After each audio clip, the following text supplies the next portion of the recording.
Chapter 1. That summer and that summer. This tale unfolds on a parallel Earth.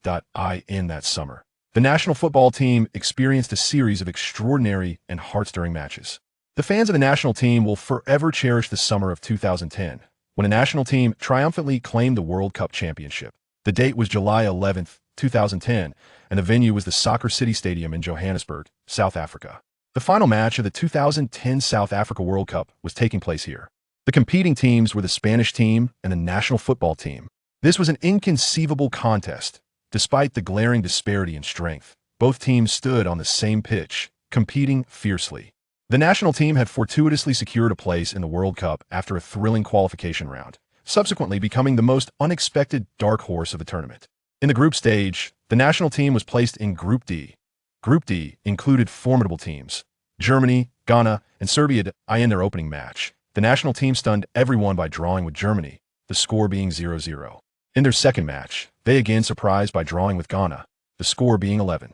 In their third match, they achieved an unexpected victory over Serbia, winning 10. With 1 win and 2 draws, the national team accumulated 5 points, ultimately ranking second in the group and advancing to the round of 16. Germany, with 2 wins and 1 draw, topped the group. Ghana, with 1 win, 1 draw, and 1 loss, finished third with 4 points and returned home. Serbia, having lost all 3 matches, ended up fourth with no points, also heading home in the knockout stage. The national team faced the United States in the round of 18, enduring a grueling extra-time battle, and triumphantly advanced to the quarterfinals. With a score of 2-1 in the quarterfinals, relying on a robust defense, they took the match against Ukraine to a penalty shootout, ultimately eliminating them with a score of 42. In the semifinals, the national team confronted the heavily favored Dutch team, enduring a fierce struggle for 90 minutes, and narrowly defeated the Netherlands with a score of 10. The national team successfully reached the finals of the South Africa World Cup to face Spain. What led to the national team's remarkable turnaround and unstoppable momentum? All of this was due to the emergence of one individual. Who? Zhang Hongfei. Who is Zhang Hongfei? Zhang Hongfei is an amateur football player. His inclusion in the national team was thanks to the head coach, Gao Bo. After the departures of player.The and DUI from the coaching position, Gao Bo became the new head coach of the national team, a locally nurtured coach. Gao Bo was open-minded in selecting talent. While player.The and DUI overlooked players like Zhang Hongfei, Gao Bo disregarded the prevailing opinions and decisively included him in the national team, ensuring he started in every match. In return, Zhang Hongfei demonstrated his prowess and skill, reciprocating the faith placed in him by Coach Gao Bo. The two shared a profound mutual respect. In the World Cup final, facing the formidable Spanish team, Zhang Hongfei unleashed his relentless spirit. Among the most thrilling moments was during the closing phase of the first half, when Zhang Hongfei intercepted the ball in his own half. Seizing the opportunity as the Spanish players, lulled into complacency, approached halftime, he elegantly maneuvered past 11 opponents. However, when faced with an open goal, he executed an astonishingly poor shot. The ball soared into the stands, the ball soared into the stands, the ball soared into the stands. Due to this egregious miss, Zhang Hongfei almost faced the wrath of enraged national football fans who were ready to drown him in their disdain. Fortunately, in the second half, Zhang Hongfei redeemed himself with a stunning direct free kick that found the net, followed by a powerful long-range strike. After intercepting the ball in midfield, he propelled the score to 20. Zhang Hongfei led the national team to triumph over Spain, reaching the pinnacle of the football world and fulfilling the dream of the South Africa World Cup. His remarkable performance of scoring 8 goals in 7 matches earned him both the Golden Boot and the Ballon d'Or. In that moment, the entire nation rejoiced. It was a moment surpassing even the joy of the new year. After this World Cup, the national team held their heads high. After this World Cup, the fans of the national team could finally bask in pride. Yet, the greatest hero, Zhang Hongfei, who secured the coveted trophy for his country, gradually faded from the public eye, choosing to exit gracefully. Following the South Africa World Cup, Zhang Hongfei announced his retirement from football. This news left many of the world's top clubs lamenting his departure. Thus, a new generation of football royalty withdrew from the beautiful game. The rise of Zhang Hongfei can be traced back to that summer. In the summer of 2006, the World Cup returned once more. For the countless fans of the national team, it was yet another bittersweet tournament. The most popular team in the world failed to qualify for the World Cup finals. These fans were left to support other teams, finding solace and amusement in this manner, participating in the World Cup. The brilliance of this World Cup needs no further elaboration. From Zidane's exquisite Panenka penalty to his fierce headers, these moments became the talk of fans worldwide. Zidane's solitary figure, walking past the World Cup trophy after being sent off, remains an everlasting classic. The date was July 11th, 2006, the day following the World Cup final. The location was Huasher Shuncheng, Wari, the football field.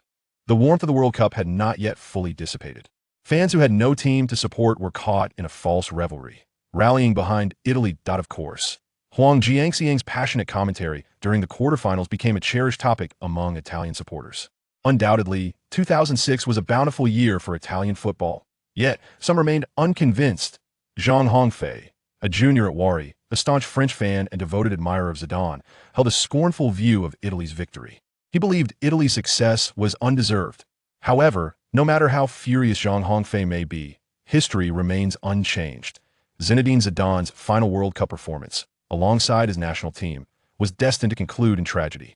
The day after the World Cup, Zhang Hongfei gathered a large group of friends and organized a mock World Cup final on the football field of Wari University.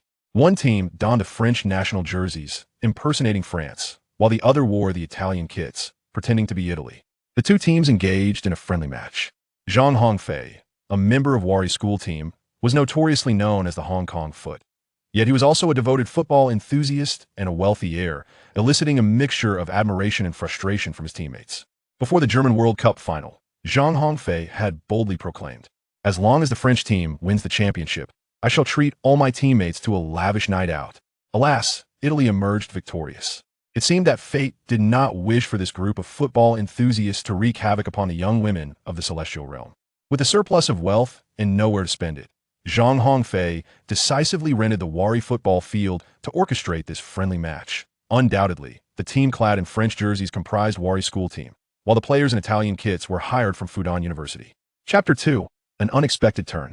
Zhang Hongfei played as a defensive midfielder for Wari's school team, yet he often confidently took on the role of an attacking midfielder, showcasing his unreliable long-range shots.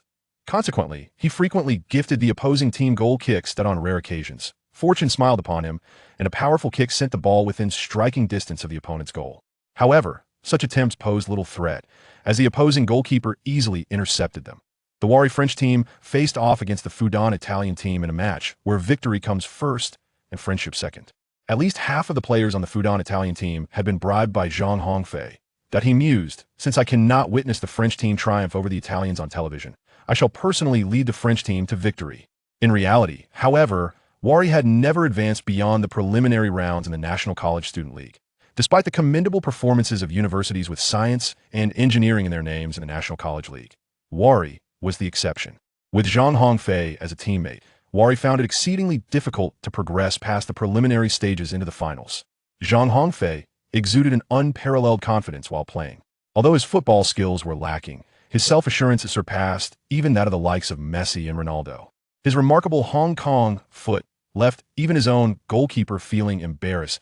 In an amateur league like the College Student League, Zhang Hongfei's powerful kicks were undeniably a striking spectacle on the field. Whenever he carried the ball past midfield, it felt as though he had received a sudden boost in prowess. He could hardly bear the thought of not unleashing a long-range shot. It left him feeling uncomfortable and restless. Incredibly, this eccentric character was nonetheless the captain of the Wari school team. The reason is simple. Zhang Hongfei is blessed with a remarkable lineage. A second-generation affluent individual, he stands as a luminary within the esteemed halls of Huazhong University of Science and Technology. His extraordinary feat of cycling through a new campus beauty each month is a phenomenon that is nearly impossible for the younger generation to replicate. Though whispers of Huazhong's football match against Fudan have not been vocally shared, the sidelines are nonetheless filled with a row of Zhang Hongfei's current and former girlfriends. Everyone is acutely aware of Zhang Hongfei's fickle nature when it comes to romance. As adults, they understand that a few fleeting encounters do not warrant relentless pursuit. Moreover, Zhang Hongfei possesses another distinct advantage: his striking handsomeness. Standing at an impressive height of 1.8 meters, he embodies the quintessential tall, rich, and handsome archetype in its entirety. Remarkably, he is also an unconventional academic achiever. In his pursuit of mastering Japanese, in order to indulge in Japanese art films, he became proficient in the language through self-study within just 1 week. His admiration for Zinedine Zidane's graceful playing style inspired him to attain fluency in French in a mere 10 days. However, no one is without flaws. And for Zhang Hongfei, that flaw lies in his passion for football. Since his infatuation with Zidane during the 1998 World Cup, his love for the sport has endured for 8 years, with his enthusiasm only intensifying year after year. He began his football journey in the 9th grade, practicing diligently each day. Yet, football is a game that demands not just perseverance, but innate talent. If sheer determination were sufficient for success, North Korea would have long claimed the World Cup title instead of facing the consequences of defeat by being sent to labor in the mines. During high school, Zhang Hongfei captained the school team, yet they never advanced to the city-level competitions throughout his 3 years. Even in university, he continued as captain, but Wazhong's team similarly failed to break free from the confines of Shanghai. Playing alongside Zhang Hongfei is a bittersweet experience.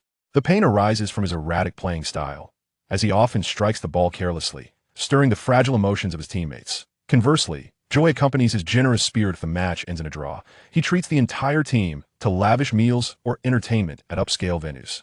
Thus, while the Huazhong team may face misfortune, its players revel in unparalleled happiness. This moment, the Huazhong French team is engaged in a fierce contest against the Fudan Italian team.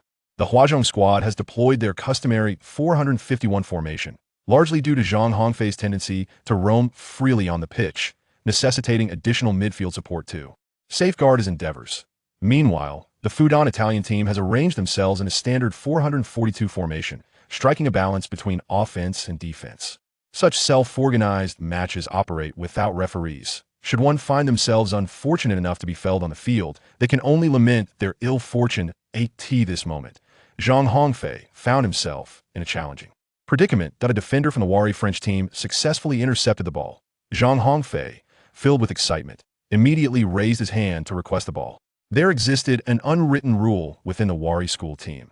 Whenever the captain called for the ball, it was imperative that any player in possession pass it to the captain, without delay. Thus, the defender from the Wari French team promptly delivered the ball directly to Zhang Hongfei. Upon receiving the ball, Zhang Hongfei instantly began his sprint towards the half of the Fudan Italian team. The 4 midfielders of the Fudan Italian team had been swayed in advance by Zhang Hongfei, deliberately allowing him an easy passage. As soon as Zhang Hongfei approached, they feigned defense, permitting him to glide past effortlessly. However, Zhang Hongfei had only managed to bribe one of the 4 defenders on the Fudan Italian team due to time constraints. Consequently, one of the remaining 3 defenders quickly advanced to confront Zhang Hongfei. Zhang Hongfei gauged the distance the Fudan Italian team's goal was approximately 40 meters away.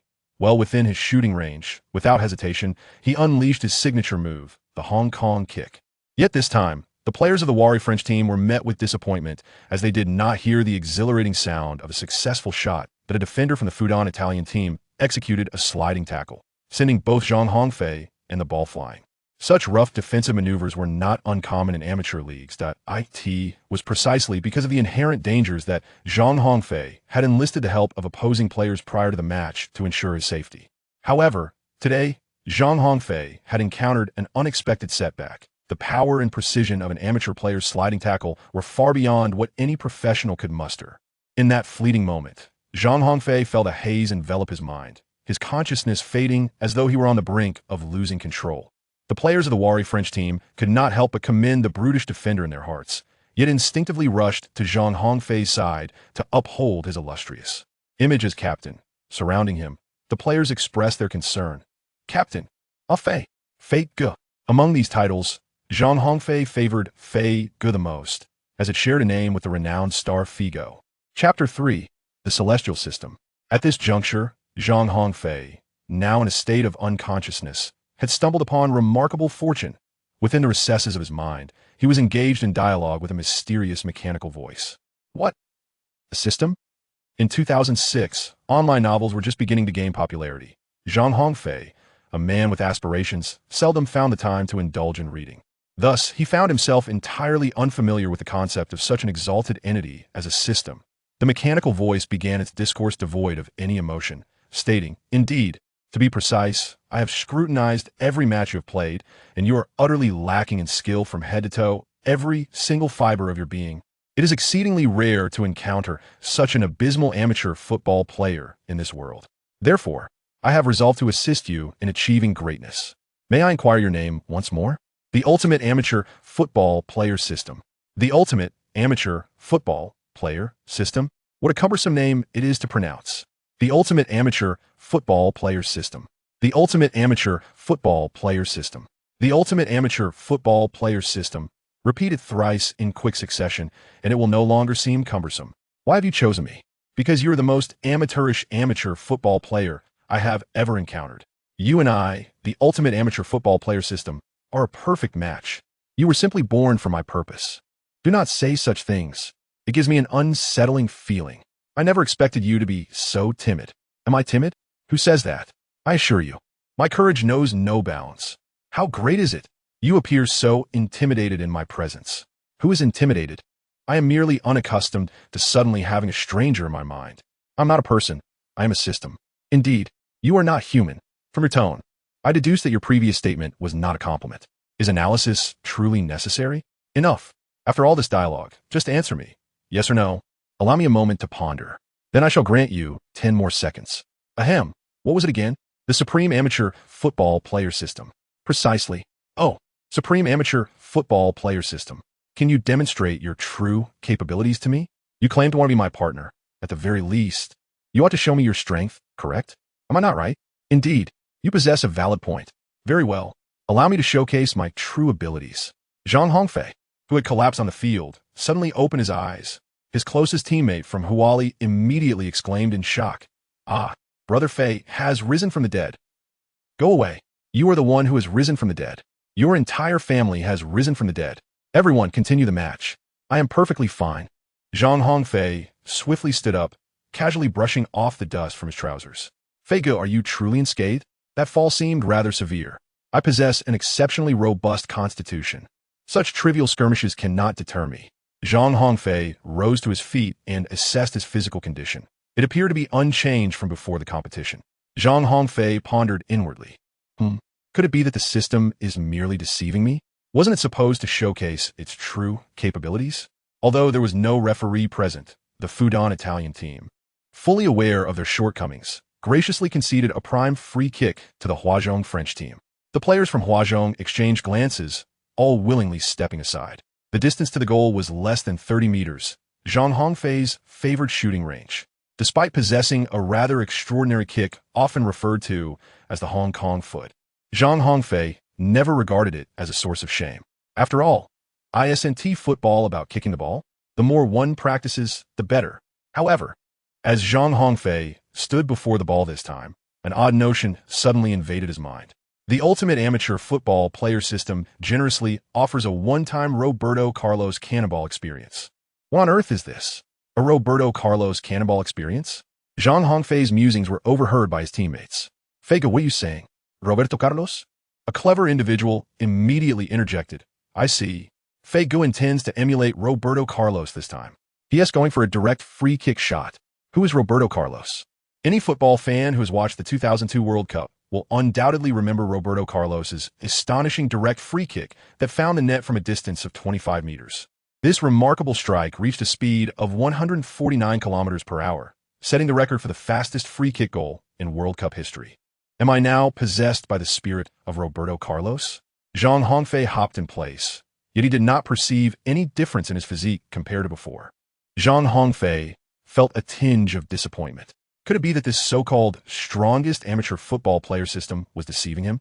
The system, unable to tolerate Zhang Hongfei's hesitation any longer, spoke up, assuring him, "You may play with confidence. If this shot does not succeed, it shall be on me." Upon hearing the response of the strongest amateur football athlete system, Zhang Hongfei felt a surge of confidence within. Since the esteemed strongest amateur football athlete system has spoken thus, to waver further would indeed be to fall short of your expectations. Zhang Hongfei stood calmly in place, gazing towards the goal of the Fudan Italy team. The goalkeeper of the Fudan Italy team cast a disdainful glance at Zhang Hongfei, who was preparing to take the free kick, wearing an expression of utter ease. Zhang Hongfei's name resonates with infamy in the realm of university football. While his teammates at Huali University staunchly support him, players from other institutions hold him in contempt. Yet, amidst this disdain, there exists a peculiar gratitude towards him. For, thanks to Zhang Hongfei, any university team facing Huali finds their task considerably eased. Regardless of how abysmally he performs, Zhang Hongfei remains the steadfast captain and pivotal defensive midfielder of the Huali team. After all, few would dare to oppose financial backing. The current football field at Huali was constructed with funds generously provided by Zhang Hongfei upon his arrival at the university. Within the Huali team, he is surrounded by loyal followers and close companions. Thus, no matter how poorly Zhang plays on the field, he will forever symbolize Huali. To put it differently, even if this emblem falters, it remains an emblem nonetheless. At this moment, seemingly possessed by the spirit of Roberto Carlos, Zhang Hongfei hesitated before the ball for what felt like an eternity, finally resolving to take a shot at the goal. All eyes in the arena were fixated on his foot. Zhang Hongfei's kick. Will it soar into the sky, or will it indeed find its mark? In truth, the answer has long been settled in the hearts of the spectators. Chapter 4. The goal scored bang. A tremendous sound erupted on the football field. This resounding noise was none other than the moment Zhang Hongfei took his free kick. At this moment, Zhang Hongfei's leg strength was maximally unleashed. The football shot forth like a cannonball, hurtling directly towards the goal of the Fudan Italian team. In the past, the goalkeeper of Fudan Italian would have effortlessly made a lazy save, easily claiming the ball. However, this time, fortune was not on his side. Zhang Hongfei's free kick, though lacking in finesse, was propelled at an astonishing speed of 110 kilometers per hour. While it may not rival Roberto Carlos's legendary free kick of 149 kilometers per hour in the World Cup, for an ordinary university student, Zhang Hongfei's shot was utterly formidable. The beleaguered goalkeeper of the Fudan University Italian team, brimming with confidence, anticipated the catch. His hands made contact with the ball, and a triumphant smile graced his face. Yet, in the blink of an eye, the football slipped from his grasp, soaring directly into the net. The expression on the goalkeeper's face instantly froze. Resembling one who had just tasted something foul, he yelled in disbelief, "How is this possible? How can this be? I touched the ball. I clearly touched it. How could it possibly still go in?" The goalkeeper, ensnared by his own preconceived notions, failed to comprehend the true brilliance of Zhang Hongfei's seemingly ordinary free kick. Roberto Carlos, known as the legendary cannon, indeed mastered the art of striking with extraordinary power. At this moment, Zhang Hongfei seemed to be possessed by Roberto Carlos, striking the ball with extraordinary power. After scoring, Zhang Hongfei proudly placed his hands on his hips and laughed maniacally toward the sky, exclaiming, "Ha ha ha! Who said that if you touch the ball, it can't go in? This is pure skill. This is undoubtedly my true prowess. Ha ha! Fudan team, do you now recognize the might of your flying brother?" However, Zhang Hongfei found himself in a rather awkward situation, as not only the Fudan players stood frozen in disbelief, but even his teammates from Wari were similarly dumbstruck, gazing at him as if he were an extraterrestrial. In their limited life experiences, this was indeed the first time Zhang Hongfei had scored directly from a free kick. "What is wrong with you all? Why are you standing there like statues? I just scored. Why aren't you rushing over to congratulate me? What are you waiting for?" Zhang Hongfei's voice resonated like a clarion call, awakening everyone in the arena. The players from Huali swiftly converge around him, exclaiming, "Long live Fij! Fij is incredible! Fij, take us to new heights! Fij, it seems victory is assured. Or shall we celebrate afterwards?" As the Huali players reveled unabashedly on the field, the expressions of the Fudan players darkened, particularly those who had accepted favors from Zhang Hongfei. They were certain that he would take the initiative to attack, yet would ultimately fail to score, which emboldened them to accept his bribes and intentionally underperform during the match. Zhang Hongfei's football skills have long been acknowledged within the collegiate football sphere. He is, without a doubt, the epitome of mediocrity among amateurs. Yet, astonishingly, this seemingly unreliable and lackadaisical defensive midfielder managed to score during a match. While this may not be the first goal of Zhang Hongfei's amateur football career, it is undoubtedly the most stirring one. On the field, the players are merely university students, a collection of amateur athletes, unaware of the significance of Zhang Hongfei's goal. However, there are discerning eyes on the sidelines. In a friendly match between Huazhong University of Science and Technology and Fudan University, taking place at Huazhong Stadium, the institution could not afford to remain indifferent. Thus, Huazhong's coach, Wang Tsong, was present on the sidelines, while ostensibly there to observe. His true purpose was to monitor the situation, ready to intervene should any violent altercation arise on the field. After all, both teams are composed of youthful individuals, whose exuberance can sometimes ignite sparks that might escalate into a raging inferno. Wang Tsong, having played a few matches in the domestic First Division, is a player of modest professional experience, and he witnessed Zhang Hongfei's remarkable goal with keen interest. Zhang Hongfei's free kick can undoubtedly rival that of Roberto Carlos. Capturing Wang Song's attention, standing on the sidelines, Wang Song began to muse aloud, beautiful, marvelous. When did this kid Zhang Hongfei learn such a skill? Has he been concealing his talents all along? No, that's impossible. It's been 3 years. 3 whole years. How could Zhang Hongfei possibly hide his prowess for that long? Could this strike merely be a stroke of luck? That can't be. The immense force he displayed cannot simply be dismissed as luck. This is undoubtedly the result of years of diligent training. This implies that Zhang Hongfei has indeed been holding back all this time. By my word, I have been waiting to lead the team out of the city for an eternity. Oh, Zhang Hongfei, you've been making light of things on the field, yet you've managed to keep a trick up your sleeve. Is he planning to surprise me upon his graduation? No need for that. Bringing home a championship trophy sooner would be far more rewarding. However, with his impending senior year, he can no longer conceal his abilities, can he? If he doesn't seize the opportunity to play well in the school team now, finding a professional team to play for after graduation will become quite challenging. Having said that, Wang Song was filled with immense anticipation for the upcoming college football league.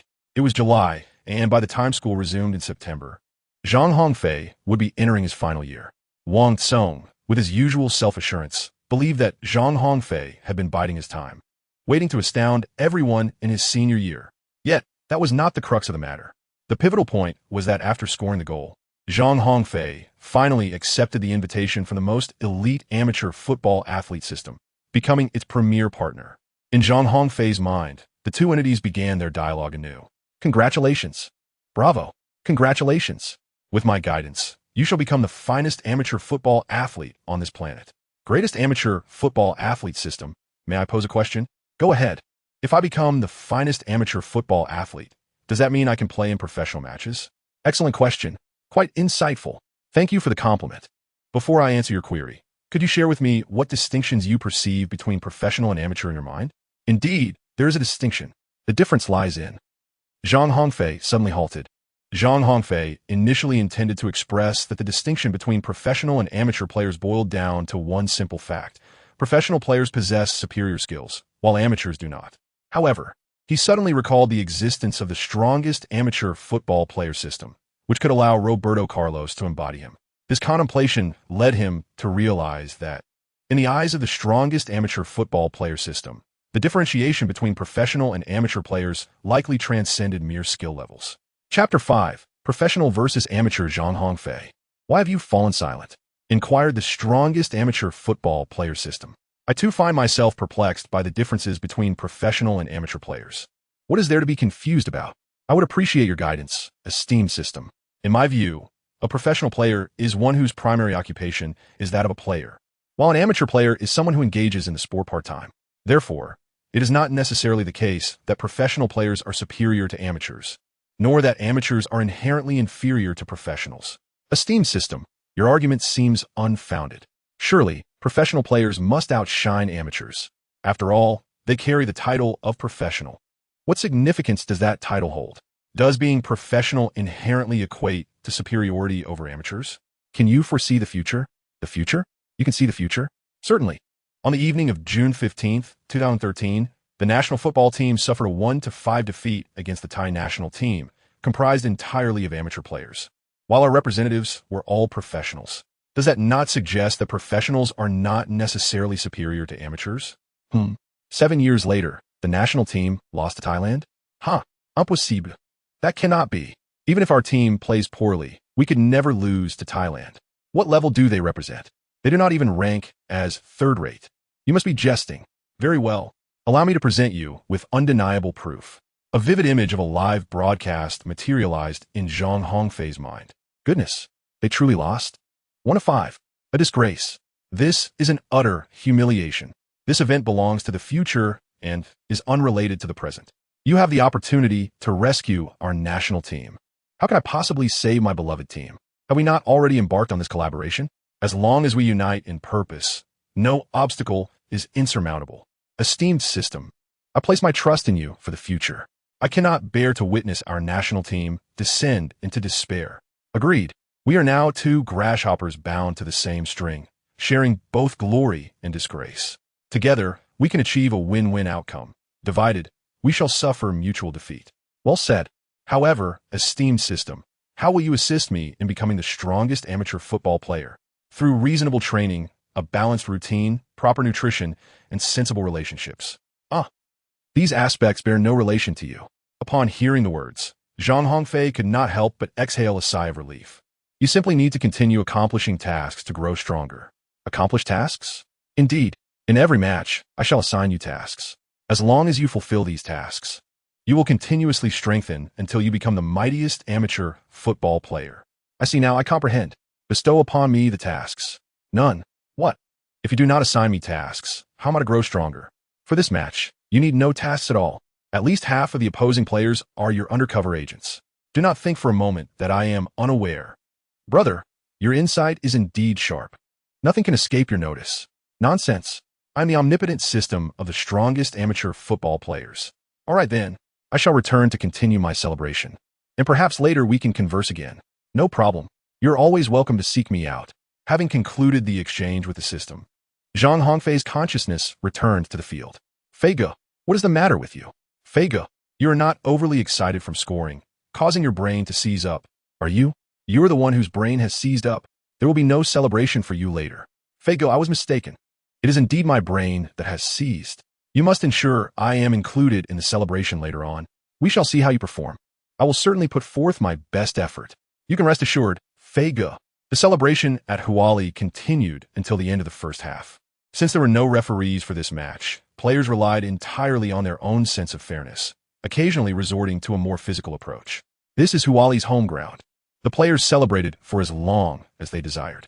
Within the Fudan team, half of the players have been bribed by Zhang Hongfei to act as undercover agents, and naturally, they would not stand up to disrupt the atmosphere. One cannot bite the hand that feeds.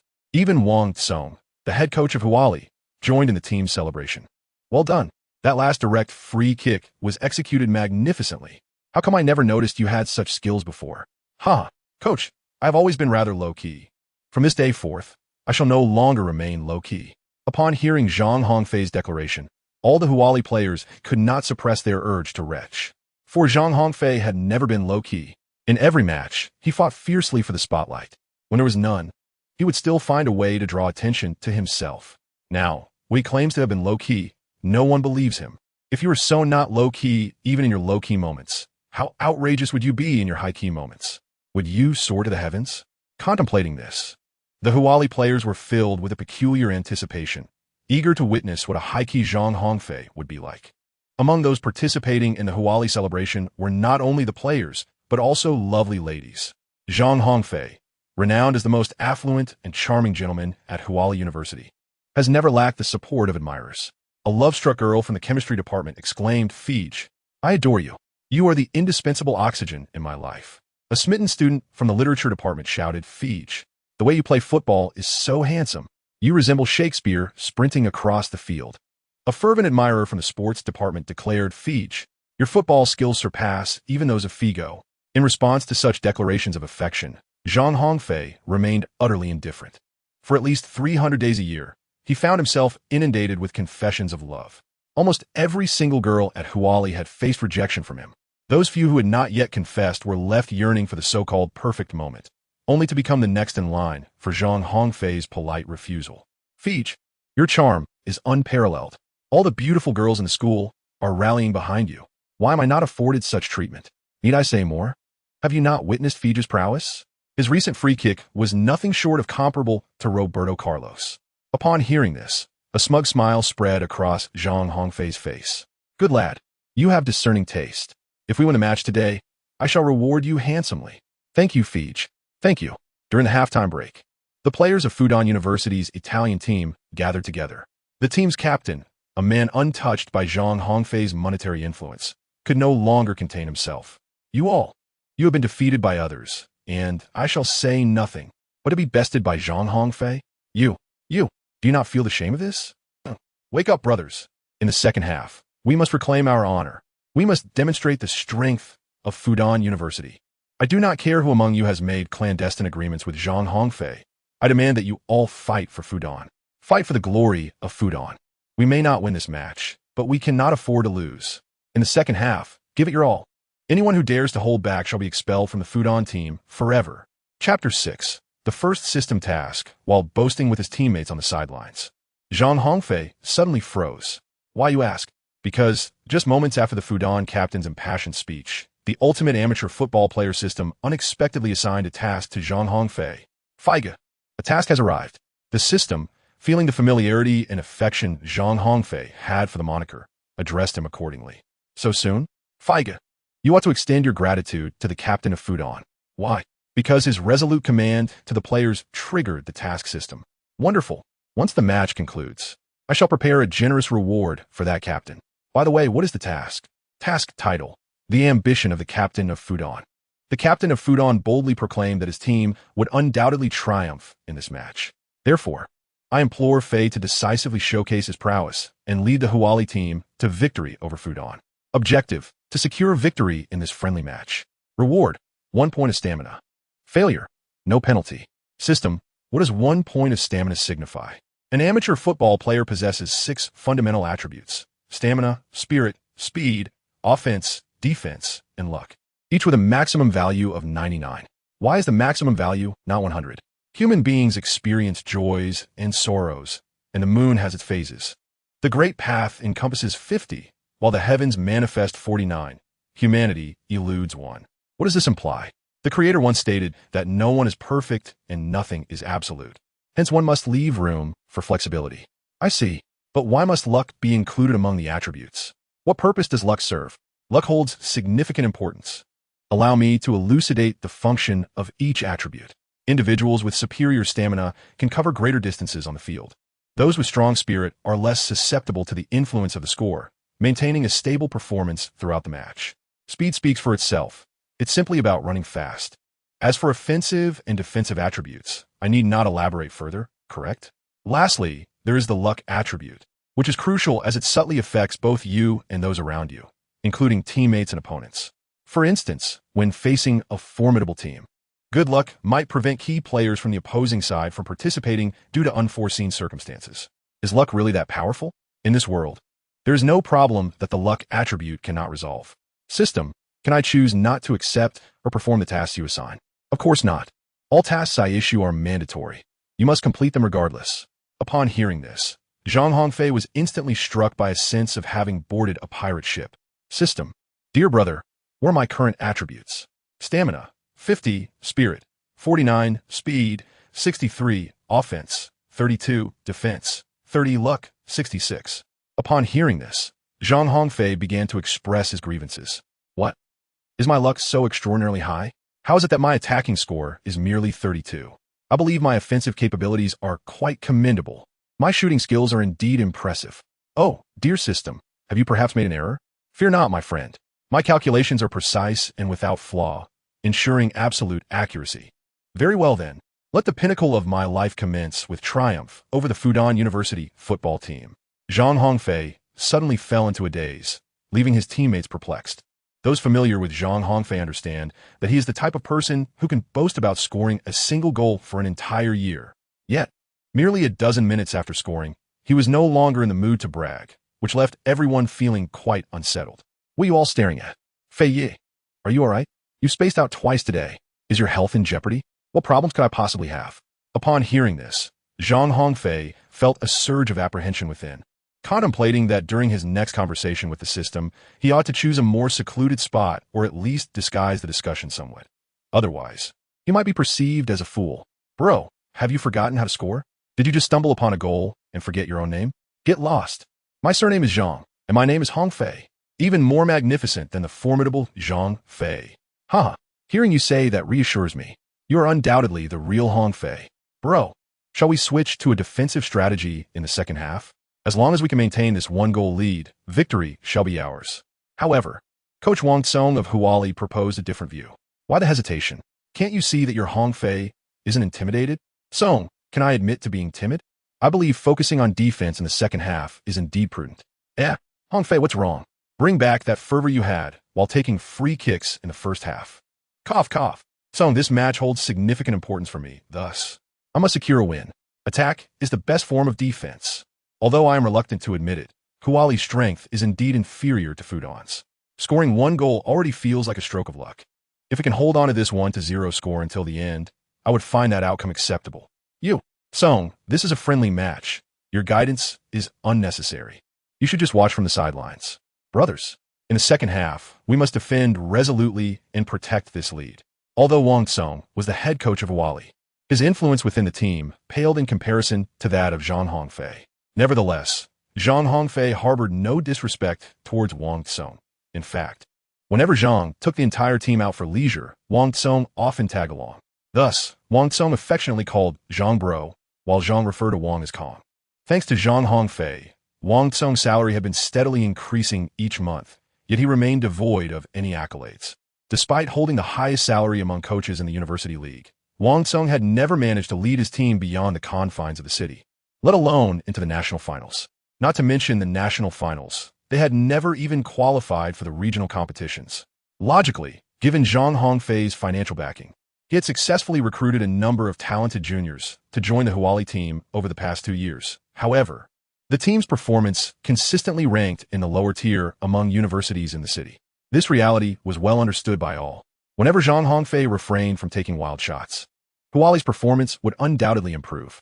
Yet, no one dared to voice such sentiments in Zhang Hongfei's presence. On the contrary, whenever Zhang took a wild shot, those around him would eagerly exclaim, "Bro, that was great. So close to scoring. Bro, you're incredible." The opposing goalkeeper nearly broke a sweat. "Bro, amazing. To shoot from such a distance." Long surrounded by the flattery of others, Zhang Hongfei has begun to perceive himself as a prominent figure. On the court, he boldly takes action. Chapter 7. Mission accomplished in the second half of the match. The Fudan Italian team, having conceded 1 goal, takes the first kick. This scene strikingly resembles the 2006 World Cup final, where the Italian team also fell behind by 1 goal before making a comeback. It remains uncertain whether the Huai French team will repeat the fate of the French team in the World Cup, being overturned by the Fudan Italian team. Zhang Hongfei would undoubtedly reject such an outcome. The inaugural task issued by the system's overseer was one he was determined to complete with utmost flair. Although the reward was rather meager, merely a slight increase in stamina. Based on the system's explanation, this rudimentary, friendly match lacked sponsors, referees, and spectators. It was more akin to children playing house, and receiving even a modicum of stamina as a reward was considered generous. However, Zhang Hongfei's mind began to churn with possibilities. If he were to orchestrate 2 such impromptu matches daily, accruing 2 points of attributes each day, it would merely be a matter of time before he maxed out all attributes at 99. The calculation stood at 6 multiplied by 99, equating to 594. Over the course of a year, with 365 days and 2 attribute points per day, he would amass a total of 730 attribute points, leaving the system indebted to him for an additional 136 points. Yet, the system swiftly doused his ambitions with a cold reality check. Henceforth, only formal competitions would yield task releases, so he should abandon thoughts of attribute farming. Furthermore, what joy is there in an unchallenged ascent to the pinnacle of life? To this, Zhang Hongfei retorted, "Indeed, I have always felt as if I stand at the zenith of existence." The system, thoroughly defeated by his inexplicable confidence, could offer no retort. The Fudan Italy team aspired to replicate the glory of their namesakes from the World Cup. They relentlessly sought to penetrate the defenses of the Huazhong France team through a series of intricate passes. However, the moment the second half commenced, the Fudan Italy team was left utterly bewildered. Under Zhang Hongfei's deliberate strategizing, the Huazhong France team adopted the most audacious 10-0-0 formation on the pitch. The entire squad huddled defensively near their penalty area. In pursuit of victory, Zhang Hongfei cast aside all notions of dignity. After several fruitless attempts to mount an offense, the captain of the Fudan team, frustrated, halted the ball with his foot just outside the Huazhong penalty area and could not contain his ire. Shouting at the assembled Huazhong players, "You cowards, do you dare to come out and attack?" Zhang Hongfei voiced his heartfelt sentiments loudly, expressing his dismay. "Isn't this rather trivial? A football match is a contest of skill and sportsmanship. What does this behavior signify? Are you all merely hiding like timid turtles?" Zhang Hongfei proudly declared, "I am willing. Who are you to dictate? If you have the skill, show us by scoring a goal. If you cannot, then be on your way." The captain of Fudan, seething with anger, retorted, "How infuriating!" Despite harboring a deep-seated resentment towards Zhang Hongfei and the players from Huazhong University of Science and Technology, The Fudan team found themselves utterly powerless against them. Fudan's shooting and possession rates completely overwhelmed Huazhong's squad. Whenever the players from Huazhong made contact with the ball, their instinct was to clear it with a powerful kick, striving to send the football as far from their goal as possible. If there was anything commendable about Huazhong, it was undoubtedly their defense. Having endured relentless defeats from various teams, their defensive line had been rigorously tested and had emerged remarkably resilient. Although their technique might not have been the finest, their defensive intuition was undoubtedly top tier. As soon as a Fudan player made a move, Huazhong's defenders instinctively knew how to respond. Though they occasionally lacked the speed to keep up, their defensive awareness was always intact. This was precisely why Wang Tsong held such unwavering confidence in Huazhong. Wang Tsong was also aware that if Zhang Hongfei were removed from the team, Huazhong's performance would likely improve significantly. However, first and foremost, Zhang Hongfei shared a good rapport with Wang Tsong, and secondly, Zhang's family had contributed substantial sponsorship to Huazhong. Even if Wang Tsong were to assertively attempt to expel Zhang Hongfei from the team, it would likely be Wang Tsong himself who would end up leaving. Wang Tsong was no fool. Despite leading a team with lackluster results, he earned the highest salary among university football coaches in the entire city and had the support of influential figures within the team. He believed that simply maintaining his position at Huazhong was quite satisfactory. He was well aware of the numerous individuals outside who coveted his role. Had it not been for Zhang Hongfei's steadfast support, Wang Tsong might have been replaced by envious contenders long ago. Nonetheless, Wang Tsong possessed undeniable talent. He understood that as long as Zhang Hongfei was on the field, securing a victory would be a formidable challenge. Thus, he dedicated himself to constructing the most formidable defensive line in the city. If offense was lacking, then they would excel in defense. Earning even a single point in each match would be regarded as a triumph. Under Wang Tsong's relentless training regimen, day in and day out, Huazhong's defense gradually evolved from mere quantity into qualitative strength. Although Huazhong had yet to escape the city this year, they boasted the lowest total goals conceded among all participating teams. Just moments ago, after witnessing Zhang Hongfei's astonishing direct free kick find the net, Wang Tsong's ambition to claim the National College League Championship reignited fervently within him. He began to envision next season's matches. With the exceptional defensive line he had personally nurtured, coupled with Fiji's free kicks, what team could they not overcome? Meanwhile, as Wang Tsong indulged in his daydreams, the field witnessed several close calls. Despite Huazhong's audacious 10-0-0 formation, Fudan was certainly not to be underestimated. The captain of Fudan University, determined to risk everything, astonishingly deployed an unprecedented formation of 0-0-10. The four defenders of Fudan surged into the attacking half of the Huazhong University team, fervently participating in the offensive maneuvers. The atmosphere on the field was a stark contrast. Fudan's half was left with only the solitary figure of the goalkeeper. However, the goalkeeper's task was far from easy. Huazhong's players frequently unleashed powerful strikes, challenging the Fudan keeper and creating a sense of urgency. In stark contrast, Huazhong's half was densely populated with 21 individuals, particularly within Huazhong's penalty area. One might be reminded of the chaos of a crowded bus during rush hour, an overwhelming sight of bodies and muscle. The goalkeeper of Huazhong emerged as the unequivocal MVP of the match. Even Zhang Hongfei, who scored a decisive free kick for Huazhong in the first half, could not overshadow the goalkeeper's remarkable contributions. The number of effective saves made by Huazhong's goalkeeper was incalculable, as this was not a formal competition.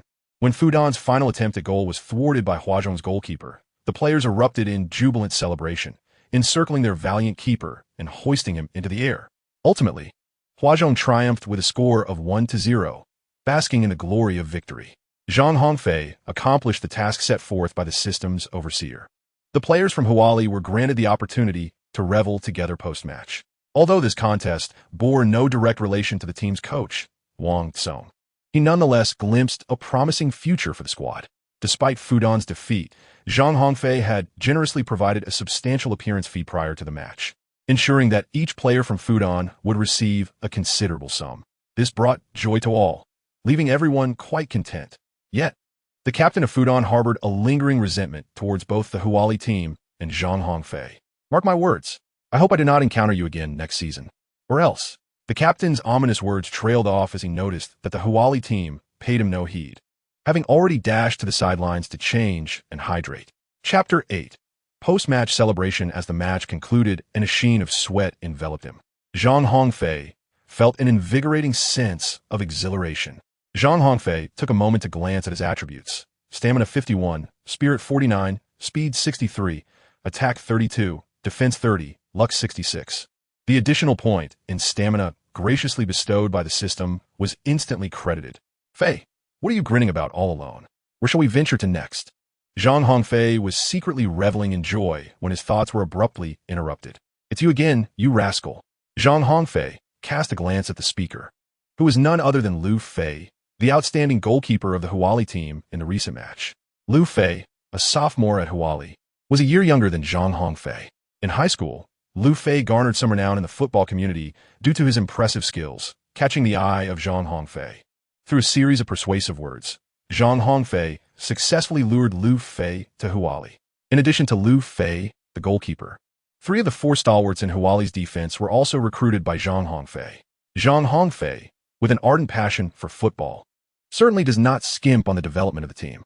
He diligently strives to recruit any capable players for Huali. "Fei Ge, I desire Western cuisine."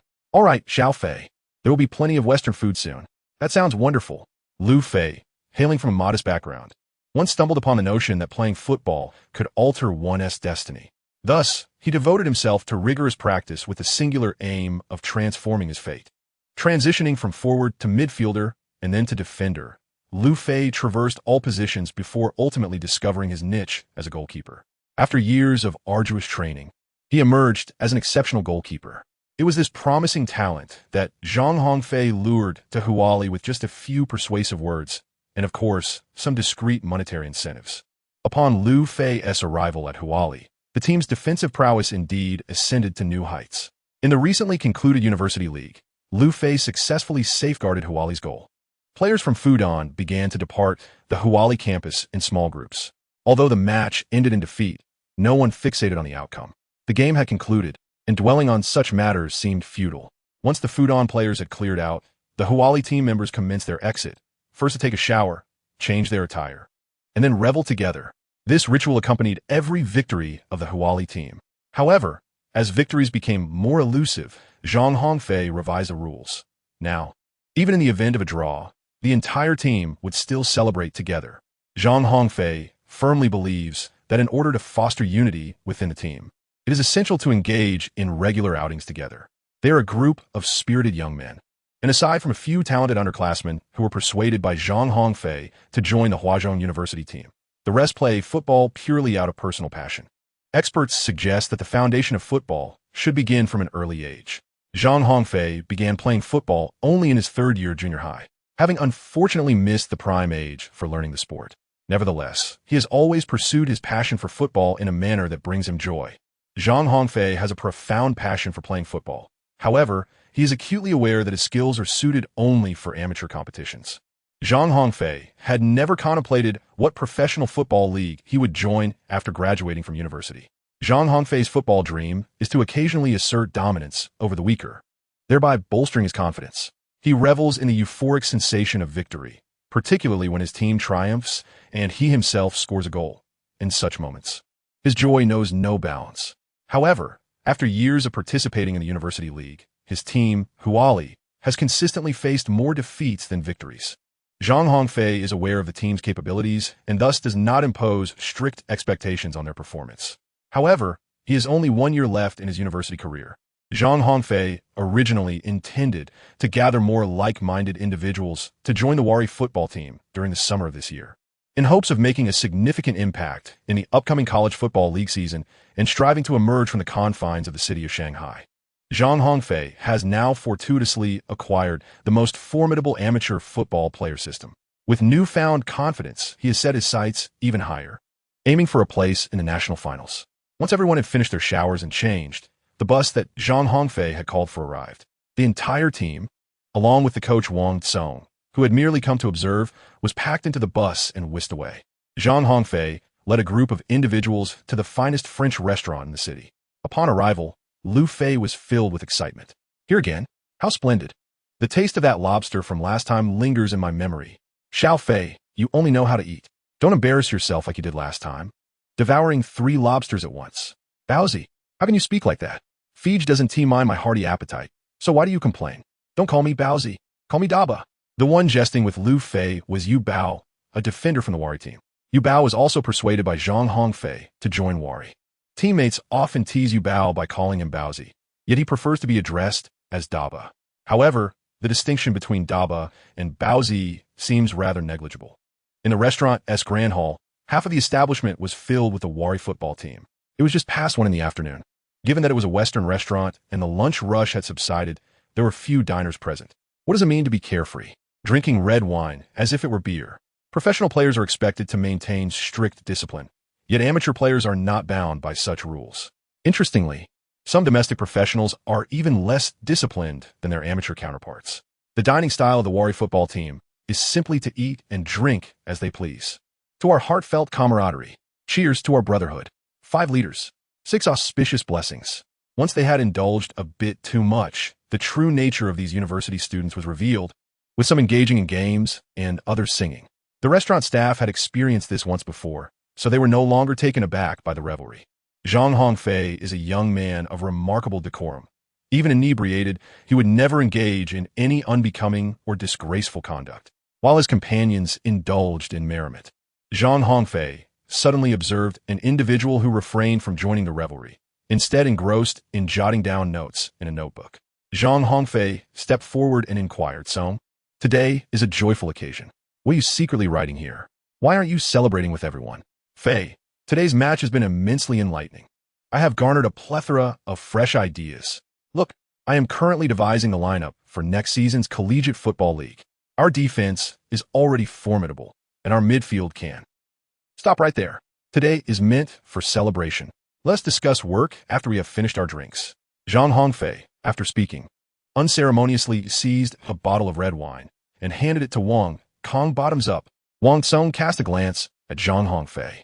Having spent 3 years alongside him, Wang Tsong was acutely aware of Zhang Hongfei's temperament.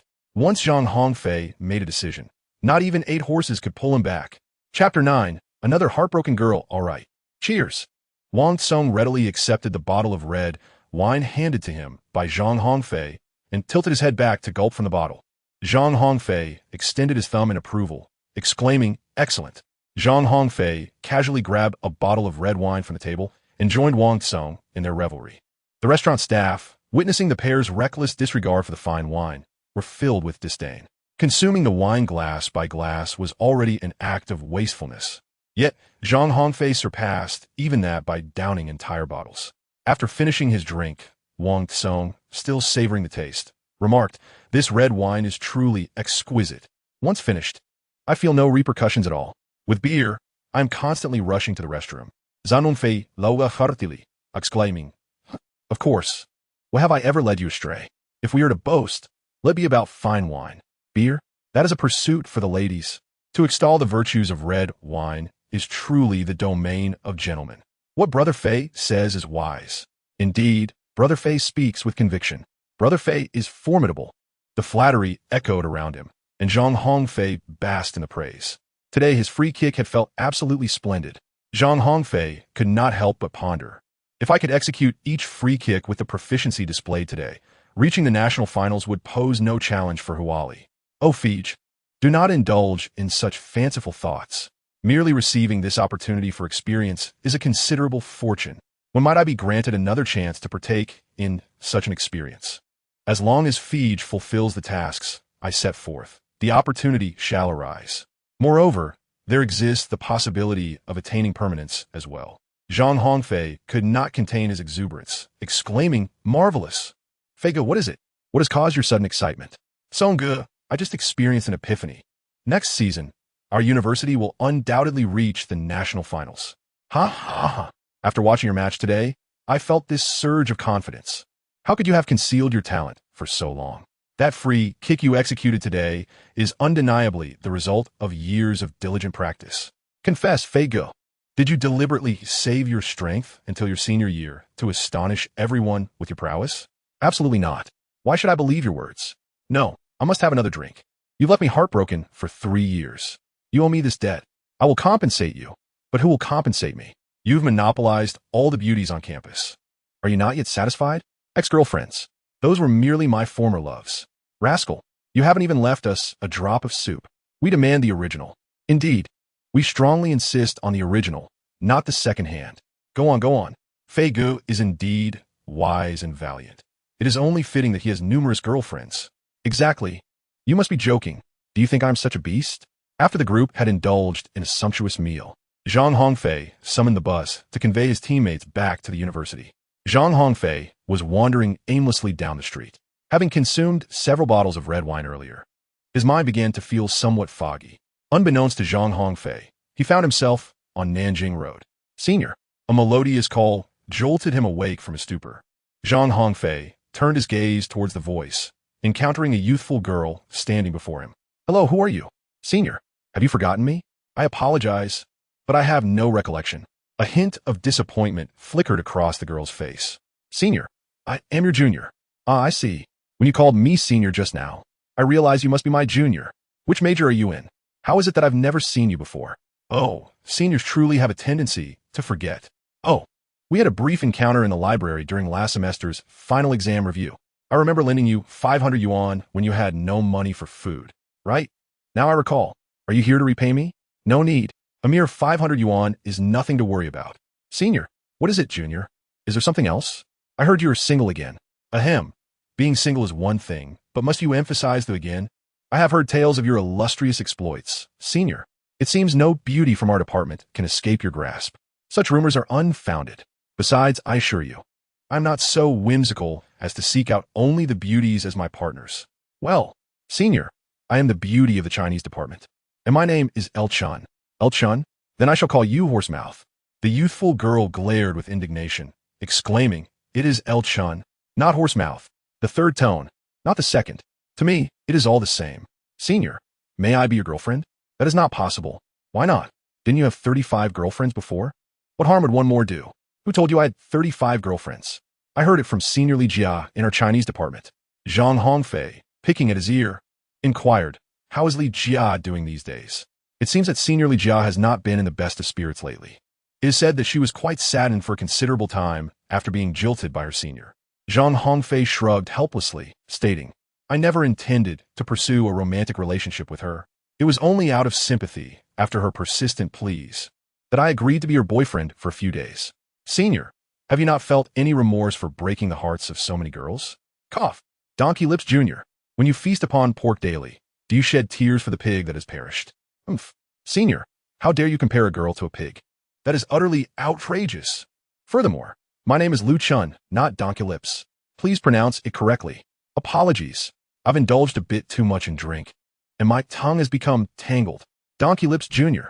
Upon observing Zhang Hongfei's demeanor, Lu Chun realized he was deliberately provoking her. Enraged, she stormed off. My apologies, Donkey Lips Jr. The senior has matters to attend to, so I shall not accompany you further. Take care on your way. As Lu Chun departed, Zhang Hongfei could not resist delivering a parting jab. It has always been said that love debts are difficult to repay, having already wounded the hearts of so many girls. One more does not make a difference. Let Lu Chun Jr. allow me to assume the role of the irredeemable villain. As a scion of wealth, Zhang Hongfei is not only affluent, but also strikingly handsome, attracting an abundance of admirers fluttering around him. At times, when he finds himself feeling compassionate, another girlfriend may effortlessly find her way into his life. The notion that Zhang Hongfei changes his romantic interests monthly, selecting a new campus belle as his girlfriend, is merely a product of gossip circulating among the female students at the university. Zhang Hongfei has indeed had numerous beautiful classmates as girlfriends, but it is not the case that he changes partners every month. After LV Chun's departure, Zhang Hongfei has sobered up considerably. It is time for me to return to school. Chapter 10, Becoming Friends with the System. Zhang Hongfei returned home in a taxi. As an exceptional scion of a wealthy family, it is certain that Zhang Hongfei would not reside in a dilapidated and cramped university dormitory. Zhang Hongfei invested several million to acquire an entire floor near Wari, comprising 4 rooms. To borrow a popular saying, the beds in Zhang Hongfei's home are both spacious and exceptionally comfortable. Zhang Hongfei returned home and reclined upon his spacious and comfortable bed, engaging in a leisurely conversation with his system companion. How are you created, dear system? He inquired. By gathering data, collecting DNA, and then merging them together. Add a sprinkle of luck, and thus, I came into existence. It sounds akin to cooking, he remarked. Indeed, it bears a resemblance to culinary arts. But why is your name so peculiar? The Ultimate Amateur Football Player System? Wouldn't it be better to simply call it the Ultimate Football Player System? Surely your capabilities warrant such a title, dear system? Ahem.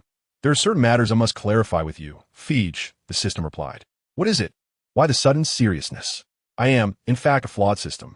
The person who created me is named Li Siwei, a rather unscrupulous and indolent fellow. According to the rules of system creation, Li Siwei merely fulfilled the bare minimum requirements before hastily bringing me into being. After my creation, he felt a twinge of embarrassment. My original name was indeed the Ultimate Football Player System, but later, Li Siwei, feeling a sense of shame, renamed me the Ultimate Amateur Football Player System. Li Siwei, is that a personal name? Indeed. Is he impressive? He managed to create a system. I cannot attest to his prowess, but I do know he is nicknamed Point 2. Point 2? What a peculiar nickname.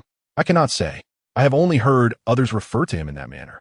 Surely, someone capable of creating a system like you must be extraordinary. Could it be that Li Siwei is a celestial being? Half. A celestial being. If he is a celestial being, then I must be one as well. From the tone of the system, it seemed evident that it harbored discontent towards Li Siwei. This sentiment is quite understandable, akin to a deformed infant. If it were to realize its condition from birth, would it not harbor resentment towards its parents? The Ultimate Amateur Football Player System is like Li Siwei's offspring. However, due to Li Siwei's lack of integrity and responsibility, he has produced one flawed child after another. Although these systems bear the title of system, they ultimately fall into the hands of those who are in need. This is tantamount to Li Siwei indirectly causing harm to the future pillars of the nation.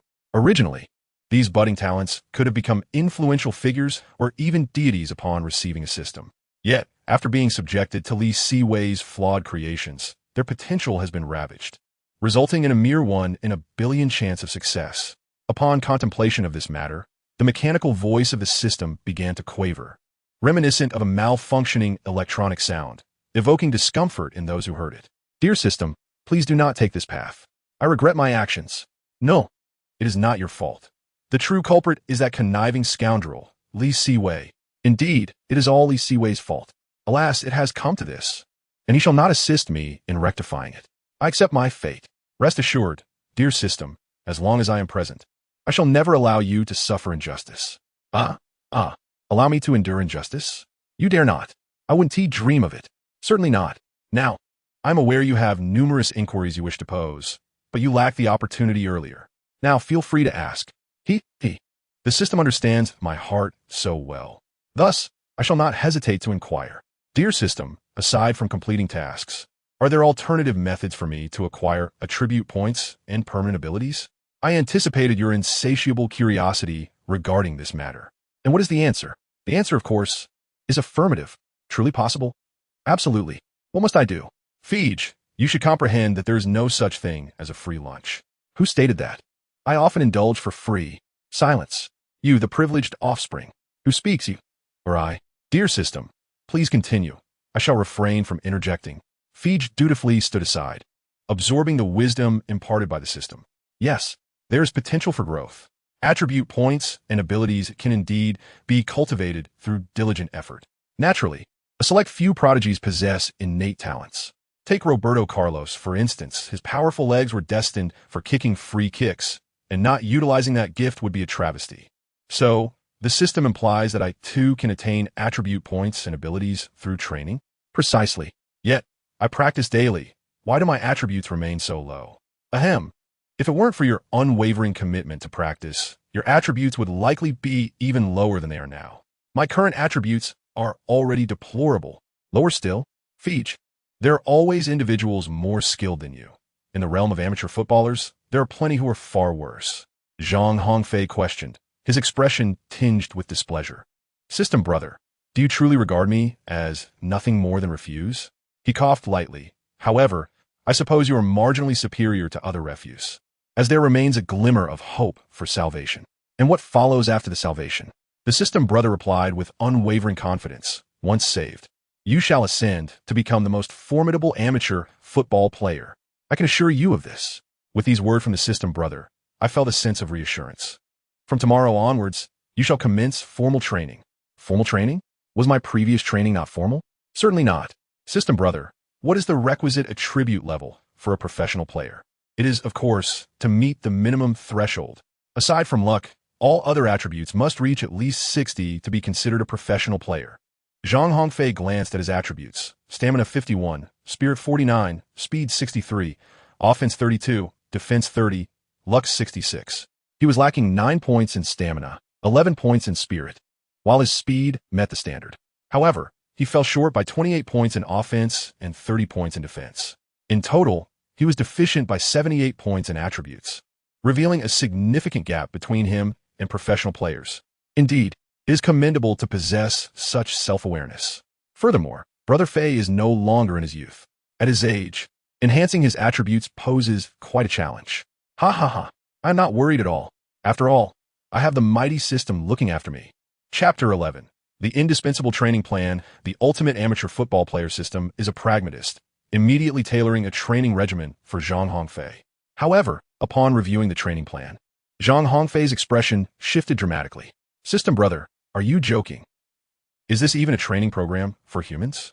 The ultimate amateur football player system had escalated Zhang Hongfei's training volume to double what it was before, for a wealthy second-generation individual who treats football as a hobby. Zhang Hongfei was far from prepared to dedicate himself to the sport. My training plan is grounded in scientific principles. Brother Fei, you must adhere to it. Otherwise, your attributes will remain stagnant. Zhang Hongfei reluctantly conceded. Then I shall rely on completing tasks to earn attribute points. Brother Fei, he continued, the tasks I issue are typically rife with unpredictability. While successfully fulfilling a task certainly yields a reward of attribute points, there are occasions when failure to complete a task may result in a deduction of those very points. Therefore, dear Brother Fei, you must ponder your decisions with utmost care. Upon hearing this, Zhang Hongfei's expression became somewhat peculiar. System, are you compelling me to train? He mused, a minute on stage requires 10 years of hard work off stage. If I aspire to become the strongest amateur football player, I must exert more effort than others. He lamented, it's called amateur for a reason. System, you cannot push me to my limits. It seems that a bit of motivation is indeed what Brother Fei requires. Upon hearing this, Zhang Hongfei's eyes immediately sparkled with excitement as he eagerly nodded his head. Yes, yes, yes. I crave stimulation. The next moment, a wretched scream erupted from Zhang Hongfei on the large bed. Oh, System Master, it was you who promised stimulation. So, I thought I would apply some electrical stimulation to you. System Master, do you carry a generator? Where did that electricity come from just now?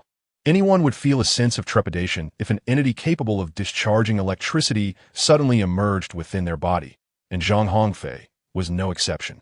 Fear not, Brother Fei. As long as you diligently adhere to my training regimen, I assure you that I will not impose any punishment. System Master, are you threatening me? Indeed, I am threatening you. Had I known you would resort to such measures, I would never have agreed to collaborate with you. By the way, can I terminate our partnership now? Zhang Hongfei contemplated for a moment. Although the allure of becoming the strongest amateur football player was undeniably great, the prospect of being a joyful, affluent gentleman was even more captivating. I apologize, Brother Fei. Once the system is sold, it is non-refundable. Is there not a 3-pack guarantee post-purchase? I demand a return. I'm afraid not. Who decreed that? Are you not a product of quality? Brother Fei, you are absolutely correct. I am indeed a product devoid of guarantees. Oh my goodness. If you're to blame anyone, let be Li Siwei. In any case, this training regimen is something you must undertake, whether you like it or not. Should you refuse, I shall resort to shocking you. Upon hearing the system's threat, Zhang Hongfei felt intimidated, for the sensation of being electrocuted was far from pleasant. Yet, amidst this, a tiny fantasy lingered in Zhang Hongfei's mind. If I stubbornly refused to adhere to this training plan, I wonder if the system would ultimately electrocute me to death. Upon the mere thought of the possibility of succumbing to electrocution, Zhang Hongfei was instantly seized by a shiver. Fear not, Brother Fei.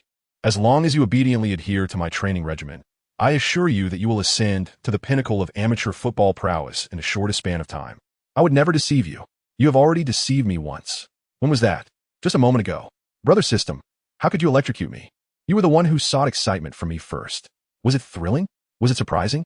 Zhang Hongfei hurried to the bathroom, swiftly filling the bathtub with water before plunging himself into its depths. Zhang Hongfei, while indulging in the soothing embrace of the bathtub's surf massage, commenced his exploration of the training regimen devised by the system's master. Zhang Hongfei sought to uncover loopholes in the training regimen to indulge in some leniency. However, the program meticulously crafted by the system left no room for his cunning. The daily training schedule consisted of a leisurely jog of 20,000 meters, a ball dribbling run of 5,000 meters, 30 sprints of 100 meters each, and 100 push-ups divided into 10 sets. This rigorous training plan was an obligation for Zhang Hongfei to fulfill each day, lest the system's overseer might impose a stimulating consequence to encourage him to comply. System overseer, what if I have classes and cannot complete this? Come now, who are you trying to fool? A scholarly prodigy like you still needs to attend classes? Even if I were to skip classes daily, do you think the school would dare withhold my diploma?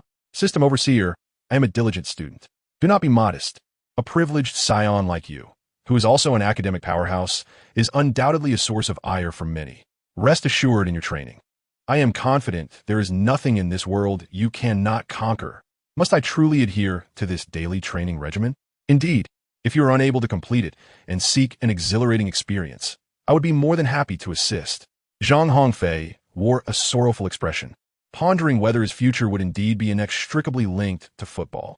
Very well. Before I ascend to the status of the most formidable amateur football player, I shall dedicate a few years to genuinely playing the sport. Brother Fei, what further instructions do you have for me, esteemed system? You must not entertain the thought of simply playing for a few years. Why? I am the most powerful amateur football athlete system. If you play well, it signifies your transformation into a professional footballer, which contradicts my very essence. Brother Fei, you must always bear in mind that you can only be the preeminent amateur football player. Amateurism is paramount. As for football, it is but a supplementary endeavor. Take your current situation, for instance. Your primary vocation is that of a university student, with football merely a sideline. The future shall mirror this. Should you dare to pursue a career as a professional footballer, I shall have no choice but to provoke you. Zhang Hongfei felt utterly speechless towards this earnest system elder. However, he now harbored a mix of reverence and trepidation for the system elder, certainly daring not to voice his grievances openly. Yet, he was engulfed in profound resentment towards the individual known as Li Siwei. Zhang Hongfei, having inadvertently dozed off in the bathtub, found himself awakening to the realization that he was now reclined upon a bed. Zhang Hongfei reached out and unexpectedly grasped a soft object in his hand. What on earth is this? How annoying. I've been holding on to it all night, and now I am questioning what it is. Such a lack of conscience. Zhang Hongfei let out a piercing scream. Zhang Hongfei suddenly found himself embracing a woman. What is the matter, Fei Ge? Don't you remember me? Chapter 12. Upholding Principles and Seizing Opportunities. Of course I remember. You are my junior from the medical school, Xiao Yan. I knew you would remember me, Fei Ge. But how did you get a key to my house? Have you forgotten? I mentioned wanting to rent a place, but I couldn't afford the rent, so you generously gave me a key. Oh, now I recall. Fei Ge, did you agree to be my boyfriend? Is that why you were waiting for me at my home? And, without any clothes on. At this point, Xiao Yan's face flushed crimson. Cough, cough. I had too much to drink and mistakenly entered the wrong apartment. My apologies. I shall leave at once. Wait, Xiao Yan, I apologize for earlier. It was my clumsiness. Fei Ge, you shared a bed with me for an entire night. You must take responsibility. Very well. How much do you want? Fei Yi, do you perceive me as a materialistic woman? All right, since you do not desire money, what do you wish for? A car? A house? Just say the word. Fei Ge, there is no need to shout. I can't hear you. I want you to take responsibility. Stop joking. I inadvertently fell asleep in the bathtub yesterday and cannot recall what transpired afterward. However, I'm certain you only moved me to the bed once you confirmed I was asleep. Nothing occurred between us. Even if something did happen, it would be entirely voluntary on your part, with no connection to me. Upon hearing Zhang Hongfei's callous and resolute words, tears streamed down Xiao Yan's cheeks. Rest assured, you may stay here without paying rent, Xiao Yan. Just before exiting, Zhang Hongfei turned back to add, close the door after Guan Hongfeng leaves. As soon as he was gone, Xiao Yan's tears transformed into a joyful smile. Yay, I won't have to pay rent for the next 3 years. This is simply marvelous. Xiao Yan returned to the large bed where Zhang Hongfei had just been sleeping and continued to indulge in her slumber. After Zhang Hongfei departed from Xiao Yan's abode, he felt a lingering sense of trepidation. He had nearly entangled himself in another romantic predicament. What close call! Zhang Hongfei harbors no feelings for Xiaoyan whatsoever. Thus, it is inconceivable for him to have her as his girlfriend for the month. Zhang Hongfei has unequivocally returned to his home this time. Zhang Hongfei glanced outside. The dawn was just breaking. In summer, the day breaks early. Zhang Hongfei took out his phone and glanced at the time. It was just past 5 in the morning. Fei Gu, aren't you heading out for training yet? Remember, the plan for the day begins with the morning. Zhang Hongfei gazed at the sky, feeling a strong reluctance to step outside. Brother Fei, don't be timid. Remember, a journey of 1,000 miles begins with a single step. Today marks the commencement of your life's pinnacle. Dear system, am I destined to remain merely an amateur football player? Indeed. Ha ha ha. That is splendid. I cannot train outdoors at this moment. What is the matter? Dear system, consider this. The university is on break, and I am just an amateur player. If I persist in training during the holidays, how would I differ from a professional footballer? Thus, in order to uphold my amateur principles, I absolutely cannot train outdoors. Absolutely no training. Dear system, do you see the validity in my reasoning? Brother Fei, you truly are shameless. Ahem. Dear system, I am a person of considerable principle. I shall never become a professional football player. Therefore, I must apologize. But before the new semester commences, I will not engage in any training. Brother Fei, you are indeed quite shameless. Well, dear system, does this mean I can forego outdoor training? Training daily is an essential path to becoming the strongest amateur football player. However, if today's training contradicts the fundamental principle of your amateur status, then so be it. You need not train during the holidays. Ah, splendid. Long live the system. Zhang Hongfei successfully exploited the loophole in the system by adhering to its principles, using it as an excuse for his own laziness. Moreover, the system, in its understanding and leniency, overlooked Zhang Hongfei's transgressions. The mere thought of 2 months without training filled Zhang Hongfei with a sense of exhilaration. Were he to follow the system's training regimen daily, he would likely lose the joy of playing football altogether. Zhang Hongfei stretched languidly and returned to his spacious bed. It is worth noting that he had meticulously decorated all 4 of his rooms in an identical fashion, even down to the furniture, which was also uniform. Thus, when he drunkenly stumbled into Xiaoyan's room, he remained blissfully unaware of any irregularity. Now, as he lay upon his own bed, a sense of reassurance finally washed over him. With regard to the upcoming collegiate league season, a flicker of anticipation began to blossom within Zhang Hongfei's heart. Zhang Hongfei has already devised a plan. Upon awakening, he intends to tour various sports schools in the city in hopes of enticing some promising talents to join Huazhong University of Science and Technology. By the time September rolls around and the new academic year commences, Zhang Hongfei will be entering his senior year. The primary forwards of the university's team are on the verge of graduation, creating an urgent need for the team to recruit several skilled attacking players. Zhang Hongfei has always believed in his commendable abilities and is now in urgent need of a formidable team to collaborate with him in securing the championship for the upcoming season. Over the course of 4 years in university, he played on the school team, and achieving a National College Student League championship before graduation would mark a most splendid conclusion to his amateur football journey. While Zhang Hongfei is immersed in slumber, his teammates from Wari have embarked on their holiday. Local students have returned home, leaving only a few from out of town who continue to reside in the school dormitories. With no intention of returning home for the break, Zhang Hongfei once mentioned to his team that they would seek out several clubs for friendly matches during the holiday. Such opponents for these warm-up games are typically amateur teams from city leagues or the school teams of certain high schools. According to the classification by the system's senior member, these adversaries are considered the lowest tier among amateur teams, essentially mere pushovers. Zhang Hongfei shares the same sentiment. During the holiday, he intentionally sought out a few weaker teams to aid the players of the university team in building robust self-confidence, which will contribute to their improved performance in the upcoming season of the collegiate league. Upon awakening, Zhang Hongfei made a phone call. "Young master, is there something you require?" A cold voice resonated from the other end. "Sister E, must you always speak to me in such a tone? It is only because you are the eldest son of a Zhang family that I am obliged to converse with you. Were you not of such lineage, I would have no interest in engaging with a frivolous scion like you. Sister E, are you still upset about that jest from before?" Chapter 13. Lingering Grievances. Zhang Hongfei. I once again issue you a solemn warning. You would do well to never mention that matter in my presence again. Otherwise, our grievances shall remain unresolved. Sister E, that incident was merely silence. Young master, do you have business with me? If not, I shall terminate this call. Sister E, wait. I have something to discuss. Speak quickly. Sister E, I wish for you to assist me in gathering information on the high school graduates this year who excel in football. I require their contact details and family backgrounds. Understood. Is there anything else you wish to command, young master? Indeed. Speak swiftly. Sister E, I love you. Beep, beep, beep. Zhang Hongfei held his phone, a wry smile of resignation crossing his face. Zhao Yi, assigned as Zhang Hongfei's personal secretary by his father, was 3 years his senior.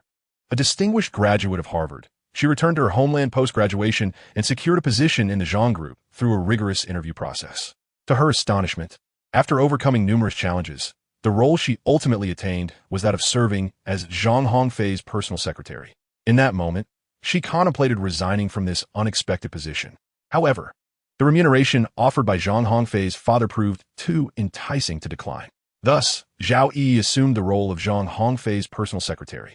That year marked Zhang Hongfei's second year of high school. The intricacies of the relationship between Zhao Yi and Zhang Hongfei could be traced back 2 years prior. During his sophomore year, Zhang Hongfei, in a moment of whimsy, purchased 999 roses to present to Zhao Yi. Coincidentally, that day also marked Zhao Yi's birthday. After Zhang Hongfei presented 999 roses to Zhao Yi, she, as a young girl who had never experienced love before, was instantly moved. Just as Zhao Yi believed that love had finally graced her life, Zhang Hongfei delivered a devastating blow. My apologies, E. These roses were meant for someone else. I intended to give them to. Zhang Hongfei had yet to finish his words when he received the first slap of his life.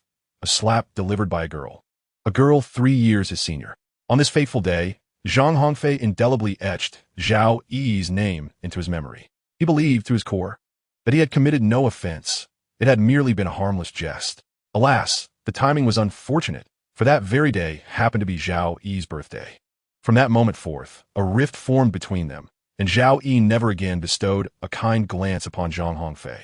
Had it not been for the annual salary increments bestowed by the Zhang family, she would have long since departed. However, reality ultimately subdued Zhao Yi, and to this day, she dutifully serves as Zhang Hongfei's personal secretary. Yet, it has been an entire year since she last graced him with a pleasant demeanor. Such is the nature of men. The more elusive the prize, the more fervently they desire it. As Zhao Yi turned a cold shoulder to him, Zhang Hongfei found himself inexplicably drawn to this elder sister figure who had cared for him throughout the years. Thus began his lengthy pursuit of Zhao Yi, a journey that seemed devoid of any clear conclusion. After hanging up the phone, Zhang Hongfei languidly reclined on his bed. Though Sister E remained miffed with him, he felt assured of her efficiency in handling matters. Last year, the athletes she recruited proved quite commendable, particularly Liu Fei, who shared a temperament akin to his own. He hoped this year would yield several equally formidable companions. Once Zhao Yi concluded her call with Zhang Hongfei, she set about her work. She had anticipated that he would assign her this task, thus she had proactively gathered ample information. That insufferable scion, she muttered under her breath when her phone rang again. Hello, is this Miss Zhao Yi? Yes, who is this? I'm the courier. You have a delivery. I haven't team made any online purchases recently. This is a local errand service delivery. Local errand service? Please hurry. I have numerous deliveries to make. All right, I'm on my way down. Upon reaching the company's entrance, Zhao Yi was greeted by a courier holding a large bouquet of roses. You must be Miss Zhao Yi. Indeed.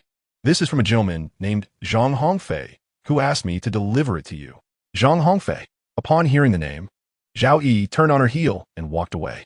Hey, Miss Zhao Yi, please sign here. Not delivering it. You can sort it out yourself. Zhao Yi returned to the company with a sullen expression. The delivery man stood there holding a large bouquet of roses, his face reflecting a sense of helplessness. Passers-by in the vicinity assumed that this delivery man had just experienced a failed confession, casting sympathetic glances in his direction. After taking a brief nap, Zhang Hongfei finally felt well-rested. Glancing at the clock, he realized it was nearly noon. Zhang Hongfei decided to pay a visit to the school. Having triumphed in yesterday's match, he promised to bestow a monetary gift of 10,000 yuan upon each of his teammates. Zhang Hongfei opened the drawer and hesitated for a long time in front of a multitude of car keys. Ultimately, he selected a Lamborghini key. Zhang Hongfei first drove to the Shuncheng Bank, where he withdrew a sum of 200,000 in cash. As a distinguished VIP among the elite, It was a mere trifle for Zhang Hongfei to withdraw money from the bank. Subsequently, he returned to the campus in his Lamborghini. Although the examinations had concluded, a considerable number of students remained on the Wari campus, particularly the female students. They were well aware that every year during the holidays, Zhang Hongfei would organize several football matches. Consequently, these girls, akin to moths drawn to a flame, willingly chose to stay at school, eagerly awaiting the chance to catch Zhang Hongfei's attention, even if it were merely for a fleeting night of companionship. The rewards would far surpass what they could earn through 4 years of laborious study. This had become a shortcut to wealth for the female students across the entire institution. Regrettably, Zhang Hongfei's discerning taste rendered him uninterested in the ordinary. He had long since dismissed them from his consideration. Given Zhang's illustrious family background, finding a glamorous cover girl was hardly a challenge. Zhang Hongfei is currently determined to win over Zhao Yi. Naturally, before securing Zhao Yi's affection, he considers himself single and therefore entitled to temporarily seek a girlfriend. This matter pertains to Zhang Hongfei's pride. Other affluent heirs boast their own romantic partners, some even reveling in nightly matrimonial escapades. Should Zhang Hongfei venture out without a girlfriend by his side, he would become the subject of ridicule within his social circle, mocked for his inadequacies in that regard. Such humiliation is utterly intolerable. Consequently, Zhang Hongfei occasionally engages various campus beauties from different departments at Huali University as his temporary girlfriends, merely to navigate social situations. Of course, he ensures that these young women are not left wanting during their outings. Luxurious handbags, smartphones, cosmetics, he provides them all. Chapter 14. Misunderstanding. As soon as Zhang Hongfei's limited edition Lamborghini made its appearance, a swarm of admirers flocked towards him. "Senior, will you be my boyfriend?" "Feej, please be my boyfriend. I excel in singing and playing musical instruments. I can master any pose." A dozen young women encircled Zhang Hongfei, their eyes gleaming with an insatiable hunger, as if they had long been deprived of indulgence. Zhang Hongfei, troubled, rubbed his temples. However, he was well versed in dealing with such matters. Zhang Hongfei once again opened the door of the Lamborghini and slipped inside. When he re-emerged, he was adorned with over a dozen Louis Vuitton bags. Each bag was designated for an individual. Take one and depart. Should anyone linger, the bag would remain behind. The girls were initially taken aback, but soon rushed forward to seize the bags. In truth, these young women were acutely aware that, given Zhang Hongfei's esteemed status, he would hardly cast a glance in their direction. Their intent was merely to grasp a fleeting advantage, and of course, if by chance Zhang Hongfei were to notice them, it would be an even greater delight. With the allure of Louis Vuitton bags at hand, the girls' attention swiftly diverted from Zhang Hongfei, their romantic aspirations momentarily forgotten. Observing his sudden disregard, Zhang Hongfei could only shake his head in resignation. Alas, it seems the allure of Louis Vuitton surpasses even my own, outshone by the bags. Zhang Hongfei proceeded into the dormitory building of Huali. This was not his first venture into the Huali dormitory, yet each time he entered, he felt an undeniable sense of oppression. After all, the living conditions of a college dormitory could hardly compare to the comforts of his own home. As Zhang Hongfei stepped into the dormitory, he was immediately greeted by a cacophony of wails and cries. The typically reserved and reticent men had transformed into a motley assembly of various demons and mythical creatures. As soon as Zhang Hongfei appeared, he immediately captured the attention of all the players from the Huali team. "Feige, Feej has arrived. Welcome, welcome, a warm welcome. Feej, we have missed you dearly. All right. Am I not aware of your intentions? You are after the appearance fee, aren't you?" A group of grown men felt a bit embarrassed as Zhang Hongfei saw through their thoughts, and they sheepishly scratched the back of their heads. "Well, here it is. I have brought it." Zhang Hongfei took out all the cash he had just withdrawn from the bank. "Share it among yourselves. No need to be polite. Long live Brother Fei. Brother Fei, I adore you. Brother Fei, I want to bear your children. Well, you should first take a trip to Thailand before that." The players from the Huali team, having received their appearance fees, were clearly in high spirits. "Today, I will treat everyone. No, I will treat everyone. Go on. I promise to treat." With newfound wealth, everyone eagerly vied to treat each other. Such is the manifestation of male camaraderie. No matter how eloquent the words may be, nothing is more genuine than treating someone to a meal. You offer me your heartfelt sincerity, and I shall reciprocate with a night of revelry.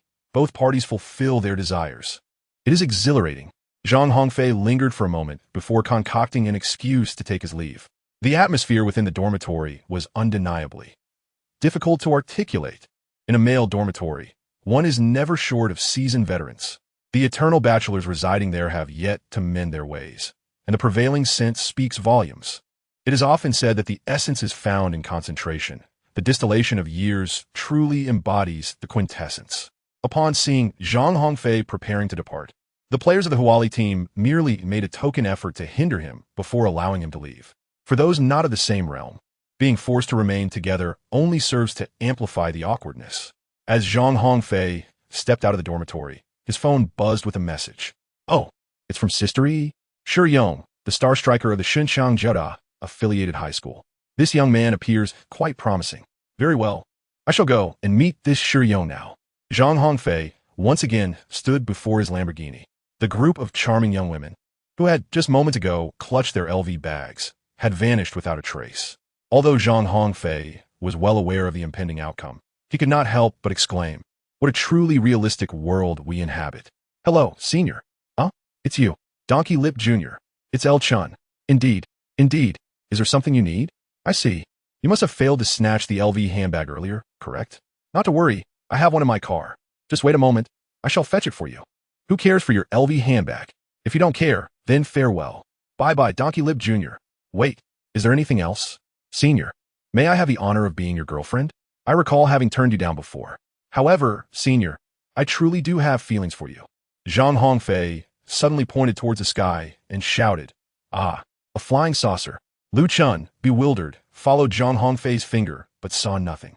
"Senior, where's the flying saucer?" However, the only response to Lu Chun was the roaring engine of a Lamborghini and a thick cloud of exhaust fumes. Zhang Hongfei, following the address provided by Zhao Yi, arrived at the foot of Shi Yong's residence. It became evident that among those who play football, few possess affluent living conditions. Shi Yong's home is situated in an aging district of the city.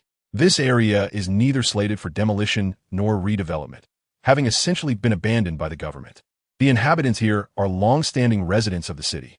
The appearance of Zhang Hongfei's Lamborghini immediately stirred a sensation. People began to rush to share the news. Come quickly. Come quickly. A big boss has arrived. We might be facing demolition." Everyone hurried home to prepare. This time it's settled. If anyone dares to hold us back again, we shall unite and deal with them. The locals mistakenly perceived Zhang Hongfei as a real estate tycoon, assuming he was here to survey the land. Previously, a real estate developer had come to assess the area, only to be driven away by an elderly resident with a reputation for being a stubborn holdout, who splashed him with a torrent of insults. Since then, that developer never returned. This time, the community was resolute, united in their shared purpose to ensure the old buildings were sold. As Zhang Hongfei arrived at the entrance of the community, he was greeted by 2 rows of people, forming a corridor of welcome. Zhang Hongfei inquired with curiosity, "Were you all engaged in?" The lead, a balding middle-aged man, responded with fervor, "Boss, we have been eagerly anticipating your arrival." "Ah, boss, rest assured, this time, we shall undoubtedly cooperate with your endeavors. These individuals are your bodyguards, and I am the captain of your security team." Upon finishing his statement, the balding man inadvertently strained his back while demonstrating. Clutching his waist in pain, he exclaimed, "Ouch, that hurts." "Someone, Xiao Wang, step forward and take my place as the captain of the bodyguards. Escort this esteemed boss. I need to find a place to rest." "Yes, Brother Zhang, it's on me. Remember, we must not allow that wretched old woman from last time to ruin our plans. Rest assured, it will be handled. I have arranged for her front door to be nailed shut. Once the boss departs, we shall release her." The balding man gave a thumbs up, praising, "Well done." Chapter 15. The search for Shi Yong. Zhang Hongfei, not a stranger to grand occasions, swiftly misinterpreted these individuals' goodwill as a premeditated arrangement orchestrated by Zhao Yi. In Zhang Hongfei's heart, he was filled with gratitude towards Zhao Yi. Sister Yi was truly considerate, thinking of everything for him. She even arranged for so many bodyguards. Wasn't I merely trying to persuade Shi Yong to join the Huali football team? Was there really a need for so many bodyguards? Sometimes, Sister Yi could be, sigh. Zhang Hongfei let out a sigh as he stepped into the community. "Where shall we head first, boss? Is that even a question?" "Of course, it is room 202 in building 4. What? What is wrong? What a coincidence. Room 202 in building 4 happens to be the very residence where our substitute bodyguard captain, Xiao Wang, just recently bolted the door shut. Boss, perhaps you might consider another place? Here we. Zhang Hongfei waved his hand and decided to visit that particular establishment first. If there are any other commendable options, I shall certainly consider them as well. What is the matter? Is there an issue? Xiao Wang simply could not comprehend why this prominent figure insisted on patronizing that specific place. Zhang Hongfei was also somewhat displeased.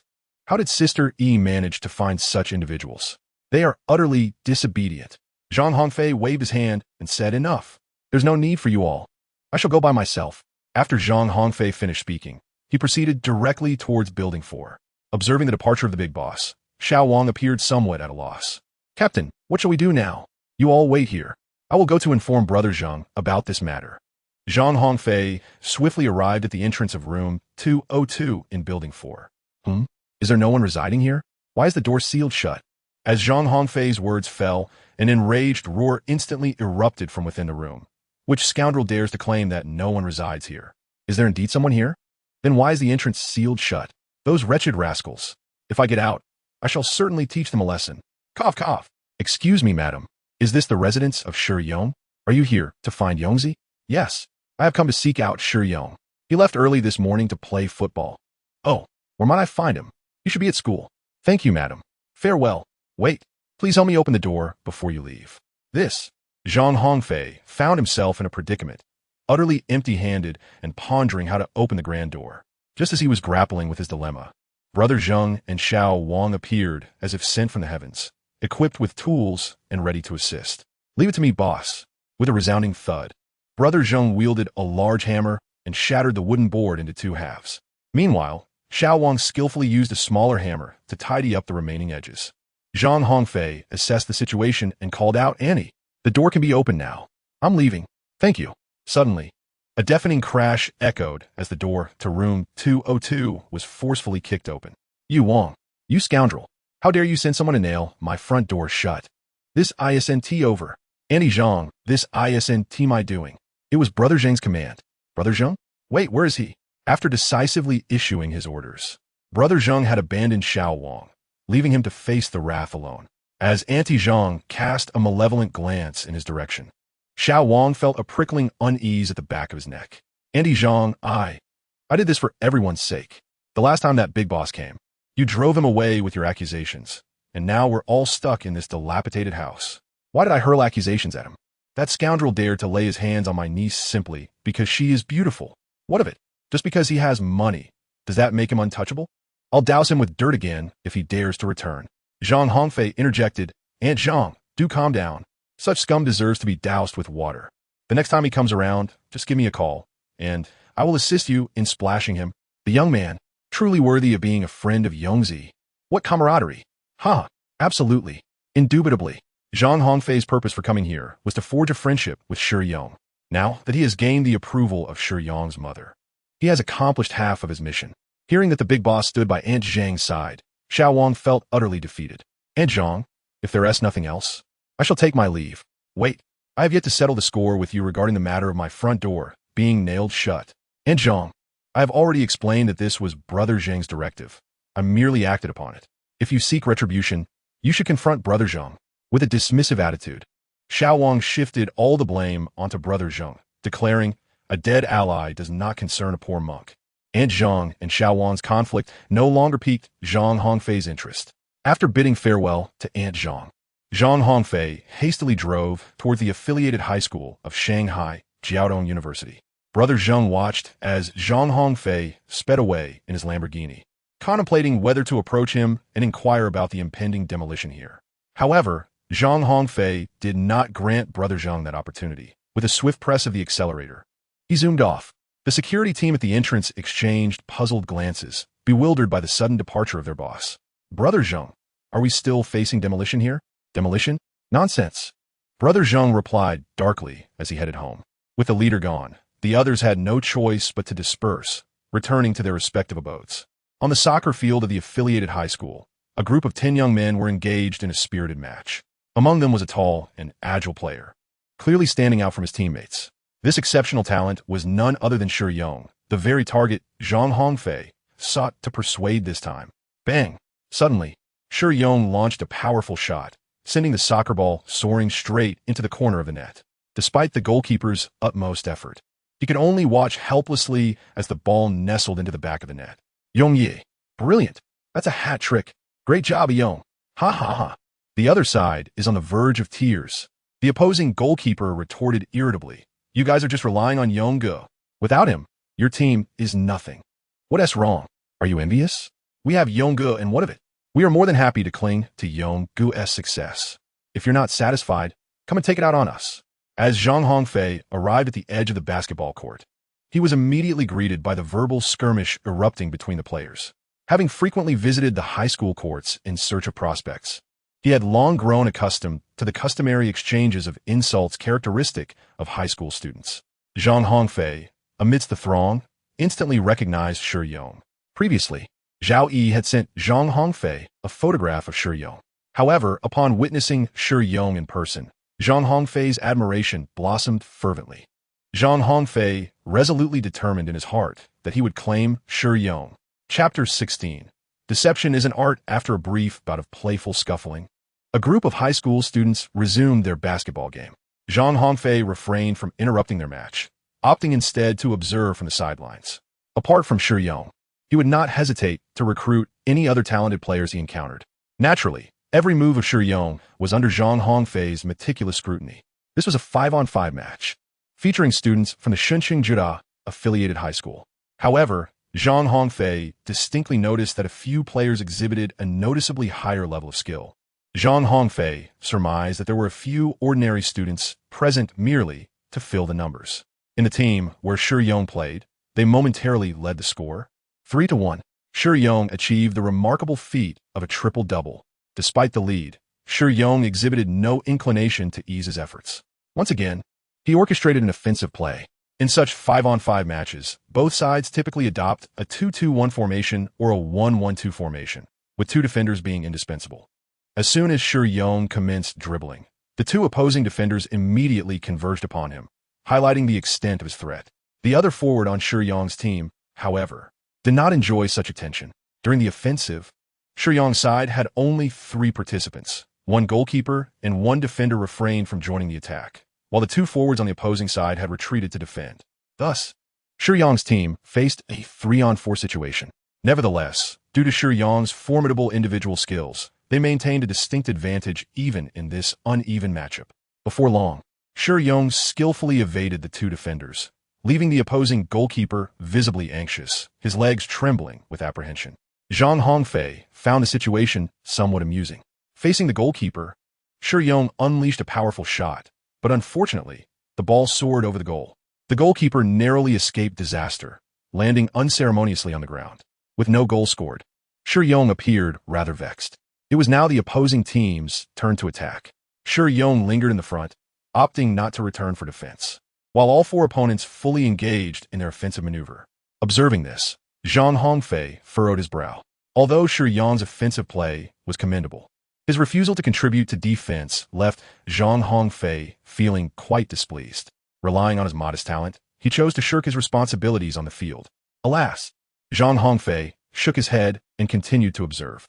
This offensive maneuver was exceedingly perilous. On the surface, it appeared to be a 4-on-3 situation.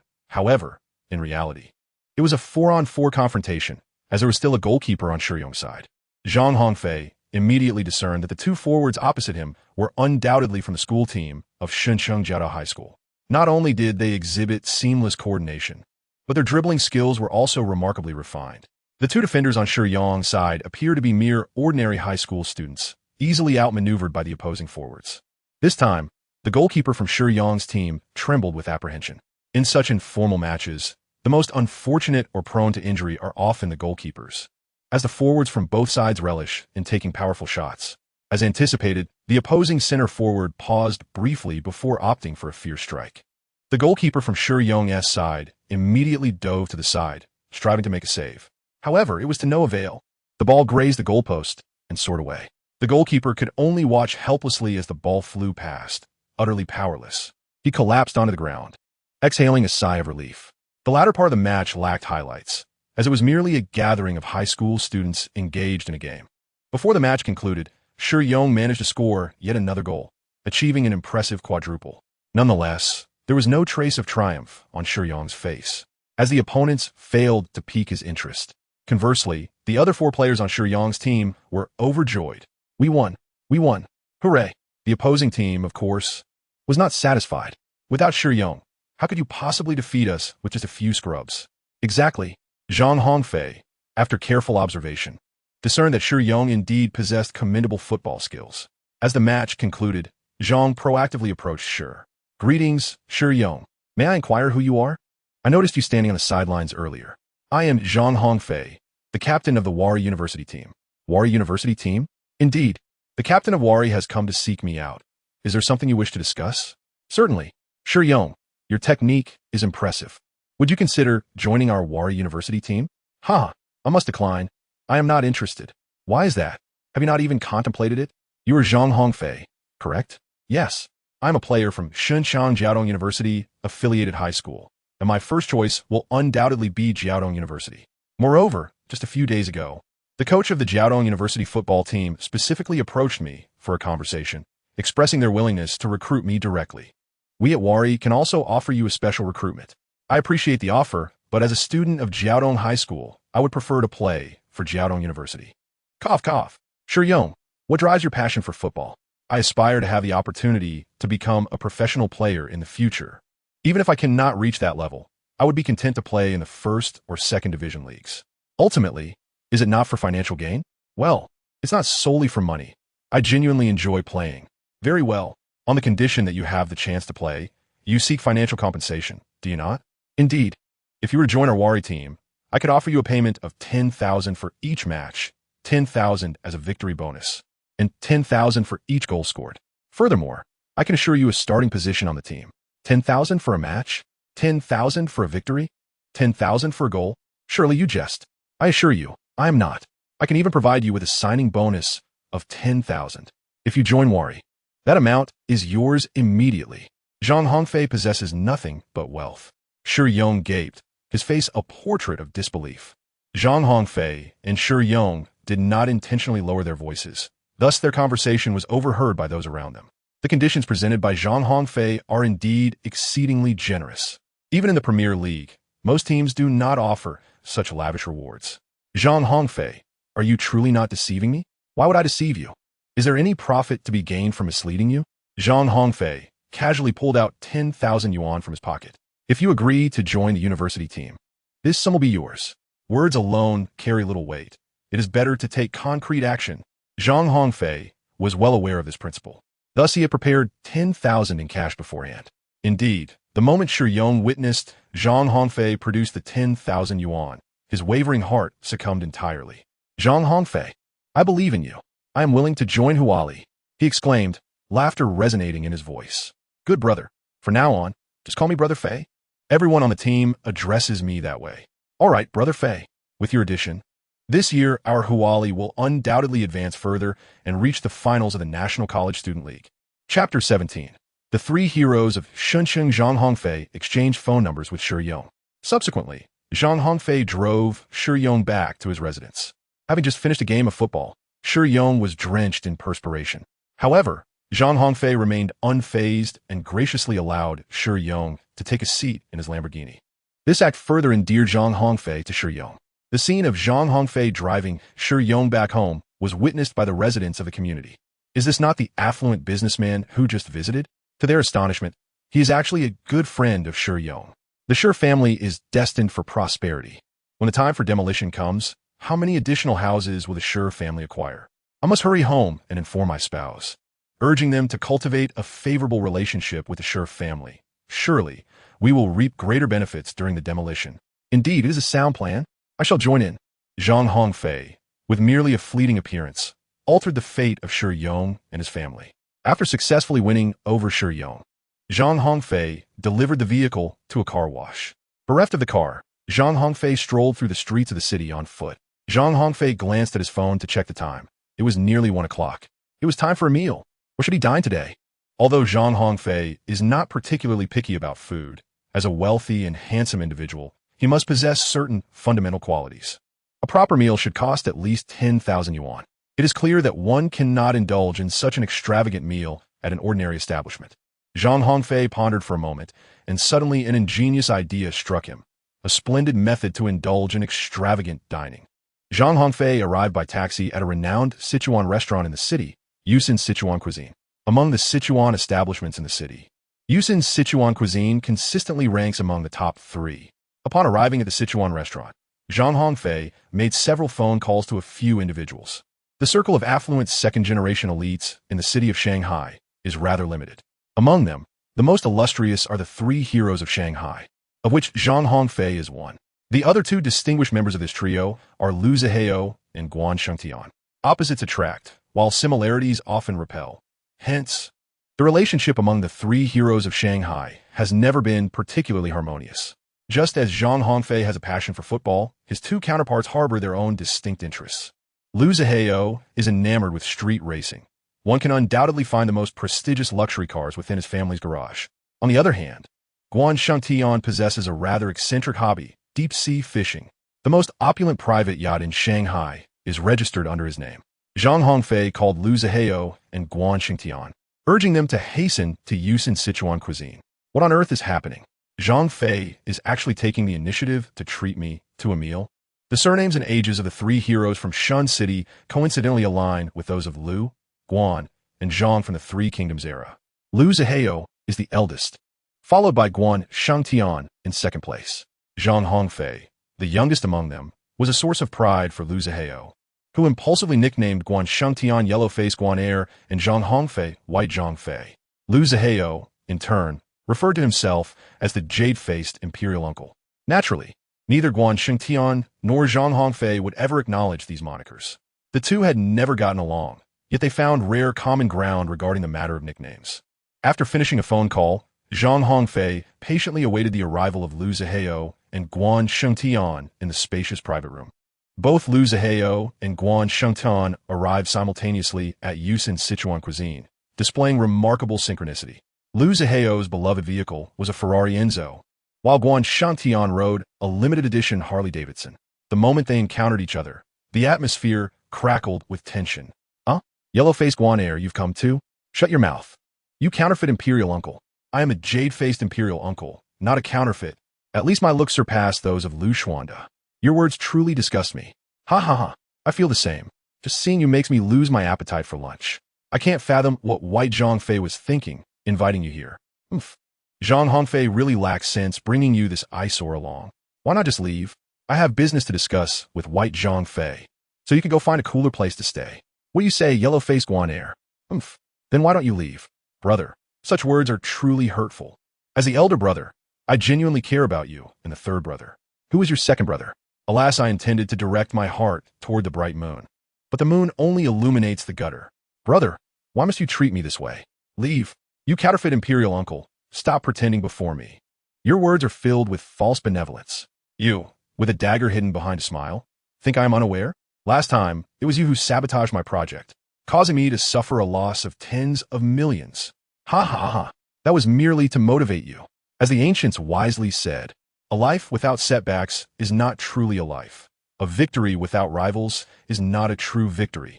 Which fool of an ancient said that? Ancients are just that. Ancients. Are you planning to dig up their graves to reason with them? Boring. Guan Shengtian chose not to engage further with Lu Zihao and walked into the restaurant. Upon entering, he complained to Zhang Hongfei. Zhang Hongfei, what on earth are you doing? Why did you invite that counterfeit imperial uncle? You know I've never gotten along with that guy. Brother Guan, calm down. The reason I called you both here is actually to discuss something important. What important matter? Let us wait for Brother Lu to arrive, and then we can sit down and talk in detail. Why the mystery? Oomph. Guan Shengtian pulled up a chair and took a seat. After a few minutes, Lu Zihao arrived, albeit fashionably late. Zhang Hongfei stepped forward and greeted, Ha ha, Lu, my brother. I trust you have been well. Indeed, indeed. By Zhang Fei, you truly delight in causing me trouble. I had arranged to partake in a thrilling race today. Yet your unexpected call compelled me to honor our friendship. Thus, I hastily abandoned my racing plans and rushed here with utmost urgency. Ha ha, Brother Lu. I genuinely feel your sincerity. Oomph. Imposter of the Emperor's uncle. Are your legs not agile? We arrived together, yet you take so long to appear in the evening? Ha ha. Huang-faced Guan, my charm surpasses yours, as you well know. Just moments ago, Numerous young ladies cast me flirtatious glances. How could I possibly refuse their kind intentions outright? It is only proper to be a tad more tactful. Guansheng shot Lu Zihao a scornful glance and succinctly labeled him a fool. Gentlemen, do refrain from squabbling. I summoned you both for a matter of significance. A matter of significance? Speak swiftly, so we may depart. Bai Zhangfei remarked. Have you seen how appalling Huang-faced Guan Er's attitude is? What fruitful discussion can arise with him? Chapter 18. The second target. Zhang Hongfei waved his hand, signaling Lu Zihao and Guan Shengtian to be quiet. All right, let us discuss the matter at hand. I recall that the three of us had previously agreed to organize an event annually. Is that correct? Indeed, that is accurate. This year, I propose we hold a football match. Lu Zihao immediately interjected. I do not concur. Guan Shengtian also shook his head in disagreement. Is the sun rising in the west today? Guan, it appears you and Lu are in accord. Both of you disagree? Zhang Hongfei's attempt at sowing discord was rather unremarkable. However, Lu Zihao and Guan Shengtian were already at odds with one another.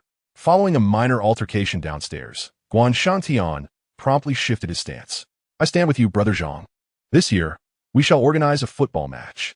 Lu Zihao's expression instantly hardened. Oh, come on, Guan Er. I find a car racing competition far more exhilarating than a football match. What is the matter, you pretender of an imperial uncle? The moment football is mentioned, you falter? Indeed. Lu, have you lost your courage? If you admit your timidity, we shall host a car racing event this year.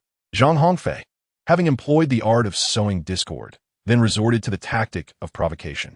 Zhang Hongfei's provocative tactic was not particularly astute. Lu Zihao discerned at once that Zhang was merely attempting to goad him. However, Lu Zihao was a man who valued his pride, especially in front of Guan Shengtian and Zhang Hongfei, where his dignity was paramount. I agree.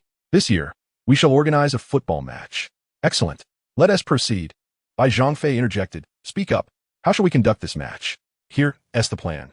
The three of us will form two teams to compete. Lu Zihao immediately declared.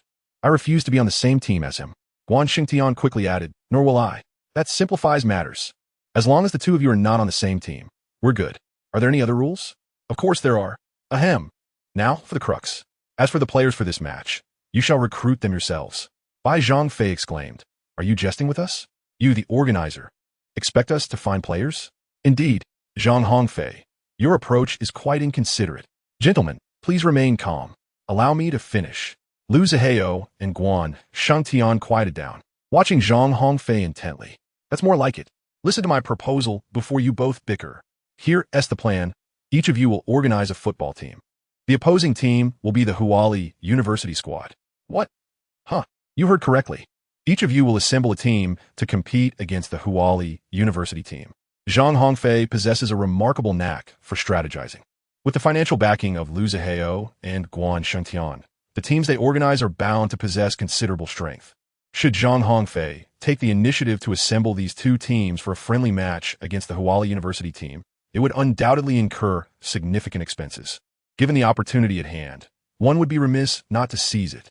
Lu Zihao and Guan Shengtian exchanged concerned glances, each contemplating the feasibility of this proposal. Zhang Hongfei, how shall we determine our respective standings? They inquired. Zhang Hongfei chuckled insidiously. Ha. Brother Lu, Brother Guan. I'm fully aware that I cannot measure up to either of you. This time, the primary task is for the two of you to determine who excels over the other. I shall humbly accept my position as the last. When the time comes for your two teams to compete against the Huali University team, the one who scores the most goals shall claim the title of victor. In truth, Zhang Hongfei only expressed flattering remarks up front, leaving the more disparaging comments unspoken. Zhang Hongfei mused himself when the time comes. Once both of your teams have succumbed to my prowess, I shall relish the sight of your faces as you contest for the first place. Ultimately, I shall be the victor. Ha. Lu Zihao and Guan Shengtian exchanged glances. Guan Shengtian, with a provocative glare directed at Lu Zihao, stood up and declared, I am in. Let us compete. Lu Zihao, unwilling to be outdone, promptly rose as well and proclaimed, since the yellow-faced Guan has agreed, how could I, as the elder brother, possibly shrink back? Let us compete. Ha. Both elder brothers are truly forthright. Your younger brother is immensely grateful. When shall the competition be held? Next month, perhaps. I shall allow both elder brothers some time to assemble a team. I will inform you of the exact date via phone. Excellent. No problem. Zhang Hongfei immediately beamed with a broad smile and proclaimed, "Today, the treat is on me. Let us indulge my esteemed brothers." The three individuals, each harboring their own ulterior motives, momentarily reached a consensus to organize a football match to vie for ranking. In truth, this ranking held an additional significance. Each year, the top contender among the three distinguished figures of the city would secure a coveted spot, competing for a place among the global youth elite. As scions of affluent families, the high and mighty constantly seek to embellish their own reputations. Attaining the title of a global youth elite would undoubtedly lend greater weight to their words within their social circles. After all, with such a vast nation, the young elites of the city could only boast within their confined territory. Once they ventured beyond, they would merely be regarded as ordinary wealthy heirs. However, possessing the title of a global youth elite would set them apart. They would command respect from nations worldwide.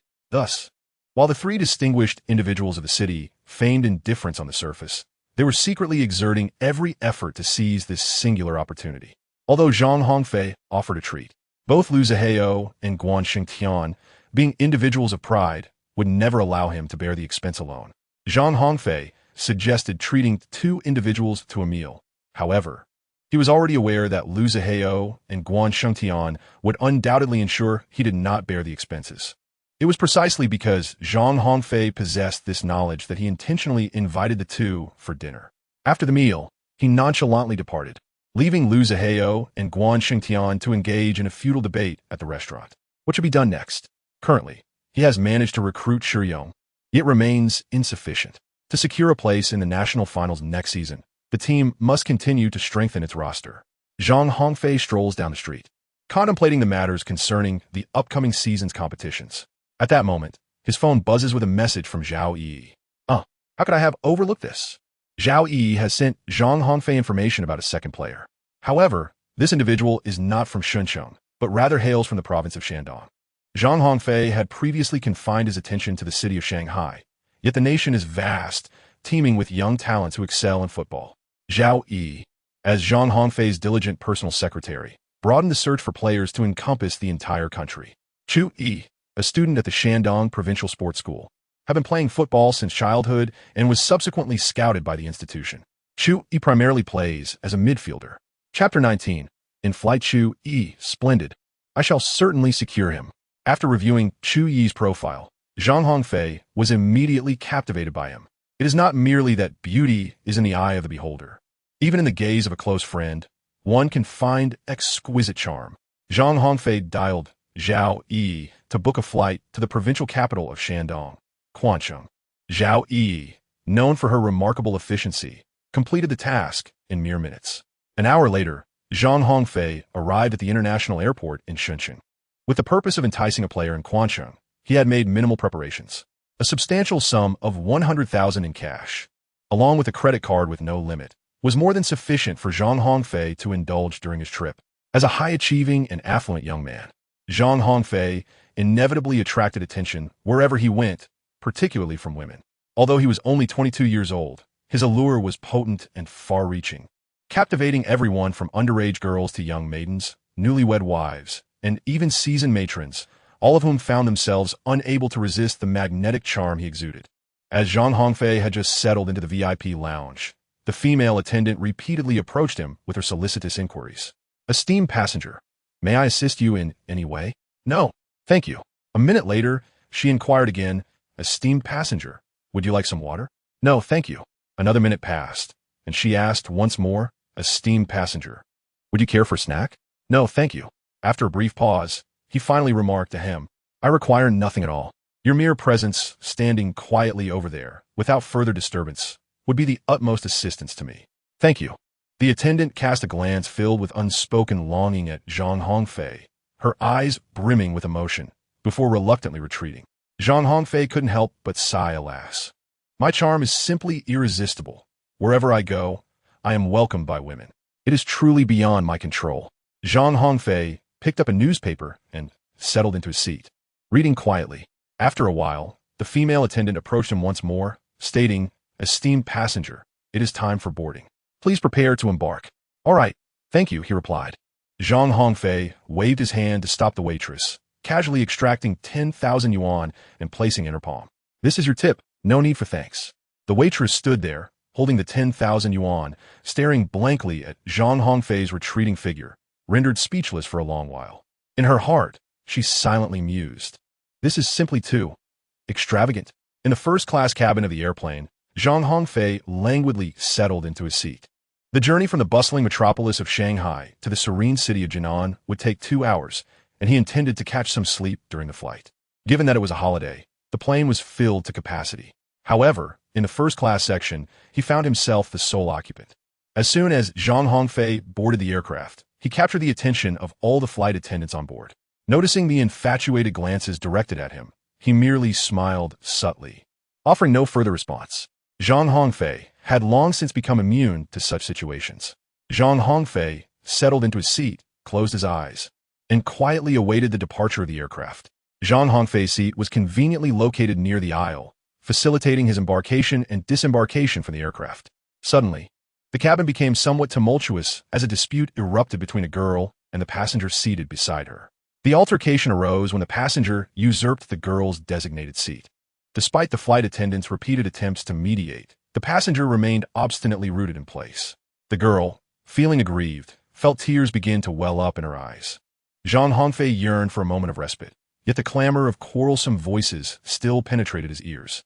Zhang Hongfei waved his hand, summoning a flight attendant to his side. Please let that young lady sit beside me.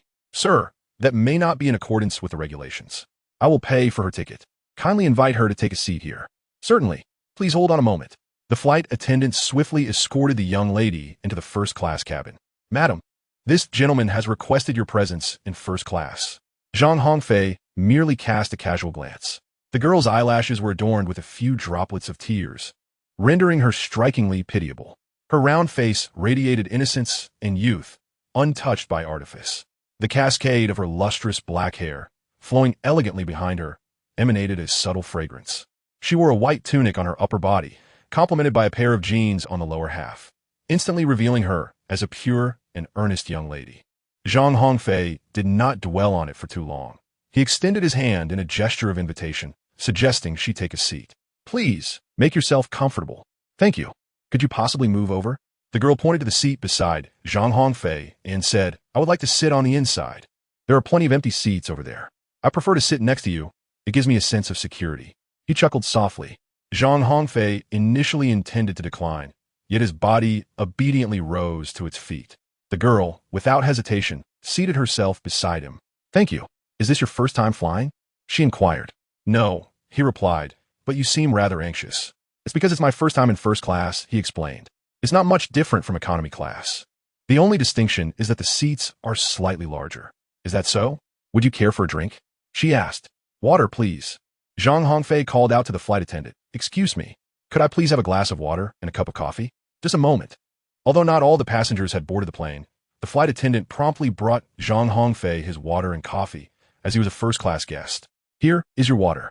Thank you. May I ask your name? What? Are you conducting a census? It's merely a small favor. There's no need to take it to heart. I remember those who are kind to me and have helped me, for my parents have often taught me the importance of gratitude. My name is Zhang Hongfei. The girl smiled brightly and replied, Hello. My name is Zhao Xiaoying. Zhao Xiaoying? Ah, what a lovely name. You are a good person. I hereby grant you permission to call me Yingbao. Yingbao. Indeed, those who are close to me all call me Yingbao. Huh, what kind of attitude is that? Don't you want to be friends with me? Not at all. Not in the slightest. Why not? I prefer not to befriend strangers. Are we not strangers? Is that not the case? Zhang Hongfei's attitude gréatli Angers Zhao Xiaoying. In May 2006, having just participated in the Star Search competition and emerged as the champion of Director Feng's team, Zhao Xiaoying was in high spirits. Subsequently, Director Feng cast her as the lead in his commercial. Zhao Xiaoying had initially pursued a career as a flight attendant, but due to her family's financial situation, she opted to work in sales at a company. Later, when she encountered the auditions for the Star Search competition, she decided to participate with a mindset of merely trying her luck, and to her delight, she stood out among the competitors. Now, having completed her work, Zhao Xiaoying was on her way back to her hometown of Langfang. The journey from Shuncheng to Quancheng and then back to Langfang was relatively short. Chapter 20. The little follower Zhang Hongfei's indifferent demeanor did not deter Zhao Xiaoying. Instead, she relentlessly pursued him with a barrage of questions, determined to uncover every detail about him. Unfortunately, Zhang Hongfei remained disinterested, choosing instead to rest with his eyes closed. Observing his disregard only intensified Zhao Xiaoying's intrigue.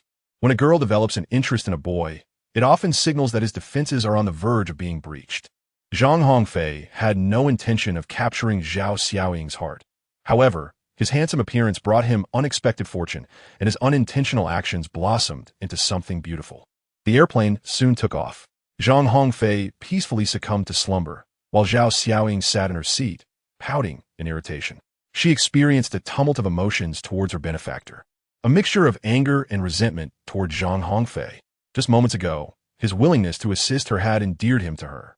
However, his subsequent aloof demeanor ignited within her a desire to confront him with force. Seizing the opportunity while Zhang Hongfei lay asleep, Zhao Xiaoying scrutinized his features. His exquisitely fair and delicate visage would undoubtedly make him an exceptional candidate for a pretty boy. Zhang Hongfei's long and slender legs captivated Zhao Xiaoying's attention. Due to his years of playing football, Zhang Hongfei possessed remarkably well-developed muscles, particularly in his legs, which were exceptionally robust. Zhao Xiaoying mused to herself about the impressive physique of this man. His exterior hardly revealed the strength he held within. What could his profession be? Zhao Xiaoying felt as though she had stumbled upon an intriguing toy, prompting her to delve deeper into her observations of Zhang Hongfei. Although Zhang Hongfei was asleep, he had an inexplicable feeling that someone was watching him. In Zhang Hongfei's subconscious, there always lingered a sense of being watched. 20 minutes before the plane's arrival, Zhang Hongfei was summoned by a flight attendant. Zhang Hongfei stretched languidly and, upon turning his head, discovered Zhao Xiaoying gazing intently at him. "What are you doing?" he inquired. "Watching you," she replied. "I must say you're truly handsome. I can't seem to get enough of looking at you." Have you been staring at me the whole time?" "Indeed. Isn't that rather boring?" "Not at all. If you continue to stare at me, I might have to accuse you of harassment. Why can't a good-looking person be admired?" "Zhang Hongfei, what brings you to Quancheng?" "Zhang Hongfei, I see you're alone. Would you like to find a secretary?" "Zhang Hongfei, I stop right there. What is it? Could you remain quiet for a moment?" "I cannot." "Zhao Xiaoying? Just call me Ying Bao." "Ying Bao, I hardly know you. There is no need for such scrutiny." "Not at all. I feel I know you quite well now." "Oh, at the very least, I know your name is Zhang Hongfei." "That was just what I told you. And I also know you are male." "That is quite obvious. I know you are exceptionally handsome." "That too is stating the obvious. You must be a tall, rich, and handsome man. That is common knowledge. No need for you to point it out. Why are you so dull?" "Ying Bao, stop bothering me and go home." "Actually, there is nothing for me to do at home. Why not let me accompany you?" "Absolutely not." "All right then. We've made a delightful decision." "Ying Bao, are you even listening to me? Once we arrive in Quancheng, where shall we go?" "Bao to spring." Zhao Xiaoying completely disregarded Zhang Hongfei, lost in her own plans. Zhang Hongfei gazed at Ying Bao, who was diligently crafting her plans, and inexplicably found himself unable to hinder her any further. "Very well. I shall accompany this young lady in the spring city for a couple of days." Upon disembarking the plane, Ying Bao indeed clung to Zhang Hongfei like a shadow. Zhao Yi had made prior arrangements for him. A luxurious car from a five-star hotel awaited him outside the airport. The driver and the steward stood by the exit, holding a sign bearing Zhang Hongfei's name. "Zhang Hongfei, someone is waiting for you." "Quite normal. You must be the scion of some prominent family. Am I correct?" "Can you guess who I am?" "No." "Well, you probably lack notoriety. Why have I never encountered you before?" "Perhaps I prefer to keep a low profile." "Low profile? Traveling in first class, and now being greeted by a dedicated vehicle. Hardly the demeanor of someone discreet. I refuse to believe you are a modest individual." "Ha ha ha. One can know a person's appearance, but not their heart." "Ying Bao, you still have time to leave now. If you wait until nightfall, I shall not permit your departure." "Humph. Why should I fear you?" With that, Ying Bao dashed ahead to the steward and driver. "Greetings, I am Zhang Hongfei's secretary." "Ah.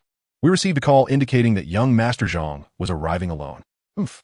Does our young master require your permission to bring a secretary?" No. "Please, madam, do not be angry. We shall assist you with your luggage." The driver promptly stepped forward, eagerly taking Ying Bao's bags into his possession. A satisfied smile graced Ying Bao's face. "Now that is more like it. Young Master Zhang, why are you moving so slowly? Hurry up and come over." Zhang Hongfei, with a sense of resignation, shook his head and followed suit.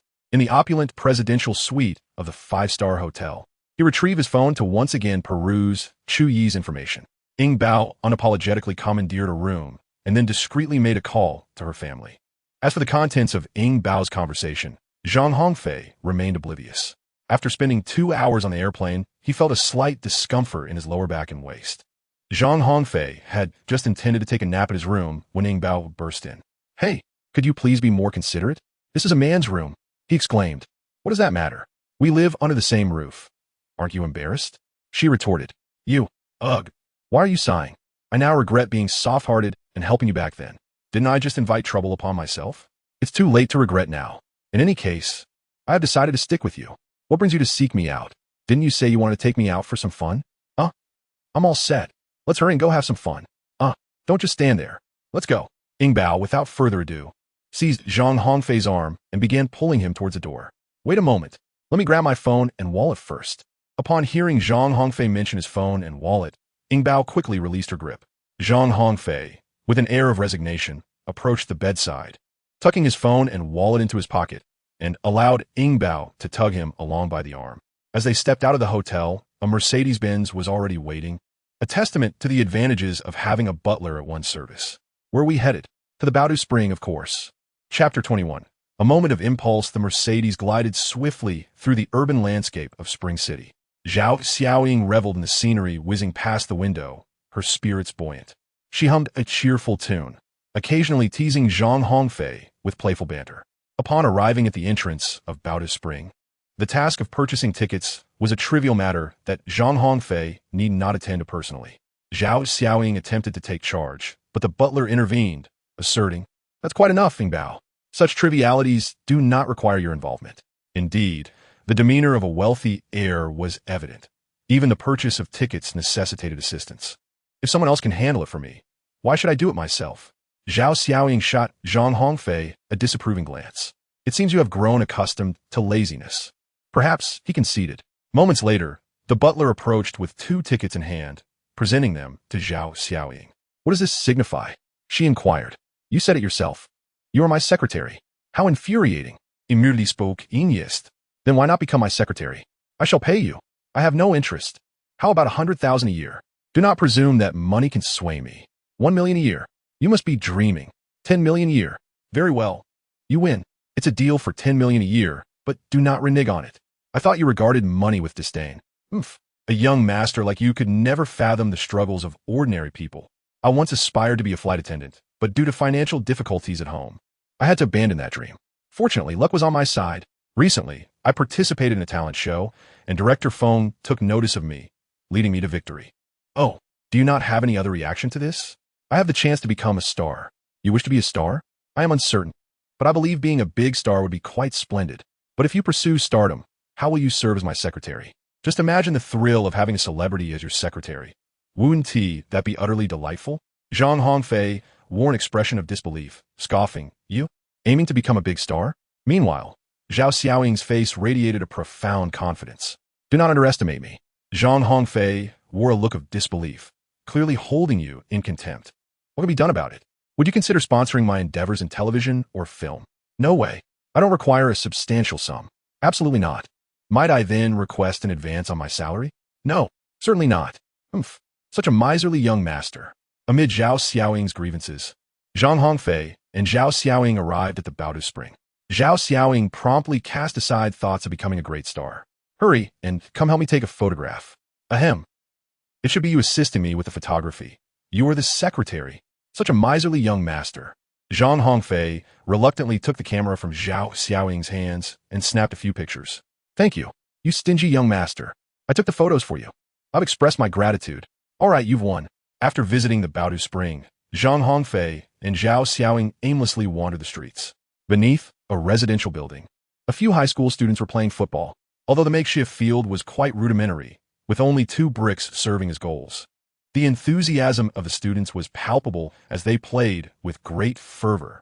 Zhang Hongfei felt a stirring in his heart and could not help but pause in his steps. Upon noticing his halt, Zhao Xiaoying also came to a standstill. She gazed intently at Zhang Hongfei's face and was captivated by his earnestness as he watched the game, losing herself in the moment. A man who is sincere always exudes the most allure. When a child scored a goal, Zhang Hongfei could not restrain himself and exclaimed, "Beautiful." Upon hearing a shout, the high school students turned their attention toward him. Initially, they noticed Zhang Hongfei, but soon their focus shifted, as all eyes were drawn to Zhao Xiaoying. For males, the beauty of a female possesses an irresistible charm. "Brother, would you like to join us on the field for a while?" Zhang Hongfei exclaimed with delight. "Is it possible?" "Of course." He continued in Bao. "Please wait by the side for a moment. I'm going to kick the ball." Having long felt a restless urge to play, Zhang Hongfei wasted no time and stepped onto the field. "Pass! Pass! Give me the ball!" he shouted eagerly. "Hey, hurry up and charge." "Oh dear, what a clumsy kick. How could I miss from such a short distance? What a splendid play. Beautiful pass." Upon stepping off the court, Zhang Hongfei seemed to transform entirely, shedding his usual modest demeanor. On the field, he exhibited an exuberant personality, brimming with confidence.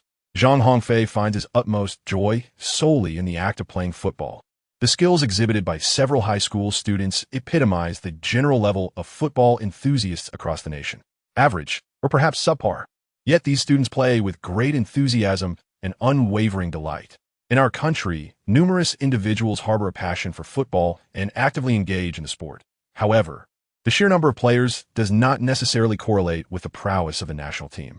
For the majority of football aficionados, the essence of the game lies in participation. Fans invariably harbor a myriad of expectations for the national team, but such sentiments are neither reasonable nor scientifically grounded. You merely impose upon others what you yourself deem unattainable.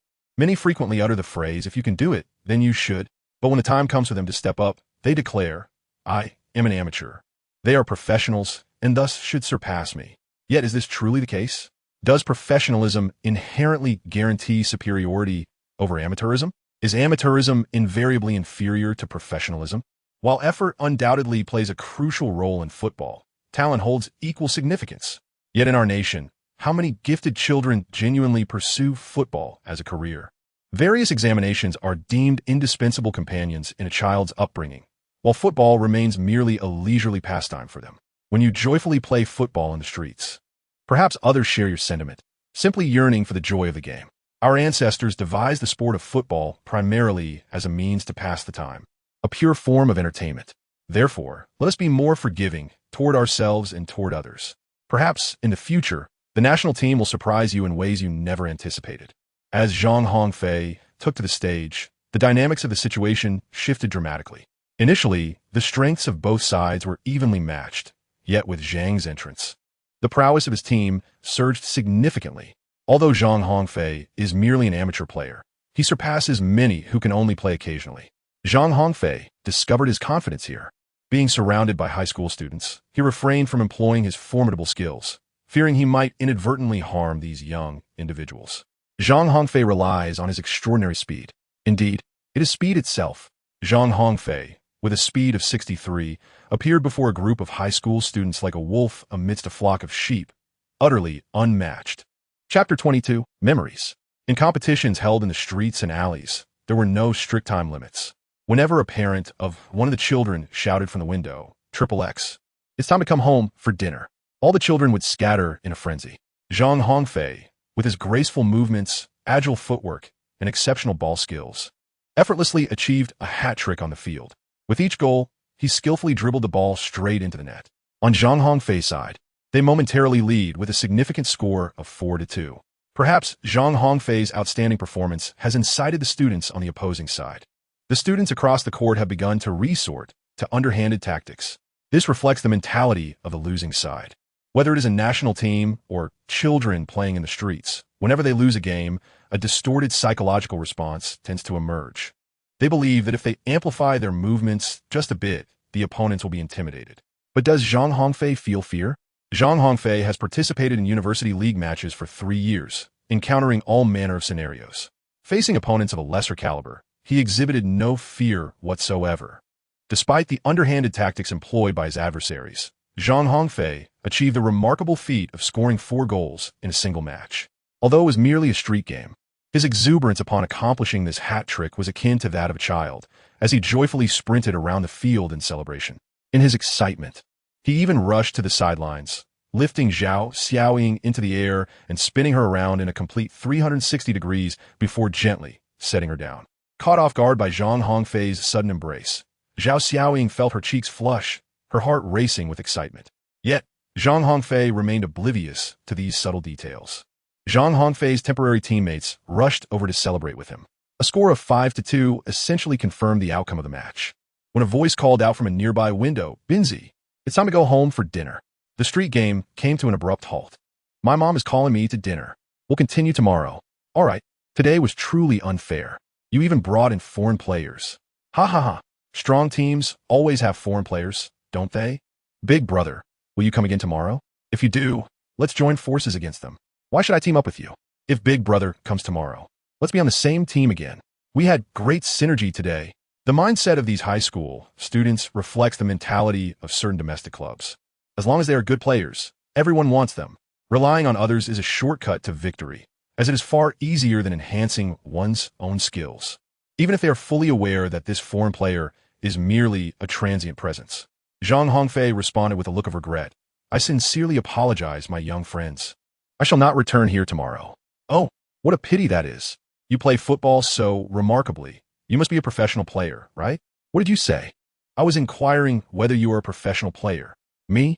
I am merely an amateur player." "An amateur, indeed. That is still quite impressive. Which team do you play for?" "Elder brother." "Wali. What is Wali?" "Wali is a university.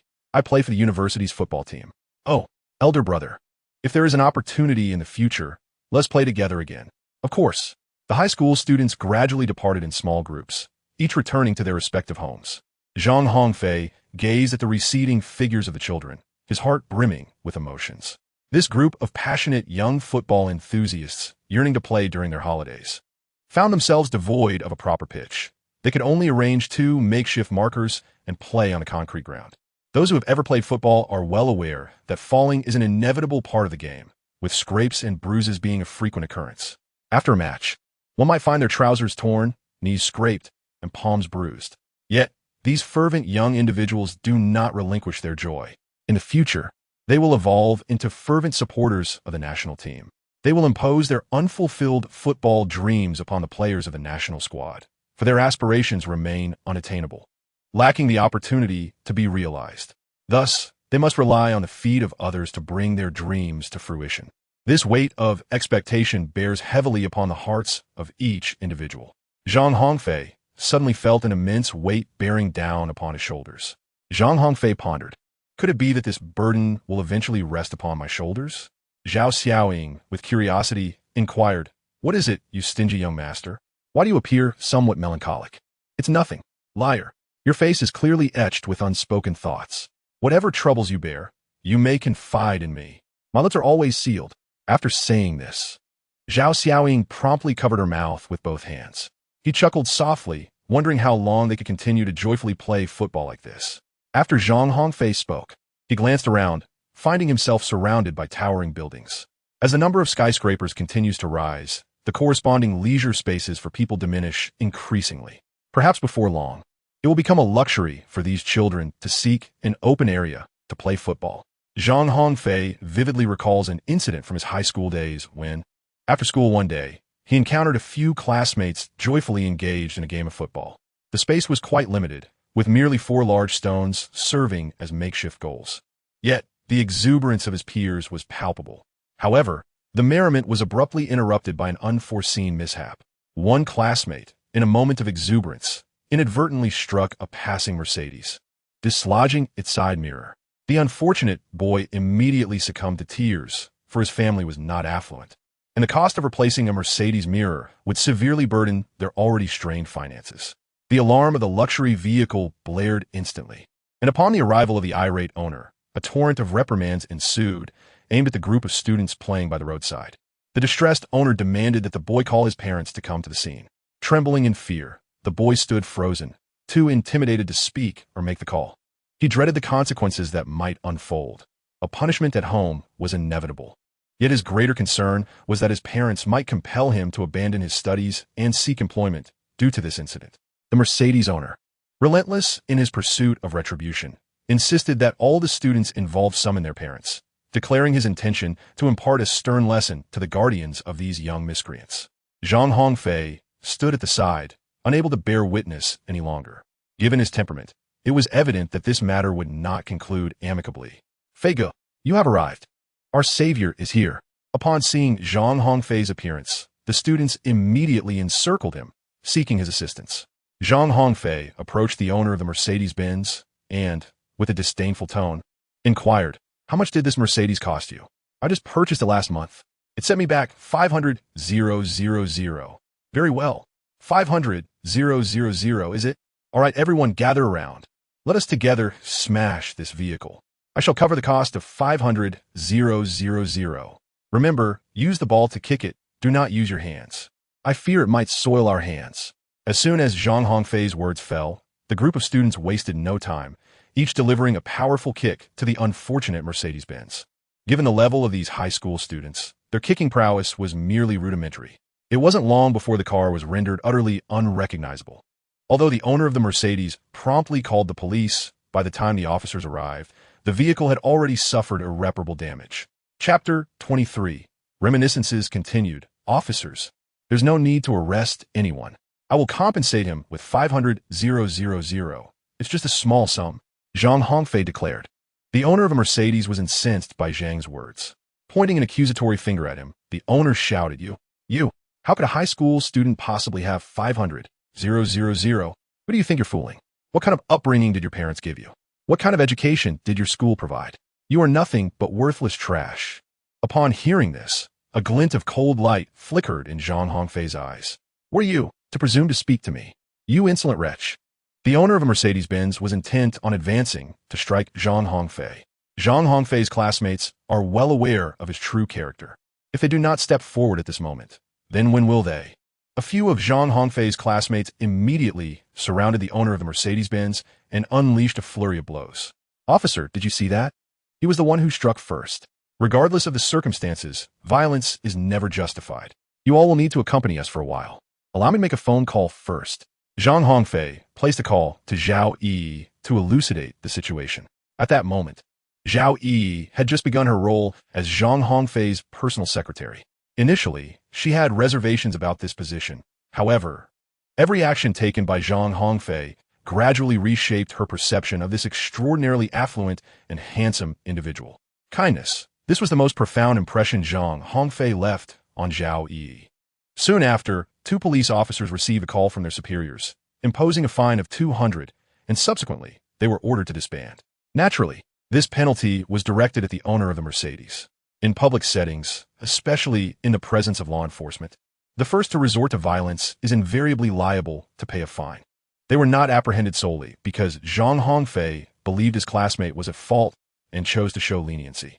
Before long, Zhao Yi arrived at the scene, driving a Porsche sports car. In her possession was a sleek black briefcase containing a sum of 500,000 yuan in cash. Young Master Zhang, the money is all here, she announced. Zhang Hongfei approached the battered and bruised owner of the Mercedes-Benz, carrying a suitcase. Did you not claim that I am devoid of wealth? Here, allow me to present you with the money. Zhang Hongfei, in full view of everyone present, opened the black briefcase, revealing it to be brimming with stacks of banknotes. Zhang Hongfei cast an irritated glare at Zhao Yi upon seeing the banknotes. Zhao Yi feigned ignorance, pretending not to notice. Zhang Hongfei just called, requesting Zhao Yi to deliver 600,000 coins. Zhang Hongfei contemplated employing wealth to intimidate others and damage vehicles. However, Zhao Yi vehemently opposed such frivolous antics. She withdrew a staggering sum of 500,000 yuan in cash, all in banknotes. 500,000. Count it. Do not accuse me of undercompensating.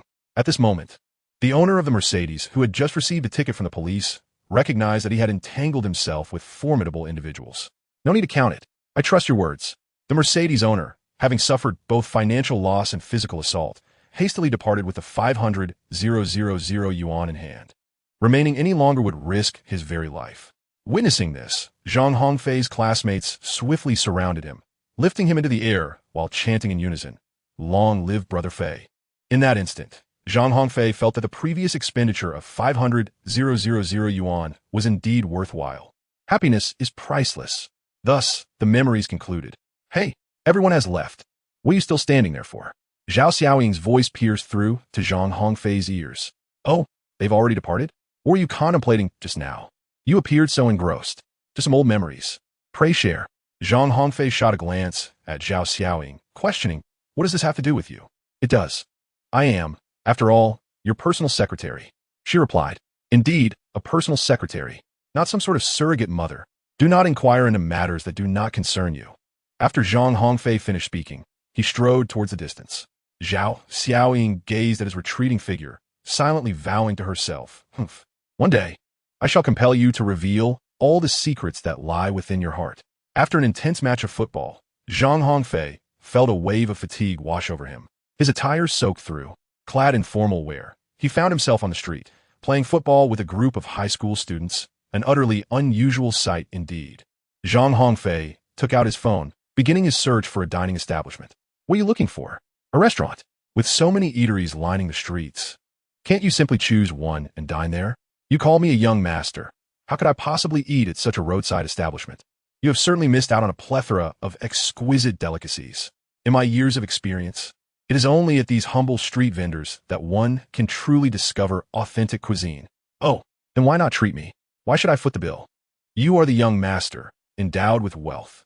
I am but a pauper. I adhere to a personal dining principle. Each meal must exceed 10,000.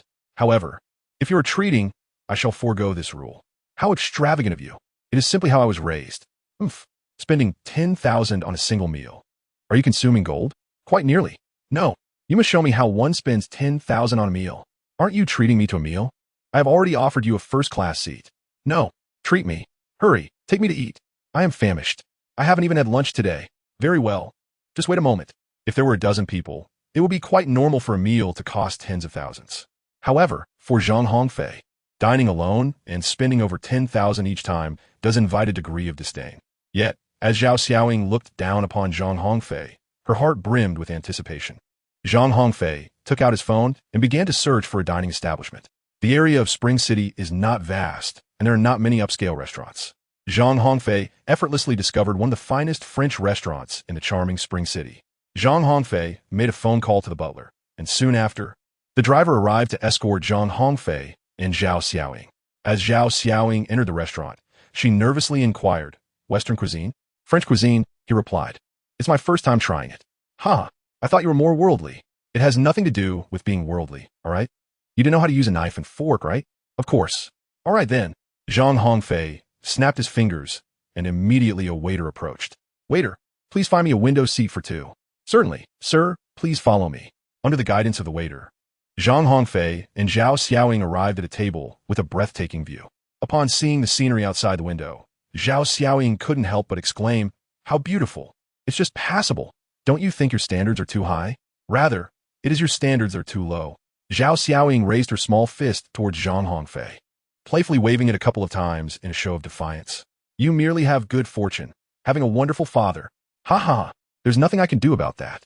As the saying goes, luck is also a part of strength. Some people are simply born with bad luck, and that is just the way it is. Chapter 24.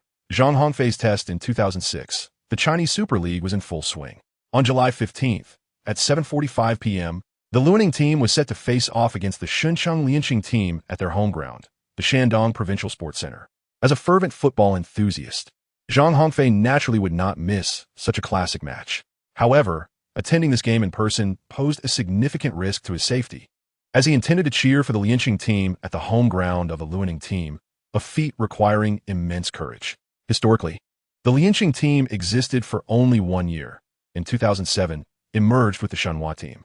Nevertheless, the current owner of the Lianqing team is still Mr. Zhu from the 9th city. Despite its brief existence in the Chinese Super League, the Lianqing team ultimately achieved a commendable 7th place. As of July 14th, there remains just 1 day until the match between Luaning and Lianqing. Zhang Hongfei had the butler procure 2 tickets for the game in advance. Why not just one?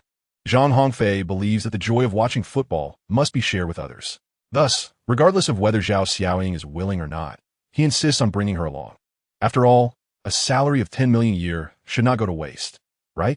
Moreover, having someone beautiful beside him in the stands is certainly a delightful prospect. This is Zhao Xiaoying's first experience dining on Western cuisine. For a girl hailing from a working-class family, indulging in such fare feels utterly extravagant, especially when Zhang Hongfei, known for his penchant for ordering only the most expensive items, chooses lobster. Don't tell me you've never seen a lobster, he remarks. Of course, I've seen one, on television. But such a large lobster, is it really meant for just me? How presumptuous. You shall have half of it.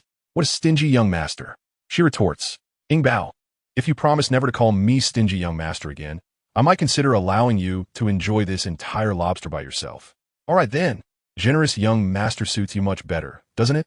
Zhang Hongfei let out a sigh and said, You may continue to call me the petty young master. Zhang Hongfei extended his large hand, unceremoniously reaching for the lobster. However, before he could seize it, Zhao Xiaoying placed the entire plate of lobsters in front of herself. Stingy young master, I shall not be polite with you. Having never tasted lobster before, Zhao Xiaoying had long been drooling from the sidelines. Are you not going to save me any? Aren't you wealthy?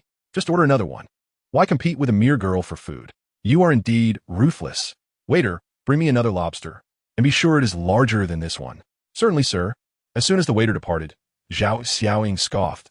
Why must it be bigger than mine? Because I can eat more than you, though merely a jest. It was true that Zhang Hongfei had always possessed a hearty appetite. Anyone who loves playing football does not have a small appetite. Soon, the entire array of dishes was consumed by Zhang Hongfei. Zhao Xiaoying's appetite was proportional to her height and weight. Although she had snatched Zhang Hongfei's lobster, she did not manage to finish it. Zhang Hongfei seized the opportunity to impart a lesson in politics to Zhao Xiaoying, declaring, Waste is an egregious crime. I refuse to believe you could surpass me in any regard. At the very least, I do not squander food. That's a lie. It's the truth. Ever since childhood, my appetite has been voracious, almost double that of my peers. Why? Because I adore playing football. Why watch you play in the afternoon? You always seem to carry the ball towards a goal. I doubt your skills. But I was merely accommodating them. You observed, that goal is hardly legitimate. There's no crossbar. If I were to take a shot, they would claim I kicked too high. Thus, bringing the ball into the goal is the safest and most prudent approach. Is that so? It must be so. Why should I have any faith in your words? By the way, Ing Bao, would you accompany me to a football match tomorrow evening? A football match? I'm not fond of watching. That is not an option. You must come with me. With an annual salary of 10 million. How can you say no to me? You speak of a 10 million salary, yet I have yet to see a single cent. Just give me your bank account number, and I will transfer 10 million to you right now. Really? Are you serious? You would give me 10 million directly, not fearing that I might run away? If you did run away, it would be even better. No one would be around to bother me. You think it's that easy? I have no intention of leaving. Despite her words, Zhao Xiaoying provided her bank account number to Zhang Hongfei. She had entered the workforce with the goal of earning money to improve her family situation. With a promising opportunity at hand, Zhao Xiaoying certainly would not let it slip away. Zhang Hongfei sent his card number to Zhao Yi, requesting her to transfer 10 million into the account. Oh, Ing Bao, what is the matter? You received it so quickly. That is a staggering sum of 10 million. The Xinjiang Bank has a partnership with my family, which has streamlined many procedures. Truly remarkable for a young master. Impressive. Now that the 10 million has been received, will you be keeping me warm tonight? What? Is that really how you are? Zhang Hongfei said with a mischievous grin. Oh, you just realized it? Indeed, I am precisely that kind of person. Zhao Xiaoying glanced at the message alert on her phone, revealing a deposit of 10 million. She then looked up at Zhang Hongfei. Her teeth clenched as a fierce internal struggle unfolded in her mind. Zhang Hongfei, upon witnessing Zhao Xiaoying's expression, couldn't help but feel a secret delight within his heart. Zhang Hongfei was merely jesting with Zhao Xiaoying moments ago. However, upon witnessing Zhao Xiaoying take him seriously, he found the situation rather amusing. Zhang Hongfei is eager to discover what choice Zhao Xiaoying will ultimately make. After much internal struggle, Zhao Xiaoying finally mustered the courage to ask, Will you marry me? Zhang Hongfei retorted, Do you truly believe I would marry you? No, she replied. Then why do you even ask? If you were willing to deceive me, to coax me into believing you would marry me in the future, I might consider warming your bed tonight. I apologize. I have previously uttered falsehoods and caused pain to a girl. Since then, I have refrained from lying to any woman. Oh, who did you hurt?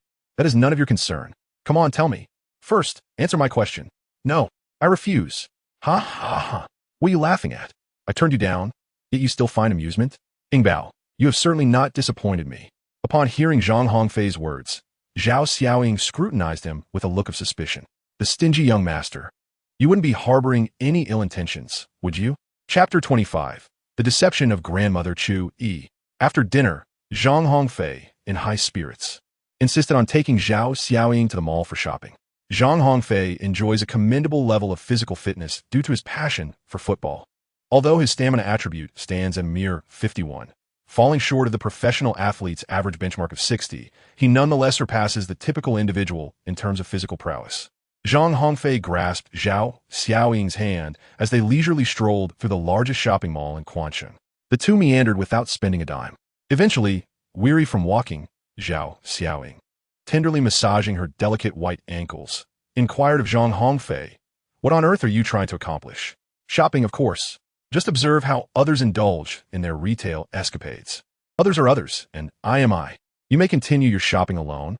I am utterly fatigued." "Absolutely not. You are my secretary, and you must accompany me." "Then I shall resign." "Absolutely not.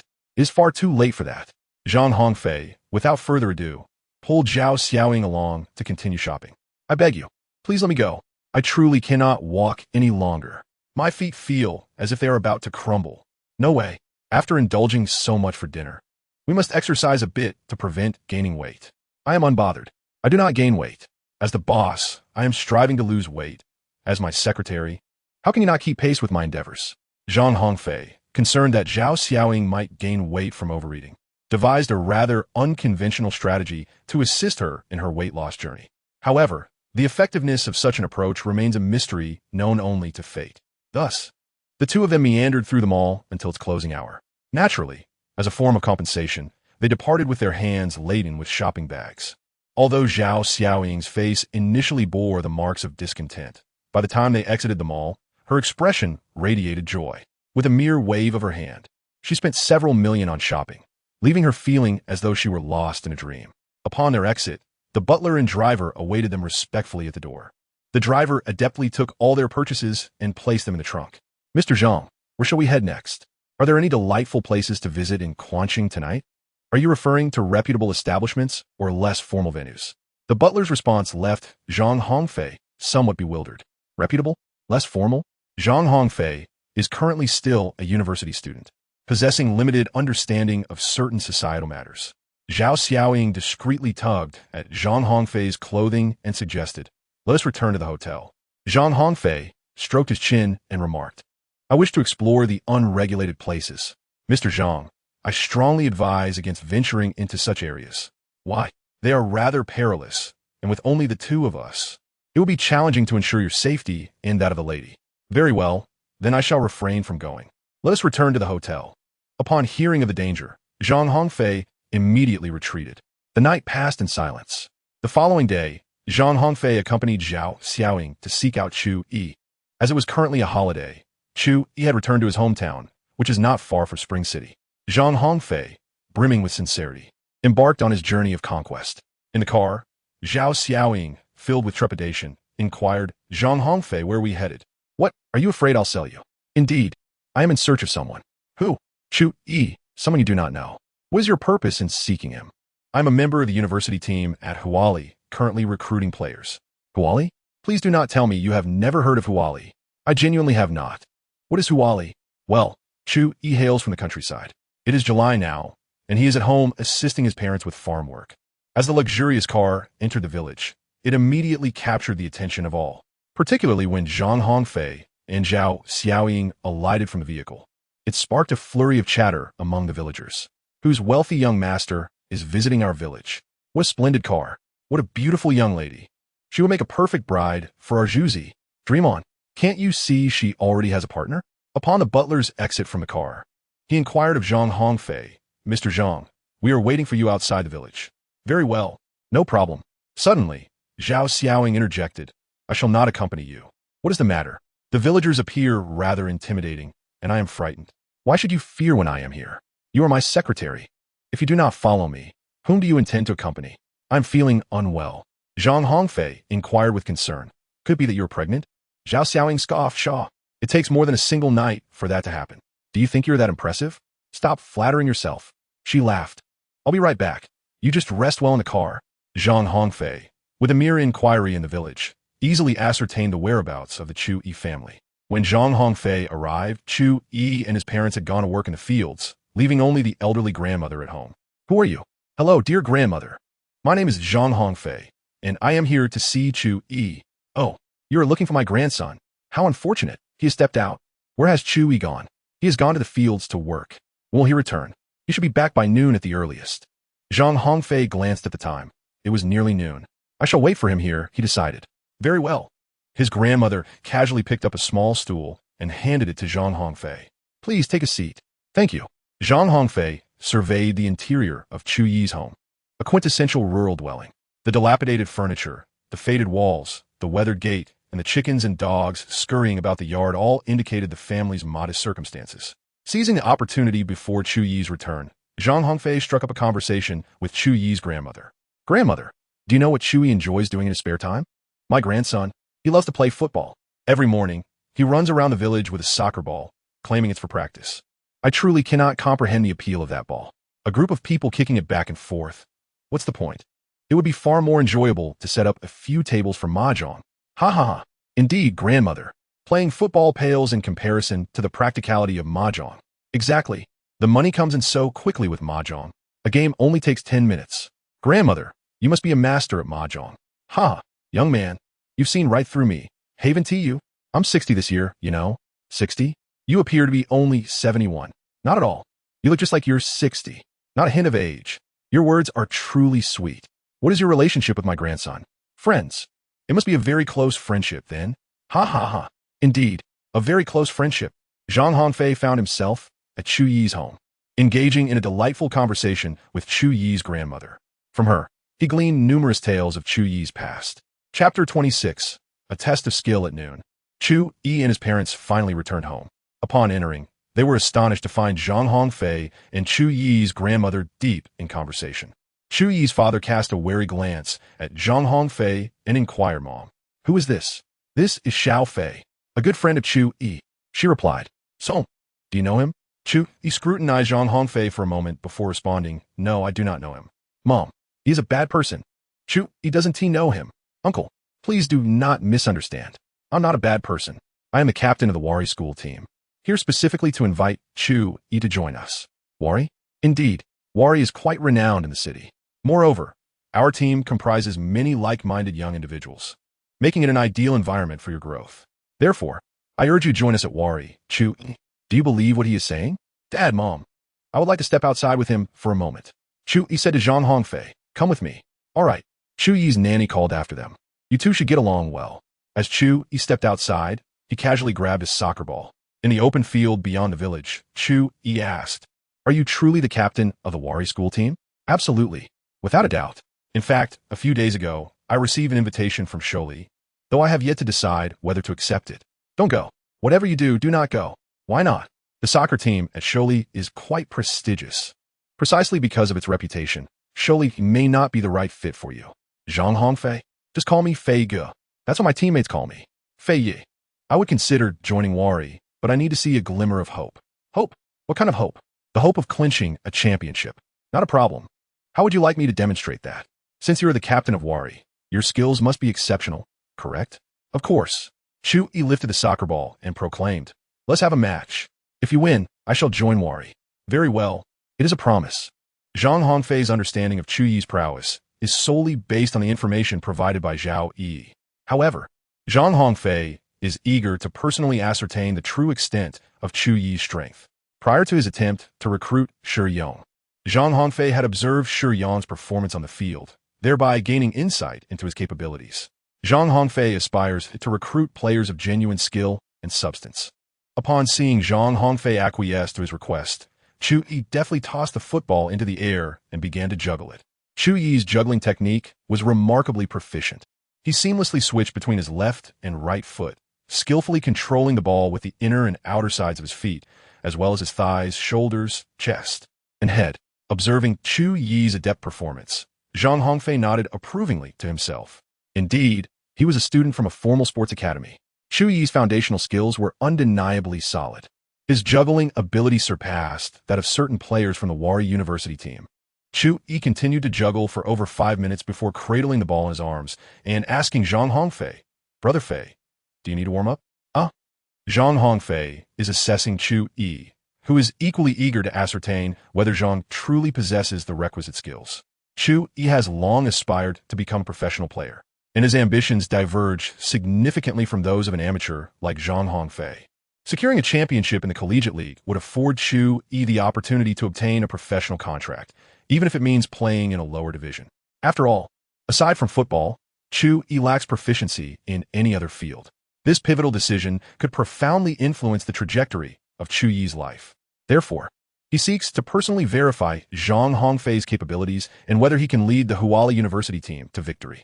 With that in mind, Chu Yi tosses the football to Zhang Hongfei. Zhang Hongfei skillfully caught the soccer ball with both hands. Zhang Hongfei understood that without showcasing his skills today, he would not be able to surpass this hurdle. He braced himself for the challenge ahead. Zhang Hongfei also commenced his warm-up by juggling the ball. Zhang Hongfei's juggling skills, though not as polished as Chu Yi's, are nonetheless quite commendable. Zhang Hongfei, while juggling the ball, inquired, "Chu Yi, you seem to care deeply about the championship, don't you?" "Indeed. Why is that?" "Because I aspire to become a professional player." "Oh, however, the path to becoming a professional athlete is fraught with challenges. I possess no skills other than playing football. If I fail to become a professional player, I shall have no choice but to return home and assist my parents in farming." "Ah, I see. If Feigu is warmed up, shall we commence? How shall we compete?" "We will test our skills in dribbling and shooting. You shall dribble past me first, then aim for that large tree over there. Afterward, we shall switch roles. What if you miss? If I hit the target, you lose. If I miss as well, it will be a draw." Zhang Hongfei gently placed the ball on the ground, resting one foot upon it. "All right, let's begin." "Yes, bring it on, Fij." Chu Yi positioned himself 5 meters away from Zhang Hongfei, fixing his gaze intently upon him. Zhang Hongfei likewise kept a close watch on Chu Yi. Everything around Zhang Hongfei and Chu Yizhou seemed to freeze at that moment. The wind came to an abrupt halt. The sound of falling leaves was audible. A faint aura of menace hung in the air, creating an atmosphere of restless agitation. Zhang Hongfei suddenly made a move.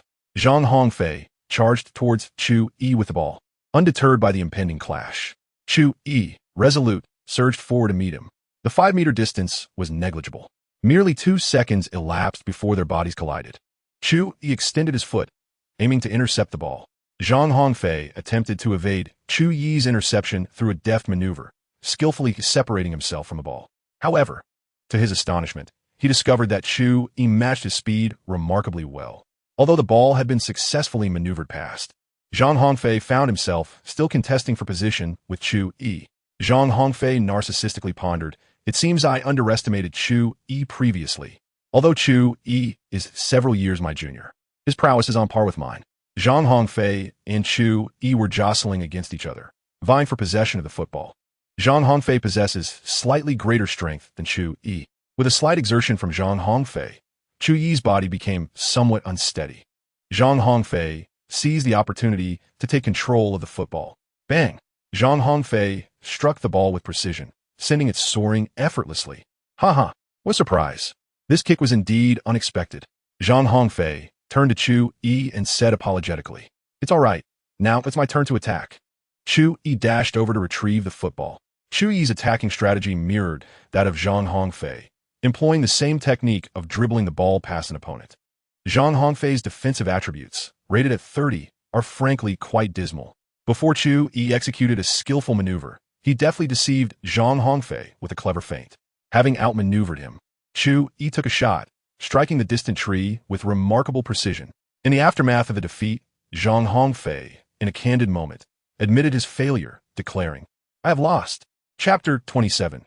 Deceiving Chu Yi, with a look of sincere apology, addressed Zhang Hongfei, saying, "I am truly sorry, Brother Fei. It's all right. Ha! Your skills are truly impressive." Zhang Hongfei does not perceive his defeat as a reflection of his own inadequacy. Rather, he attributes the outcome to the formidable prowess of Chu Yi. "Brother Fei, it seems I'm fated to be distanced from Huali."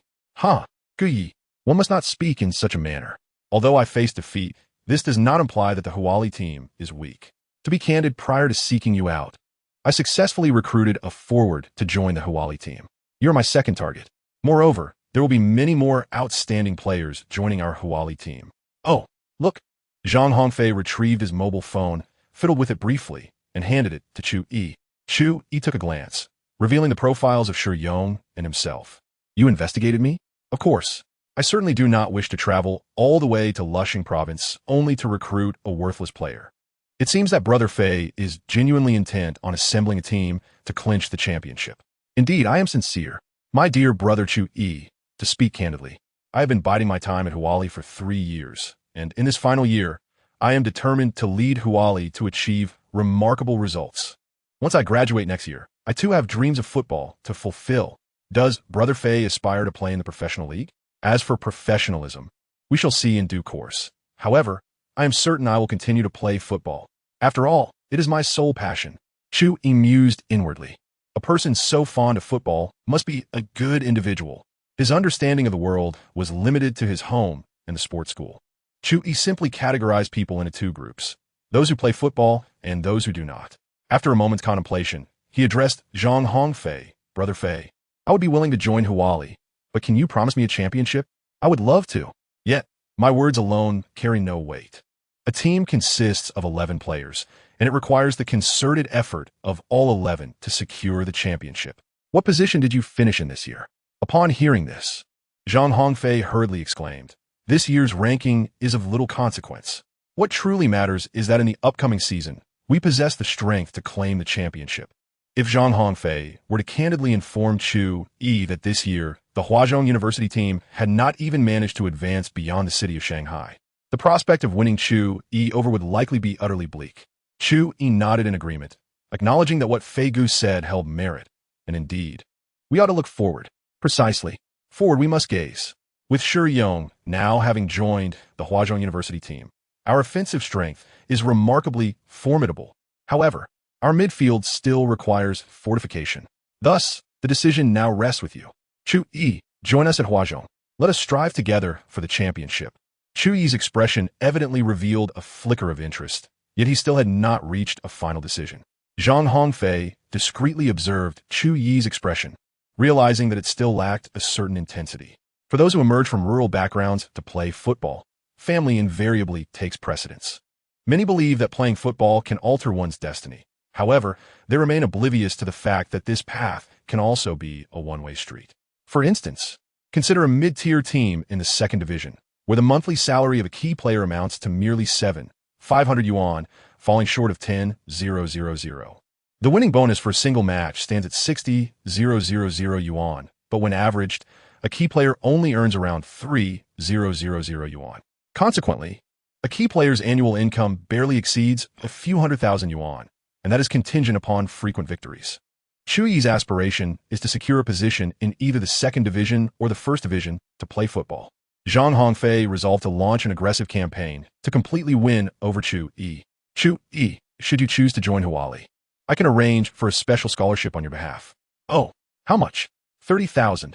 Zhang Hongfei initially intended to propose a figure of 100,000. However, he soon reconsidered. He realized that once everyone joined the university's team and began residing in the same dormitory, engaging in conversations, comparisons among one another would be inevitable. Zhang Hongfei has allocated merely 10,000 for Shi Yong's joining fee, yet he is now offering 30,000 to Chu Yi, which seems rather excessive. However, in Zhang Hongfei's perspective, Chu Yi's worth far surpasses that of Shi Yong. Shi Yong is merely a forward, whereas Chu Yi occupies the pivotal role of a midfielder. Although Zhang Hongfei also plays in the midfield and feels quite confident in his abilities, he is acutely aware that his organizational skills cannot compare to those of Chu Yi. Just based on Chu Yi's swift, steady, and precise shot moments ago, Zhang Hongfei is certain about Chu Yi's talent. 30,000? Is that for real?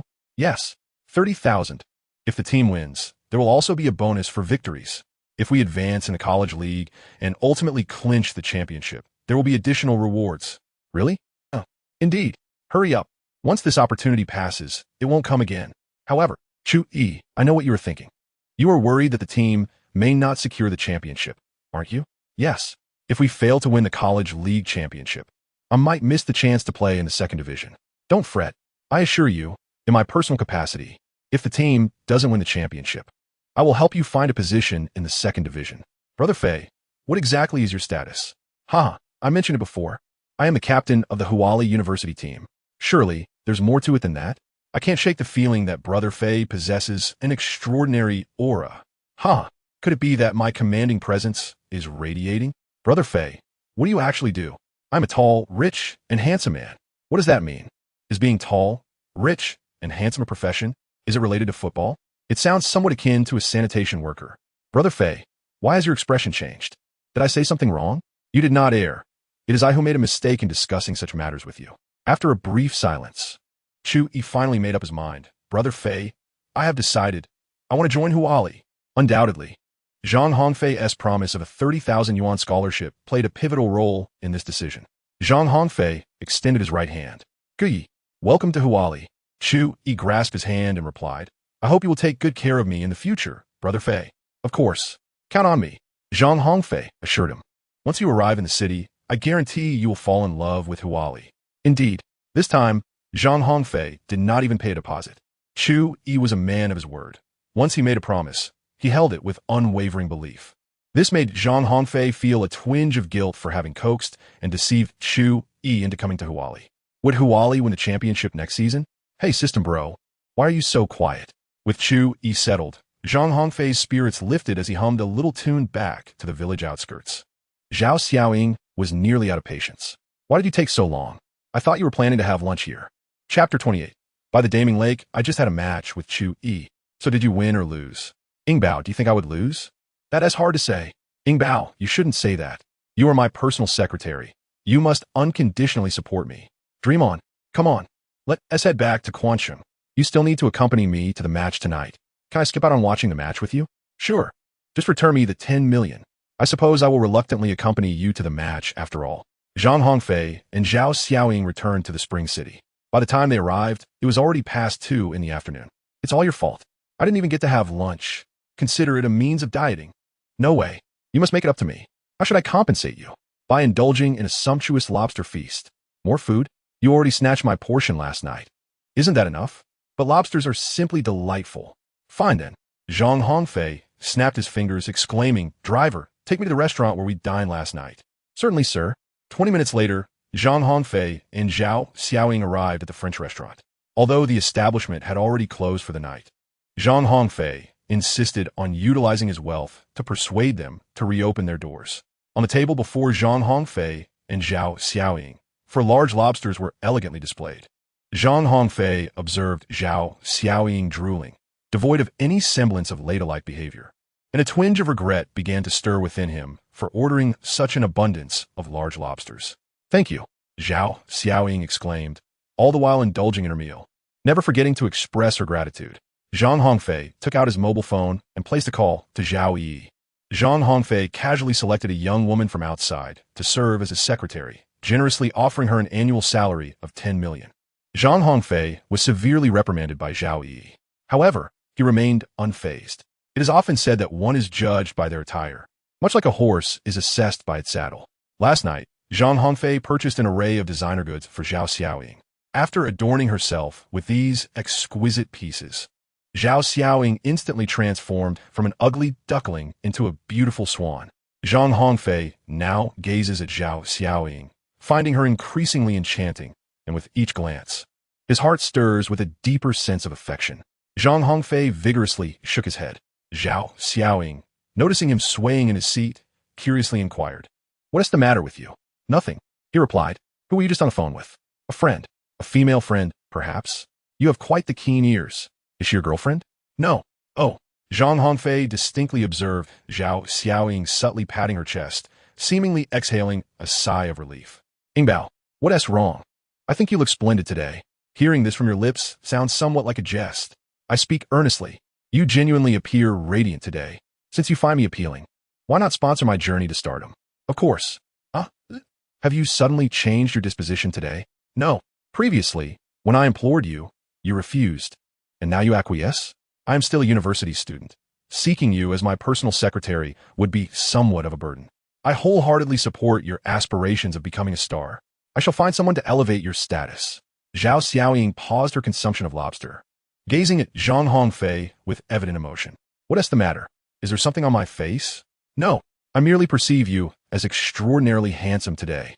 Though you speak a truthful sentiment, I still wish to express my gratitude. Narcissistic young master. Am I no longer the stingy young master? You are generally not stingy, merely occasionally frugal. Zhang Hongfei smiled faintly, dismissing the thought. After their meal, he took Zhao Xiaoying to another renowned attraction in the spring city, Daming Lake. Upon mentioning Daming Lake, Zhang Hongfei's immediate association was surprisingly with the character Xiaya from the series My Fair Princess. This was undoubtedly a consequence of the annual holiday binge-watching that had permeated their leisure time. The first viewing felt novel, the second amusing, and by the third, it remained tolerable. However, once one reached the fourth viewing and beyond, it transformed into a torment. Zhang Hongfei had memorized even the lines of the supporting characters, rendering it impossible to continue enjoying the show. Spoilers are indeed detestable. When one becomes so familiar with even the supporting lines, it becomes utterly nauseating.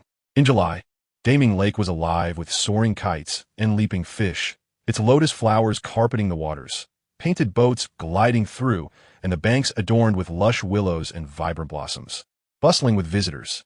After a hearty meal, Zhang Hongfei and Zhao Xiaoying stood by the lakeside, reveling in the crystal-clear waters, the willows lining the embankment, and the verdant layers of lotus, their hearts brimming with delight. Ingbao. Zhang Hongfei casually remarked, "Would you be my girlfriend?" After Zhang Hongfei finished speaking, he furtively observed Zhao Xiaoying's reaction. Zhang Hongfei is, at his core, an emotional individual who acts impulsively upon his thoughts, particularly regarding matters of the heart. He never contemplates the future, focusing solely on the present. Zhao Xiaoying was taken aback by Zhang Hongfei's sudden confession, her face paling in shock. "What's wrong? Ingbao, are you unwilling? Is it customary to declare one's feelings so casually? We have only known each other for 2 days. For me, 2 days is ample time to understand a woman." Upon hearing the phrase a woman, a blush spread across Zhao Xiaoying's cheeks. Zhang Hongfei, the epitome of charm among the affluent. To suggest that Zhao Xiaoying harbors no affection for him would undoubtedly be a falsehood. Just observe how, upon his mere presence on the streets, the enchanting glances from young ladies and wives alike abound, revealing the extent of Zhang Hongfei's allure. However, Zhao Xiaoying feels that acquiescing to become Zhang Hongfei's girlfriend would be overly generous. Noticing the subtle fluctuations of her brows, occasionally furrowing and then relaxing, Zhang Hongfei realizes he may yet have a chance. Zhang Hongfei immediately seized the opportunity and revealed a magnificent diamond ring he had secretly purchased the previous night. This was the only one of its kind in the entire spring city. Zhang Hongfei initially contemplated bringing it back to the city of Shun as a means of apology for Zhao Yi, but unexpectedly, it was now perfectly suited for the occasion. "Ingbao, extend your hand." What for?" "I command you to extend your hand." With a heart full of trepidation, Zhao Xiaoying cautiously reached out her left hand. Zhang Hongfei, with the finesse of a magician, produced a magnificent diamond ring and placed it upon Zhao Xiaoying's middle finger. "This is a gift for you," he exclaimed. "I don't want it," Zhao Xiaoying replied, attempting to remove the ring. Zhang Hongfei responded imperiously, "No, what I give you, you must wear." With that, he pulled Zhao Xiaoying into his embrace. Zhao Xiaoying struggled momentarily, but then resolutely surrendered, allowing Zhang Hongfei to take charge. That year, by the shores of Daming Lake, with a refreshing breeze in the air, Zhang Hongfei and Zhao Xiaoying became a couple. Chapter 29. Watching the match on the evening of July 15, 2006, at 7 p.m., Zhang Hongfei brought Zhao Xiaoying to the Shandong Sports Center. With 45 minutes remaining until the match commenced, the stadium was already over 60% full. Fans continued to pour into the stands, creating an electrifying atmosphere. Zhang Hongfei had previously thought such fervor could only be witnessed at the home ground of the Shenhua team. The year 2006 marked a pinnacle for the Luaning team. This season bore a grudge against the Lianqing team. On March 26th, in the third round of the league, Luaning traveled to Shuncheng, only to be utterly defeated by Lianqing with a staggering score of 5-1. This was Luaning's most humiliating loss of the season. Now, in the 18th round of the league, it was Lianqing's turn to visit, and the Luaning players were united in their resolve to seek revenge on their home turf. The Luaning team was formidable that year, with Zheng Ji in midfield, Du and Han Peng leading the attack, and Ba Xian fortifying the defense. All key players were in their prime, with minimal injuries, and the bench was equally brimming with talent. Head coach Tuba was undoubtedly the finest in Luaning's history. In terms of both player composition and coaching, The Luaning team was beyond reproach that year. Before the match, Zhang Hongfei had a premonition that Lianqing might falter. However, the memory of Lianqing's 5-1 victory over Luaning at home lingered in his mind, leaving him with a glimmer of hope that perhaps Lianqing could pull off an upset away from home. Zhao Xiaoying had little interest in the football match. Her passion lay in supporting whichever team had the more attractive players on the field. This bemused Zhang Hongfei greatly. In one moment, Zhao Xiaoying would cheer for Lianqing, only to switch her allegiance to Luaning the next. The peculiar duo of Zhang Hongfei and Zhao Xiaoying stood out conspicuously in the stands. Zhao Xiaoying's beauty, coupled with Zhang Hongfei's handsomeness, could not be entirely obscured even under the cloak of night. Their striking presence as a pair of handsome and beautiful individuals was truly captivating. The most remarkable aspect was that they had infiltrated the fan zone of the Shandong Luaning team, fervently cheering for the Lianqing team. Their audacity was commendable. The match unfolded with twists and turns. At the outset, the Shandong Luaning team, eager for revenge, aggressively pressed forward, frequently troubling the Lianqing team's goal. When Zheng Ji scored the opening goal, the crowd erupted in cheers, while only Zhang Hongfei sighed in dismay. However, the Lianqing team soon offered hope to Zhang Hongfei. Approaching halftime, they capitalized on a counterattack, fortuitously equalizing the score. Both teams entered the second half with a score of 1-1. In the second half, the Luaning team's attacks became ever more resolute. Except for the defenders, all other players advanced into the Lianqing half. Despite the Lianqing team's valiant defense, it was evident to all that conceding a goal was merely a matter of time. Du of Luaning scored twice in the second half, leading his team to a 3-1 victory over Lianqing on home soil. Nevertheless, the Luaning team felt this score was insufficient for vindication, especially since they had suffered a humiliating 5-1 defeat to Lianqing in Shunqing. Though Lianqing lost the match, they did not lose their spirit. When the scores of both legs were combined, it stood at 6-4, still giving Lianqing an edge. This served as the last bastion of pride for the Lianqing team. Dejected, the Lianqing players left the field, while the Luaning players took a lap around the pitch, expressing their gratitude for the support of their home fans. Zhang Hongfei felt a pang of bitterness in his heart upon reaching this point.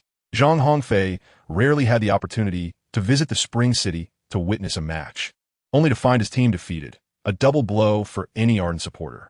"Hongfei, are you all right?" inquired Ing Bao. "I am fine," he replied. "Shall we go, Ing?" Indeed, Zhao Xiaoying naturally took Zhang Hongfei's hand, and together they departed. The surrounding fans of Luaning were left with a lasting impression of the young couple. With their harmonious appearances, they were captivating, embodying both elegance and charm. What a delightful pair they made. Alas, it was unfortunate that they were supporters of the Lianqing team. When Lianqing scored earlier, I nearly felt compelled to confront them. Thankfully, I managed to restrain myself. One can only hope that they refrain from attending matches here in the future. As a resident of the city of Shanghai, Zhang Hongfei finds this season to be a painful experience, particularly due to the presence of two competing teams within the city. Zhang Hongfei has always been a staunch supporter of the Shenhua team. However, this season, a new team emerged, the Shunqing Lianqing team. Regardless of the circumstances, the name of the team prominently features Shunsheng. As a resident of Shunsheng, one must naturally support their own team. When the Shunqing Lianqing team faced defeat, Zhang Hongfei felt disheartened for a few moments. Fortunately, the other team from Shunsheng, Shenhua, performed admirably. In 2006, while the Luaning team claimed the championship, Shenhua secured the runner-up position. Outside the Shandong Sports Center, Zhang Hongfei could hear the jubilant cheers of Luaning supporters. Zhang Hongfei remarked with a tinge of sarcasm, "What is there to be so excited about? It is merely a victory in a single match.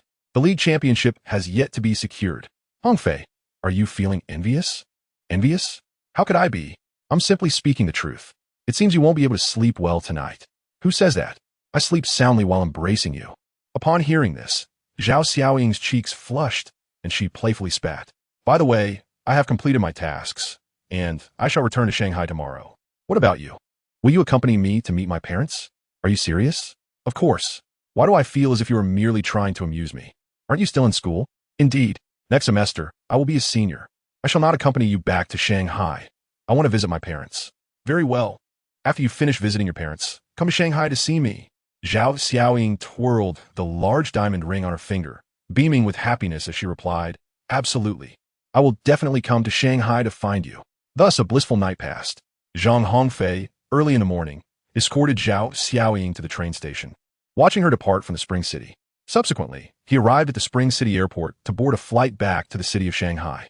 During this journey, Zhang Hongfei not only achieved his predetermined objectives and successfully won over Chu Yi, but he also gained a romantic affection, marking a bountiful harvest indeed. Zhang Hongfei has many tasks ahead of him.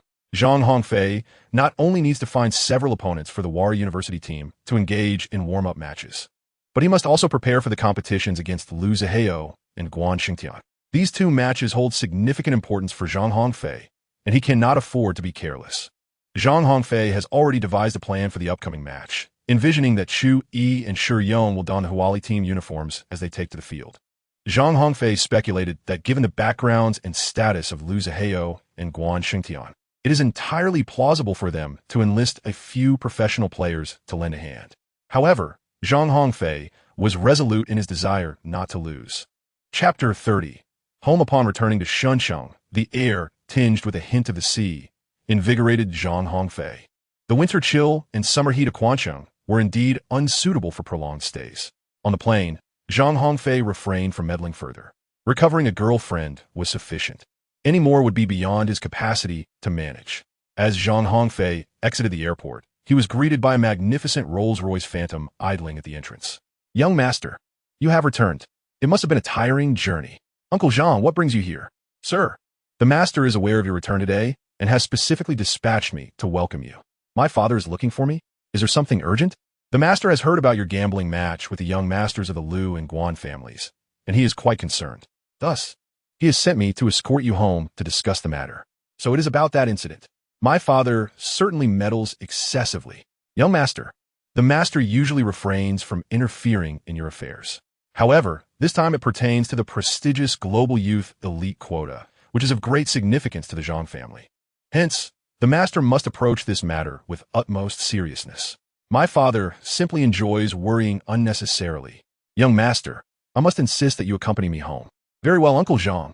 Uncle Zhang promptly opened the car door for Zhang Hongfei, his face alight with joy. Zhang Hongfei stretched languidly as he settled into the luxurious confines of his Rolls-Royce.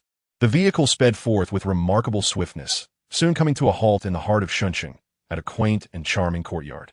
The privilege of residing in a standalone villa in the city center of Shuncheng speaks volumes of the Zhang family's formidable influence. As the Rolls-Royce came to a stop, a middle-aged man, vibrant and sprightly, emerged from the villa, sporting large black-framed glasses. Uncle Zhang opened the car door, and Zhang Hongfei stepped out, coincidentally coming face to face with the middle-aged man. The middle-aged man reprimanded sternly, "Hongfei." Zhang Hongfei promptly replied, "Dad, of course. Indeed, you are my wonderful son, spending $1 million to woo a girl, and having known her for merely 2 days. Dad, let me explain. Yingbao is truly a remarkable girl. No need for you to tell me. I have already sent someone to investigate. The girl is indeed admirable. However, her family background. Dad, what era are we living in? Are you still clinging to the notion of matching social standings?" Zhang's father delivered a sharp rap to Zhang Hongfei's head. How should one converse with their father? Zhang Hongfei winced in pain, clutching his head and pleading, "Dad, I was wrong. Could you please refrain from hitting me? It hurts. Since you comprehend the pain, there is still hope. Dad, regarding Yingbao, since my son desires to pursue love freely, I shall not interfere. Ultimately, whether your future is prosperous or not, only you will know. Thank you, Dad. Come in with me." "All right." In the study of the villa, Father Zhang addressed Zhang Hongfei. "Take a seat." Zhang Hongfei did not hesitate and took a seat. "Hongfei, you often indulge in football, and I have not deterred you from it." "Thank you, Dad. However, this time, your wager against the Liu and Guan families directly impacts our Zhang family's interests, and I demand that you emerge victorious." "But, Dad, how can I possibly win?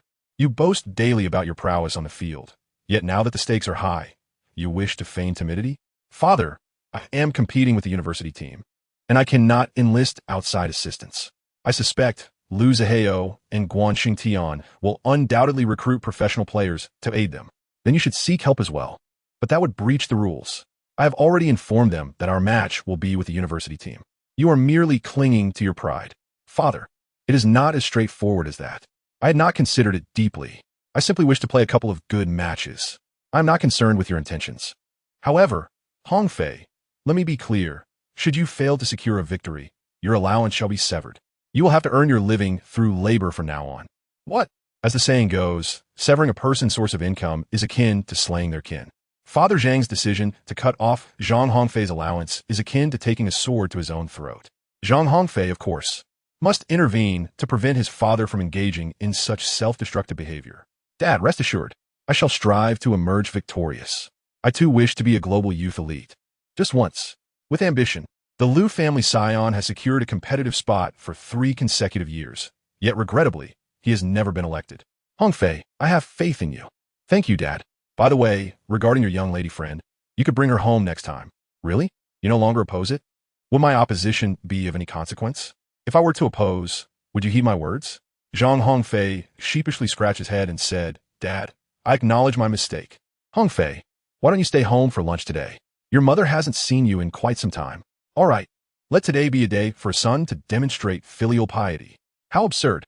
You expect to show filial duty while your father has to plead with you? Dad, I truly apologize. That's all I seem to say. Hongfei, you are the sole heir of the Zhang family. The future of our lineage rests upon your shoulders. You should at least occasionally engage in your studies at school and take your education seriously, or perhaps learn the nuances of business at home. Don't just indulge in your passion for football. After all, you cannot subsist on football alone for a lifetime. Yes, you are right, Dad. I shall reform. I promise to change. Don't just speak empty words. When you were a freshman, I had already spoken to you about this. Did you heed my advice? You're graduating next year, yet you are still preoccupied with your football. Dad, playing football does not interfere with my academic pursuits. Father Zhang let out a helpless sigh and departed from the study. Observing his father's retreating figure, Zhang Hongfei could not help but exhale in relief. Zhang Hongfei silently pondered. Father, with the assistance of my system brother, my prospects in football are boundless. Yet, I cannot reveal the truth to you. Rest assured, I shall not let you down. At noon, Zhang's mother returned home. Zhang Hongfei had not seen his mother for half a year. The last time they met was during the Lunar New Year. Upon his return home, Zhang's mother was overwhelmed with emotion, grasping his hands and incessantly expressing her concern for his well-being. A mother-esque thread in hand. The wanderer's clothing on his back. Before parting, she stitches it tightly, fearing his late return. Who can say that a blade of grass can repay the warmth of spring sunshine? Zhang Hongfei, while reciting Song of the Wandering Son in his youth, never imagined that there would come a day when his own mother would be so deeply concerned for him. Zhang Hongfei is filled with remorse for his mother. Zhang Hongfei resolved that in the future, whenever he had the opportunity, he would certainly return home more frequently. However, regarding his father, Zhang Hongfei chose to maintain a respectful distance. Although Father Zhang did not manage Zhang Hongfei too closely, he had a penchant for being talkative. Whenever Zhang Hongfei was at home, tranquility was utterly unattainable. Father Zhang would find various excuses to teach Zhang Hongfei, ranging from poetry and verses to the philosophies of life. Chapter 31. Choosing the softest persimmons to squeeze during a delightful lunch, the family enjoyed a harmonious atmosphere, filled with warmth. The private kitchen of the Zhang family boasts culinary skills that are undoubtedly among the finest in the city of Shanghai. Their mastery of local cuisine is truly exceptional. On the dining table, a harmonious array of 8 meat dishes and 8 vegetable dishes is elegantly arranged. Zhang Hongfei's favorite delicacies, the 8 treasure duck and the hairy crab, are indispensable. The restaurant's freezer is filled with Häagen-Dazs ice cream, a childhood favorite of Zhang Hongfei, boasting a variety of flavors. On the wine rack of the restaurant, bottles of red wine, vodka, white liquor, and beer are neatly arranged. If it cannot be found in the market, it can surely be discovered here. Zhang's mother continually served dishes to Zhang Hongfei, allowing him to feel the profound love of a mother. Mom, you should eat too. Hongfei, you have endured hardships outside. Why not move back home? Father Zhang snorted softly, as if he is the only one enduring hardship out there. You underestimate our precious son far too much. Zhang Hongfei hurriedly defended himself. Dad, I have endured hardships. I have faced many challenges. Every day I must run. Enough. Playing football is your own choice. No one is forcing you. I understand. Oh, Hongfei, Dad, I'm here. Once you graduate next year, you should come home. At that time, you can purchase a football team and still indulge in the sport. Dad, playing on the field and being part of an elite football team are entirely different concepts. You do not comprehend. Look at Mr. Zhu. He also loves football, yet he does not exert himself on the field like you do. Mr. Zhu acquired the Lianxing team, and he continues to enjoy football. Dad, please do not mention Mr. Zhu's Lianqing team. When I went to Quansheng, I specifically went to the venue to cheer for Lianqing, only for them to be defeated by Luaning 3-1. It infuriated me. Victory and defeat are commonplace in warfare. Dad, on the football field, it is a matter of the brave triumph when paths converge. Losing means elimination. Hongfei, you have been eliminated for 3 years and have yet to achieve victory. Dad, those were mere accidents. Next time, I will surely lead the Huali team out of Shuncheng and onto the national stage. Zhang's father clearly harbored doubts regarding his son's abilities. He had discreetly sought assessments from numerous experts within the football community. Their opinions were remarkably unanimous. Young Master Zhang had not established a solid foundation in his youth, had missed the optimal age for playing, and was no longer suited for the sport. Therefore, Zhang's father desperately sought to steer Zhang Hongfei back onto the right path. Yet, Hongfei stubbornly insisted on his course, ultimately leaving home in a fit of anger to live independently. Contemplating all this, Zhang's father couldn't help but feel a sense of headache. Zhang's mother adopts a remarkably open-minded attitude. As long as Zhang Hongfei is content, she does not question his choices and offers her unwavering support unconditionally. Zhang Hongfei currently resides in a house meticulously arranged by his mother. After lunch, he bid farewell to his parents. Just before his departure, his mother shed tears once more. Hongfei, why not move back home? Look at your mother. At this age, she constantly weeps for you in silence, her eyes nearly ruined from crying. Mom, it's all right. You're fine. Hongfei, as long as you are happy outside, your mother will be content. Carrying a sense of guilt towards his mother, Zhang Hongfei stepped out of the door once again. Uncle Zhang drove the Rolls-Royce, escorting Zhang Hongfei back to his residence. As soon as Zhang Hongfei arrived at his residence, his foremost action was to call his girlfriend. At that moment, Zhao Xiaoying was still aboard the train. Zhang Hongfei relayed his father's words to Zhao Xiaoying without alteration. When Zhao Xiaoying arrived in Shuncheng, Zhang Hongfei resolved to take her home. Although he had previously dated dozens of girls, he had never brought any of them home. This time, he was 7 parts earnest.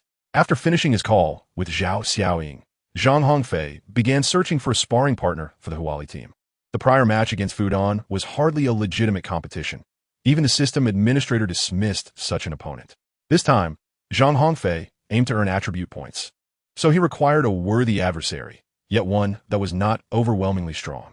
Consequently, he set his sights on the youth training squads of various teams. In 2006, the number of clubs focused on youth training was scant.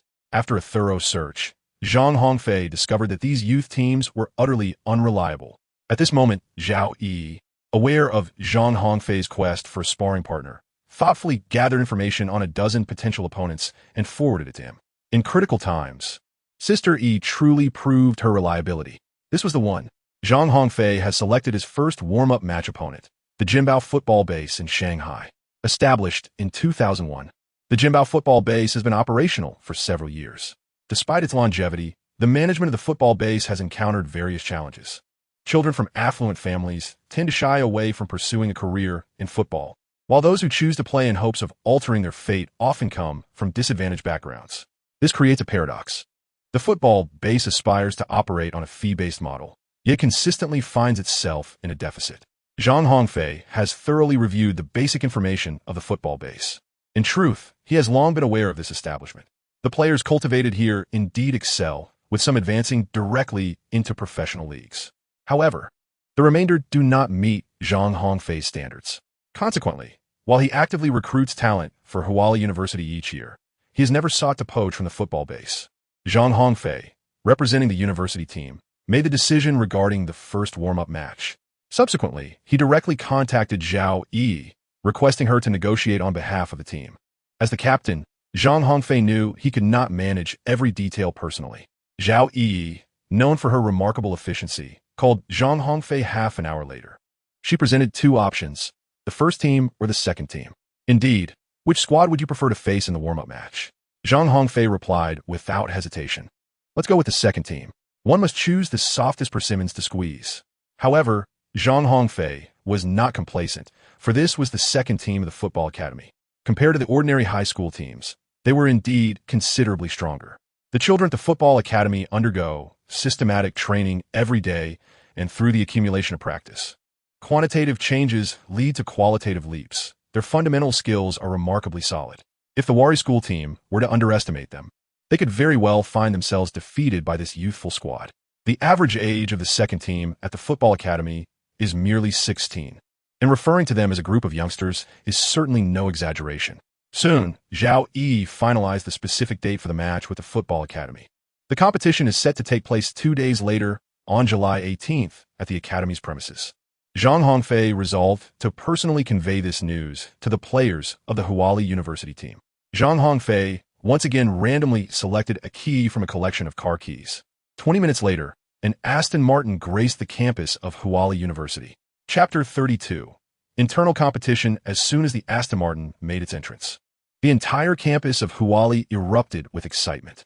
The university's regulations are stringent, and those bold enough to cruise in luxury vehicles around the campus are invariably the privileged offspring of affluent families, all tall and strikingly handsome.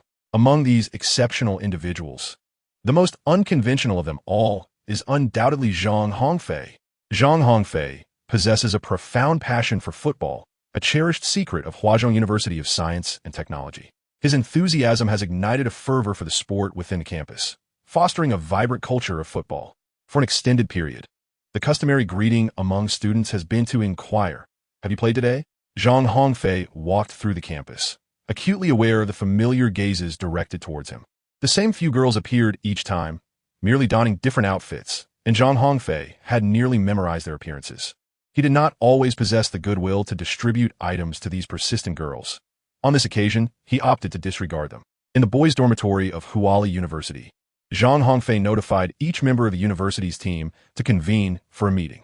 As the captain of the Huali team, Zhang Hongfei's words hold more weight than those of the coach, Wang Kong, regarding the upcoming friendly match. Zhang Hongfei chose not to inform Wang Tsong immediately.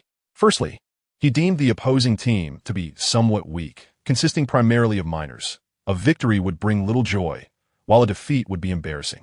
Therefore, it was preferable for the news of this match to remain as confidential as possible, known only to the players of the Huali school team, with no notifications to outsiders. Secondly, the roster of the Huali school team was still incomplete, as Zhang Hongfei was actively recruiting players. He intended to wait until the team was fully assembled before allowing Wang Tsong to conduct rigorous training. A friendly match against the second team of the football base? Why not compete against their first team? Indeed, playing against the second team could be seen as somewhat humiliating. Upon hearing this, Zhang Hongfei exclaimed in anger, "What nonsense are you spouting? Do not underestimate the opposing team simply because they are a second-tier squad. They have been playing football since childhood, training daily, and cannot be compared to us. Although they're merely a group of underage children, we must still give it our all. If we lose, you might as well find a piece of tofu to end it all. Fear not, Brother Fei, we shall not lose." With that expression, "You hardly appear to be in a winning position. Brother Fei, have a little faith in me. Let me be clear, if you all lose, each one of you is out." Yu Bao patted his chest in assurance. "Brother Fei, rest easy. If we lose, I will personally detach my own head to serve as a ball for you."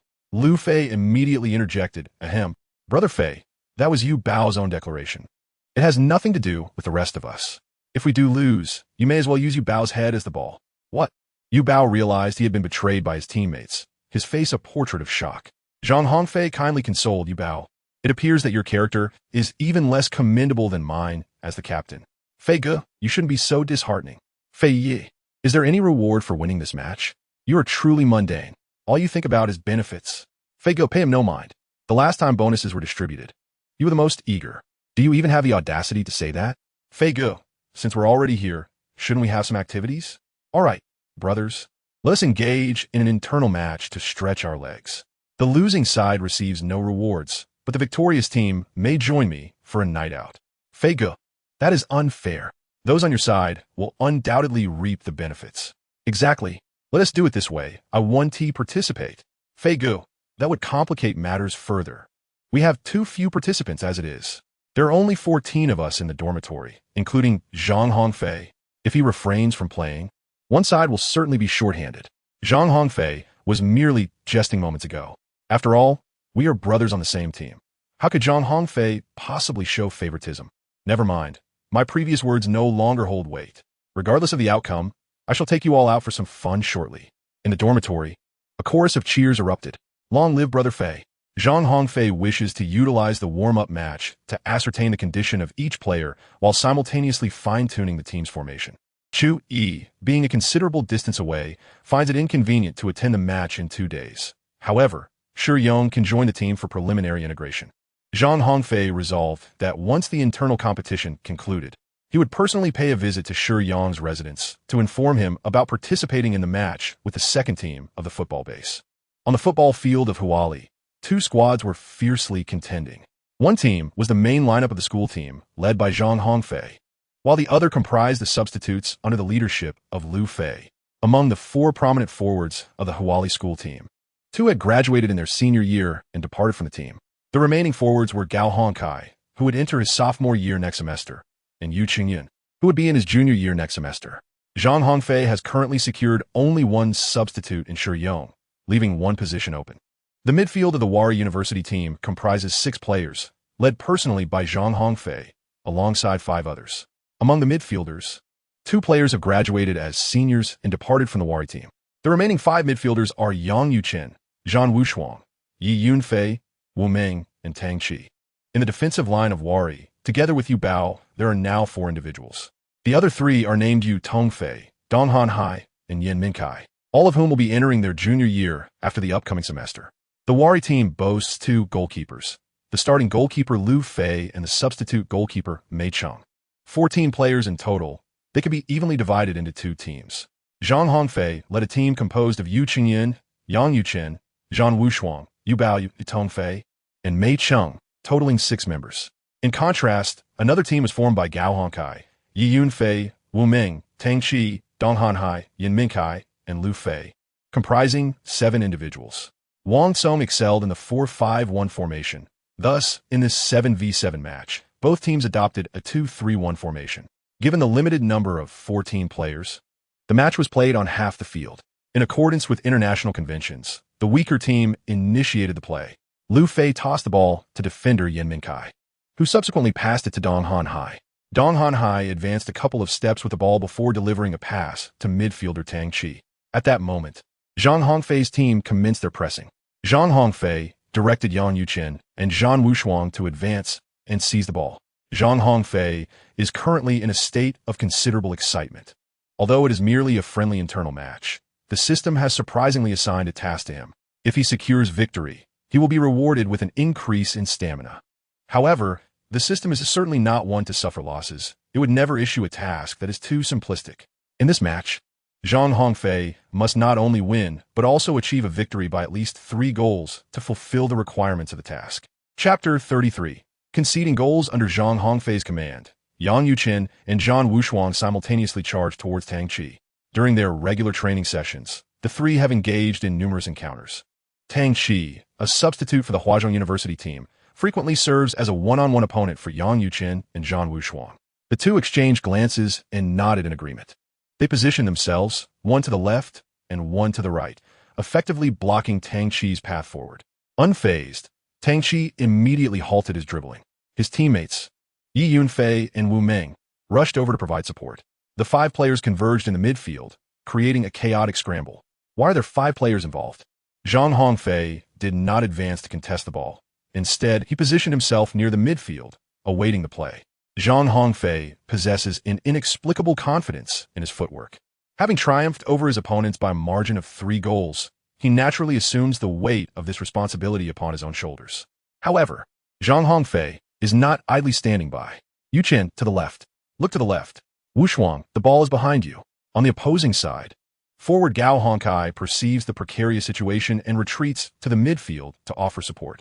Zhang Hongfei immediately called for Yu Bao and Yu Tongfei, urging them not to linger in the backfield, but to join in the quest for the ball. In such a friendly match, no one pays heed to the minutiae of offside.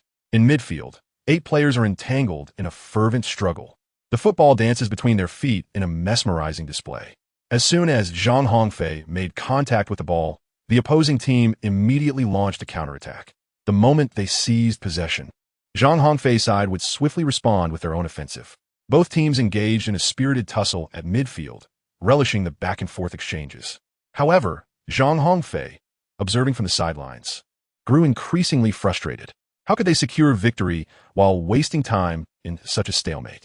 At that moment, the two defenders from the opposing team, Zhang Hongfei and Yin Mintai, also joined the chaotic fray in midfield. As the situation grew dire, forward Yu Qingyun from Zhang Hongfei's team joined the fray.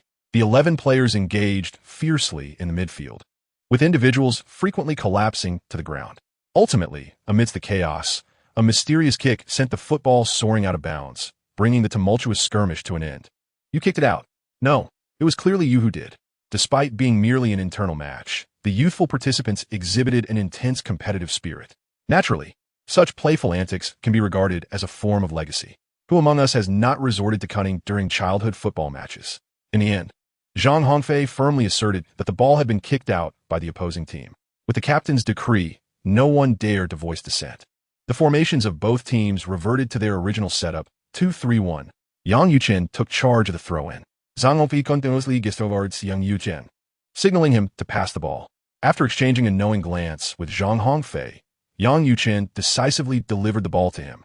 After Zhang Hongfei's opening, he finally had the opportunity to touch the ball. Zhang Hongfei shouted, "It's coming." Upon seeing their captain seize the ball, everyone on the opposing team instinctively recoiled. The players of the Wayward University team were well aware of Zhang Hongfei's formidable kick. Zhang Hongfei momentarily halted the ball before unleashing a powerful strike towards the goal guarded by Lu Fei. This marked the inaugural attempt on goal of the entire match.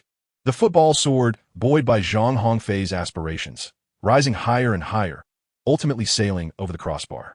Alas, Zhang Hongfei could not help but let out a sigh. Apart from Zhang Hongfei himself, no one else was surprised by this outcome. After all, his powerful shots had become legendary in the realm of college football in the city. Lu Fei jogged back, cradling the soccer ball in his arms. 3 minutes later, Lu Fei took the goal kick. The ball landed at Yi Yunfei's feet. At that moment, the opposing forward, Gao Hong, had just positioned himself near Zhang Hongfei's team's penalty area.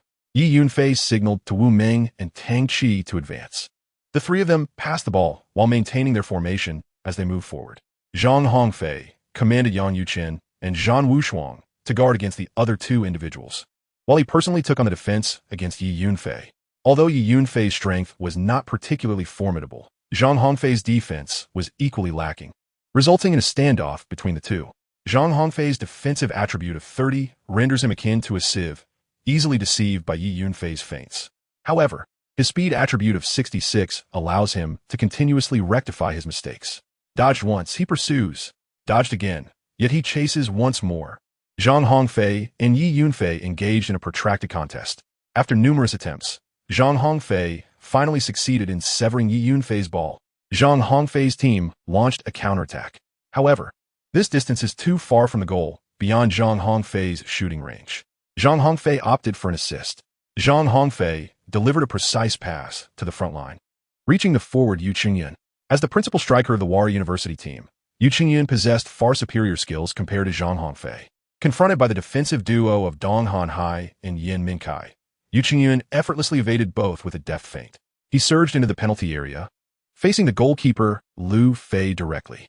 Witnessing this pivotal moment, Zhang Hongfei could not contain his excitement, shouting from the backfield, "Score!" It mattered not who found the back of the net. Any goal was a worthy achievement. Yu Qingyun and Lu Fei locked eyes. A mere 0.1 seconds later, Yu Qingyun aimed for the upper left corner of the goal and unleashed a powerful shot. At that moment, Lu Fei's palms were slick with sweat. Lu Fei reacted, drawing on his understanding of Yu Qingyun's style. He correctly anticipated the direction of the shot. However, a second later, as Lu Fei turned to see the ball joyfully spinning within the net, he realized he had once again been bested. The goal was scored. Upon witnessing Yu Qingyun's success, Zhang Hongfei was the first to leap in jubilant celebration. Zhang Hongfei thought to himself, "This is fantastic. Only 2 more goals to go." Zhang Hongfei rushed to Yu Qingyun's side and tightly embraced him. "What a magnificent shot, brother. Fij, this is all thanks to your brilliant pass just now." Although Yu Qingyun was not particularly skilled at flattery, having spent considerable time in the university soccer team, he understood that Zhang Hongfei was a person who reveled in compliments. Thus kind words flowed effortlessly from his lips. Upon hearing this, Zhang Hongfei couldn't help but burst into hearty laughter. "Ha ha ha, is that so? Truly? In fact, just a moment ago, I merely kicked the ball casually, and to my surprise, it landed perfectly at your feet." This celebration lasted for several minutes. Afterward, Lu Fei took the goal kick, and the match resumed. Trailing behind, Lu Fei's team began to surge forward aggressively. The defenders, Zhang Hongfei and Yin Min, transformed in an instant from mere backliners to central defenders. The defensive line of Zhang Hongfei's team immediately became tense. Yu Qingyun remained in the attacking front, neglecting to retreat to the backline. Zhang Hongfei remained in midfield defense, neglecting to retreat to the backline. Gao Hongkai, the forward from Lu Fei's team, received a swift pass from Tang Qi and unleashed a powerful shot from a narrow angle. Despite goalkeeper Mei Cheng's utmost efforts, he was unable to thwart Gao Hongcai's forceful strike, leaving him to helplessly kneel before the goal, sighing in resignation. Suddenly, he glanced back, only to see the ball nestled deep within the net. Upon witnessing the conceded goal, Zhang Hongfei erupted in anger. The task given by the system was to secure a victory by at least 3 goals. After the hard-won goal just moments ago, it was disheartening to concede so quickly. Zhang Hongfei was extremely furious, and the consequences were dire. Chapter 34, Stalemate. Both sides returned to the same starting line. Gao Hongkai, elated after scoring, was exuberantly celebrating. However, upon turning around and catching sight of Zhang Hongfei's displeased expression, Gao Hongkai promptly concealed his joyful demeanor. He approached Zhang Hongfei and respectfully called out, "Brother Fei." Zhang Hongfei suppressed his anger, donning a smile as he patted Gao Hongkai on the shoulder. "Hongkai, splendid. Congratulations on scoring. This is all thanks to Brother Fei's nurturing." Under different circumstances, such a statement would have pleased Zhang Hongfei immensely. However, at this moment, he found the words rather grating. Zhang Hongfei offered a few words of encouragement to Gao Hongkai before approaching the goalkeeper, Mei Cheng. "Fij, I apologize. It is entirely my fault," Mei Cheng exclaimed. "No worries. It's just 1 goal conceded. Keep striving." Zhang replied, "Thank you, Fij. I will certainly do my best." Zhang Hongfei was filled with an overwhelming desire to strike Mei Cheng. However, should Mei Cheng be assaulted, Zhang Hongfei would find himself without a goalkeeper to defend the net. Moreover, after conceding a goal, Mei Cheng appeared somewhat anxious. Under duress, Zhang Hongfei could only offer insincere encouragement to Mei Cheng. With Zhang Hongfei's support, Mei Cheng gradually regained his composure, his gaze once again resolute. The match resumed. Mei Cheng passed the ball to Yu Bao, who then relayed it to Yang Yuchen. The moment Yang Yuchen received the ball, Wu Ming immediately closed in on him. Yang Yuchen, avoiding any hesitation, swiftly passed the ball to the other side to Zhang Wushuang. Zhang Wushuang advanced the ball toward the opponent's half, with Yi Yunfei promptly trailing behind. Yi Yunfei and Zhang Wushuang were no strangers to rivalry, as both were vying for playing time within the same team. The two engaged in a physical contest, devoid of deceitful tactics or feigned falls, relying solely on their strength to determine the victor. The sound of muscles grinding against each other echoed as they clashed. In this encounter, Zhang Wushuang gained a slight advantage. After several collisions, he managed to push Yi Yunfei aside. With a stumble, Yi Yunfei could no longer keep pace with Zhang Wushuang. After crossing the halfway line, Zhang Wushuang passed the ball to Zhang Hongfei. Zhang Hongfei thought to himself, "This ball is in the bag." Zhang Hongfei struck the ball with a powerful kick, unleashing a formidable shot. The goalkeeper, Lu Fei, upon witnessing Zhang's attempt, let out a resigned sigh. Zhang Hongfei struck the ball with remarkable precision. Even if Lu Fei wished to let it pass, he could not. The football soared directly into Lu Fei's embrace, requiring him to make no movement at all. Upon witnessing his shot being thwarted by Lu Fei, Zhang Hongfei's expression turned rather peculiar. Lu Fei forcefully hurled the ball to Yin Minkai. Now was Lu Fei's team's turn to initiate an offensive. Yin Minkai and Dong Hanhai surged forward simultaneously. Yu Qingyun attempted to intercept, but Yin Minkai and Dong Hanhai executed a seamless 2-on-1 maneuver, bypassing Yu Qingyun with ease. Subsequently, both teams engaged in a fierce tussle in the midfield. Among the 14 players on the field, 11 congregated near the center. Zhang Hongfei was not involved in the fray. The goalkeepers on both sides remained stationary, while the other players engaged in fierce contention at midfield. The football rolled chaotically among several pairs of feet, creating a mesmerizing spectacle that dazzled onlookers. Suddenly, a loud shout echoed across the field. "Fei Yi, received the pass." Zhang Hongfei was momentarily taken aback, only to realize that the football was soaring towards the very spot where he stood. Zhang Hongfei promptly controlled the ball with his chest, and then turned towards the goal guarded by Lu Fei. Lu Fei could not help but shudder once more. He thought to himself, "Brother Fei, please do not tease me any further." If you shoot from closer range, I might at least let you score a little. But if you take another wild shot, I shall not be responsible. Zhang Hongfei seemed to have heard Lu Fei's inner thoughts. This time, he chose not to take a long-range shot. Zhang Hongfei dribbled the ball, sprinting towards the penalty area of Lu Fei's team. Dong Hanhai and Yin Minkai exchanged a glance, and both pursued him. However, their running speed was evidently not at its usual pace. Zhang Hongfei and Lu Fei found themselves in a one-on-one situation within the penalty area. Lu Fei gazed at Zhang Hongfei, having already made up his mind. The moment Zhang Hongfei took the shot, he would dive in the opposite direction, allowing Brother Fei to score and revel in the moment. However, the situation unfolded in a manner that Lu Fei had not anticipated. Zhang Hongfei feigned a shot, but little did anyone know, it was merely a deceptive maneuver. Zhang Hongfei swiftly darted in the opposite direction. Consequently, Lu Fei was deceived by Zhang Hongfei's performance and initially leaped toward the contrary path. As fate would have it, Lu Fei inadvertently succeeded, landing precisely on Zhang Hongfei's genuine attempt at a goal. Zhang Hongfei and Lu Fei were simultaneously taken aback. Zhang Hongfei pondered to himself, indeed, Lu Fei is remarkable. He has effortlessly seen through my feint. Truly impressive. Meanwhile, Lu Fei thought, what on earth? Brother Fei, what kind of feint was that? You managed to deceive even me. During our usual training, your feints never fool me. Yet today you caught me off guard. Brother Fei, you truly had an off day. Zhang Hongfei, disappointed by the missed shot, trudged back to the midfield. Lu Fei, on the other hand, passed the ball to Dong Hanhai, who promptly relayed it to Tang Qi in the midfield, initiating an offensive maneuver. This time, the midfield maintained its composure and did not descend into chaos. Lu Fei's team commenced a series of passes, diligently seeking openings in Zhang Hongfei's formation. Zhang Hongfei's heart began to race with anxiety. If the internal match concluded with a score of 1-1, his mission would be deemed a failure. The ball found its way to Yi Yunfei of Lu Fei's team. This time, it was Zhang Wushuang's turn to contest for possession, as Yi Yunfei charged forward with the ball, capitalizing on Zhang Wushuang's lateral mobility shortcomings. Yi Yunfei faced the direct defense and executed a lateral drag to change direction and break through. As they approached one another, Yi Yunfei deftly pulled the ball from his left foot to the inside of his right foot, then swiftly pushed it forward with his right foot, accelerating past his defender. In the blink of an eye, Zhang Wushuang was left trailing behind Yi Yunfei. Having just evaded Zhang Wushuang, Yi Yunfei finally made his mark. With Zhang Wushuang out of the equation, Lu Fei's team found themselves in a 3-on-2 situation. Yu Bao and Yu Tongfei felt immense pressure. Yu Bao kept a close watch on Gao Hongkai, while Yu Tongfei focused on marking Tang Qi. Observing Zhang Wushuang being outmaneuvered by Yi Yunfei, Yu Bao immediately shouted to Yu Tongfei, "Get up and defend, Tongfei." Awakening from his daze, Yu Tongfei rushed forward, intent on intercepting Yi Yunfei's pass.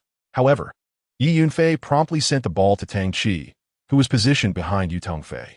Tang Qi received the ball and surged into Zhang Hongfei's team's penalty area.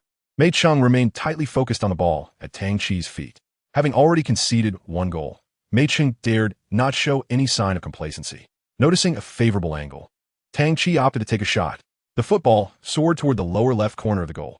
Mei Cheng misjudged the trajectory, diving in the wrong direction. In his heart, Mei Cheng could only fervently pray, "Do not go in, do not go in, do not go in." Chapter 35, Stalemate.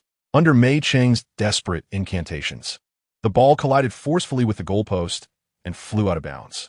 With a sigh of relief, Mei Cheng could not help but exhale deeply.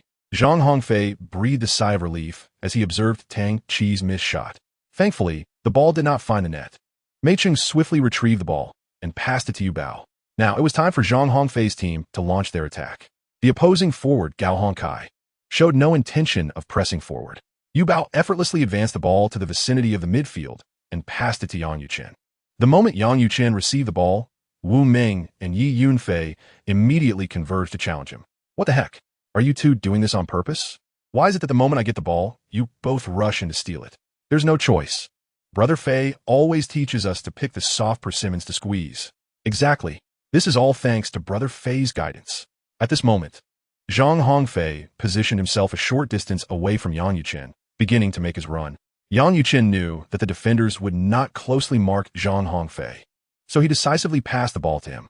Indeed, as soon as Zhang Hongfei touched the ball, Wu Ming and Yi Yunfei, while appearing eager to contest, were actually allowing him space. Zhang Hongfei is indifferent to these matters. As long as he can secure a victory by 3 clear goals, anything is permissible. Zhang Hongfei opted against a long-range shot and instead surged towards the penalty area with the ball at his feet. Dong Hanhai and Yin Minkai, in perfect harmony, moved to mark the unmarked Yu Chunyan. Why are you two watching me? I don't have the ball. Silence. Haven't you noticed that Fij hasn't scored yet today? Exactly. We need to be more perceptive. Once Fij finds the net, we'll defend earnestly. Yu Qingyun held a profound disdain for the treachery exhibited by Dong Hanhai and Yin Minkai. Nevertheless, it was to no avail. Zhang Hongfei successfully maneuvered the ball, penetrating into the penalty area, where he faced Lu Fei in yet another one-on-one encounter. Lu Fei thought to himself, "Come on, brother Fei. This time, please refrain from attempting any tricky moves. Just take the shot directly. I'm more than willing to give you an easy opportunity." However, to his surprise, Zhang Hongfei once again showcased his flair for the dramatic. Zhang Hongfei did not resort to feigned movements for his shot this time. Instead, he opted for a delicate lob. In response to Zhang Hongfei's effort, Lu Fei remained utterly motionless. Surely, my actions in this situation are not overly conspicuous, are they? Regrettably, Zhang Hongfei's attacking prowess is merely rated at 30, and this lob unfortunately soared above the target. Before Zhang Hongfei stood Lu Fei, who wished to leap high and catch the football, then deftly slotted into the goal behind him. Zhang Hongfei, having failed to score, wore a visage of disappointment. Lu Fei earnestly advised him, "Brother Fei, I believe you have a greater chance of scoring if you shoot directly. Is that so? Very well. I shall give it a try shortly." Zhang Hongfei attentively considered Lu Fei's suggestion. Lu Fei dashed to retrieve the ball from behind the goal. He then passed the ball to Yin Minkai. The match resumed. This modest internal competition attracted numerous alumni from Huali University to the sidelines to watch. Among them, Zhang Hongfei's cheerleading squad was the largest, a throng of girls standing by the field, vociferously rallying for Zhang Hongfei. Zhang Hongfei has grown accustomed to such scenes. Whenever the Wari school team competes, a throng of enthusiastic cheerleaders invariably emerges at the sidelines. Lu Fei's team initiates an offensive maneuver. The current score on the field stands at 1-1. After several deft passes, the ball finds its way to the striker, Gao Hongkai. Zhang Hongfei felt a sudden jolt in his heart as he noticed Gao Hongkai receiving the ball. Just moments ago, Gao had scored the equalizing goal. Now, with the ball at his feet, Gao approached the edge of the penalty area. Beside him was Yu Bao, who was well aware that Zhang Hongfei was determined not to lose. Thus he exerted himself to defend against Gao. Unfortunately, Gao was as stubborn as they come. Having just scored, he was not yet satisfied and yearned for a second goal.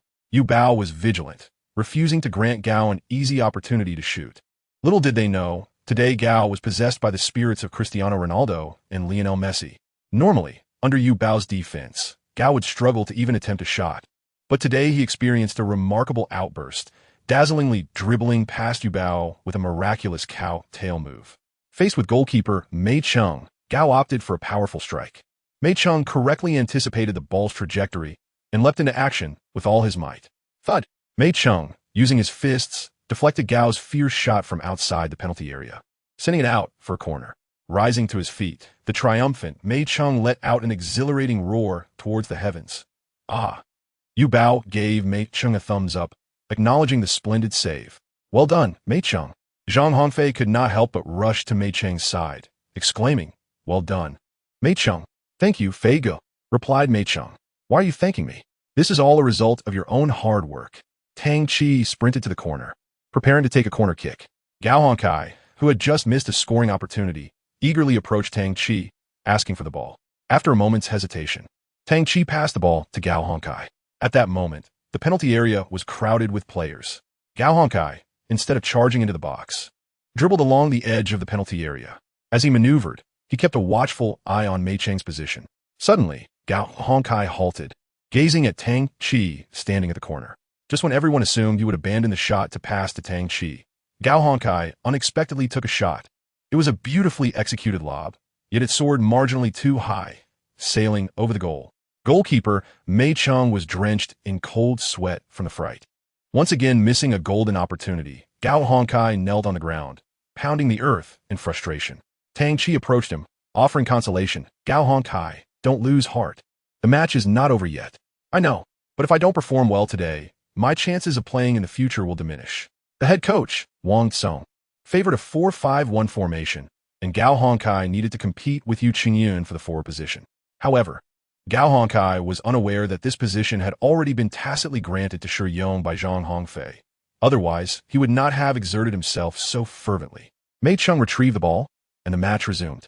Mei Chung passed the ball to Yu Bao, who delivered a long pass to Yu Qingyun up front. Upon receiving the ball, Yu Qingyun returned it to Zhang Hongfei in the midfield. Zhang Hongfei, having missed several shots on goal, felt a surge of anxiety. The daunting task of securing a 3-goal lead loomed over him like an insurmountable mountain. After Yu Qingyun passed the ball to Zhang Hongfei, he began to make a forward run. In that moment, Zhang Hongfei made a pivotal decision to temporarily set aside his own ambitions for scoring and instead assist his teammate in finding the net. The earlier goal had indeed been struck by Yu Qingyun. Zhang Hongfei commenced his advance with the ball, propelling himself towards the front line. Awkwardly, on Lu Fei's team, both Yi Yunfei and Wu Ming attempted to defend, yet they persistently trailed behind Zhang Hongfei, deliberately maintaining a distance from him. Zhang Hongfei is well aware of their thoughts. However, he can no longer concern himself with such matters. Scoring goals is the ultimate principle. Chapter 36. Misunderstandings and Leniency. Zhang Hongfei dashed forward with the ball, swiftly approaching the edge of the penalty area. Meanwhile, on the other side, Yu Qingyun had also arrived near the box, poised to become the ultimate finisher. At that moment, the wise counsel of Lu Fei echoed in Zhang Hongfei's mind. Zhang Hongfei hesitated. Zhang Hongfei first glanced at Yu Qingyun, then turned his gaze toward Lu Fei. Lu Fei subtly nodded in acknowledgement to Zhang Hongfei. Zhang Hongfei immediately understood. Zhang Hongfei struck the ball with precision. It was a remarkably unadorned shot. Given Lu Fei's capabilities, he would typically save 9 out of 10 attempts. Alas, this time it was not among those 9. The ball soared towards Lu Fei's right side, yet he deliberately dove in the wrong direction, leaping towards his left. The outcome, as one might expect, was universally delightful. Zhang Hongfei has successfully netted his inaugural goal in this match. The players of Lu Fei's team collectively breathed a sigh of relief. Zhang Hongfei has scored, and now they can engage in a serious competition. Poor Zhang Hongfei mistakenly believed that Lu Fei's team would continue to ease up, aiding him in securing 3 clear goals. After scoring, Zhang Hongfei refrained from celebrating and instead gestured for Lu Fei to quickly restart the game. Lu Fei was taken aback for a moment, but then promptly retrieved the ball from the net, preparing to resume play. Zhang Hongfei's actions caught his teammates, who rushed over to celebrate with him, completely off guard. Zhang Hongfei waved his hand towards his teammates and said, "Everyone return. Everyone return. The match is not yet concluded." Zhang Hongfei is now consumed with the thought of seizing the moment and swiftly increasing the score. Upon hearing the captain's command, Zhang Hongfei's teammates promptly returned to their positions, and the match continued. Lu Fei passed the ball to Yan Mingkai. Having resolved to no longer hold back, Lu Fei's players commenced their usual tactics. The football flowed seamlessly among the players' feet like a graceful stream. In Zhang Hongfei's team, he directed his teammates to closely mark their opponents throughout the match, striving to intercept the ball swiftly in order to create opportunities for his own scoring. The possession of the football began to oscillate between the two teams. On Zhang Hongfei's team, all the players are key members, possessing a slight edge and strength. After intercepting the ball from Tang Qi, Yang Yuqin launched a powerful kick. The ball soared into Lu Fei's defensive zone. Yu Qingyun and Yan Mingkai sprinted with utmost effort to contest the unclaimed football. Zhang Hongfei, brimming with confidence in Cheng Yun's capabilities, chose to sprint towards the opposite side to provide support. Cheng Yun, living up to expectations, successfully secured possession of the ball. Zhang Hongfei, upon witnessing Yu Qingyun seize the ball, immediately raised his arms high and shouted at Yu Qingyun, "Pass me the ball." Without hesitation, Yu Qingyun promptly passed the ball directly to Zhang Hongfei. Zhang Hongfei turned around, just about to take a shot at the goal. However, what Zhang Hongfei did not anticipate was that Dong Hanhai did not relent, but instead positioned himself directly in the path of Zhang Hongfei's strike. Zhang Hongfei pondered, "What is this fool trying to do? Is he genuinely intent on opposing me?" Dong Hanhai, however, did not dwell on such thoughts. Following Zhang Hongfei's goal, the Lu Fei team had reached a consensus to play earnestly. Dong Hanhai's resolute defense imposed significant pressure on Zhang Hongfei, a player possessing a mere 30 in offensive attributes. Zhang Hongfei made several attempts to surpass Dong Hanhai, yet none were successful. Ultimately, Dong Hanhai seized an opportunity, lunged forward, and skillfully snatched the ball from under Zhang Hongfei's feet, delivering a powerful kick to advance the ball into the forward field. Lu Fei's team initiated a counterattack. Zhang Hongfei received Zhang Hongfei's pass and charged toward the goal, defended by Mei Cheng. The goalkeeper, Mei Cheng, was about to face yet another formidable challenge. Fortunately, Yu Bao did not relent. He sprinted back with all his might and successfully entangled Zhang Hongfei. With no favorable chance to shoot, Zhang Hongfei had no choice but to pass the ball back to the midfielder Yi Yunfei. Lu Fei's team resumed their patient ball circulation, meticulously searching for a promising offensive opportunity. As the seconds of the match ticked away, Zhang Hongfei felt an increasing sense of anxiety. Lu Fei's team member, Tang Qi, was in possession of the ball when Zhang Hongfei executed a reckless tackle, sending him crashing to the ground with a resounding thud. Tang Qi, in pain, sat on the ground, clutching his injured foot. Meanwhile, Zhang Hongfei swiftly regained his footing, seized the football, and launched an offensive. Witnessing this scene, everyone was filled with confusion. What was Fei Ge doing? He had never behaved this way before. What had come over him to treat Tang Qi so harshly? The instigator, Zhang Hongfei, had now advanced to confront Lu Fei. Zhang Hongfei, recalling Lu Fei's teachings, opted for a rather ordinary shot. Lu Fei effortlessly caught Zhang Hongfei's strike. Zhang Hongfei, upon witnessing Lu Fei block his shot, immediately erupted in indignation, exclaiming, "What on earth is happening? Lu Fei, this must be intentional, right?" At that moment, Tang Qi, limping, managed to rise to his feet. "How are you, Tang Qi? Can you continue playing?" "I'm fine. I don't think I've injured any bones." Zhang Hongfei lamented. "Fei Ge is truly excessive. We are on the same team, yet he shows no mercy. Don't blame Fei Ge. Perhaps my appearance is simply too disappointing for the audience," prompting him to assist me in taking a break. With no goals to his name, Zhang Hongfei approached Tang Qi's side. Zhang Hongfei, aware that his recent tackle was undoubtedly a foul, took the initiative to apologize to Tang Qi, saying, "Tang Qi, I am truly sorry. It was not intentional. I was a bit anxious. I hope you can forgive me. Fei Ge, it's perfectly all right. After the match, treat me to a nice meal. That is absolutely no problem. Are you able to continue playing? I can still hold on. If it becomes too much, do not force yourself." "Fei Ge, I assure you I am fine. You need not worry about me." Zhang Hongfei harbored a clever scheme in his heart. Should Tang Qi be injured and leave the field, his side would gain the advantage of 7 against 6. Unfortunately, Tang Qi proved to be a stubborn character, refusing to depart even with a minor injury. The match continued. Lu Fei threw the ball to Zhang Hongfei, who advanced with it. Lu Fei's team surged forward once more. This time, the one attempting the shot was none other than Mei Cheng's old adversary, Zhang Hongfei. Fortunately, Zhang Hongfei's strike met the goalpost. Mei Cheng swiftly embraced the ball. As time ticked by, the score remained at 2-1, and Zhang Hongfei grew increasingly anxious. They still needed 2 clear goals. "No, I must strive even harder." It was now Zhang Hongfei's team's turn to attack, with Yu Qingyun once again breaking through. Yan Min and Dong Hongfei both converged on Yu Qingyun simultaneously. Yu Qingyun passed the ball to Zhang Hongfei at his side. Upon receiving the pass, Zhang Hongfei had yet to react when Yan Min and Dong Hongfei, resembling wolves that had not feasted in ages, lunged forward with ferocious glints in their eyes. Zhang Hongfei, startled, swiftly passed the ball back to Yu Qingyun. After receiving the ball, Yu Qingyun continued to advance towards the penalty area. Lu Fei had long set his sights on Yu Qingyun, his footsteps subtly shifting in the latter's direction. Chapter 37, An Inevitable Victory. Yan Min and Dong Hongfei, upon witnessing Yu Qingyun dribbling the ball, immediately abandoned Zhang Hongfei and turned their pursuit towards Yu Qingyun. After Zhang Hongfei extricated himself from the predicament, he immediately rushed towards the penalty area to offer support. Utilizing his keen intuition, Yu Qingyun suddenly halted the ball and executed a precise lateral pass, delivering the ball right to Zhang Hongfei's feet. Zhang Hongfei did not hesitate. He took a shot immediately. Lu Fei's attention was solely focused on Qingyun, and he did not anticipate Zhang Hongfei's sudden advance. By the time Lu Fei attempted to make a save, it was already too late. Zhang Hongfei's shot was of mediocre quality, and the speed of the ball was rather sluggish. However, Lu Fei was positioned somewhat far from the goal and was also facing away, rendering him unable to react in time. By the moment Lu Fei turned to chase back, the football had already found its way into the net. Zhang Hongfei has finally scored his second goal. The score stands at 3-1, with Zhang Hongfei's team leading Lu Fei's by 2 goals. Following his goal, Zhang Hongfei displayed no signs of excitement. calmly signaling Lu Fei to resume play promptly. One more goal is needed. I must strive harder. Zhang Hongfei's composed demeanor has once again garnered the admiration of all those around him.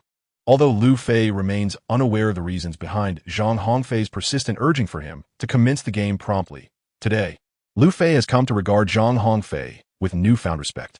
Zhang Hongfei no longer sabotages his teammates as he once did, refraining from displaying his powerful kicks in the midfield.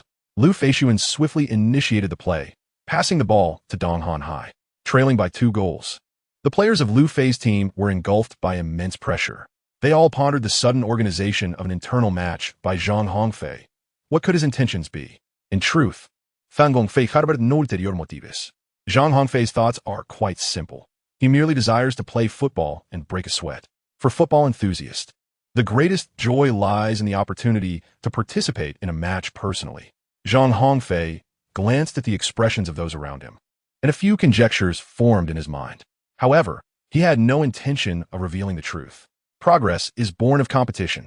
For a team to grow stronger, it requires not only formidable foreign reinforcements, but also a culture of healthy internal competition. After receiving the ball, Zhang Hongfei did not hesitate. He passed it to Yan Mingkai. Yan Mingkai took a couple of strides before relaying the ball to the midfielder, Tang Qi. Wu Meng and Yi Yunfei advanced in unison, one on the left and the other on the right. With victory just a step away, Zhang Hongfei certainly did not wish to squander their efforts. Zhang Hongfei had already devised a plan. As soon as his team scored another goal, he would shamelessly declare the match concluded. In response to Lu Fei's team's offensive maneuvers, Zhang Hongfei began to fulfill his duties as captain, providing on-the-spot guidance. Zhang Hongfei personally took charge of Tang Qi, while Yang Yuqin and Zhang Wucheng were assigned to Wu Meng and Yi Yunfei respectively. Gao Hongkai entrusted Yu Bao with his responsibilities. Yu Bao is undoubtedly the most formidable defender in the school team. If even Yu Bao cannot thwart an opponent, it is futile for anyone else to attempt. Yu Tongfei positioned himself within the penalty area, ever ready to intercept any striking attempts. Yu Qingyun was retained in the forward position. In order for Zhang Hongfei's team to achieve victory, they require a goal from Yu Qingyun. On the field, Tang Qi and Zhang Hongfei are engaged in a one-on-one duel. Moments ago, Tang Qi was brought down to the ground by a flying tackle from Zhang Hongfei. Though Tang Qi dare not harbor thoughts of revenge against him, he is nonetheless eager to showcase his skills in front of Zhang Hongfei. Consequently, Tang Qi deliberately entangles himself with Zhang Hongfei, exchanging a series of moves. However, this tactic backfires, and the ball is intercepted by Zhang Hongfei. Zhang Hongfei, after intercepting the ball, displayed no hesitation and delivered a powerful kick, passing it to the forward Yu Qingyun. Zhang Hongfei placed his hopes on Yu Qingyun, who did not disappoint him. Initially, Yu Qingyun leveraged his speed to shake off Yan Mingkai. Then, faced with Zhang Hongfei, he executed a stunning feint, leaving Dong in awe of his skill. Finally, when confronted by goalkeeper Lu Fei, Yu Qingyun showcased his prowess by opting for a delicate lob shot. The angle he chose for the lob was exceptionally cunning, and despite Lu Fei's utmost efforts, he could not make contact with the ball. All he could do was watch as the ball gracefully found its way into the net. The score stood at 4-1. Zhang Hongfei's team has triumphed over Lu Fei's team by a decisive 3 goals. Upon witnessing Yu Qingyun's goal, Zhang Hongfei shamelessly declared the match concluded. Naturally, the players of Lu Fei's team were not pleased. Having conceded for goals, they felt a surge of frustration that needed an outlet. It was akin to Zhang Hongfei delivering a beating while forbidding any retaliation. Having gained an unfair advantage, Zhang Hongfei immediately adopted a conciliatory demeanor. My friends, you all played splendidly today. Shortly, I shall take you out for some leisure. Upon hearing the prospect of an outing, the players of Lu Fei's team regained a flicker of enthusiasm. Feigu, how did I perform today? Yu Qingyun, who scored twice, approached Zhang Hongfei to seek praise. You played well, but I cannot guarantee you a place in the starting lineup. Zhang Hongfei has clandestinely promised the forward position to Shi Yong. Feigu, have you once again sought out recruits? Yu Qingyun immediately considered this possibility. Indeed, Zhang Hongfei did not make excuses and candidly acknowledged the situation. A flicker of disappointment crossed Yu Qingyun's face. Junior, do not fret. Next season will present you with opportunities to play. I am aware of my capabilities. Should Coach Wang have a more suitable choice, I am willing to take on a supporting role. It is premature to discuss this now. The internal competition has concluded. Let's first celebrate. Zhang Hongfei grasped Yu Qingyun's arm and walked into the midst of their teammates, celebrating their triumphant victory together. In the ensuing moments, Zhang Hongfei honored his promise, leading his entire team to indulge in a delightful escapade. Naturally, amidst their revelry, he did not overlook the collection of his task rewards.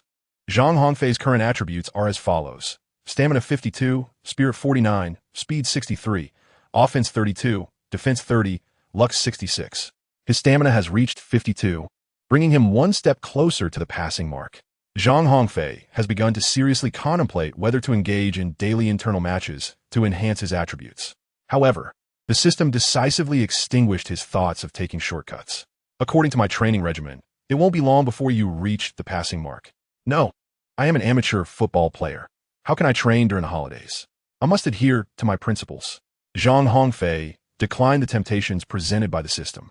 The training was arduous. Life should be enjoyed. After dining with his teammates, Zhang Hongfei bid farewell to them. That evening, he returned home, finding himself at a loss for what to do. Zhang Hongfei could not help but ponder the meaning of life, contemplating what he ought to do next. At that moment, Zhao Xiaoying called him, finally letting him know she had arrived home safely. During the call, she expressed her longing for him. Upon her return, Zhao Xiaoying revealed her staggering salary of 10 million, nearly giving her parents a heart attack, as they had never encountered such a sum in their lifetime. Under the relentless questioning of her parents, she was compelled to divulge her relationship with Zhang Hongfei. Upon learning that their daughter had a wealthy and handsome boyfriend, her parents were incredulous. Chapter 38. An international call for help. The following morning, Zhang Hongfei awoke from his expansive 2,000 square meter bed. Faced with over 200 beautiful maids, he was suddenly charged at by a cleaning girl, who collided with him forcefully, sending him sprawling. With a scream, Zhang Hongfei jolted awake from beneath the covers. Zhang Hongfei has just rolled off the bed, though the reason remains unclear. Zhang Hongfei, while gently massaging his slender waist, reminisced about the dream he had just experienced. Oh dear, how painful! What kind of dream did I just have? Such an enormous bed, so many beautiful maids. How wonderful it would be if dreams could come true. Although the Zhang family is quite affluent, his father would undoubtedly disapprove of Zhang Hongfei acquiring a 20,000 square meter bed for the purpose of slumber. The prospect of having 200 enchanting maids is certainly nothing more than a fanciful hope. Perhaps 2 could be considered. However, that last cleaning girl was exceedingly aggressive. Zhang Hongfei, with a lingering sense of trepidation, gently touched his chest, as if he had just endured the crushing weight of a boulder upon his heart. Zhang Hongfei climbed back onto the bed, casually sending a greeting message to Zhao Xiaoying before drifting off to sleep. The sound of Zhang Hongfei's snoring once again reverberated through the air. For him, indulging in a morning nap is a daily ritual. Now, during the holiday, he is free from attending classes, taking exams, pursuing romantic interests, or contemplating matters regarding the team. Zhang Hongfei can comfortably lie in bed and indulge in a refreshing nap. During this delightful slumber, he sleeps soundly and blissfully. Zhang Hongfei dreamt of leading his team to victory in the College Football League Championship. Zhang Hongfei dreamt of standing on the podium, filled with exuberance and vitality. Zhang Hongfei dreamt of the familiar melody of Masazumi Ozawa's Attraction resonating from his mobile phone. Zhang Hongfei could not help but exclaim in exasperation, "Who is it? Who would bother me with a call at this hour?" Zhang Hongfei impatiently picked up the phone from his bedside. "Hello, Fei Yi. Who are you?" "Fei Ge, it's me. Who exactly are you? State your name, quickly, or I shall hang up." "Fei Ge, I am Xing Shu, your loyal little companion." "Shang Shu?" Zhang Hongfei's mind seemed to falter as he struggled to remember who this sacred tree was. "Fei Ge, it's me. The golden sacred tree. The golden sacred tree. Ah, so it's you, little sapling." "Yes, indeed. I am your little nephew."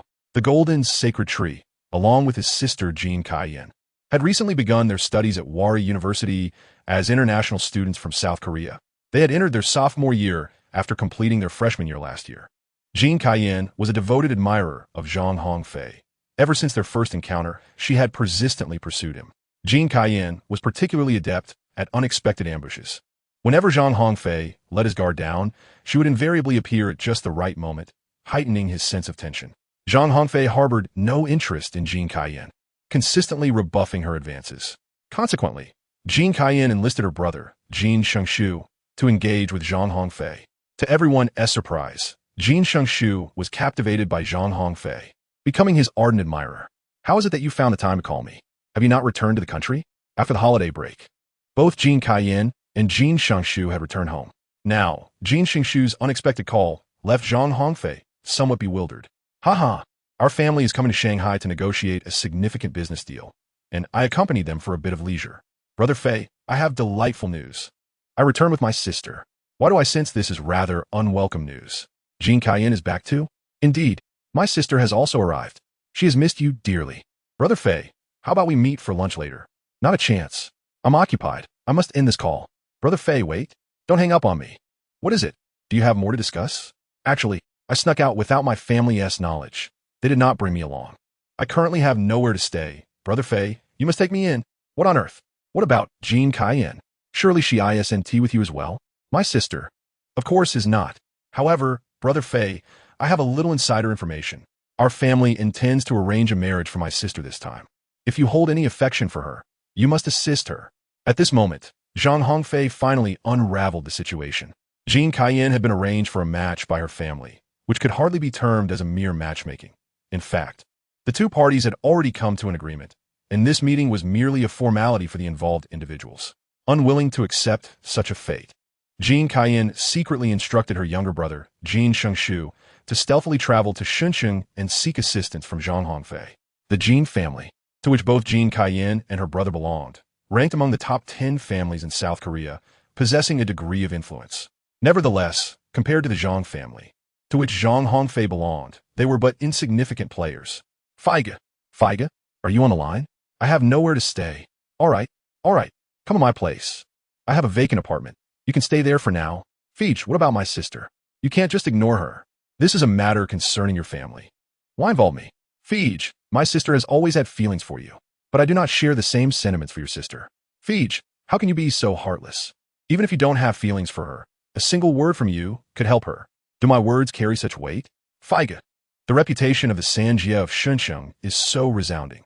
Who would dare to disregard your authority in the city? All right, tell me, which family is involved in the union with your sister? It's the second son of the Chao family in Shunsheng, Chao Rong. Upon hearing the name Chao Rong, Zhang Hongfei couldn't help but exclaim in disbelief. What the hell? It's him. Feige, do you know Chao Rong? Of course. How can I not know him? That wretched Chao Rong. All right, if it were someone else, I would wish them a harmonious match, a perfect union. However, since the suitor is Chao Rong, that changes everything. Xiao Shuzi, rest assured, I will take care of your sister's affairs. Thank you, Feige. I truly appreciate it. All right, I'll place the keys in the flower pot by the door. When you arrive, just take the keys and enter. I have to step out for a bit. Okay, Feige. Thank you so much. All right, bye. After Zhang Hongfei hung up the phone, he began to contemplate how to deal with Chao Rong. Zhang Hongfei and Chao Rong have long harbored animosity towards each other. Chao Rong is one of the loyal sycophants surrounding the imposter emperor Liu Zihao.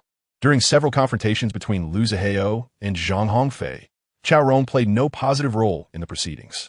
Chapter 39, System Task, Street Performance. Although Zhang Hongfei harbors a dislike for Jin Kaiyan, his aversion toward Chao Rong is even more profound. Zhang Hongfei extended his hand to assist Jin Kaiyan, not only aiding her in escaping the predicament of being coerced into blind dates, but also avenging Chao Rong, while simultaneously irritating Liu Zihao, a trifecta of benefits. Next month, Zhang Hongfei is set to compete against Liu Zihao's team, and the prospect of unsettling Liu Zihao before the match is certainly something he relishes. Especially when masters engage in a duel. Even if I cannot vanquish you, I shall still take pleasure in vexing you. Upon this thought, Zhang Hongfei casually dialed Zhao Yi's number. Zhang Jiaqiang's formidable intelligence network effortlessly acquired the location for the impending blind date between the Jin and Chao families. However, Zhao Yi felt a sense of dissatisfaction regarding Zhang Hongfei's request to inquire about such trivial matters. The Chao family wields considerable influence in Shin City, and should Zhang Hongfei intend to create a disturbance, he must be thoroughly prepared. Today is July 17, 2006, with merely one day remaining until the match against the second team of the football base.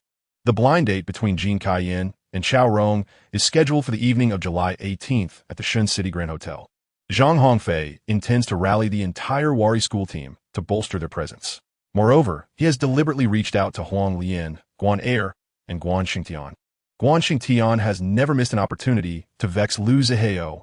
In a certain sense, Among the three heroes of Shunsheng, Liu Zihao stands as the foremost in both software and hardware, prompting Guan Shengtian and Zhang Hongfei to frequently collaborate to some extent. Of course, while Guan Shengtian and Zhang Hongfei are also rivals, their competition is not as intense as that with Liu Zihao. Liu Zihao has garnered a considerable amount of animosity, and his very appearance is accompanied by an aura of villainy that evokes disdain.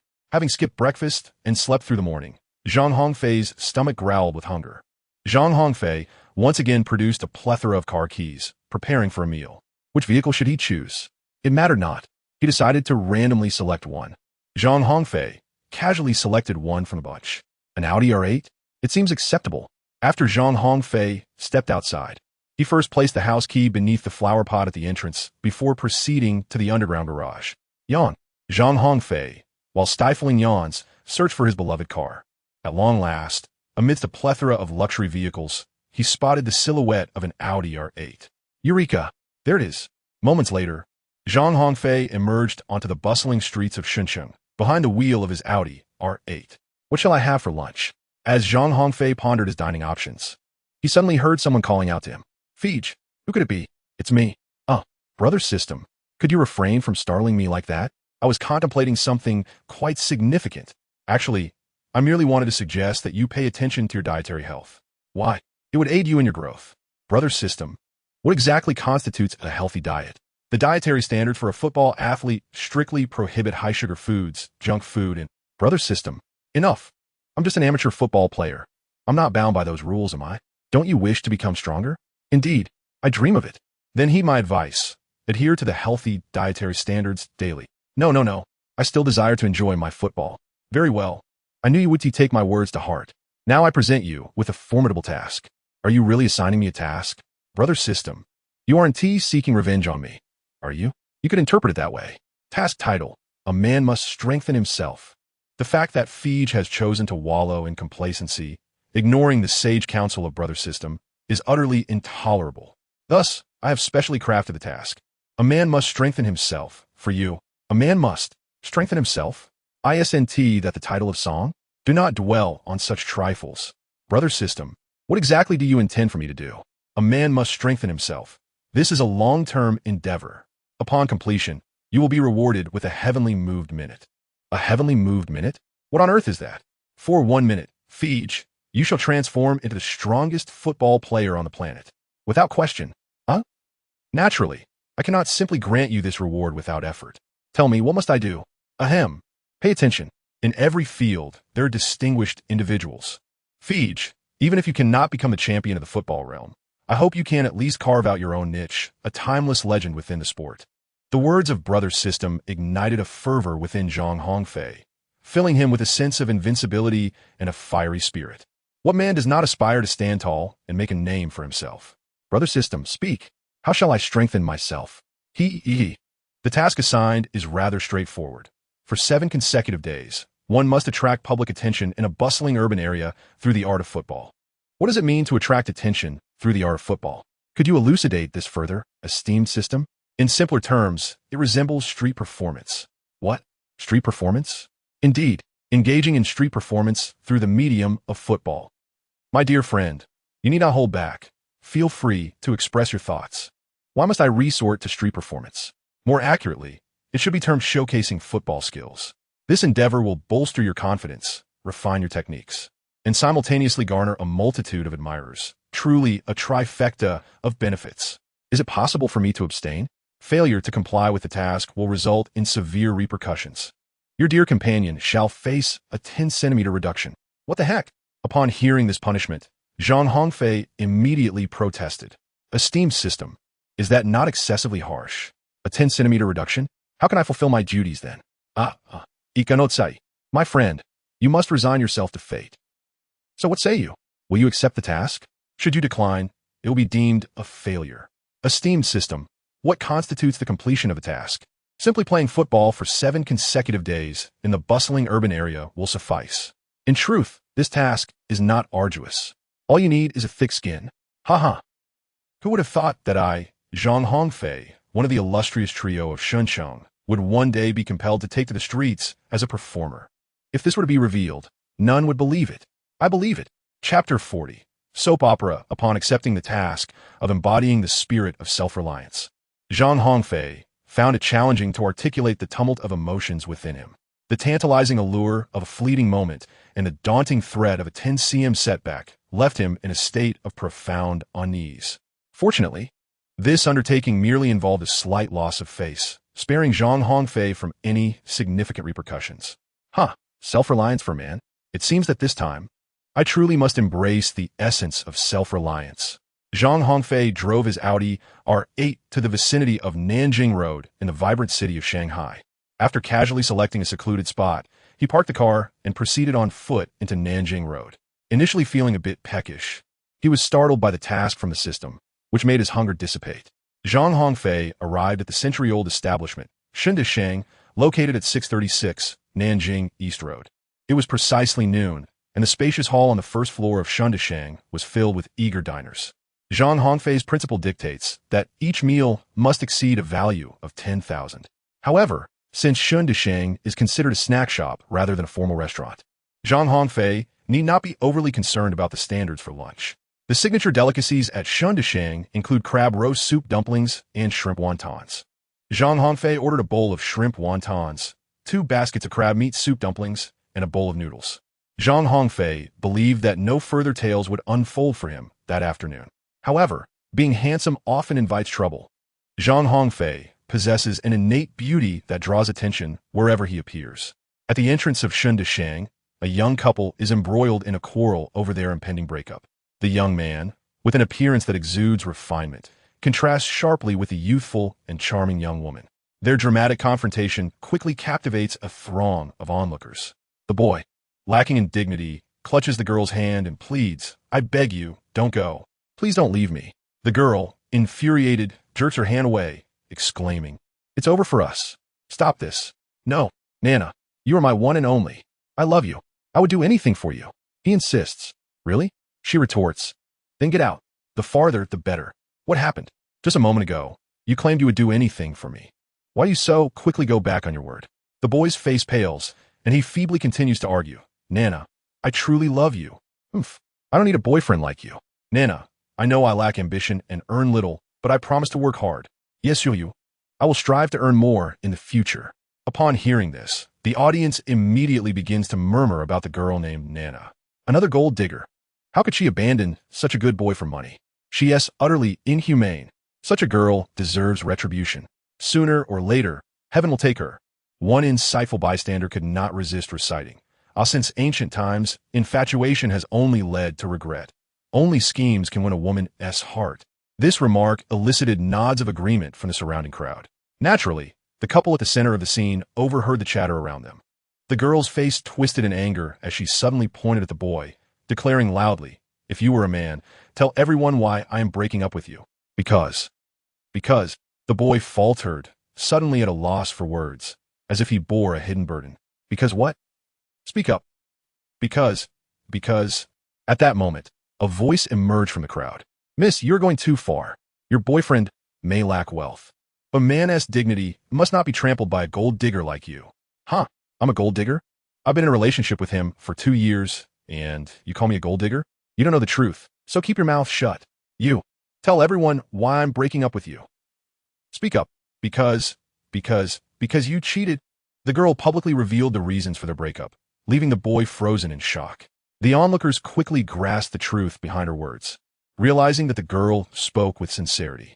It turned out that the boy had been unfaithful, leading to the girl's decision to end their relationship. What a scoundrel. An absolute rogue. Do you not realize the scarcity of good partners nowadays? How dare you indulge in a double life? You wretch. I even stood up for you moments ago. You are a disgrace among men. A veritable garbage of humanity. The crowd's sentiments swiftly shifted, directing their disdain towards the boy. "Nana, I admit my mistake. I've completely severed ties with that woman. Please grant me another chance." "No, it is absolutely impossible. Our relationship is irrevocably over," the girl declared, attempting to leave the scene. The boy, desperate, lunged forward and grasped her hand. "Nana, you have given me everything. If you seek another boyfriend now, you will be secondhand. Do you believe anyone else will love you as I do? Absolutely not. In this world, I'm the only one who truly loves you." "You." With furious indignation, The girl slapped the scoundrel across the face in front of the crowd. Stunned, he held his cheek in disbelief, exclaiming, "Nana, you actually struck me." The girl remained silent, tears brimming in her eyes as she turned to leave. Yet, the scoundrel refused to release her, gripping her hand tightly. What began as a breakup escalated into a chaotic scene. Zhang Hongfei, having satisfied his hunger, rubbed his well-fed belly and sauntered out of Shindishang. "Oh, what is happening? Why are there so many people gathered over there?" Zhang Hongfei immediately spotted the scene of confrontation. Human beings are inherently curious.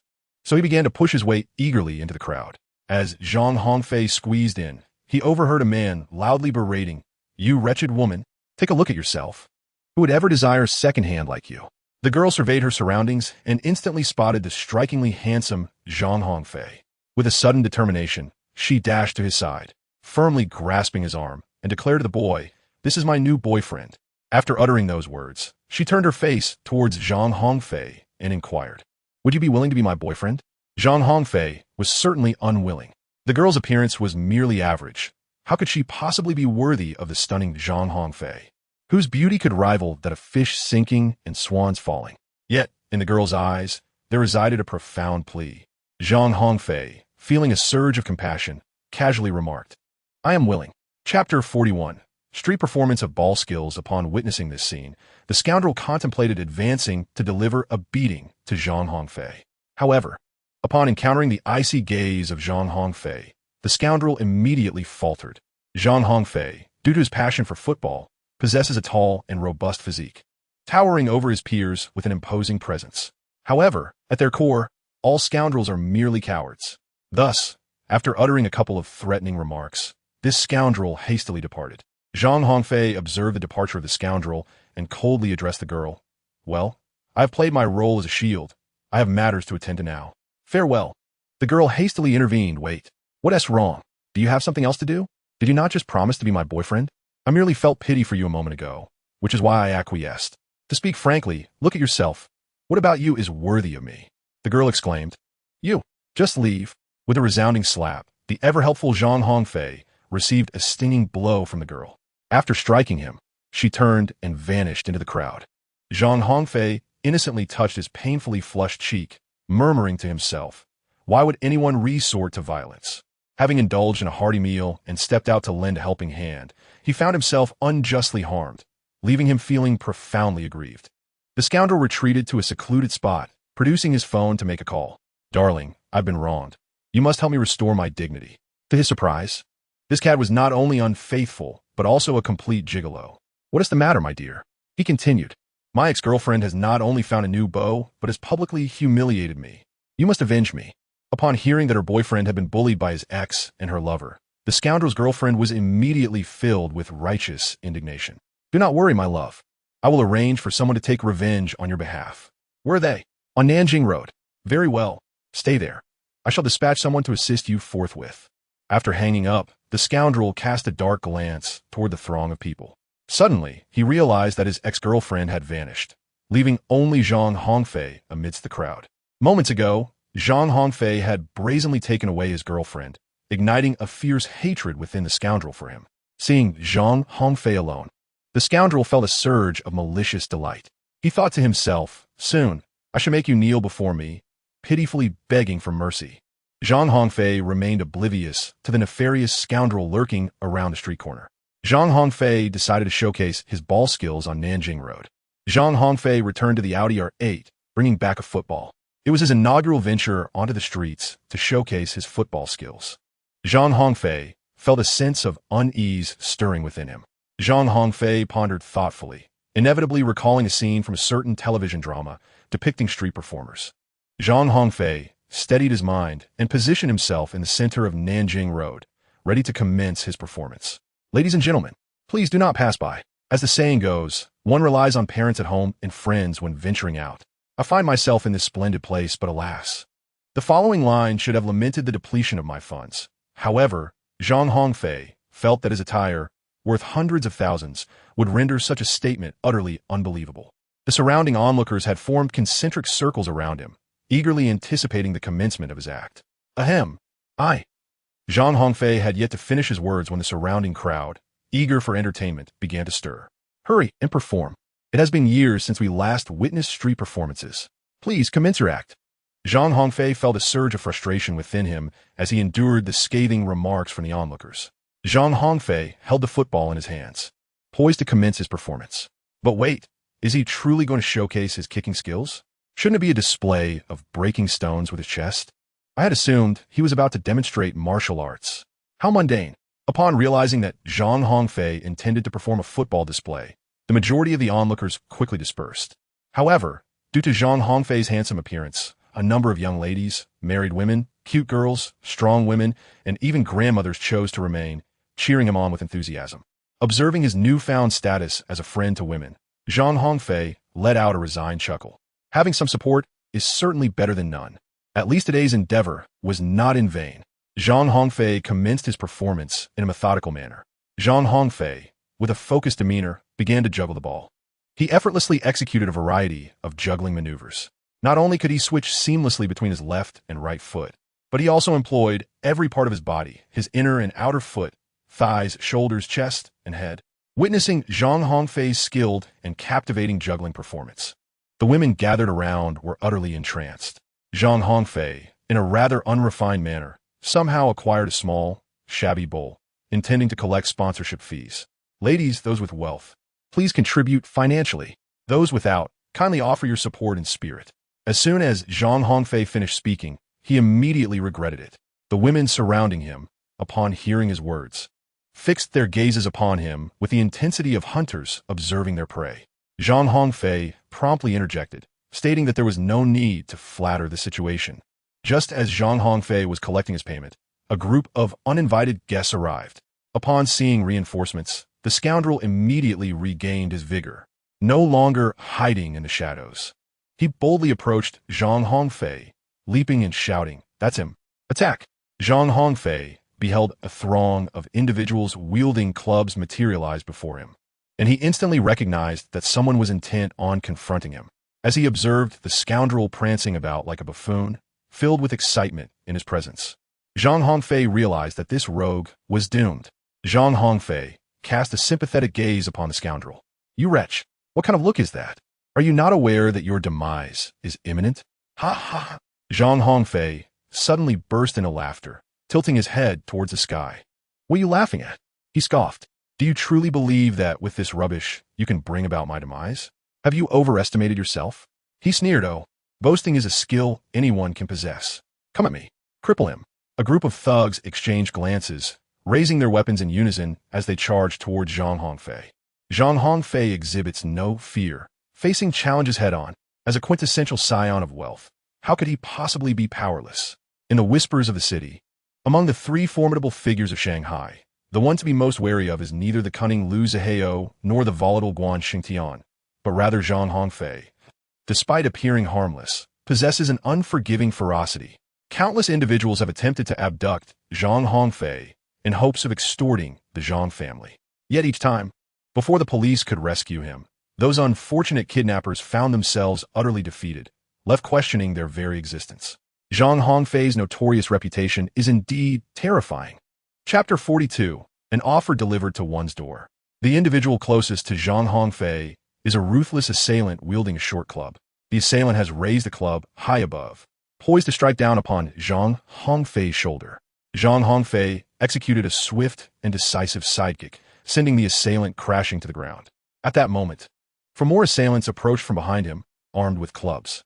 Zhang Hongfei swiftly tossed the soccer ball into the air and, with a deft kick, sent it hurtling towards the assailant charging at him with the utmost speed. Thud! The assailant collapsed to the ground, while the soccer ball rebounded back. Zhang Hongfei seized the opportunity to direct the ball towards his next target. Thud! Another assailant fell to the ground in response. However, this time, the soccer ball did not rebound. Zhang Hongfei promptly took 2 steps forward, seizing the clubs from the hands of the remaining 2 assailants, one in each hand. The assailants realized that their weapons were rendered immobile. "Damn it! Why can't we move? Is this guy even human?" Zhang Hongfei's lips curled into a disdainful smile as he exerted force with both hands, causing the 2 fragile rods to shatter instantly into halves. The 2 assailants, grasping the broken pieces of the rods, wore expressions of bewilderment, their minds momentarily incapacitated. Zhang Hongfei, seized the opportunity to deliver a punch to each of the two assailants' midsections. Consequently, these two ruffians also collapsed to the ground. At this moment, 3 assailants remained standing in the arena, 2 wielding machetes, while the third brandished a dagger. Zhang Hongfei dashed towards the football, delivering a swift ground strike that felled the assailant brandishing a dagger. However, this individual attempted to rise and rejoin the fray. Yet, upon lifting his gaze, he beheld 2 men wielding machetes, being forcefully subdued and mercilessly beaten by Zhang Hongfei. In a moment of clarity, he wisely chose to feign death. Collapsing onto the ground, all 8 assailants were singularly vanquished by Zhang Hongfei, without exception. The once boisterous and animated ruffian now stood frozen in astonishment. His mouth agape, as if it could accommodate an ostrich egg. Zhang Hongfei, having dealt with the perpetrators, languidly approached the scoundrel.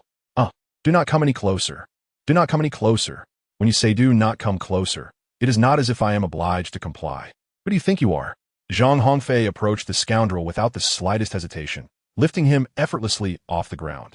Let me make myself clear. Do not push your luck. We live in a society governed by the rule of law, where brute force cannot dictate one's will. Ha ha ha. A society governed by law? And where, pray tell, did you find these miscreants? I do not know them. Ha! Are you insulting my intelligence? Speak up. Who sent them? I'll tell you. It was Miss Chow Ying from the Chow family who sent them. I swear, I have no connection to this at all. Please, show mercy and just let me go. Another Chow family affair? Upon hearing this news, Zhang Hongfei felt a mix of astonishment and delight. Tomorrow night, he would lead a group to create a commotion at Chow Rong's blind date event. Yet today, Zhang Hongfei had already crossed paths with Chow Ying. Zhang Hongfei could not help but ponder. Could this be a fate intertwined with misfortune? I have already divulged all that I know. Will you not release me? Am I truly innocent? For the sake of heaven and earth, I was merely passing by, minding my own business. Oh, yet just moments ago, you stood before me, issuing threats? I was merely... The scoundrel struggled to find a suitable explanation for his predicament. No need for explanations. Just be at peace. You intend to kill me? Kill you? Such an act would only tarnish my hands. Zhang Hongfei casually discarded the scoundrel onto the ground, then delivered a forceful kick to the back of his leg, causing the rogue to instantly lose consciousness from the pain. Oof, what a waste of time. Zhang Hongfei spat upon the ground at the scoundrel, clutching his soccer ball as he swaggered away from Nanjing Road. By the time the police arrived, Zhang Hongfei had already vanished without a trace. The authorities took the 8 ruffians along with the scoundrel for interrogation, but the outcome remains shrouded in mystery. Rest assured, young master, I assure you that those individuals will face dire consequences, whether they meet their end or merely suffer greatly. Upon hearing of the attack on Zhang Hongfei, Zhao Yi immediately heightened her vigilance. Although she harbored a strong dislike for Zhang Hongfei as his personal secretary, any misfortune that befell him would ultimately fall upon her shoulders. You may handle this matter as you see fit. Young master, what about Chowing?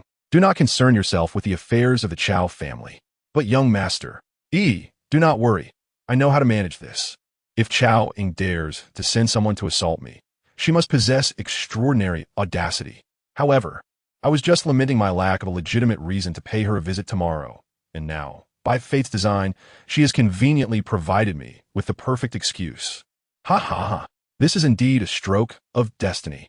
Zhang Hongfei sought to sabotage the romantic encounter between Chow Rong and Jin Kaiyan, requiring a plausible justification.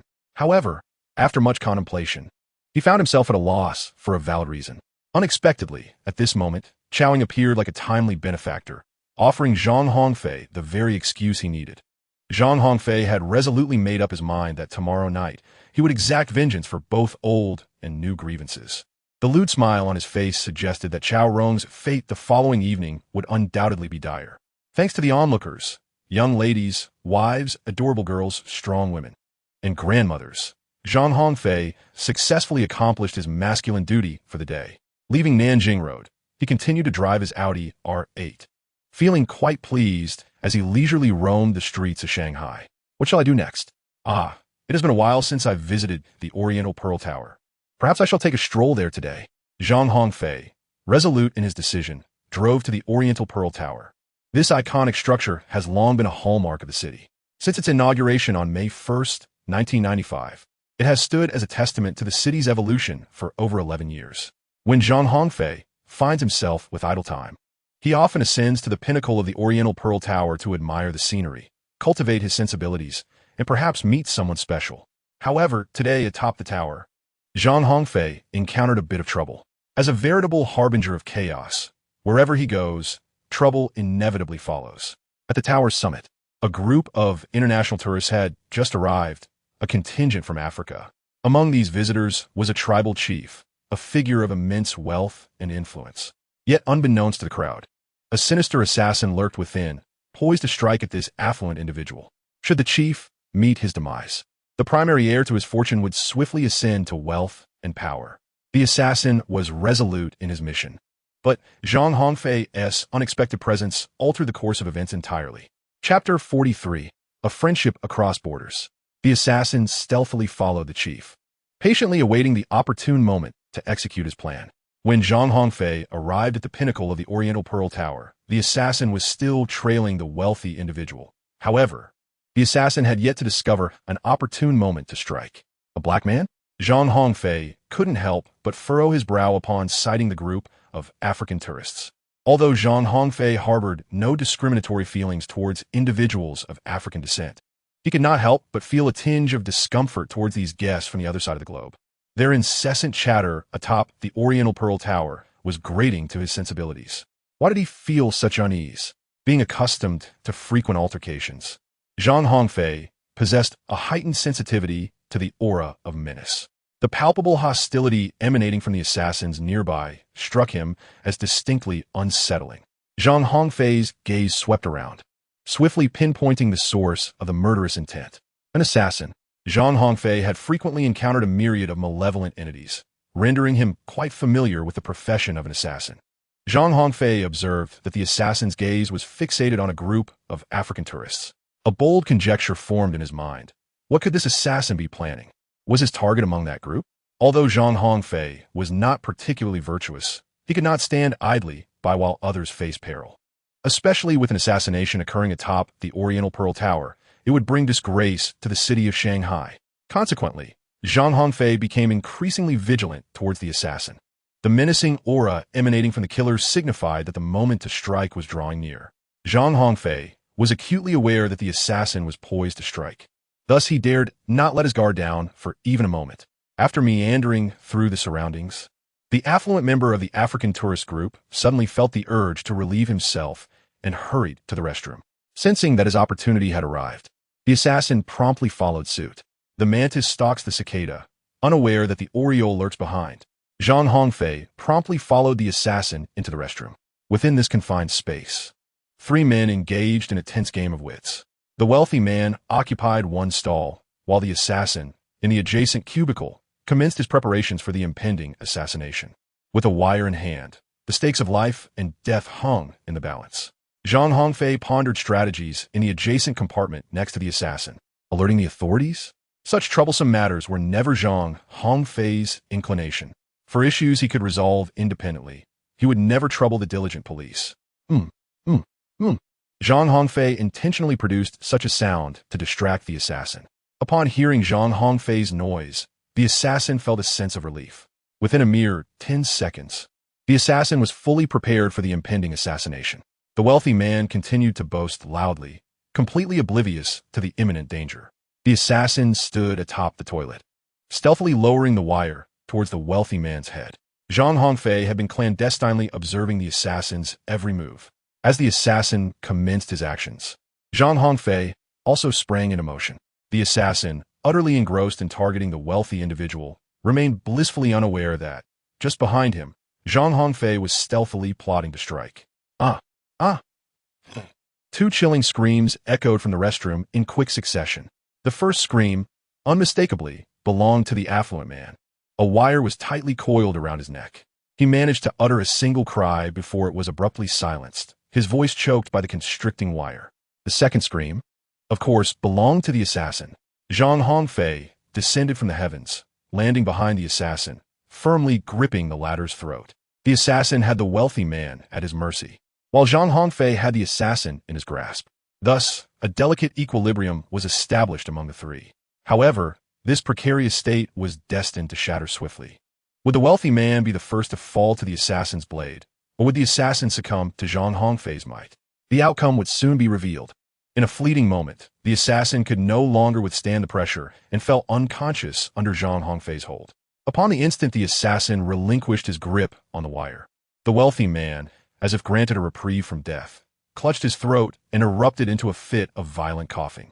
In that very instant, he had envisioned the grim reaper wielding his scythe, beckoning him with a sinister glee. Thud, thud, thud. Once the assassin was subdued, Zhang Hongfei rapped on the adjoining partition. The wealthy man, in a flurry of excitement, began to speak in a foreign tongue, leaving Zhang Hongfei momentarily perplexed. Fortunately, the wealthy man's intellect was not lacking. Upon witnessing the unconscious assassin, he comprehended that Zhang Hongfei had just saved his life. With a countenance brimming with gratitude, the wealthy man grasped Zhang Hongfei's hand and exited the restroom. The wealthy man whispered a few words to his two bodyguards. One of them promptly proceeded to the restroom to handle the aftermath. Subsequently, the wealthy man warmly took Zhang Hongfei's hand and approached the translators accompanying the African tour group. There were two stunningly beautiful translators present. Hello, Mr. Nada has asked me to convey his heartfelt gratitude to you. Nada, the name of the wealthy man, signified generosity. Tell Mr. Nada that this is merely my duty. The translator exchanged a few words with Nada in their native tongue. Sir, Mr. Nada wishes to express his gratitude by requesting your bank account details. You should inform Mr. Nada that such courtesy is unnecessary. Sir, please allow me to responsibly inform you that Mr. Nada is a chieftain of a tribe in Africa, remarkably affluent. Should you express any desire, Mr. Nada will undoubtedly fulfill it. Upon hearing this, Zhang Hongfei merely smiled faintly, refraining from any comments. Comparing wealth with Zhang Hongfei? Although he was unaware of the extent of the African chieftain's riches, he was certain that he had never been troubled by financial concerns. Sir, you could actually— I beg your pardon, but I do not require it. Alas, why does this individual misconstrue kindness for ingratitude? The beautiful translator helplessly conveyed Zhang Hongfei's words to Mr. Nada. Upon hearing this, the African chieftain, Nada, was taken aback, his expression one of astonishment. Zhang Hongfei, having saved himself, astonishingly asked for no reward in return. What a spirit this embodies. Merely based on this, Nada had already regarded Zhang Hongfei as a confidant in life. What man would not cherish a companion who is both unready and capable? The African sightseeing tour continued, yet Nada had lost interest in further amusement. Accompanied by bodyguards and a dealt-with assassin, Nada departed the Oriental Pearl with Zhang Hongfei. Also in their company was a beautiful translator. The group of 6 returned to the hotel where Nada was staying. Upon seeing Nada residing in a presidential suite of a 5-star hotel, Zhang Hongfei couldn't help but exclaim, "Oh, a presidential suite? Truly befitting of an African chieftain." Chapter 44. The Golden Sacred Tree. Zhang Hongfei conversed with Nada for an extended period, forging a bond akin to that of old friends. The camaraderie among men often blossoms swiftly. Zhang Hongfei saved Nada's life and gained his friendship. Nada, a South African, is the chief of a prominent Zulu tribe. Zhang Hongfei and Nada became acquainted through the shadows of an assassination. Their friendship endured for many years, lasting until the day Nada departed from this world. In the confines of a room, Nada once again expressed his desire to gift Zhang Hongfei $2 million as a token of gratitude, only to be gently declined by Zhang Hongfei. Despite the language barrier, Zhang Hongfei could still perceive Nada's genuine sincerity. The two engaged in extensive conversation, with Nada revealing that his visit to Shanghai was not solely for sightseeing, but also to negotiate a significant business venture. In recent years, Africa has been vigorously advancing its modernization efforts, and Nada sought to find a partner in Shanghai for investment opportunities in South Africa. Upon hearing the news, Zhang Hongfei subtly recommended the Zhang family of Shunqiang to Nada. For Zhang Hongfei, this represented a splendid opportunity to assist his family in enhancing their influence. Furthermore, by introducing Nada to the Zhang family, he could effectively silence Zhang's father. Father Zhang often looked down upon Zhang Hongfei for not contributing anything to the family and only spending money. The two would converse for hours, often until nightfall. At that moment, Nada wished to invite Zhang Hongfei to share a dinner together. Zhang Hongfei contemplated for a moment, realizing that he had no pressing engagements that evening. Thus, he graciously accepted Nada's invitation. The dinner organized by Nada was to be enjoyed within the confines of his room. concerned about potential discomfort following his arrival in Shunsheng. Nada had taken the precaution of bringing along a chef from Africa. This culinary expert prepared an exquisite feast, showcasing the most authentic South African cuisine for both Nada and Zhang Hongfei. As a man of considerable means, Nada's pursuit of a high quality of life was nothing short of exceptional. Every dish served at dinner had been airlifted directly from South Africa, ensuring utmost freshness.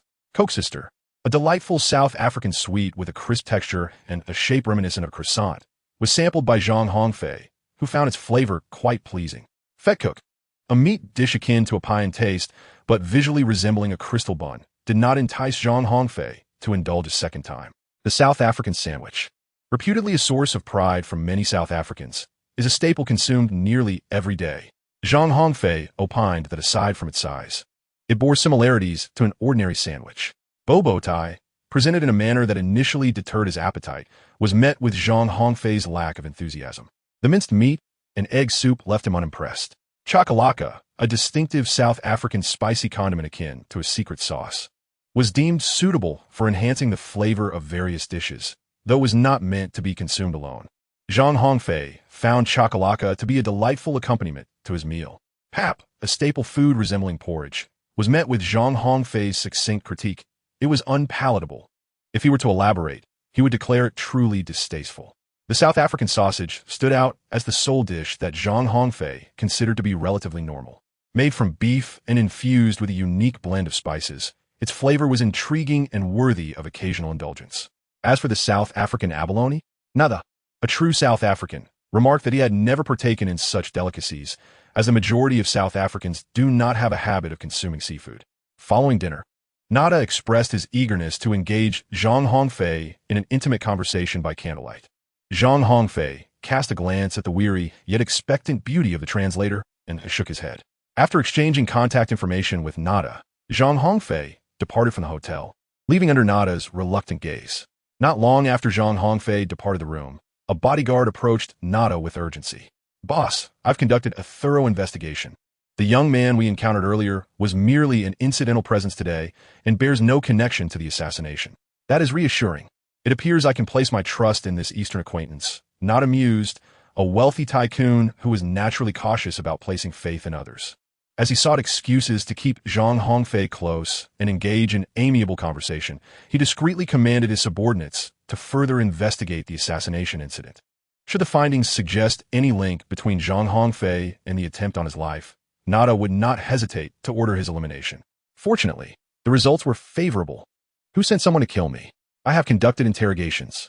It was Saya. Saya, Nada's half-brother, stood as the primary heir to the estate following Nada's demise. "Saya? That wretched scoundrel. Has he already begun to covet my inheritance? Boss, how shall we proceed? Let us keep this matter discreet for the time being. We shall address it upon my return to the country." "Understood, boss." Zhang Hongfei returned home in his Audi R8. As soon as he stepped inside, he was greeted by a pungent smell of something burning. "Goodness, who is setting fire to my house? Ah, brother-in-law, you are back. Little Shuzi, you are here? What on earth are you doing? Are you trying to incinerate my home?" Zhang Hongfei turned his gaze towards the source of the sound, noticing a furtive figure in the kitchen, engaged in some mysterious activity. The thick, billowing smoke enveloping the room instilled a sense of dread. "Brother-in-law, I am hungry. However, I lack the funds to dine out. I wish to prepare a meal for myself." Zhang Hongfei could not contain his anger and shouted, "Get lost! What on earth can you do?" Zhang Hongfei rushed into the kitchen and turned off the stove. Jin Shangshu, this prodigal son, had squandered the precious ingredients that Zhang Hongfei had cherished for so long. Two unfortunate Boston lobsters, charred beyond recognition, evoked no appetite whatsoever.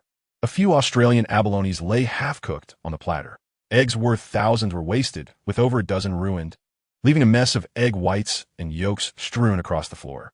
Most infuriatingly, Jin Shangshu had even used a bottle of 1982 Lafite as cooking wine. "Brother-in-law, I'm not your brother-in-law." "Oh, you, get out," Jin Shangshu plaintively retorted. "Feege, but what am I supposed to do if I'm hungry?" "Wait outside." Zhang Hongfei expelled Jin Shangshu and gazed upon the chaotic scene in the kitchen, feeling an acute headache. Zhang Hongfei made a phone call to Zhao Yi, requesting her to send someone to clean up the aftermath. Subsequently, he took Jin Shangshu out. As they sat in the car, Jin Shangshu, dissatisfied, complained, "Brother Fei, Why are we in an Audi R8? Where's your Bugatti Veyron? It's in the garage. Why not take it out? Why are you so chatty? Upon noticing Zhang Hongfei's apparent displeasure, Jin Shengshu wisely decided to silence himself.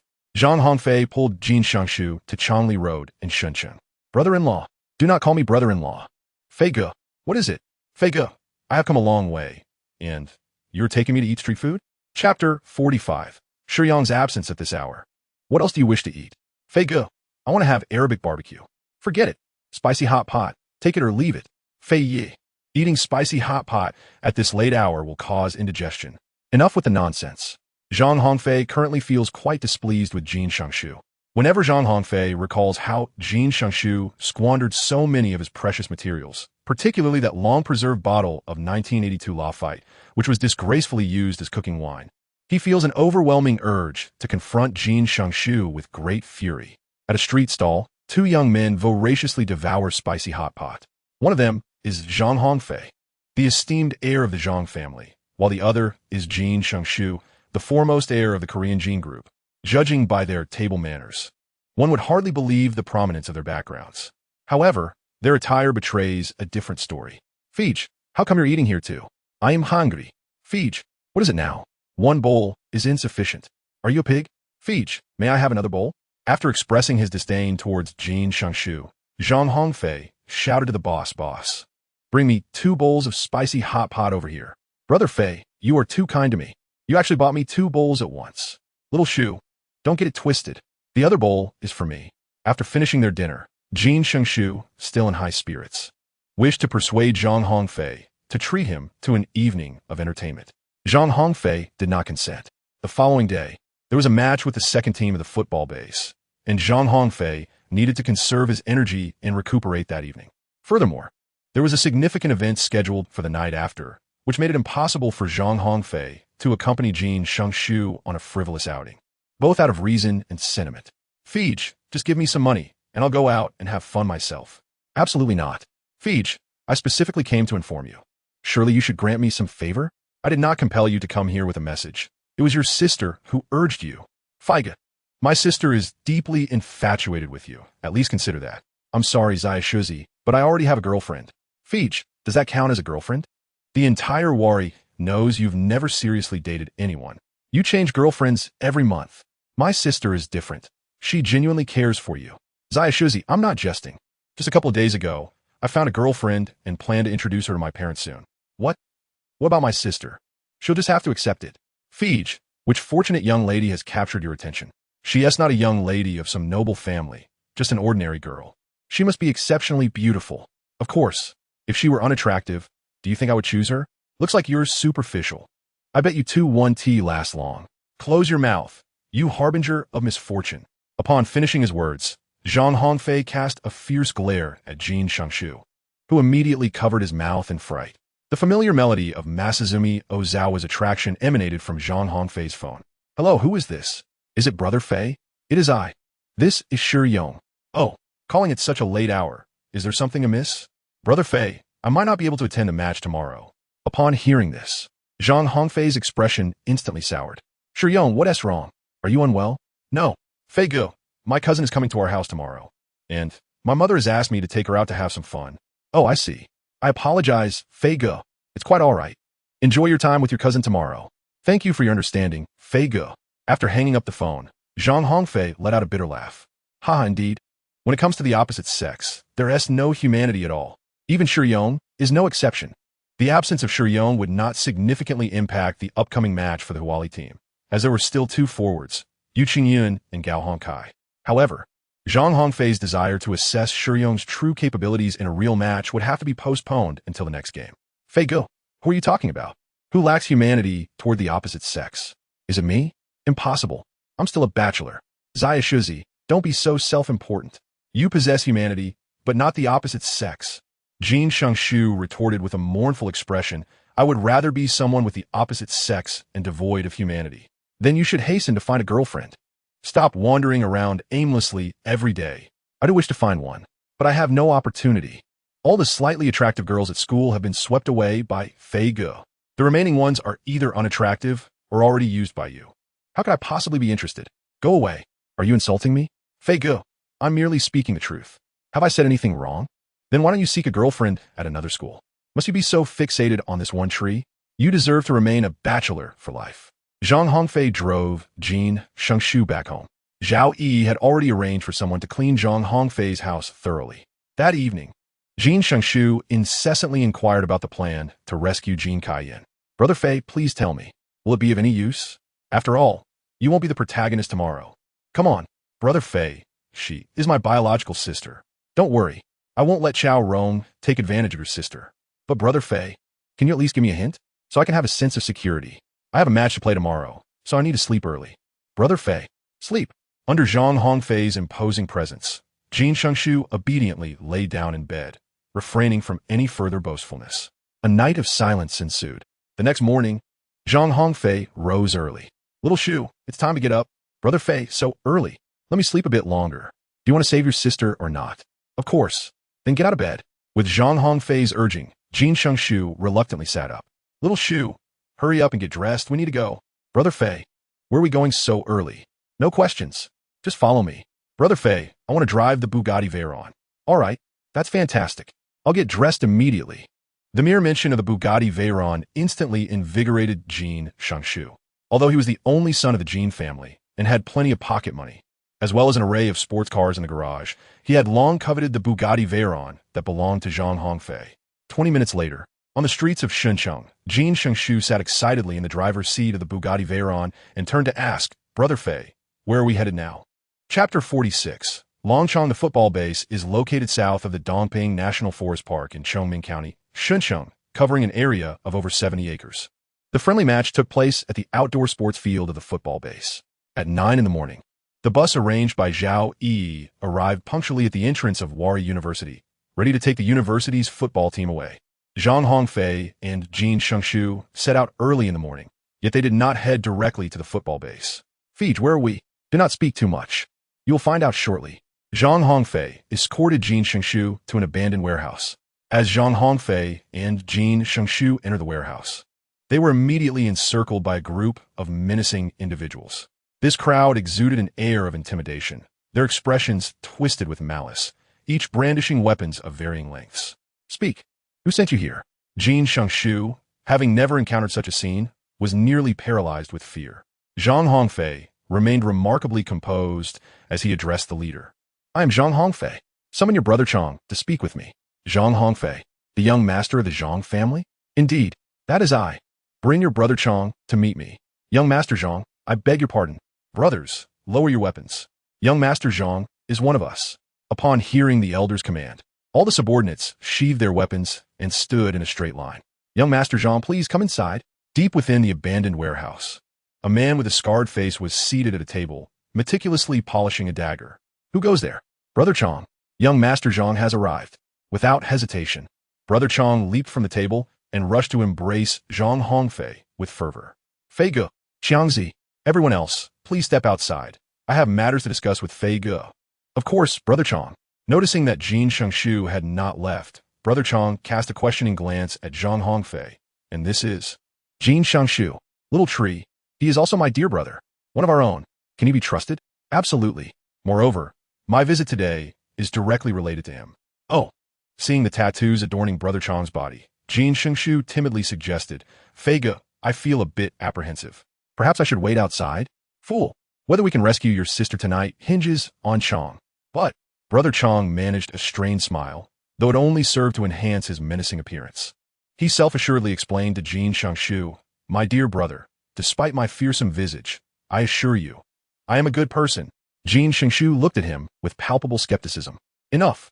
Little tree, if you're afraid, you may wait outside. However, do avoid provoking those outside. Realizing that many outside were akin to Brother Chang, Jin Shengshu understood that venturing out would lead to a similarly awkward predicament. After some contemplation, he decided it would be best to remain there. Zhang Hongfei chose to disregard Jin Shengshu and instead engaged in conversation with Chang Ge. Chang, how have you been lately? What else could it be? Just the same as ever. Fij, did you come to see me for a reason today? Did Yi not inform you? No. Huh. Yi is Trudi. Zhao Yi always manages her affairs with meticulous discretion, leaving Zhang Hongfei both gratified and somewhat speechless. Fij, speak your mind. Who do you wish to deal with? Chao Rong and Chao Ing, the Chao family from Shuncheng? Indeed. Fij, if this escalates, it will send shockwaves throughout the entire Shuncheng. Ha ha. Fear not. I possess a significant leverage over the Chao family. They dare not retaliate. If they do attempt to resist. At this point, a fierce glint flickered across Zhang Hongfei's face. Then let them vanish completely from Shuncheng. Since Fij is so confident, consider my life at your service. Good brother. Long Chong, a retired soldier. Long Chong's parents were injured due to a demolition dispute. In a fit of rage, he sought revenge, severely injuring the instigator, after which he was relentlessly pursued by enemies. In his moment of desperation, Long Chong fortuitously encountered Zhang Hongfei. The two connected instantly, recognizing each other as kindred spirits. Zhang Hongfei assisted Long Chong in dealing with his adversaries, subsequently providing clandestine sponsorship to Long Chong, thereby establishing a private militia loyal to his command, which would aid him in resolving matters that could not be addressed openly. Such private forces are also at the disposal of Liu Zihao and Guan Shengtian. Among the three heroes of Shuncheng, none are to be underestimated. Zhang Hongfei and Long Chong meticulously devised a plan, preparing for an audacious endeavor later that evening. Jin Shangshu, standing nearby, felt a mix of trepidation and anxiety. Fei Gu, is this truly a reliable course of action? What? Do you doubt my brother's capabilities? No, it's not that. I am merely concerned that this may inadvertently involve my sister. Rest assured, my friend, I shall exercise discretion in my approach.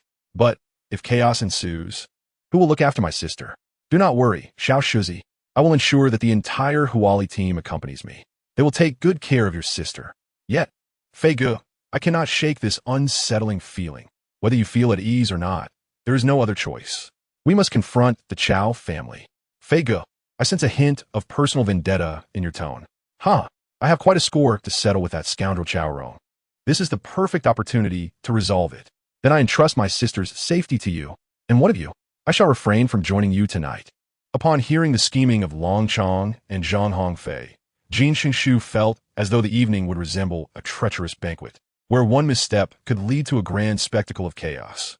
As the distinguished heir of the Jin family conglomerate, Jin Xingshu pondered the implications of an unfortunate incident befalling him in Shuncheng. Would his relatives in Korea not revel in his misfortune? He could not allow such petty individuals to have their way. Thus, Jin Xingshu resolved to abstain from accompanying Zhang Hongfei in his quest to rescue his sister.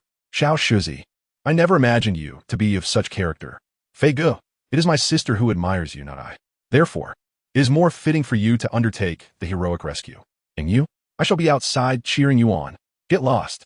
After finalizing arrangements with Long Chong, Zhang Hongfei instructed Jin Xingshu to drive them to the football training facility. When Zhang Hongfei arrived, the players of the Wari school team had already commenced their warm-up on the field. Their opponents, the second-string players from the football base, had also gathered on the pitch. Although they were merely a group of underage youths, Zhang Hongfei could distinctly sense that their prowess was likely on par with that of the Wari school team. The match between the Wari school team and the second-string team from the football base was about to commence. Chapter 47, The Match Against the Second-String Team, Part 1. As soon as Zhang Hongfei made his appearance, the players of the Huali team immediately gathered around him. Good morning. Brother Fei. Hello, Brother Fei. You've arrived quite late. We've already begun our warm-up. Brother Fei, didn't you mention bringing a new team member? Where are they? Brother Fei. Zhang Hongfei raised his hand, signaling for everyone to quiet down. Please settle down. I have a few words to share. First, the player I recruited just a couple of days ago has encountered an unexpected issue and will not be able to join us today. Therefore, Yu Qingyun and Gao Hongkai, you two should discuss amongst yourselves who will take the field first. Second, I have organized a grand event for this evening, and I expect everyone to participate. No one is permitted to be absent. Another gathering tonight? Brother Fei is leading the team himself? How fortunate we are. With the head coach Wang Tsong absent, Zhang Hongfei held the reins of the team. The starting lineup was swiftly determined. The formation remained the ever-constant 4-5-1. Leading the front line was Yu Qingyun, who had scored twice during the internal match, surpassing Gao Hongkai by 1 goal, thus securing his position as the starting forward for today. The midfield consisted of 5 players led by Zhang Hongfei, accompanied by Yang Yuqin, Zhan Wushuang, Yi Yunfei, and Tang Qi. The defensive line was formed by Yu Bao, Dong Hanhai, Yin Minkai, and Yu Tongfei, working in unison. The goalkeeper was Mei Cheng. Lu Fei, having conceded 4 goals during the internal match, was benched for some much-needed reflection. In the second team of the football academy, there was no distinction between starters and substitutes. The capable players had ascended to the first team, while those lacking in skill were relegated to the third team, making the second team's strength quite formidable. They employed a standard 4-4-2 formation. Given the youthfulness of the second team, they were to kick off first. The match would adhere to the format of standard games, with 2 halves of 45 minutes each, though without stoppage time. Compared to the internal matches, this game was decidedly more formal. Referees were present, all hailing from the football academy, which was not particularly favorable news for the Huali team. Moreover, with numerous students from the academy drawn to the occasion, the sidelines buzzed with spectators eager to witness the match. With a sharp whistle from the head referee, the game between the Huali team and the second team of the football academy commenced. The players of the second team faced their older counterparts from Huali with unwavering determination. In the very first minute of the match, 2 forwards and 1 midfielder from the second team, through exquisite passing and interplay, surged toward the goal of the Huali University team. At the onset of the game, the defenders of Huali University had yet to find their rhythm, granting the second team a golden opportunity at the goal. Mei Chung executed a remarkable save, and, after deflecting the ball, he shouted in frustration at his 4 defenders to vent his dissatisfaction. Yu Bao and his teammates, aware of their shortcomings, dared not retort and averted their gazes from Mei Chung. The second team prepared to take a corner kick. All 2 forwards and 4 midfielders from the second team rushed into the penalty area of Huali University to vie for position. A defender from the second team dashed to the corner spot, ready to execute the corner kick. The corner was taken, landing squarely in the penalty area of Huali University. Chaos ensued. Players from both sides jostled, vying for position and blocking one another in a desperate attempt to claim a ball. Before either side could make contact with the ball, the referee's whistle pierced the air. Zhang Hongfei, a defender from Huali University, committed a foul by pulling an opponent just outside the penalty area, prompting the referee to award the second team an advantageous free kick. Outrage erupted among the players of Huali University upon hearing the referee's decision. A throng encircled the head referee, protesting vehemently. However, the referee remained unmoved, steadfast in his judgment.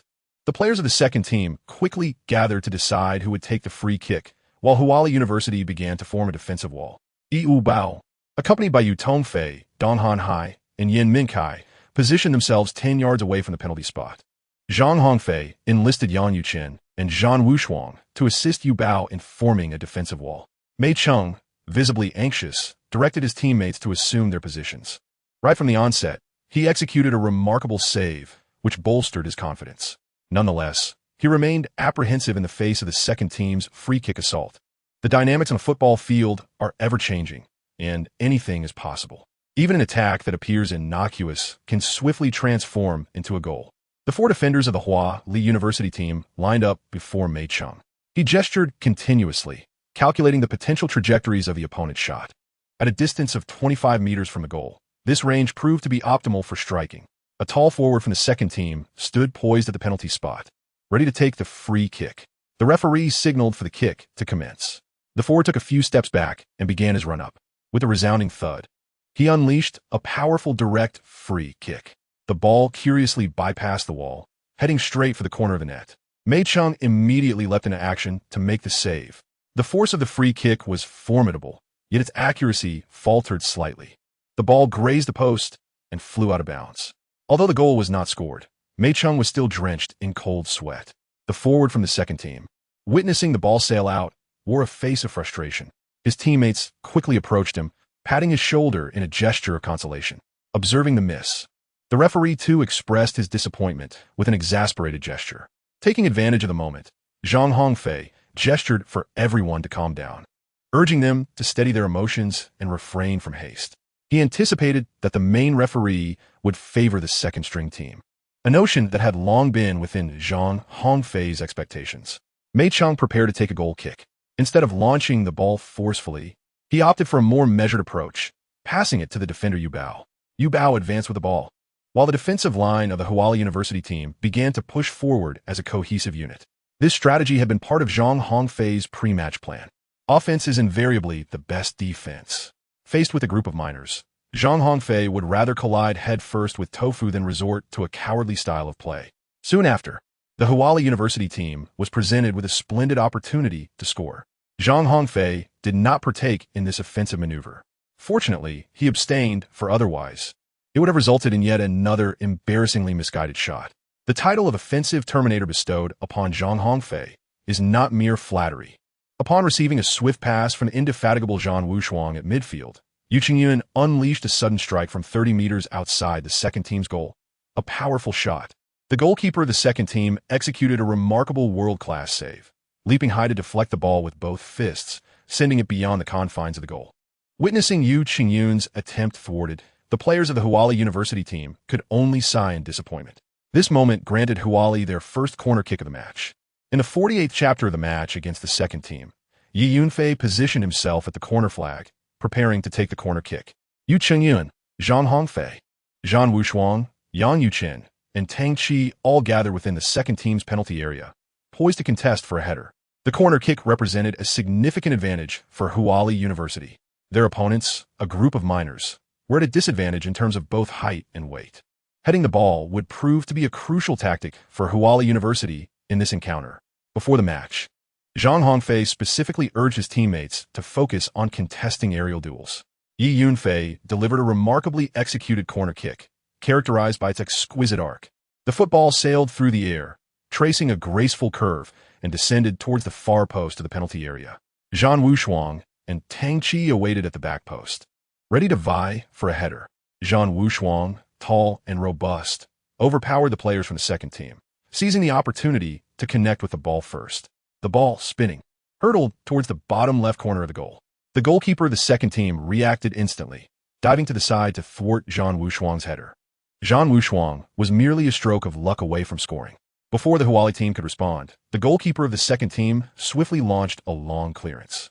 The two forward from the second team had already begun their offensive maneuver. At this moment, Huali's defensive line had advanced to near midfield. Observing the goalkeeper's long kick, Yu Bao and his teammates sensed impending danger and immediately began to retreat. The distance from midfield to the goal was a mere 50 meters. With 6 players sprinting at full speed, this distance could be covered in mere seconds. In an instant, the forwards of the second team confronted Mei Cheng once more. Mei Cheng was filled with dissatisfaction towards Yu Bao and the others. Just moments ago, during Huali's corner kick, Yu Bao and his teammates exhibited a complete lack of urgency, standing idly at midfield and neglecting their responsibilities. At this juncture, Yu Bao was merely a position behind the second team's forward. The forward glanced at Mei Cheng's position, which was directly in front of the goal. Attempting to shoot at that moment would likely result in Mei Cheng making the save. In an urgent moment, the forward feigned a shot, lightly tapping the ball instead, redirecting it to a 45-degree angle within the penalty area. Another forward from the second team had long been poised in anticipation. As the ball arrived, this forward unleashed a powerful strike. Mei Cheng, focused intently on the ball, was not deceived by the feint. Confronted with a close-range shot, Mei Cheng executed a world-class save once again. With all his might, he deflected the ball out of bounds with his fists. The second team was awarded another corner kick. Mei Cheng, well done. Yu Bao et Golim. Unable to contain his admiration for Mei Cheng's save, Mei Cheng replied, tinged with irritation, "If you could support me better, I wouldn't have to exert myself so desperately. I apologize. That was our mistake. We will certainly be more vigilant next time." Zhang Hongfei, accompanied by the midfield players, embarked on a long journey from the second team's penalty area back to their own. This time, the second team opted not to launch a high ball into the box, but instead chose to execute a tactical corner kick. Near the corner flag, 3 players from the second team stood together, quietly discussing their strategy. Yang Yuchen, Yi Yunfei, you two go defend at the corner flag. Understood, Fei Ye. Without hesitation, Yang Yuchen and Yi Yunfei sprinted towards the corner flag area. The second team took the corner kick, executing a standard tactical maneuver. Once the ball was in play, it was swiftly passed among the 3 players of the second team. Zhang Hongfei made a critical miscalculation, dispatching 2 players to defend against 3, rendering the defense utterly inadequate. After several passes, the football was unexpectedly threaded into the penalty area. Chaos erupted within the Wari team's box, as players jostled fiercely, vying for possession. In the midst of this tumult, legs and feet flailed as both sides engaged in a fierce contest of lower body prowess. The second-tier players, evidently more skilled due to their professional training, exhibited a distinct advantage in this battle. After a series of deft touches, the ball reached the feet of a forward from the second-tier team. Without a moment's hesitation, He unleashed a shot. Unfortunately, the forward's attempt was woefully miscalculated, as if possessed by Zhang Hongfei himself. The spectators could only watch as the football traced a lofty parabolic arc, ultimately soaring beyond their sight.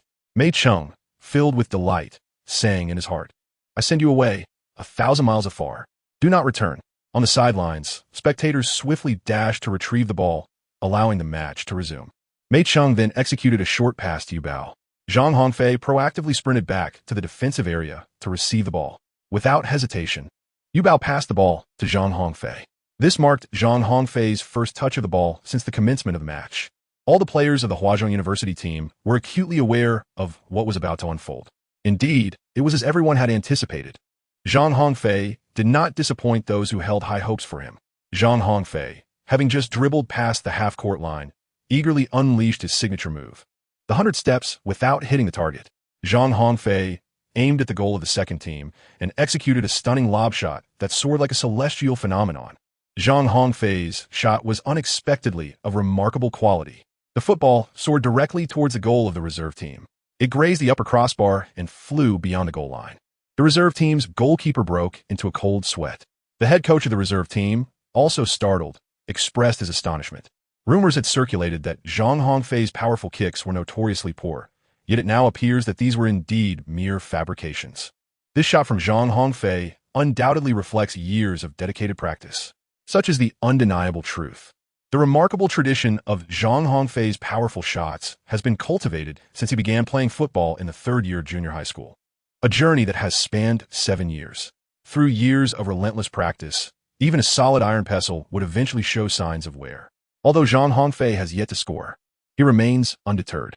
His recent shot was merely a test of his accuracy. The next strike will be the main event. However, due to this attempt, he has now attracted the close attention of the midfielders from the second team. By Zhang Hongfei's side, there appeared a shadowy companion, persistently trailing closely behind him. Once the football was retrieved, the match resumed. The second team's goalkeeper executed a powerful kick, sending the ball soaring into the forward field. The second team launched another offensive. This time, the attack unfolded as a 3-against-4 scenario in the front line. The Huali team boasted 4 defenders participating in the defense, while the second team featured 2 forwards and a central striker. Retreat. Zhang Hongfei promptly urged his teammates to retreat on defense. However, the second team advanced with remarkable speed, completing their attack before Zhang Hongfei and his companions could return from midfield. Once again, the second team executed a series of intricate plays in the attacking zone. The 3 players formed a triangular offensive formation, advancing in unison. The ball was passed seamlessly among them, leaving the defenders of Huali team no opportunity to intercept. Chapter 49. Match against the second team. Part 2. Mei Chung, who had made numerous spectacular saves, finally succumbed, losing his invincible status. This time, the ball slipped past Mei Chung's fingertips, rolling into the net instead of making contact with him. The second team had scored the first goal of the match. Despite Mei Chung's outstanding performance today, he could not withstand the relentless onslaught from the second team and ultimately conceded a goal. After conceding, Mei Chung appeared as if his soul had been extracted, standing frozen in place, momentarily lost in thought. The responsibility for this goal lay squarely on the shoulders of defenders Yubao, Dong Hanhai, Yin Min, and Yu Tongfei. Zhang Hongfei's expression shifted from clear skies to overcast in an instant upon witnessing his teammates' blunder. However, his clouds of discontent gathered swiftly, yet dispersed just as rapidly. Zhang Hongfei understood that Mei Chung had exerted his utmost effort with that ball. It was not due to our incompetence, but rather the cunning nature of our adversaries. After conceding the goal, the players of Huali turned their gazes toward Zhang Hongfei. Zhang Hongfei understood that at this moment, he must not allow his teammates to lose heart. The players from his second team, having scored, were filled with exuberance. The forward who netted the goal even removed his shirt and sprinted around the pitch in jubilation. Astonishingly, the referee turned a blind eye to this display, neglecting to issue a yellow card as a warning. The second team had taken the lead against the Huali University team. From the perspective of the Huali team, the second team's prowess seemed superior.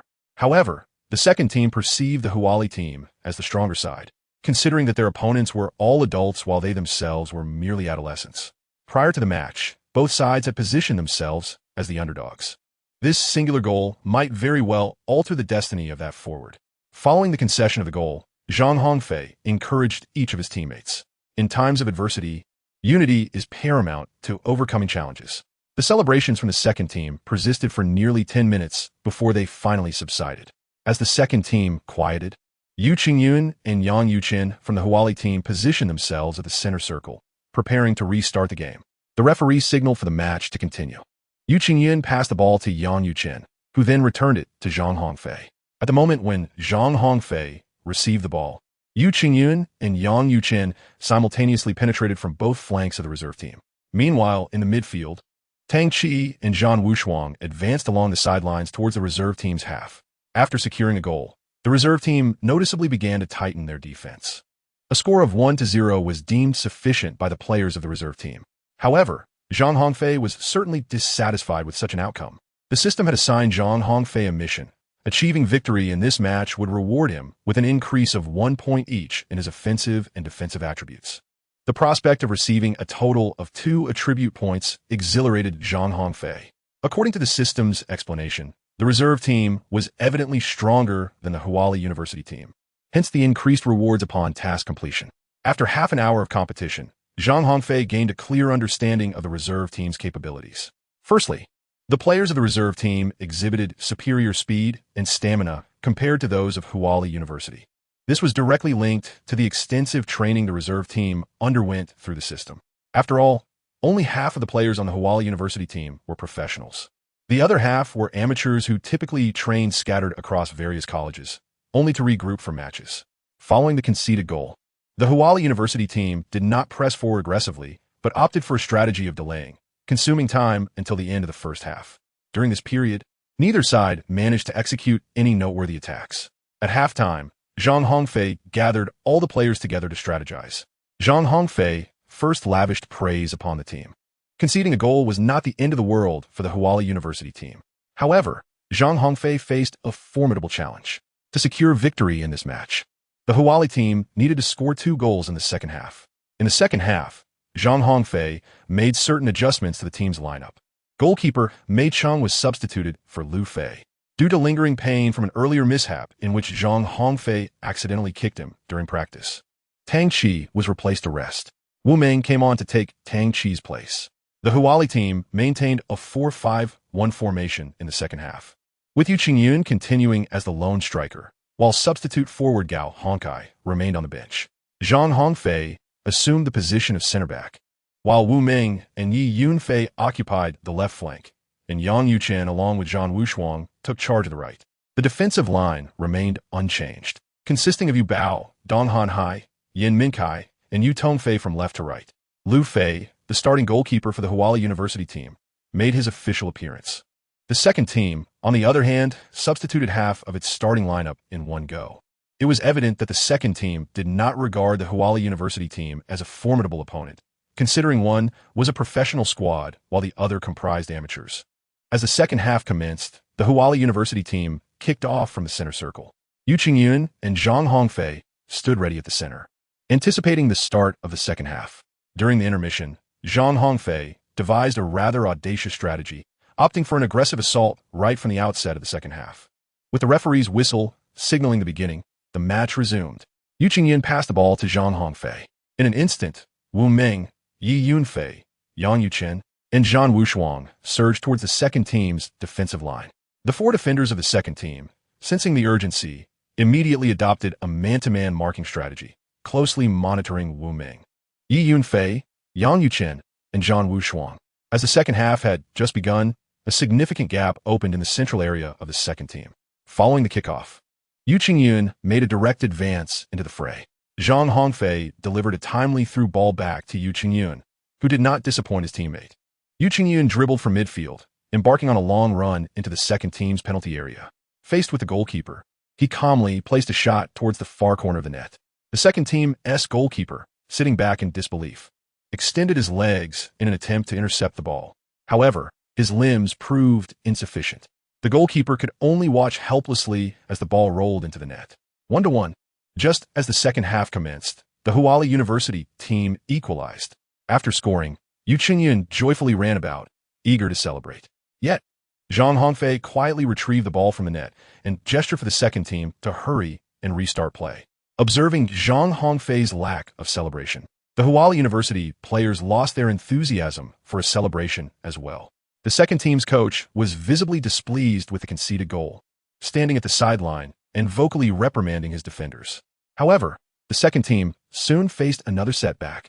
They launched an attack, but their forward shot was easily gathered by goalkeeper Liu Fei, who quickly initiated play. Liu Fei tossed the ball to Yu Bao, who took a couple of steps before delivering a precise through ball to Yi Yunfei. The Huali University team initiated an offensive on the left flank, with Yu Qingyun and Zhang Hongfei providing support in the center. After successfully bypassing a second-team center back, Yi Yunfei delivered a well-placed cross. Yu Qingyun, outjumping the second team's defenders, executed a header. The ball soared into the upper right corner of the goal. The second team's goalkeeper, still reeling from the previous goal, was struck again. The angle of Yu Qingyun's header was exceptionally acute, representing a theoretical dead angle. The score transformed to 2-1 within 10 minutes of the second half. The Huali University team had accomplished a remarkable turnaround. In the ensuing moments, the dynamics of the match shifted dramatically. The second team, previously focused on defense, began to press forward aggressively. Meanwhile, the Huali University team reverted to a classic 10-0-0 formation. The second team's coach, standing at the sidelines, stomped his feet in frustration, exclaiming, "How disgraceful! You are the Huali University team, yet you resort to such shameless tactics. Do you possess any dignity at all?" Zhang Hongfei, acknowledging his solitary status, declared no. As long as the task is completed, 2 attribute points will be awarded. If not now, then when? What use is integrity? Can it be transformed into attribute points? Although the second-string team possessed superior strength compared to the Huali University team, they found themselves utterly helpless against the shameless 10-0-0 formation.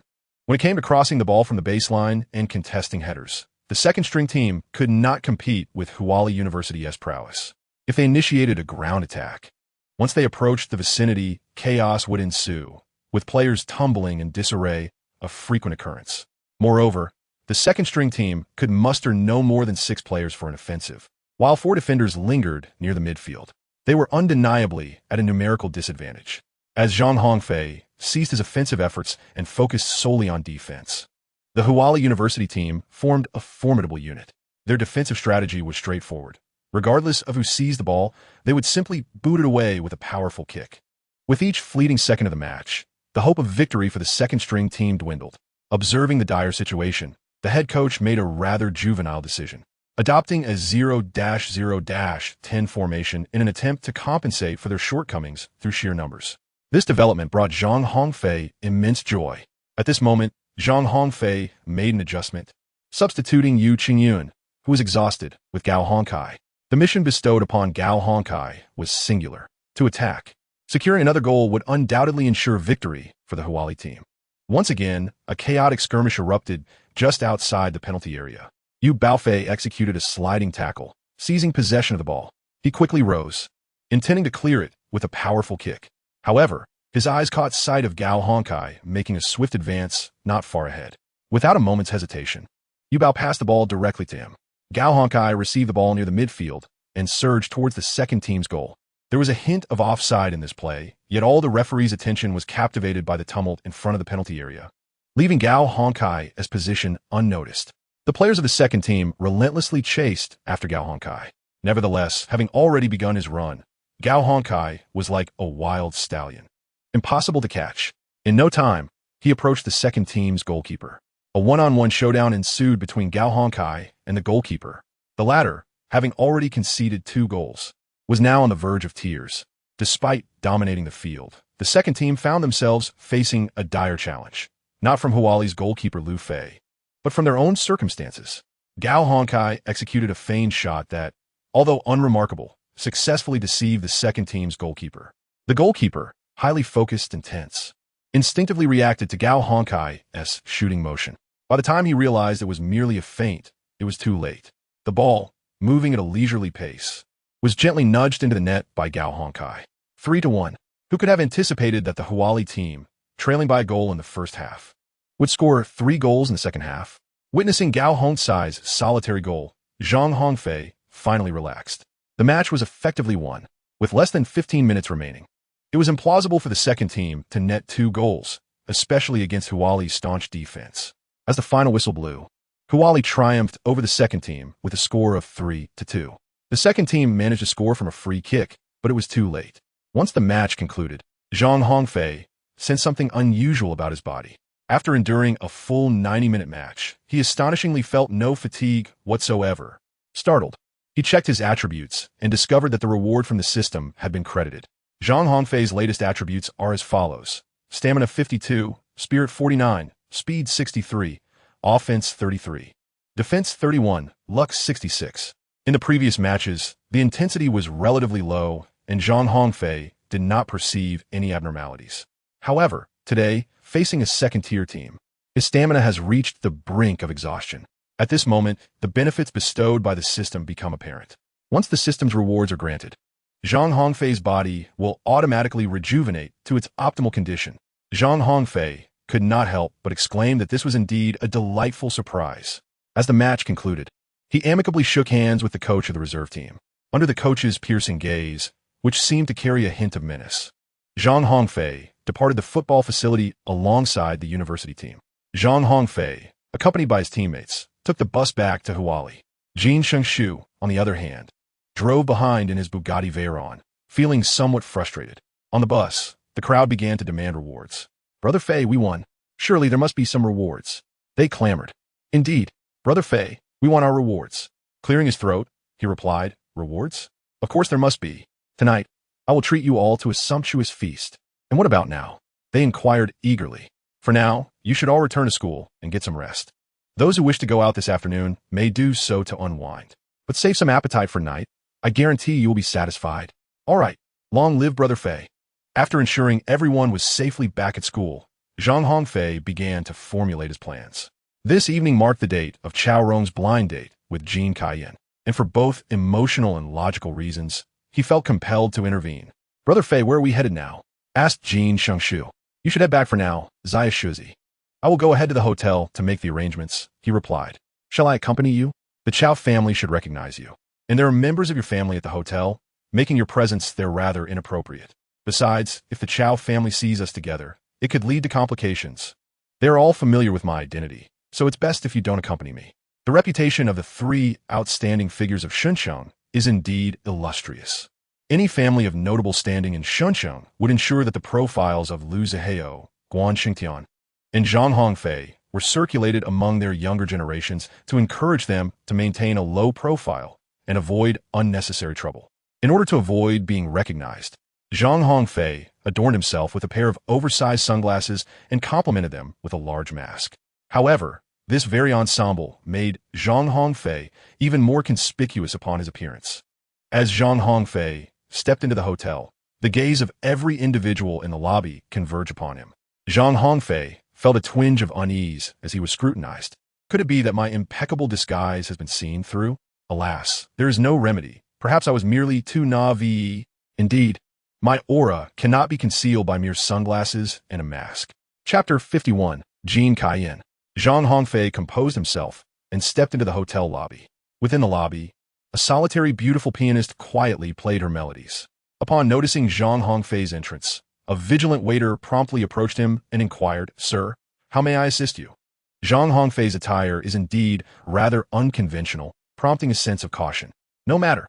I shall stroll about on my own. Sir, this is an upscale hotel, and we do not welcome individuals of uncertain provenance." "Oh, I understand. Therefore, sir, could you kindly present your identification so that we may verify your identity?" Zhang Hongfei, feeling impatient, waved his hand dismissively and said, "Please summon your lobby manager." "Sir, our lobby manager is quite occupied. I fear that if something goes awry, you may not be able to handle it. It would be best to have your lobby manager come over." The waiter gazed at Zhang Hongfei for a moment, but ultimately turned to seek out the lobby manager. Before long, a strikingly attractive woman in professional attire, possessing a devilish figure and an angelic visage, stood before Zhang Hongfei. "Good day, sir. May I assist you?" Zhang Hongfei presented his business card to the lobby manager. Upon glancing at the card, the manager was immediately taken aback, his face paling in shock. Zonda. Zhang Hongfei swiftly stepped forward, covering the mouth of the lobby manager. "Hush. My identity must remain confidential for the time being. Do not speak of it." "Zhang, no. Sir, what brings you here? Is Chao Rong of the Chao family hosting a dinner here tonight?" "Indeed. Which room? The Emperor Hall. Are there several guests from Korea staying at your hotel? Yes. Where are they lodged? In the presidential suite and the ambassador suite. Very well. That is none of your concern. My presence here is to remain undisclosed. Understood. As Zhang Hongfei departed, the lobby manager touched his lips, still lingering in the moment. The forceful grip of Zhang Hongfei's hand had sealed his mouth, igniting a flurry of emotions within him, his heart racing uncontrollably. Noticing that Zhang Hongfei had receded into the distance, the earlier waiter whispered, "Manager, that man has left. Enough. Go attend to your duties." The lobby manager impatiently dismissed the waiter. Zhang Hongfei exited the hotel and, in a secluded corner outside, took out his phone to call Long Chong. Upon receiving Zhang Hongfei's call, Long Chong promptly began to organize a team. Zhang Hongfei places great importance on the operation scheduled for tonight. The fundamental procedure for the evening is expected to unfold as follows. Around 5 p.m., Zhang Hongfei will lead the team from Huazhong University of Science and Technology to a restaurant in the hotel. He intends to blend in with the crowd of his team members, thereby evading the watchful eyes of the Chow family. Long Chong will be stationed outside the hotel with his personnel, lying in wait. Zhang Hongfei will seize the opportunity at the hotel. By that time, the Chow family's private guards will undoubtedly be responsible for the safety of their clan within the hotel. As soon as Zhang Hongfei takes action, Long Chong will promptly lead his men to storm the hotel and seize control of the Chow family's private guards. This will surely attract the attention of the police department in Shuncheng. However, Zhao Yi will be there to handle the situation. Zhang Hongfei's mission is to completely handle the Chow family in the shortest possible time. Zhang Hongfei has meticulously contemplated the advantages he seeks. This time, he arrives well prepared.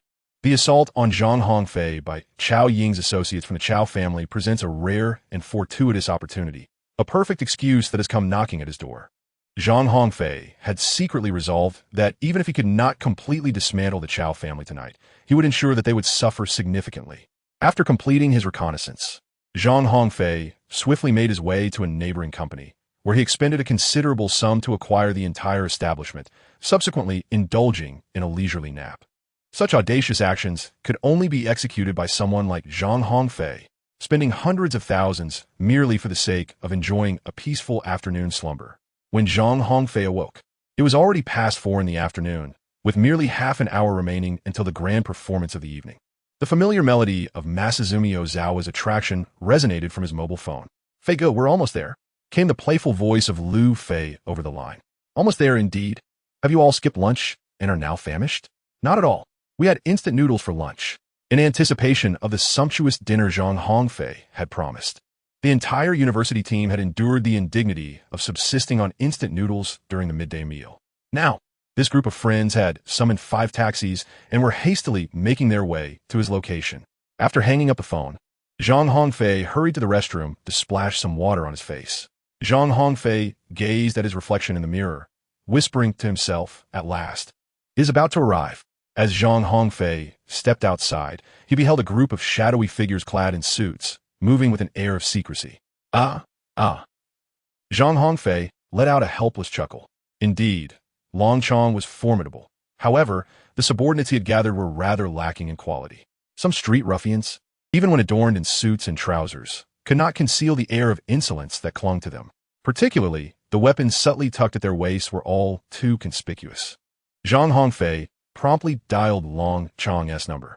"Fei Ge, I apologize. The recruitment time for these individuals has been rather brief, hence Xiangzi. If it's not feasible, then withdraw them all. This will certainly raise suspicions." "Fei Ge, there is no need to worry. Once night falls, no one will notice them. But must they arrive so early? It's not even 5 o'clock yet. Fei Ge, you don't understand. In our line of work, one must secure a position ahead of time." "Very well. Xiangzi, do not make any mistakes. Tonight is of utmost importance. Rest assured, Fei Ge, I have everything under control. I trust you, Xiangzi. We shall see each other later. Alright, Fei Ye." After ending the call, Zhang Hongfei rushed to the hotel entrance, patiently awaiting the arrival of the Huali University team. Soon, 5 taxis came into view.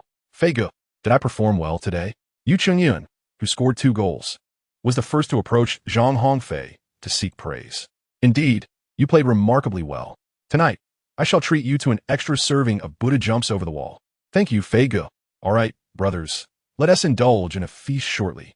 Zhang Hongfei, blending seamlessly into the school team, successfully eluded the watchful eyes of the Chow family and infiltrated the hotel. In the imperial hall, a young woman clad in a violet dress sat poised in the center, her expression devoid of emotion, reflecting a profound sense of disillusionment. Beside her sat a middle-aged man, bearing a resemblance to the young woman. The man addressed her, Cayenne, "For the sake of our family, you must obey this time. No defiance." Chapter 52. The curtain rises simultaneously in the grand dining hall of the hotel. The players of the Huali school team indulged in a lavish feast. Zhang Hongfei also finds himself among the ranks of those indulging in excessive feasting and drinking.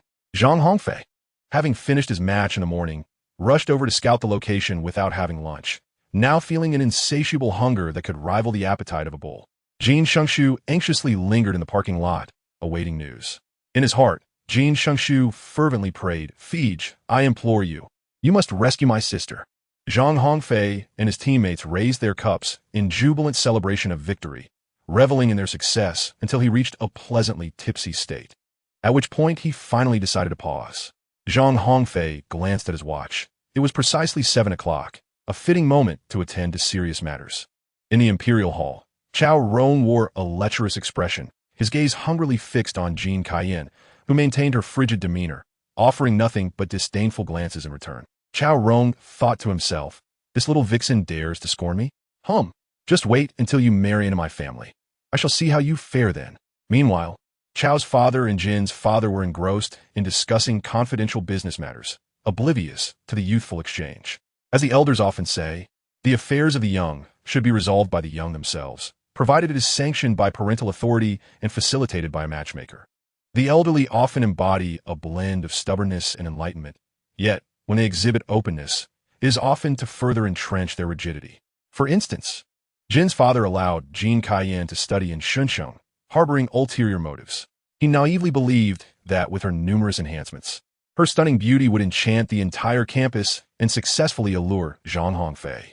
Little did he know that Zhang Hongfei, a seasoned connoisseur of beauty, held no interest in artificially enhanced women. Consequently, Jin's father had to settle for a more modest plan, orchestrating an opportunity for Chow Rong to encounter Jean Cayenne serendipitously. The unperceptive rich heir, Chow Rong, was instantly captivated by Jean Cayenne. Alas, her affections were entirely devoted to Zhang Hongfei, leaving her utterly indifferent to the advances of other suitors.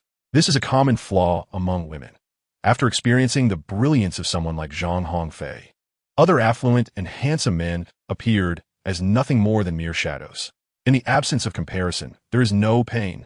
Jean Cayenne was ensnared by the allure of Zhang Hongfei, unable to extricate herself. In contrast to Zhang Hongfei, Chow Rong was rendered utterly insignificant. Chow Rong persistently attempted to ingratiate himself with Jean Cayenne, engaging in trivial conversations that bore no substance, while she regarded him as nothing more than air. Chow Rong's sister, Chow Ying, was also present in the imperial hall, and the scoundrel was fortuitously seated in a private room. Sometimes a man, if sufficiently unscrupulous, can ascend to the pinnacle of life. Unfortunately for him, today was destined to become the most tragic day of this scoundrel's existence, as he remained blissfully unaware that his nemesis, Zhang Hongfei, was approaching the imperial hall. Zhang Hongfei shed his disguise and donned a suit befitting his stature. Zhang Hongfei instructed the hotel lobby manager to procure a formal suit at his discretion. Consequently, the lobby manager, without hesitation, spent his own money to acquire an entire ensemble from Zegna for Zhang Hongfei. Upon seeing the Zegna label, Zhang Hongfei could not help but furrow his brow. Given the impending confrontation, he intended to wear this attire solely for that occasion. Additionally, he noticed the lobby manager's expression, which was one of bliss and rapture. Zhang Hongfei was aware that yet another lovesick moth was about to foolishly leap into the flames. "Young Master Zhang, are you satisfied with this outfit?" "Indeed," he replied. "May I assist you in changing?" The lobby manager, gazing up at Zhang Hongfei's visage, wore an expression brimming with anticipation. Well, very well. After all, it was not the first time Zhang Hongfei had been attended to while changing clothes. The two joined hands and entered the manager's office. However, this time, the process of changing took a bit longer. It was not until half an hour later that Zhang Hongfei emerged from the office, clad in a stylish Zegna suit, exuding charisma. The lobby manager followed closely behind, his face flushed with satisfaction. "Hongfei, take care. Xiaoyao, worry not. Ha ha ha. Who am I? With just a stamp of my foot. The entire city of Shun will tremble. Zhang Hongfei glanced at the clock. It was 7:30. Zhang Hongfei estimated that both parties had nearly reached an agreement. In front of the Imperial Hall, two bodyguards from the Chao family stood at the entrance. Halt! The bodyguards promptly obstructed Zhang Hongfei as he approached the Imperial Hall. Zhang Hongfei disdainfully declared, "Clear the way. Are you seeking death? Oof. Just the two of you?" The two bodyguards exchanged glances, resolving to take the initiative. Unfortunately, Zhang Hongfei had also decided to strike first. Before the bodyguards could make a move, he unleashed two swift kicks, incapacitating them instantly. The unfortunate bodyguards clutched their vulnerable parts, beads of sweat streaming down their foreheads.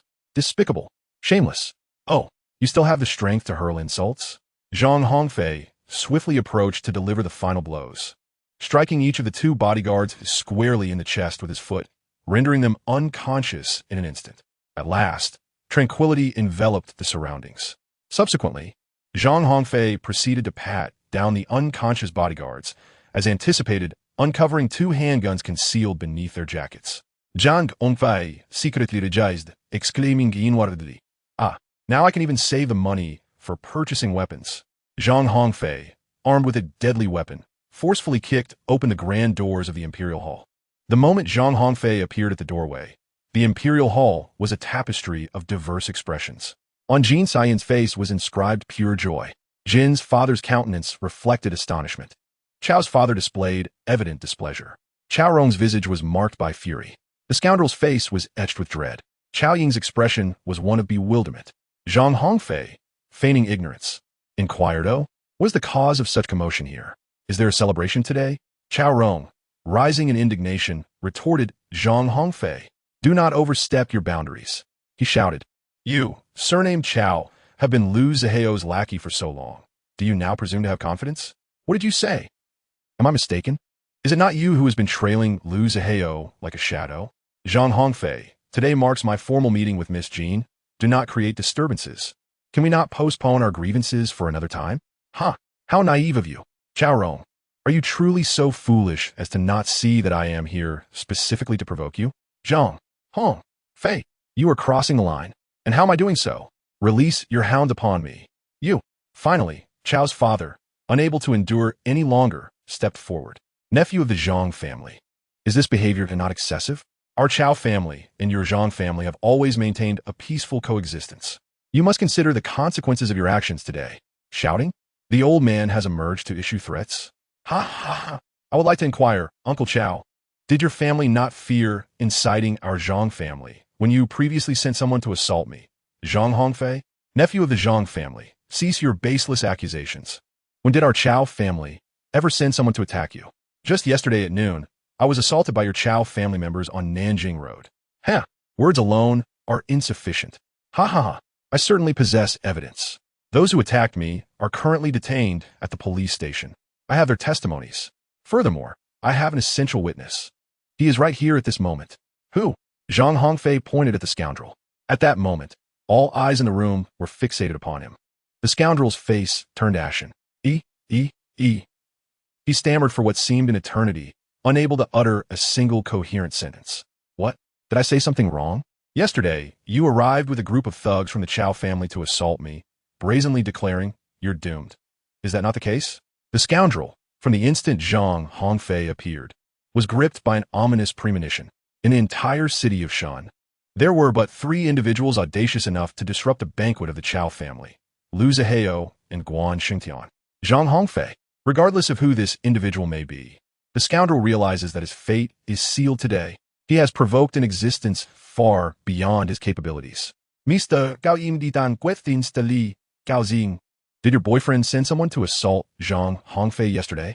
Chao Ying innocently replied, "I don't know." Upang, is what he said true? Did you really send someone to attack Zhang Hongfei yesterday? I didn't know he was young Master Zhang at the time. Upon hearing the scoundrel's words, the Chao family's hearts sank into disarray. The scoundrel's statement was tantamount to a de facto admission of his involvement in the assault on Zhang Hongfei. Zhang Hongfei's reputation is well known throughout the entire city of Shun. Opposing Lu Zihao may lead to utter financial ruin. Standing against Guan Shangtian could result in the destruction of one's family. However, The consequences of opposing Zhang Hongfei remain uncertain and unpredictable. Zhang Hongfei's character, to outsiders, appears elusive. Since this fellow has already acknowledged it, Uncle Chow, shouldn't your Chow family provide an explanation to the Zhang family? When Zhang Hongfei spoke the word explain, he deliberately emphasized it. Mr. Chow's expression fluctuated between varying shades of uncertainty. Only the three prominent figures of Shunsheng would dare to speak to him in such an audacious manner. Mr. Chow began to weigh the pros and cons in his mind. Regardless of the outcome, the Chow family's reputation was already tarnished. The Chow family had indeed acted improperly from the outset. If the situation escalated, it would be even more detrimental for them. Moreover, Zhang Hongfei was the sole heir of the Zhang family. Should anything happen to him, the venerable patriarch of the Zhang family would undoubtedly intervene, and the Chow family could not bear the consequences. Ultimately, Mr. Chow chose to concede. With this thought, a radiant smile returned to his face. Ha! It was all a misunderstanding. It's merely a misunderstanding. Young Zhang, come sit with Uncle Chow. We can have a proper conversation. There is nothing to discuss. If the Chow family does not provide me with an explanation. Ahem. Young Zhang, I can leave him in your hands. Ha. You think I'm a fool? What use is a grown man to me? You could turn him into a eunuch and keep him by your side as a servant. Uncle Chow certainly knows how to play his cards well. Unfortunately, that's not what I desire. Then we wish for. I have 3 conditions. State them. First, Chow Rong must not be with Jean Cayenne. Upon hearing Zhang Hongfei's first condition, Jean Cayenne could not help but shed tears of gratitude. She thought to herself, Zhang Hongfei truly cares for me. His first condition is to prevent Chow Rong from being with me. Chow Rong immediately slammed the table and shouted, Zhang Hongfei, you have no right to meddle in my affairs. Upon hearing this, Zhang Hongfei's expression turned cold. It appeared that the younger generation of the Chow family lacked understanding of proper decorum. Do you require my assistance in enforcing the family rules? Go aside. Dad, leave. Look at you 2 siblings, always causing me trouble. Get out.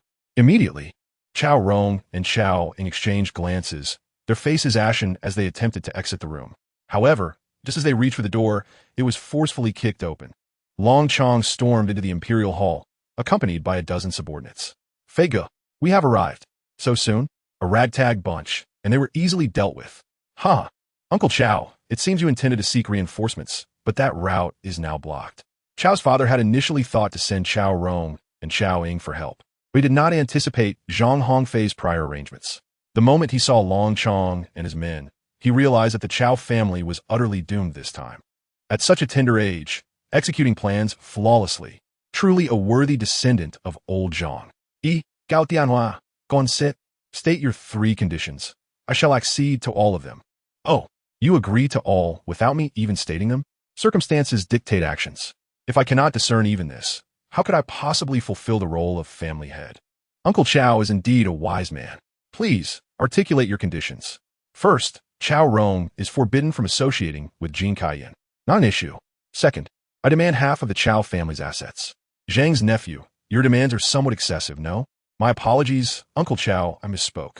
I now require 60%. Chow Tianhua's expression stiffened as he replied without emotion. Very well, 60% it is. Now state the 3rd condition. Third, I no longer wish to see Chow Rong. He must either leave Shin City or study abroad. Chow Rong could no longer restrain himself and shouted, Zhang Hongfei, do not overstep your bounds. You think you can just expel me from Shin City? Who do you think you are?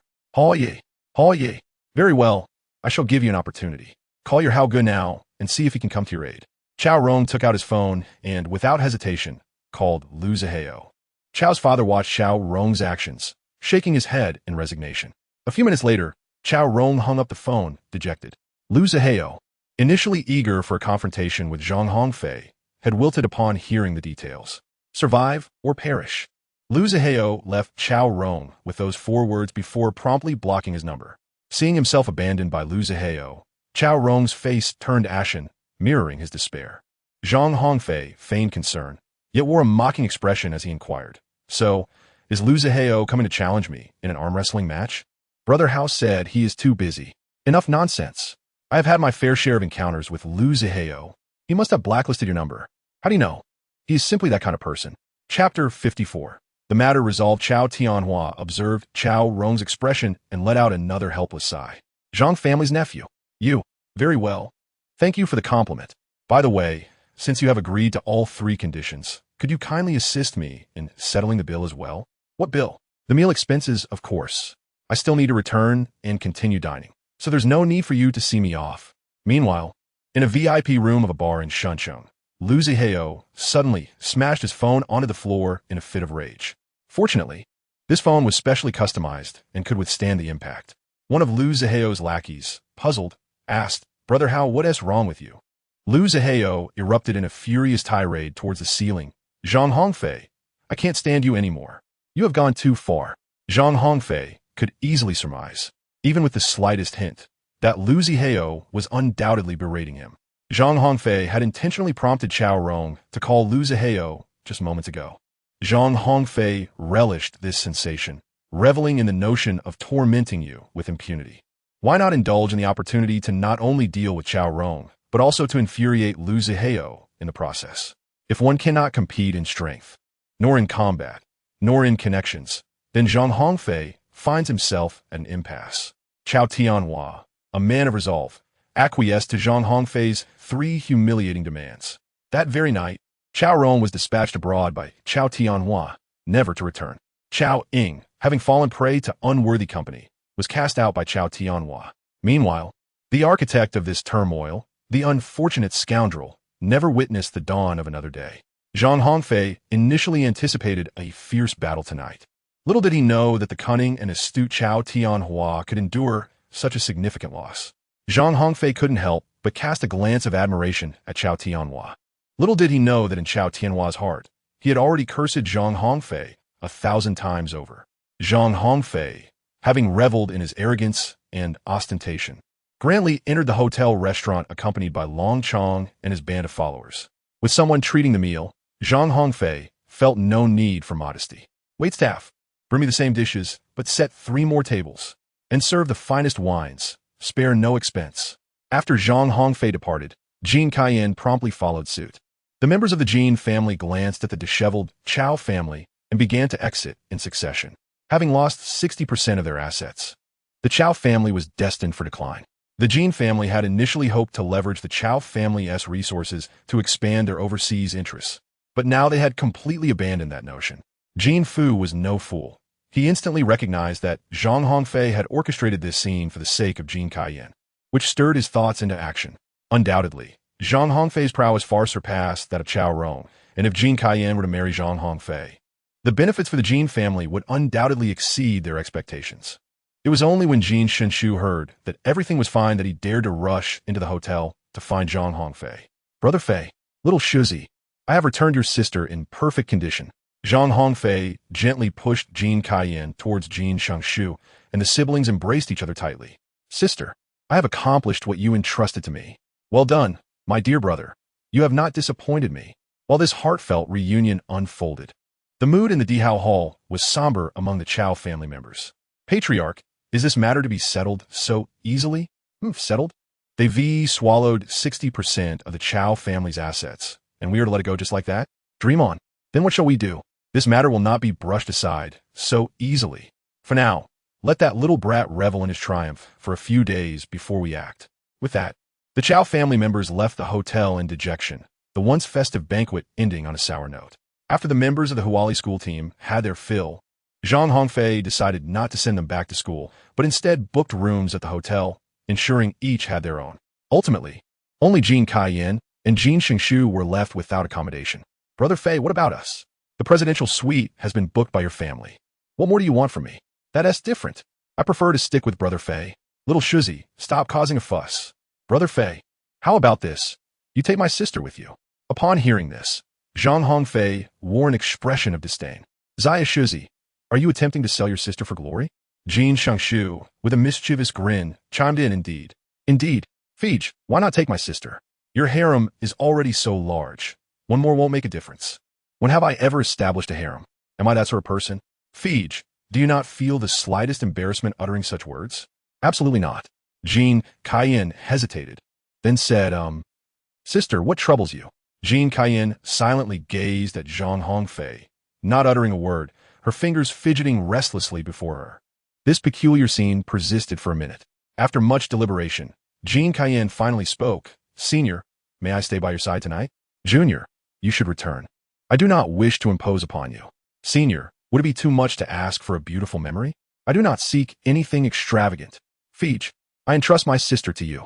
With that, Jean Shengshu playfully pushed Jean Cayenne into Zhang Hongfei's embrace and swiftly took his leave. Hey, Zaya Shizi, you, Jean Cayenne, delicate and fragile, nestled against Zhang Hongfei, unable to extricate herself. Ah, the most challenging burden is the grace of a beautiful woman. As Zhang Hongfei hesitated momentarily, he embraced Jean Cayenne and returned to the suite. Upon entering, he was instantly taken aback. The hotel's lobby manager, Xiaoya, clad in a seductive lace nightgown, was seated by the bed, engrossed in the television. Hearing the sound of the door opening, Xiaoya, who had been eagerly anticipating this moment, immediately sprang to her feet, only to be met with the awkward sight of Zhang Hongfei entering with a woman in his arms. Zhang Hongfei feigned calmness as he inquired, "What brings you here?"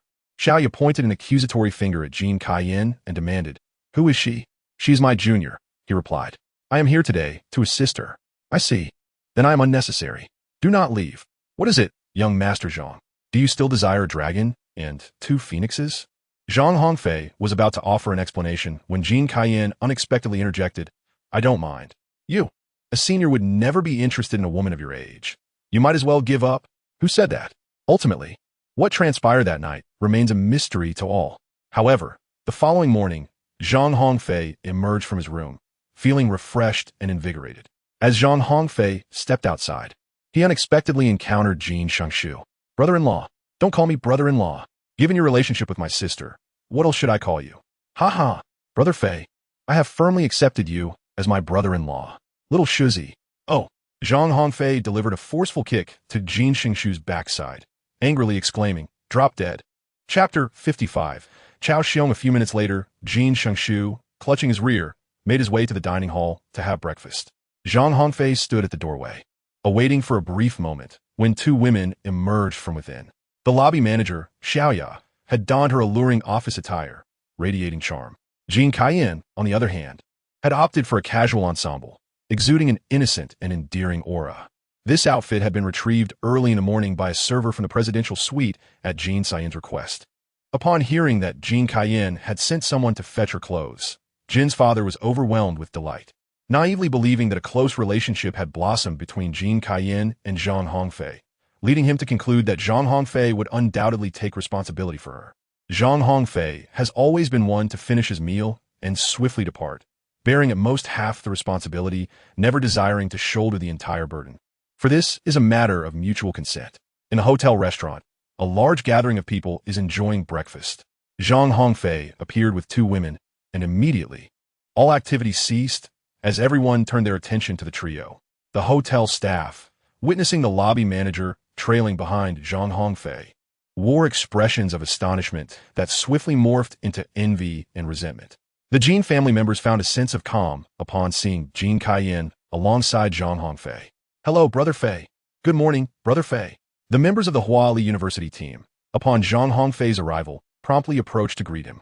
Despite Zhang Hongfei's notorious reputation in the circles of Shunsheng, among his teammates at Huali, he would eternally be regarded as the amiable elder brother, the diligent senior, the beloved Fei Ge. Zhang Hongfei places great importance on brotherhood. Long Chong stands vigilant with his entourage, all dressed in suits and sunglasses, exuding an impressive presence. "Xiangzi, Brother Fei, what is your command?"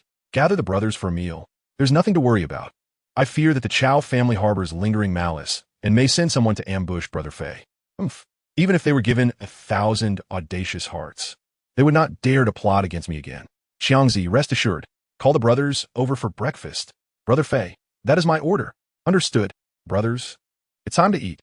Upon hearing that breakfast was served, a throng of men in black immediately sprang into action, devouring the meal with voracious appetite. Sweeping through the entire dining hall, only Long Chong remained steadfastly by Zhang Hongfei's side, never straying an inch. "Xiangzi, Brother Fei, my mission is to ensure your safety. I shall eat breakfast only after you have departed safely. Xiangzi, you possess many admirable qualities, yet your straightforwardness is rather excessive. It is a habit ingrained from my military training, one that is difficult to alter." Zhang Hongfei patted Long Chong on the shoulder and smiled, saying he I truly admire your character. With just a word from Brother Fei, I, Long Chong, would brave fire and water without hesitation. Good brother. Long Chong insisted on standing by Zhang Hongfei's side as his bodyguard, and Zhang Hongfei no longer declined, allowing Long Chong to do as he wished. Zhang Hongfei remained seated, showing no inclination to move. Observing this, Xiaoya pondered thoughtfully. She had indulged in the hotel as breakfast numerous times before. Swiftly, she prepared a breakfast for Zhang Hongfei and brought it over. Not to be outdone, Jean Cayenne also decided to fetch a breakfast for Zhang Hongfei. Zhang Hongfei is currently perusing a message sent by Zhao Yi. Zhao Yi has once again identified an exceptional player for Zhang Hongfei, a defender by the name of Ding Peng. Hailing from Liaoning province, Ding Peng is a student at the Liaoning Provincial Sports School. Ding Peng, he appears to possess considerable talent. Zhang Hongfei, after perusing Ding Peng's information, was about to rise to fetch breakfast when he suddenly realized his table was already filled. Oh! Xiaoya immediately cooed. Hongfei, this is the heartfelt breakfast I prepared for you. You simply must eat it. Jean Cayenne, unwilling to be outdone, chimed in, Senior. This is the loving breakfast I made for you. You absolutely must partake. Coughing lightly, Zhang Hongfei remarked, I suddenly find myself not very hungry. You both can eat. Yet, Xiaoya and Jean Cayenne simultaneously exclaimed, You shall not leave. With a wry smile on his face, Zhang Hongfei, who had already risen halfway, resignedly sat back down at his seat, under the watchful gaze of two enchanting ladies. Zhang Hongfei found himself compelled to consume both servings of breakfast before him with a resolute demeanor. Long Chong, standing behind Zhang, struggled to suppress his laughter, fighting the urge to burst out. Chong, if you wish to laugh, then do so without restraint, Zhang encouraged. Ha ha ha. Brother Fei, what is this? You brought this upon yourself. In truth, I somewhat envy you. Wherever you go, you attract women. What is the matter, Chong? Are you feeling a twinge of longing? Ha! Brother Fei, I assure you, that is not my intention. Chong, should you encounter someone special in the future, pursue her wholeheartedly. At that point, you need not linger by my side, but can live your own life. Brother Fei, I shall follow you for life. Chong, what nonsense is this? Do you expect me to bear your offspring? Of all unfilial acts, having no descendants is the gravest. Regardless of your feelings, you must find a woman and start a family. Do you understand? Ha! Spare me your jesting. I am earnest in this matter. Chong, you're my dearest brother. Thus, your happiness is my own. Indeed, Brother Fei, if I meet the right one, I shall not hesitate. That's the spirit. When you encounter a good woman, pursue her without fear. With me as your support, no woman shall be out of reach. Ha! But when that time comes, Brother Fei, you must not backtrack. After Zhang Hongfei and Long Chong finished speaking, they exchanged a knowing smile, with unspoken understanding lingering between them. Once breakfast was concluded, Xiaoya realized that Zhang Hongfei was about to depart, and it was likely that they would never meet again. Zhang Hongfei seemed to have discerned the thoughts of Xiaoya. Thank you, Xiaoya. I had a delightful day yesterday. You won't seek me out again, will you? Xiaoya, feel free to express your desires. Anything within my power, I shall certainly fulfill. Please speak without reservation. Whatever you say, I promise I will not take offense. May I request this hotel then? Absolutely. Zhang Hongfei promptly retrieved his mobile phone and dialed Zhao Yi. A five-star hotel has thus changed hands effortlessly. However, after forcefully seizing 60% of the Chow family's assets, a mere five-star hotel was well within Zhang Hongfei's financial reach. Having addressed Xiaoya's requests, Zhang Hongfei then turned his attention to Jean Cayenne. My junior, what is it that you desire? A kiss from you each day. Is that too much to ask? I don't reside on campus. No matter. I can wait for you downstairs at your residence every day. Xiaoya stood nearby, her face filled with envy as she observed Zhang Hongfei and Jean Cayenne whispering sweet nothings to each other. Reflecting on the absurd events of the previous night, Xiaoya gritted her teeth and made a resolute decision. After Zhang Hongfei and Jean Cayenne reached an agreement, they stood up to depart. At that moment, Xiaoya unexpectedly approached and began to whisper in Jean Cayenne's ear. As Zhang Hongfei stepped out of the hotel entrance, he was immediately approached by two members of the Chow family. Young Master Zhang, greetings. I am Chao Xiong, the elder brother of Chao Rong. It is a pleasure to meet you. Chapter 56. Stories always unfold on the airplane. Chao Xiong, the future helmsman of the Chow family?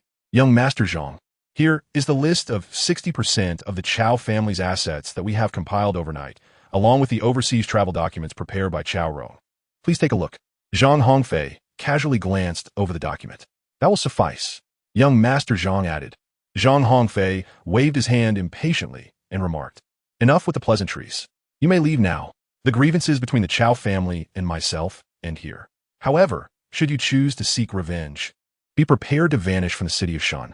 After Zhang Hongfei spoke, he scrutinized Chao Xiong with a piercing gaze. Chao Xiong immediately felt as though he were being pricked by 1,000 needles, his body drenched in cold sweat. Dare he? Absolutely not. How could he even contemplate retaliating against young Master Zhang? Whether he dared or not, the facts would speak for themselves. You may leave now. Zhang Hongfei's formidable presence had completely subdued Chao Xiong, who nodded submissively yes. Yes, I shall take my leave at once. Chao Xiong hurried back to the car, his mind gradually settling. Indeed, none of the three heroes of Shunsheng were to be trifled with. Zhang Hongfei, the youngest among them, executed his plans with such meticulous precision. His future was boundless. The thought of his father opposing Zhang Hongfei seemed nothing short of a path to ruin. Should I perhaps consider an alternative route? Zhang Hongfei's formidable presence has profoundly impacted Chao Xiong. The decline of the Chao family has become an inevitable reality. Previously, due to his personal shortcomings, Chao Xiong's status within the family was always overshadowed by Chao Rong. However, with Chao Rong exiled abroad for life, Chao Xiong has found a renewed opportunity for resurgence. Lacking ambition and driven by fear, Chao Xiong is devoid of cunning and can be deemed utterly ineffectual.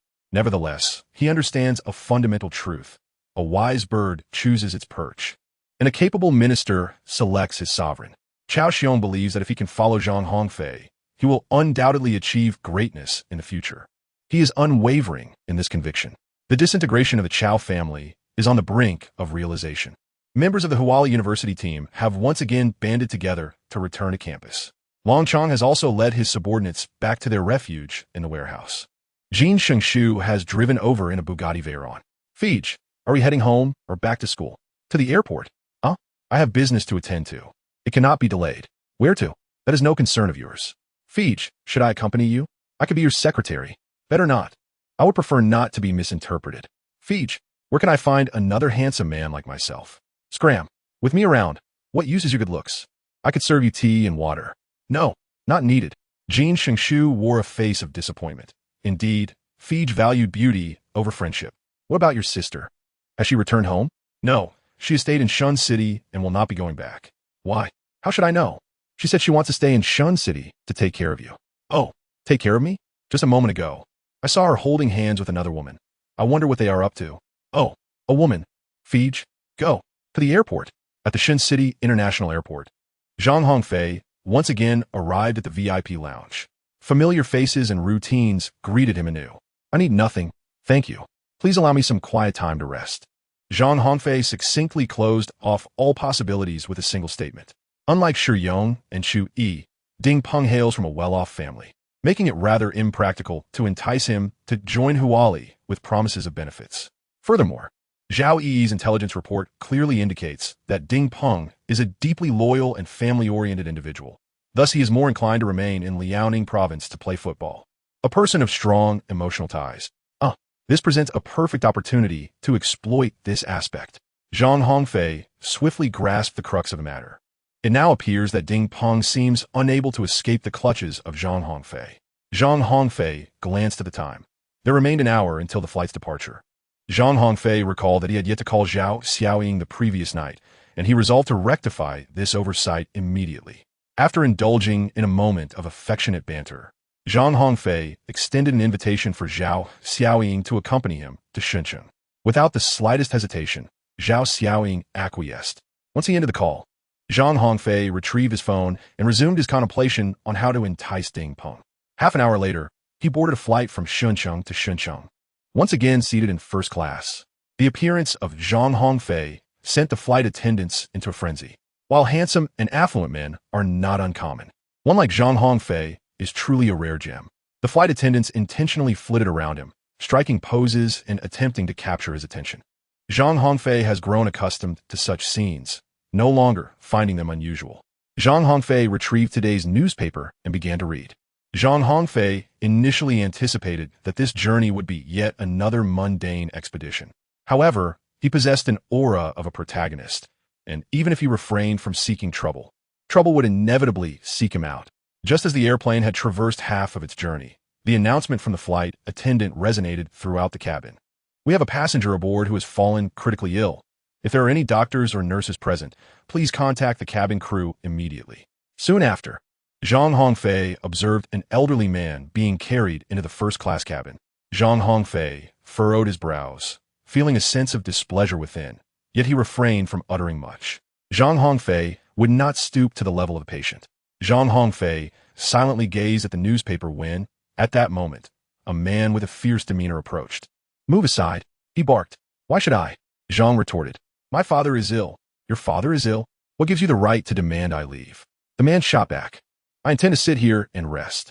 "Oh, kid, you better step aside quickly. Don't make things difficult for yourself." Zhang Hongfei let out a cold sneer, poised to erupt. At that moment, a flight attendant swiftly approached to mediate the situation. "Dear guest, might you kindly vacate your seat? It would greatly facilitate his care for the patient." Upon hearing this, Zhang Hongfei cast a glare at the man. Under the pleading gaze of the flight attendant, Zhang Hongfei restrained himself. Zhang Hongfei rose from his seat, yielding it graciously. At that moment, a flight attendant entered the first-class cabin, escorting a young, beautiful girl with a short haircut. The attendant exclaimed loudly, announcing that she was a nurse and urging everyone to let her examine the patient. The short-haired girl approached the elderly man and began to assess his condition. The man who had previously displaced Zhang Hongfei from his seat, upon seeing the girl, was instantly captivated, his eyes gleaming with an unseemly desire. Unbeknownst to him, he stealthily moved behind her, extending his hand with malicious intent. The girl furrowed her brow slightly, but refrained from reacting. Zhang Hongfei observed the entire scene unfold with keen attention. Zhang Hongfei thought to himself, "Scoundrel." Chapter 57. An unexpected encounter with an ex-girlfriend. The short-haired girl skillfully conducted a comprehensive examination of the elderly man.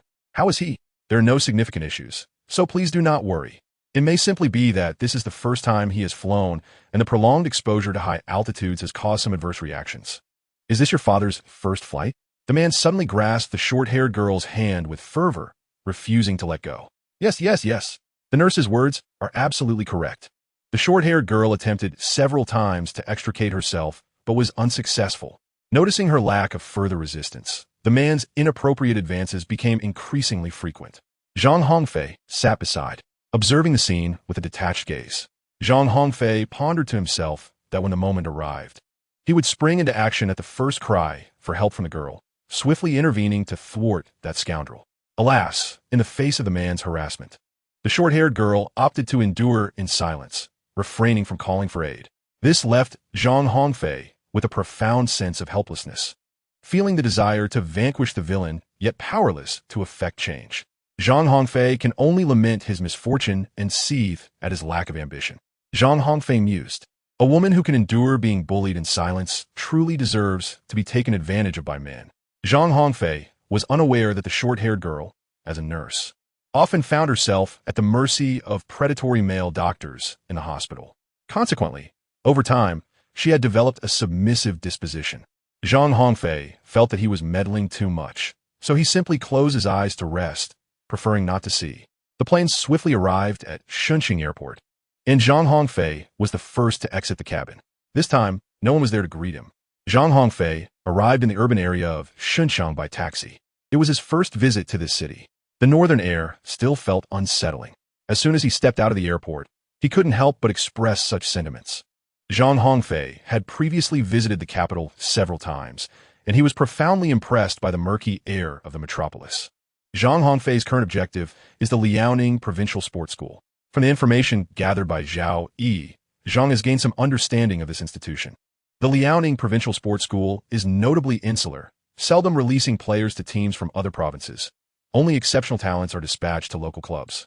In 2006, Liaoning boasted 3 teams competing in the league, marking a particularly illustrious year. The Liaoning team, Jinda team, and Shirda team found themselves in a position on the scoreboard that reflected a sense of complacency. Zhang Hongfei believes that in this world, there is nothing that cannot be resolved with sufficient financial resources. If money fails to sway an opponent, it undoubtedly signifies that the investment made is insufficient.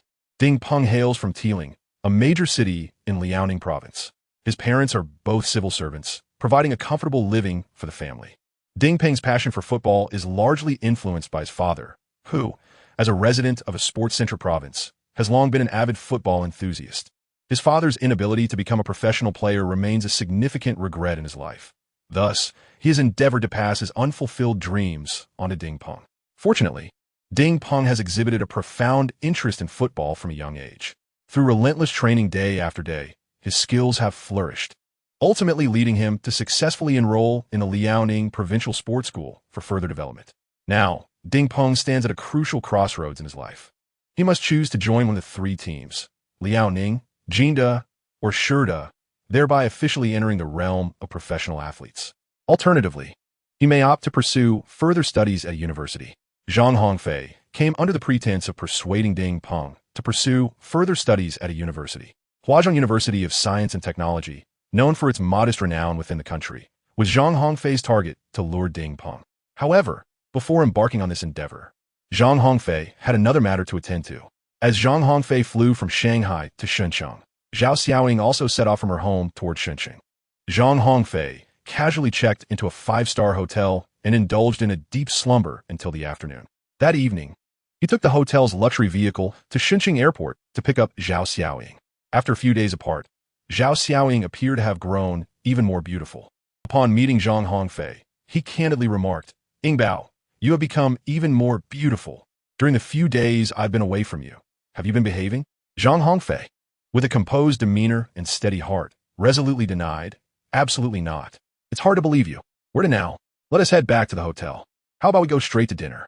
I'm quite fatigued." It's precisely when one is weary that a hearty meal is most essential. With Zhang Hongfei's insistence, the two made their way to a renowned Korean restaurant in Shenzhen, engaging in conversation while dining. "What brings you to Shenzhen so suddenly?" "I'm here to recruit talent." "Oh, why travel such a distance for that?" "There is no other choice. There are exceptional players here. I am presently in dire need of talent." "Is that truly the case? Are you not here to pursue beautiful girls?" "This is my first visit to Shenzhen. I don't know a soul here." As soon as Zhang Hongfei's words fell, he heard someone greeting him. "Oh, isn't this Zhang Hongfei?" Zhang Hongfei looked up and was astonished to find an old acquaintance before him. "Li Jia, what brings you here?" "My family resides in Shenzhen. Have you truly forgotten?" Zhang Hongfei shrugged, seemingly indifferent. "What brings you here?" he inquired. "Of course, I'm here to dine," she replied. "Alone?" "With my boyfriend." "You found a new boyfriend?" "Oomph. What of it? You thought I could never find another after you discarded me?" "That is certainly not the case." "Jia, who is this?" At that moment, a bespectacled gentleman appeared behind Li Jia, scrutinizing Zhang Hongfei with a wary gaze. "Is it really appropriate to regard me with such suspicion?" Zhang challenged. "What is it to you? Can't I look?" "You do well to keep your mouth shut." Noticing Zhang Hongfei's displeasure, Li Jia hurriedly interjected, pulling the gentleman away. "Let us go. Why do you seem so familiar with him?" "It's nothing. I hardly know him." "Then why are you so eager to leave?" "No more questions. Just come with me." Li Jia forcibly dragged the gentleman away. "Didn't you say this was your first visit to Shenzhen? How do you have classmates here?" "Ahem. Jia, she is my ex-girlfriend." "Your ex-girlfriend seems to be numerous." "Not quite. Perhaps a dozen or so." "Zhang Hongfei, I apologize. I had no idea she would be dining here." "But Ying Bao, as you can see, she is with someone now, and we are no longer connected." "Humph. I don't believe you. You two were exchanging glances just now." Chapter 58. Serving the dishes, Zhang Hongfei exerted considerable effort to soothe Zhao Xiaoying. Initially, he believed that the matter had been resolved. However, peril once again loomed over Zhang Hongfei. After their meal, the two departed from the restaurant. Just a short distance away, a group of unruly thugs wielding clubs suddenly emerged, their expressions menacing. Zhang Hongfei's peripheral vision caught sight of this unexpected group of guests. Zhang Hongfei's intuition told him that this group of individuals was undoubtedly approaching him. "Ying Bao, please wait for me in the car." "What about you?" "I have a matter to attend to. I will join you shortly." Zhao Xiaoying looked up, her face a portrait of confusion as she gazed at Zhang Hongfei. "You must return to the car. I will be there in no time." "You cannot leave me alone." "Of course not. How could I bear to abandon you?" "Just go ahead. I will be there momentarily." "You must hurry." "Indeed. Yes, you." Zhang Hongfei watched Zhao Xiaoying depart alone before returning to the car. Zhang Hongfei let out a cold laugh, saying, "The virtuous do not approach, and those who approach are seldom virtuous.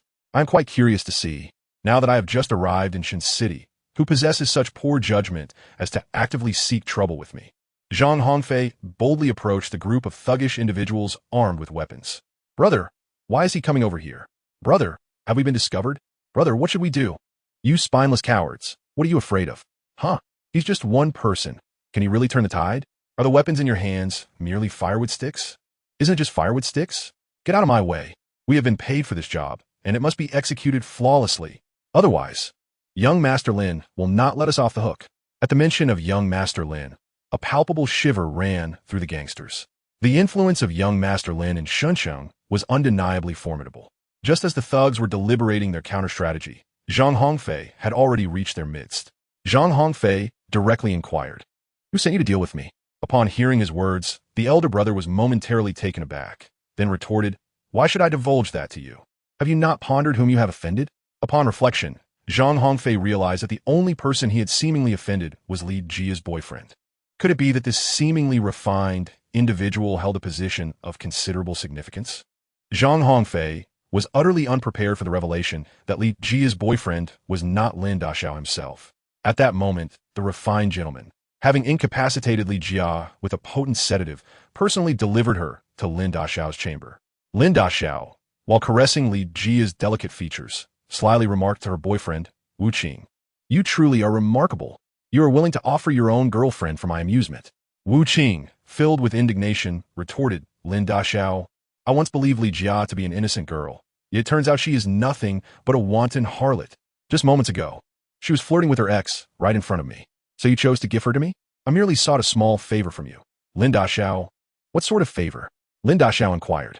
"To help me teach her ex a lesson." Wu Qing's words hung in the air, and after a brief silence, Lin Daxiao contemplated the proposal. Noticing Lin Daxiao's contemplative silence, Wu Qing sensed an opportunity. If Lin Daxiao agreed to exact revenge on his behalf, he could subsequently deliver Li Jia to him at any time for his pleasure. "Very well. Describe his appearance to me, and I shall instruct my subordinates to take care of it." "Thank you, Lin Daxiao," Wu Qing exclaimed, leaving the room with a heart full of joy. Lin Daxiao, gazing at the motionless and alluring Li Jia on the bed, felt a surge of unbridled fury within him. "Ha ha ha. Since this is a kind offering from your boyfriend, I shall graciously accept." With that, Lin Daxiao lunged toward Li Jia. Meanwhile, Zhang Hongfei had already engaged in a fierce scuffle with a group of ruffians. The sounds of the brawl echoed in the air, bang, crash, clatter. Oh no. The cacophony of the fight was resounding and vibrant. Zhang Hongfei moved through the crowd with fluidity, darting left and right, leaving no trace behind. He was as agile as a swallow, effortlessly dispatching a group of ruffians who fled in utter disarray. Goodness, is this fellow even human? He is fiercer than our leader, a true force to be reckoned with. After a mere 10 minutes, the ground was strewn with groaning thugs. Zhang Hongfei brushed off the dust from his clothing and casually inquired, "So what do you think? Do you still need me to teach you?" "It was young Master Lin who sent us." "Which young Master Lin?" "The first young master of Shun City, the heir of the Lin family." "Why did he send you to deal with me?" "I truly do not know." My lord, I genuinely have no idea why. Had I known of your formidable prowess, I wouldn't have dared to provoke you." "Where is this young Master Lin?" "He resides long-term in the presidential suite of a 5-star hotel." Does he not have a home?" "That 5-star hotel is owned by the Lin family. So residing there is akin to living in his own home." "I see. Quickly tell me the location of that 5-star hotel. I must have a meeting with this young Master Lin." "It would be impolite not to reciprocate." "My lord, I advise you against going. The influence of young Master Lin is beyond your imagination." "I have never feared anyone. If you do not speak, I shall render you incapacitated." I will speak. I will speak." Zhang Hongfei, having obtained the desired intelligence from the leader of the ruffians, gazed upon the scattered thugs and began contemplating how to deal with them. As he observed the flicker of his eyes, an ominous premonition stirred within the hearts of the miscreants. "Please spare us, sir. We were coerced into this." "Indeed. Please show mercy. We shall not dare again." The little rascals were adept at bending with the wind. When the situation turned unfavorable, they would readily bow and plead for mercy, a routine they executed with ease. "How about you follow me from now on?" No. If you offend young Master Lin, we will certainly meet our doom." "Do you naively believe that if you offend me, you will escape unscathed? Let me tell you, my heart is darker and my methods more ruthless than that young Master Lin you speak of. Please have pity on us." Treat us as nothing and let us go. We cannot afford to offend such powerful figures. Now you realize the consequences of offending someone? You were quite bold when you struck earlier. Ultimately, under Zhang Hongfei's blend of intimidation and persuasion, the gang of ruffians agreed to pledge their allegiance to him. Once everything was settled, Zhang Hongfei returned to his vehicle to find Zhao Xiaoying. Ingbao, I have some important matters to attend to tonight. You should return to the hotel on your own. Huh? What are you planning to do? There are some bothersome flies that require my attention. Chapter 59. The Doorstep of Death. Zhang Hongfei, accompanied by a group of newly recruited subordinates, boldly marched onto the territory of young Master Lin. While Zhang Hongfei maintained a calm demeanor, his followers wore expressions of worry and distress. Zhang Hongfei is indeed a formidable force, yet when confronted with the local tyrant Lin, what recourse does he truly possess? The adage that a strong dragon cannot overpower a local snake. Does Zhang Hongfei remain oblivious to this truth? What are you afraid of? Summon the audacity you displayed earlier when they assaulted me. Soon, let us ascend and deliver a thorough beating. Fei Ge, grant us mercy. If we offend Lin, we shall certainly not see another dawn. Ha ha ha. Today, I shall unveil to you the reality that beyond the heavens, there are greater heavens, and beyond men, there are greater men. Fei Ge, we wholeheartedly trust in your strength. However, Lin is not one to be trifled with. He commands formidable subordinates. Formidable subordinates? Perfect. You shall record the encounter, and I will promptly alert the authorities. Upon hearing Zhang Hongfei's intention to call the police, the group of underlings wore expressions of despair. Look at your cowardly demeanor. You're truly embarrassing me in public. Fei Ge, you're a major player, while we're merely street thugs with no backing. If we were to meet our demise, there wouldn't be a soul to mourn our passing. Alas, such lack of ambition. Truly pathetic. Do you not aspire to rise above your station? We cannot ascend. Just a few of us, armed only with a handful of sticks. One misstep could lead to our utter annihilation. Very well. Tonight, learn from me. I assure you, after this evening, you shall be able to walk confidently through Shin City. The group of underlings regarded Zhang Hongfei's claims with skepticism. Do you believe I am boasting? Not daring to think so. Enough. Follow me. Let strength be our guide. Zhang Hongfei, accompanied by a group of individuals, boldly advanced towards the presidential suite. Naturally, the hotel security would not allow them to pass easily, resulting in a skirmish between the two parties. One side was armed, while the other was merely flesh and blood. The outcome of the conflict was inevitable. The hotel security personnel were swiftly subdued. Although this band of ruffians found themselves at a disadvantage against someone as formidable as Zhang Hongfei, they were akin to wolves confronting sheep when facing the security guards. One would expect that the security of a five-star hotel would be quite formidable. However, due to the generous benefits provided by young Master Lin, these guards had grown accustomed to a life of luxury, severely diminishing their combat prowess. Their once fiery spirit had been dulled by a life of comfort. Conversely, the gangsters lived on the edge, engaging in life-or-death battles with each encounter. After vanquishing the entire security team, Zhuang rushed over to report to Zhang Hongfei. Brother Fei, it's all taken care of. Zhuang, the leader of this group of ruffians, bore a rather unrefined name, yet he was aptly named, possessing great strength and a robust physique, making him well-suited for frontline combat. During the recent brawl with the security, Zhuang had effectively utilized his strengths, absorbing much of the damage. Zhang Hongfei sincerely praised. Well done. Thank you for your commendation, Brother Fei, replied Zhuang. When you encounter young Master Lin later, I hope you won't falter. Upon hearing Zhang Hongfei's words, Zhuang immediately donned a distressed expression. Brother Fei, please do not put me in such a difficult position. I truly cannot manage. Whether you feel capable or not, you must persevere. Just follow my lead later. Brother Fei, you have already allied yourself with me. It is too late to retreat now. Remember, retreating means certain doom. If you hesitate later, you will find only a dead end. Outside the presidential suite on the top floor, a group of individuals clad in black stood guard. As Zhang Hongfei and his subordinates made their entrance, they were immediately targeted. A figure clad in black, upon spotting Zhang Hongfei, erupted with fury, shouting, "Get out of here. This is no place for scum like you." Upon hearing this, Zhang Hongfei's expression immediately darkened. Are you implying that I am worthless? If I am not worthless, then what am I? Very well. Zhang Hongfei wore a cold smile as he slowly approached the insolent individual. You seek your own demise. The man in black swung a fist towards Zhang Hongfei.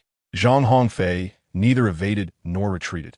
Instead, he met the challenge head-on with a punch. A resounding impact echoed through the air.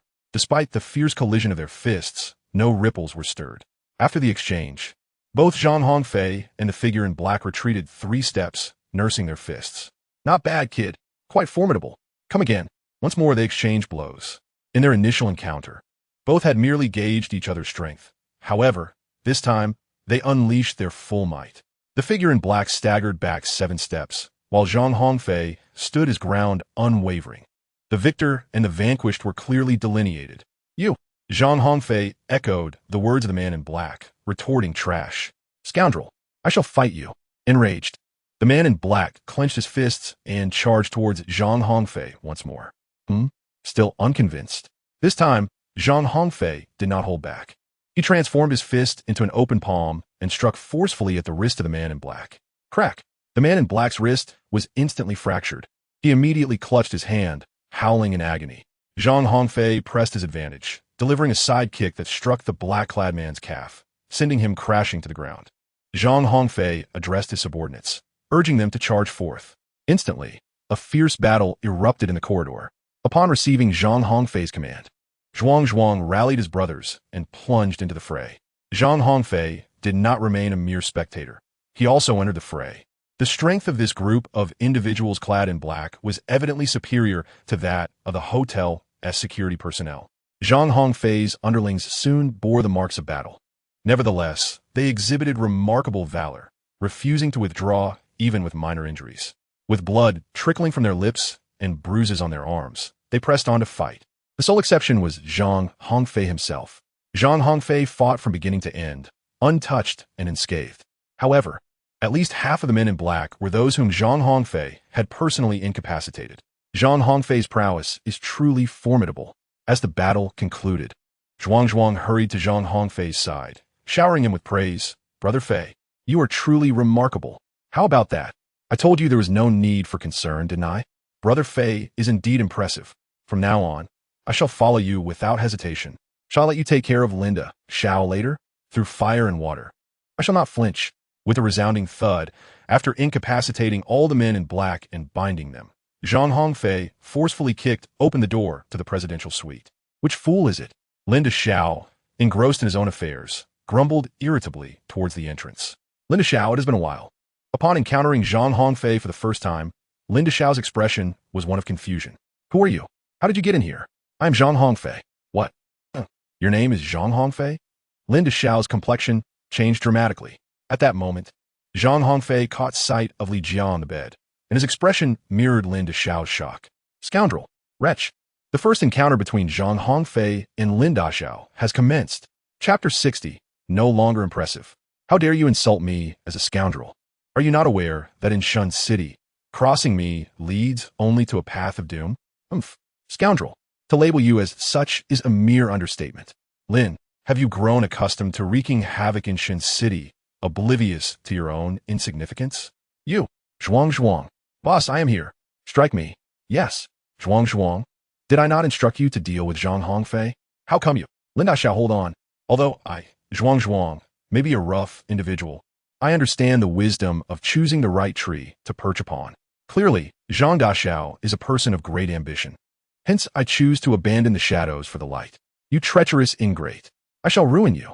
In a fit of rage, Lin Daxiao contemplated unleashing his fury upon Zhuang. Yet, he is a true scion, accustomed to requiring the assistance of his subordinates to subdue adversaries. Engaging Zhuang in a one-on-one duel, Lin Daxiao was destined for tragedy. Zhuang spared no mercy, pinning Lin Daxiao to the ground and delivering a thorough beating. To hell with the young master of the Lin family. You often disregard us, your brothers, as mere pawns. You damn you. Show me another display of arrogance. Poor Lin Daxiao, raised in privilege, had never before been subjected to such a humiliating thrashing. Zhang Hongfei expressed concern that Zhuang's prolonged assault might lead to Lin Daxiao's demise, prompting him to intervene at an opportune moment. Enough. That's sufficient, Zhuang exclaimed. It feels utterly cathartic. These once high and mighty young masters, who usually look down upon others, are more cowardly than the average person when faced with a beating. Just moments ago, Zhuang had casually thrown a few punches, and Lin Daxiao was already begging for mercy. True to his status as a young master, Lin Daxiao's plea for mercy was uniquely distinctive. How dare you strike me? You crossed the line. Please stop. I implore you to desist. Did you not hear me? I'm begging you. Do not strike me again. I admit my mistakes. I truly understand my errors. Please spare me. Father, save me. Grandfather, come to my rescue. Mother. Zhang Hongfei sat on the sofa, observing Lin Daxiao being beaten, yet his mind wandered to an entirely different scene. Lu Zihao was being pinned to the ground by Zhang Hongfei, receiving a merciless thrashing. Lu Zihao, with a pitiful expression, pleaded for mercy from Zhang Hongfei. An illusion. It must be an illusion. Lu Zihao had honed his karate skills quite well. It had been a long time since they had sparred, and he was uncertain of his current proficiency level. The wealthy offspring come in various forms. While many may be wayward, there are also quite a few elites among them. The three heroes of Shunsheng are quintessential representatives of this elite class. Lu Zihao had been studying Taekwondo from a young age for self-defense.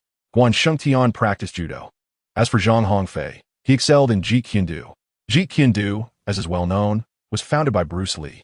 It emphasizes a formless approach, mature awareness, and in essence akin to water, focusing on attack and counterattack, dissolving all in a formless manner. The essence of Jeet Kune Do lies in the concept of interception, effectively countering the opponent's assault. Just moments ago, outside the presidential suite, Zhang Hongfei employed Jeet Kune Do, intercepting the black-clad assailant's attack before it could land. Jeet Kune Do lacks explicit techniques. It relies entirely on intuition and insight. Zhang Hongfei possesses an innate intelligence that harmonizes remarkably with Jeet Kune Do. Leveraging this formidable martial art, the young Zhang Hongfei has forged a fearsome reputation on the bustling streets of Shanghai. In one-on-one encounters, neither Lu Zihao nor Guan Shengtian dares to confront Zhang Hongfei. Lu Zihao once faced Zhang in a duel, an encounter that left him with a lifelong psychological scar. Prior to Zhang Hongfei's emergence, Lu Zihao regarded himself as a prominent figure among the younger generation of Shanghai. However, after suffering defeat at the hands of Zhang in their solitary confrontation, Lu Zihao's self-confidence was profoundly shaken. His delusions of grandeur, believing himself to be the greatest under heaven, were ruthlessly shattered by Zhang Hongfei. In the ensuing period, Lu Zihao frequently found himself overwhelmed by Zhang, enduring humiliation. Before us now stands the thoroughly defeated Lin Daxiao, who, having abandoned all dignity, implores Zhang Hongfei for mercy. I was wrong. I was wrong. Spare me. Please spare me. Lin Daxiao, moments ago, so full of bravado, now pleads Zhang Daxiao, I was mistaken. You are formidable. I am not. In this moment, Lin Daxiao harbors an intense hatred for Zhang Hongfei. Should the tables turn, he vows to dismantle Zhang Hongfei piece by piece. Zhang Hongfei was acutely aware that individuals like young Master Lin would never concede defeat easily. If he were to let him go now, he would undoubtedly face considerable trouble in the future. With this thought, a glint of cold light flashed in Zhang Hongfei's eyes. Young Master Lin, who had been meticulously observing Zhang Hongfei's every move, sensed the murderous intent emanating from him, causing all his defenses to collapse in an instant. Faced with the specter of life and death, making a choice was effortless, especially for a wealthy heir with boundless prospects. Young Master Lin certainly did not wish to meet his demise before his endeavors had even begun. Young Master Zhang, I was wrong. Please do not kill me. How do you know I intend to kill you? Young Master Zhang, this is all the doing of a schemer. That is why I sent someone to deal with you. I am innocent. Is that so? Absolutely. However, regardless of the circumstances, you did send someone to attack me. Shouldn't you express some remorse? How about this? Name your price for your life. 1 million. I will give you 1 million. Ha ha ha ha.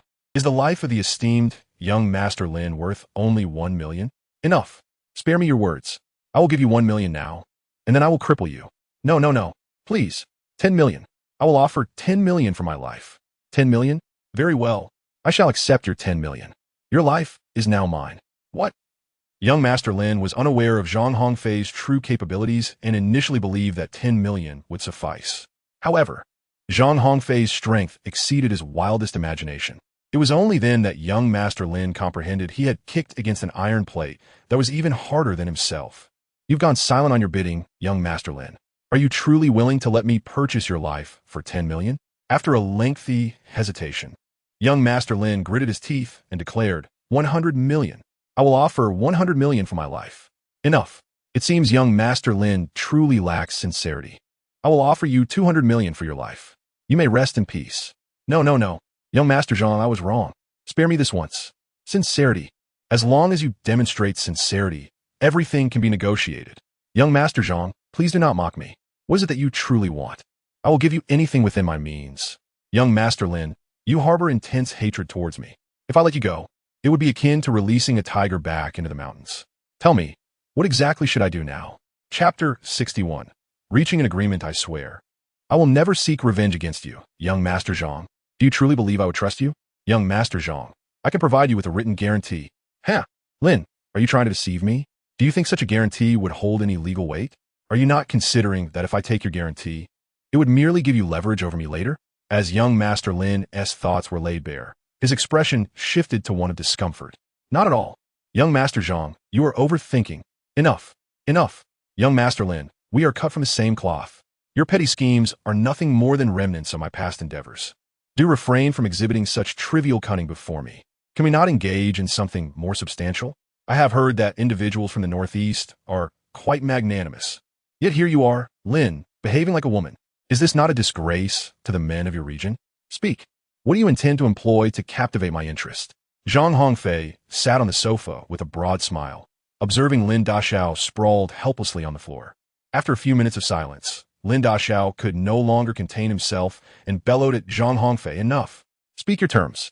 Zhang Hongfei was met with scorn, his expression shifting slightly. Upon witnessing this, Zhuang wasted no time and swiftly delivered 2 resounding slaps to Lin Daxiao. Damn it! This is what you get for being arrogant. How dare you address Fij with such insolence? I reckon you still deserve a good beating. Lin Daxiao, his voice tinged with a whimper, cupped his cheek and pleaded, I was wrong. Please, show me a path forward. Thank you. At that moment, Zhang Hongfei's phone rang. Jia, what's the situation? Zhang Xiaoya, you truly have a knack for attracting trouble. The Lin family is a wealthy and influential clan in Shuncheng. Offending them this time is indeed unwise. Jia, it's not as if I wish to provoke the Lin family. It was that Lin Daxiao who sent someone to ambush me first. You always have a justification. What a troublesome fellow you are. Jia, just tell me if you can handle this. I have spoken to your father. What? You reported me to my father? Of course. With such a significant matter at hand, how could I possibly resolve it alone? Naturally, I must involve your father for coordination. Jia, you are quite something. What did my father say? Previously, your strategic maneuvers allowed you to acquire 60% of the Chao family's assets, which had your father quite thrilled. However, this time, having offended the Lin family of Shuncheng, the Zhang family's losses are considerable. What a joke. It is the Lin family that has offended me. What losses does our Zhang family incur? Do you think we are unaware of your actions here? What actions? You brought people to the hotel to confront Lin Daxiao, thinking you could do so discreetly? Nonsense. I approached openly for vengeance. I never intended to hide. Yet, you cannot be so ostentatious. With such a ruckus, do you truly believe the Lin family remains oblivious? Rest assured, Jia, I have everything under control. Before the Lin family comes to retaliate, I will ensure an understanding with dear Lin Daxiao. ISNT that right, my dear Lin Daxiao? Prostrate on the ground, Lin Daxiao quickly pledged his allegiance, exclaiming yes, yes, yes. I am absolutely willing to cooperate with Zhang Daxiao to reach an understanding. Jia, did you hear that? Lin Daxiao is indeed quite sincere. All right, continue your antics. We have already resolved everything else. You merely need to handle Lin Daxiao. Not a problem. After hanging up the phone, Zhang Hongfei rose from the sofa, a smile gracing his face as he approached Lin Daxiao. Lin Daxiao, did you hear? Now, aside from your Lin family, there is no one else to come to your aid. Zhang Daxiao, I was wrong. I truly acknowledge my mistake. I am willing to compensate 200 million. 200 million? Alas, it seems Lin Daxiao lacks sincerity. What do you truly desire? Just tell me. I want this hotel. That is impossible. Zhuang. Brother Fei, I am here. Please convey some reason to young Master Lin for me. I believe he would relish a discussion with you. No problem. Leave it to me, Brother Fei. Zhuang eagerly approached young Master Lin once again. Soon enough, the reasoning was concluded. Young Master Lin, in a feeble tone. Bleedy. No. I agree. I concede to your terms. Young Master Zhang, please spare me. Excellent. 200 million, along with this hotel. What? Zhuang. How did you present your argument? Why was it not made clear? I apologize, Brother Fei. I was mistaken. I shall once more elucidate matters to this fellow. No, no, please. I have agreed. I have acquiesced to your demands. Ha! Now, this is more like it. Had I known it would come to this, I would have acted differently from the outset. Since you have consented, let us proceed to sign the contract. What contract? Why? The transfer contract for the hotel, of course. Do you think I'm a fool to take your words at face value? Ultimately, young Master Lin begrudgingly affixed his signature to the agreement. Once the negotiations were finalized, he finally let out a sigh of relief. I have signed. May I take my leave now? Who knows? Young Master Lin, have you overthought this? This hotel now belongs to me, and you currently reside in my presidential suite. It would be rather inappropriate for you to demand I dismiss you. Zhang, you are pushing your luck. Zhuang. Brother Fei understood. Zhuang signaled to his subordinates. And without further ado, they forcibly escorted young Master Lin out. Brother Fei, we shall take our leave. Enjoy at your leisure. Zhang Hongfei, in a fit of irritation, exclaimed, What a farce to speak of enjoyment. Indeed, everything you say is absolutely right, Brother Fei. He then addressed his companions. Let us take our leave. Zhuang. You and the brothers should find a few rooms in the hotel to settle down for now. Thank you, Brother Fei. Zhang Hongfei entrusted the transfer contract signed by Lin Daxiao to Zhuang, after which he distanced himself from the ensuing events. Once everyone had departed, only two individuals remained in the room, Zhang Hongfei and Li Jia. Observing Li Jia lying on the bed, Zhang Hongfei let out a resigned sigh. Li Jia, filled with resentment, demanded, Why didn't you kill that scoundrel earlier? Now that you are awake, why do you continue to feign sleep? Answer me. Why didn't you eliminate that scoundrel? He does not deserve death, Zhang Hongfei replied. In a fit of frustration, Li Jia seized a pillow and hurled it at Zhang Hongfei. I misjudged you. You are all cut from the same cloth. Zhang Hongfei effortlessly caught the pillow. Li Jia, shall I escort you home? Or would you prefer your boyfriend to come and collect you? Upon hearing the word boyfriend, Li Jia's emotions spiraled out of control. Don't mention that scoundrel to me. It was that very scoundrel who brought me here. I never wished to lay eyes on him again. Chapter 62. Entangled Fate. After the Lin family took away the young Master Lin, who had been thoroughly beaten, they had no thoughts of seeking revenge. It appears that Father Zhang and the Lin family have reached some form of agreement, allowing this matter to be brushed aside. However, the young Master Lin, being directly involved, is not one to easily swallow this indignation. In the confines of his bedroom, he unleashed a venomous curse. Damn Zhang Hongfei! I shall ensure that you suffer a fate worse than death. Master, shall we simply let this go? What else is to be done? That ungrateful wretch. He has erred gravely, yet instead of rectifying his mistakes, he has allowed himself to be ensnared by others, lacking the capability to manage the situation while refusing to seek assistance from his family. The agreement has been signed. What do you propose I do? But look at our precious son, reduced to such a pitiful state. As his father, do you not feel a shred of concern? The elder of the Lin family, too, felt the pang of sorrow. His son had been beaten into a pulp, yet he was powerless to avenge this humiliation. Nevertheless, due to the clandestine accord between the Lin and Zhang families, he could only endure this significant loss. What would a woman like you understand? Let the youth indulge in their whims. As elders, we should not meddle. Indulge? Your son has been beaten to a pulp, and you still remain passive. You shall sleep in the hall tonight. With that, Lin's mother departed in a huff. Bang! After her exit, Lin's father struck the coffee table with a fierce punch. Damn Zhang Hongfei! The following morning, Zhang Hongfei, bearing the marks of his injuries, made his appearance in the hotel restaurant. Wherever Zhang Hongfei goes, all the hotel attendants bow respectfully and exclaim, Good day, boss. He chuckles softly, Hello, everyone. Zhang Hongfei felt as though he were a professional robber. Each time he encountered a robbery, he would become immensely wealthy. Zhang Hongfei felt a flicker of anticipation within him. If the young Master Lin remained oblivious and continued to send people to trouble him, perhaps he could once again amass a fortune through such means. Indeed, a horse does not grow fat without night forage, and a man does not grow rich without unexpected windfalls. The mere thought of achieving wealth in this manner brought a lewd smile to Zhang Hongfei's face. Lost in his reverie, Zhang Hongfei suddenly felt a sharp pain and let out a cry of anguish. Li Jiao, why are you pinching me? I detest your earlier demeanor. You looked as vulgar as can be. I was merely laughing. I have wronged you in no way. You caused me to be bullied by that scoundrel. Can you honestly claim you bear no responsibility? But I have avenged you. Li Jia retorted fiercely. The one who tormented you has been beaten to a pulp. You should have flayed him alive, drawn, and quartered him. Even turning him into a human swine would not be too extreme. Upon hearing Li Jia's fierce words, Zhang Hongfei could not help but shudder in fear. Zhang Hongfei pondered women, indeed the most formidable of beings. Are you speaking ill of me in your heart? How dare you? I am in a foul mood, and you must accompany me today. That may prove inconvenient, as my girlfriend is still waiting for me. I am your ex-girlfriend. I am aware. One sees the new couple reveling, yet hears not the lament of the old. Upon finishing her words, Li Jia wiped away her tears. Sigh. Observing Li Jia's tear-streaked face, Zhang Hongfei found it difficult to remain indifferent. Zhang Hongfei regrettably embodies all the characteristics of scoundrel.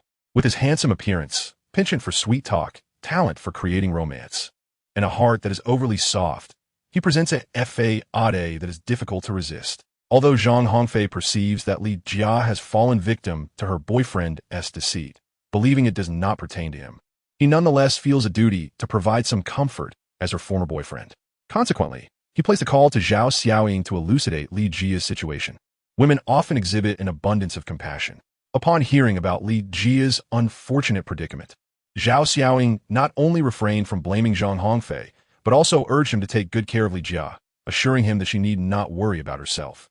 Thus, after breakfast, Zhang Hongfei, with a sense of duty, accompanied Li Jia for a day of leisure. On the streets of Shenzhen, Li Jia linked her arm with Zhang Hongfei's. A scene reminiscent of days gone by. Half a year ago, on Nanjing Road in Shenzhen, Li Jia had similarly entwined her arm with his, strolling together with a radiant smile. At that time, her flowing hair and beaming face exuded happiness. Now, 6 months later, Zhang Hongfei remains unchanged. While Li Jia has shed her long locks, her countenance bearing the weight of experience. Zhang Hongfei, why did you agree to be my boyfriend back then? I felt pity for you. You pursued me for so long, and my heart softened, leading me to agree to be your boyfriend. So, you merely pitied me? Not entirely. I did harbor a slight fondness for you. Only a slight fondness? It cannot be more than that. Zhang Hongfei felt the intensity of Li Jia's piercing gaze. Truly, it cannot be more. I was too naive. Indeed, given your status, how could you ever be interested in a Cinderella like me? Actually, I believe your pursuit of me was not misguided. What do you mean? With my striking looks, wealth, thoughtfulness, and understanding nature, if you do not fancy me, who would you possibly like? How self-absorbed. This day, destined to be unforgettable for both Zhang Hongfei and Li Jia, also involved Ding Peng, who had become Zhang Hongfei's target for deception. After his sneakers were damaged during yesterday's training, Ding Peng enlisted 2 teammates to accompany him to the city center of Shenzhen in search of new footwear. Zhang Hongfei and Ding Peng encountered each other unexpectedly in Shenzhen. Meanwhile, the bruised and battered Lin, known as the heir of the Lin family, had not slept a wink throughout the night. The more he pondered over the incident, the more infuriated he became. As the esteemed crown prince of Shenzhen, revered as the foremost heir in the local circles, he had never before been so publicly humiliated. Early the next morning, Lin made several calls, plotting his revenge against Zhang Hongfei. Lin's father, ever vigilant, had assigned individuals to monitor his son, and thus was promptly informed of Lin's vengeful intentions. To this, Lin's father chose to turn a blind eye. Zhang Hongfei has bullied his beloved son, and, as a father, how could Father Lin possibly tolerate such indignation? Although he assured that he would not take matters into his own hands, he could not guarantee that young Master Lin would refrain from acting. It is only just to repay debts and to pay with one's life for murder.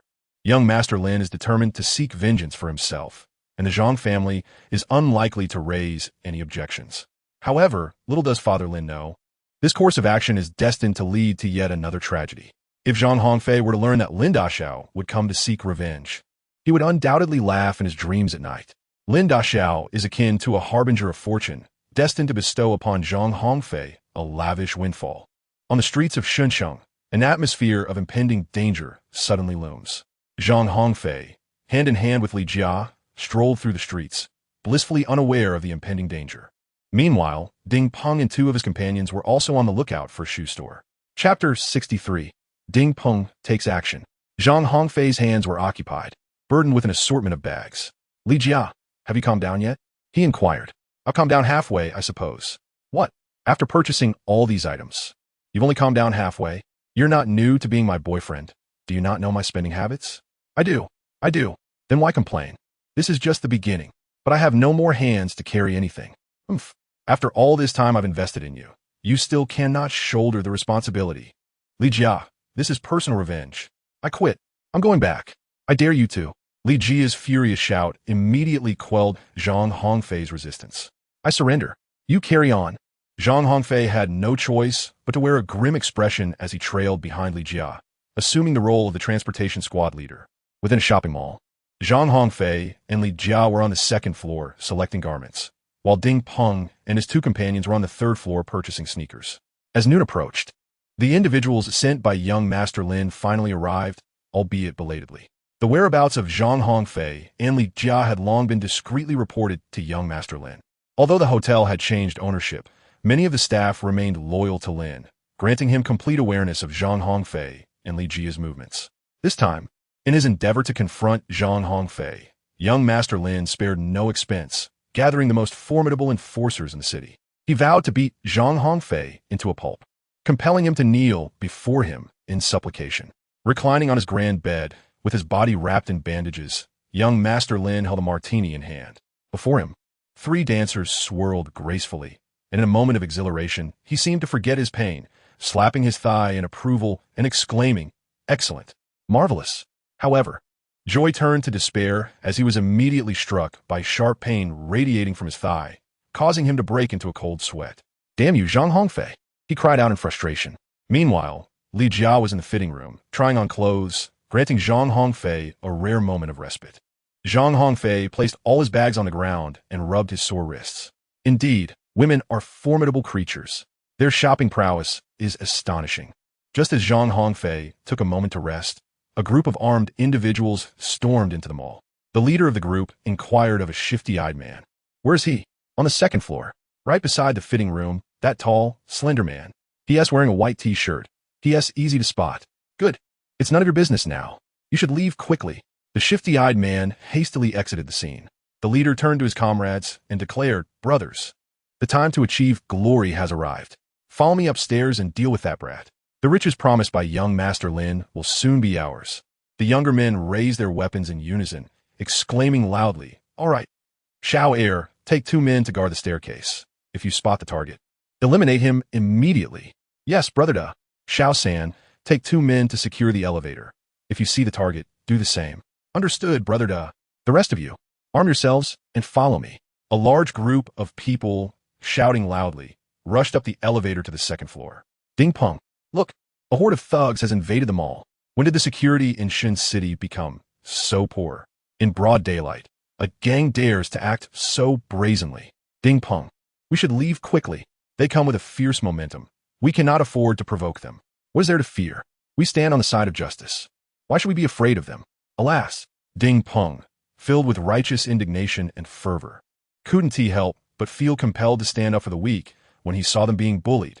Zhang Hongfei was seated on a chair, resting, when he heard a commotion erupting from downstairs. Zhang Hongfei felt a surge of curiosity about what was occurring downstairs. Just as he was enveloped in confusion, he beheld a group of individuals brandishing weapons, ascending the staircase and making their way directly to the second floor. Zhang Hongfei immediately realized that these individuals could pose a threat to him. "Lin, it seems your nefarious intentions remain unquenched. Very well. This time, it will not be as simple as extracting 200 million from you." Zhang Hongfei crossed his hands, began to mobilize his wrists, and then twisted his hips and waist, engaging in warm-up exercises. 1, 2, 3, 4, 5, 6. 6 individuals have arrived. Such high regard for me. Zhang Hongfei first made a call to Zhuang, urging him to bring reinforcements immediately. Subsequently, with a smile gracing his face, he approached the 6 adversaries. "Dongyi, why is he walking towards us?" One of them questioned. "The, he appears utterly unafraid. Could it be a ruse?" Another added, "You spineless cowards. He is but 1 man, while we are 6. What is there to fear? Let us charge together and take him down. Then we shall present him before young Master Lin to claim our reward."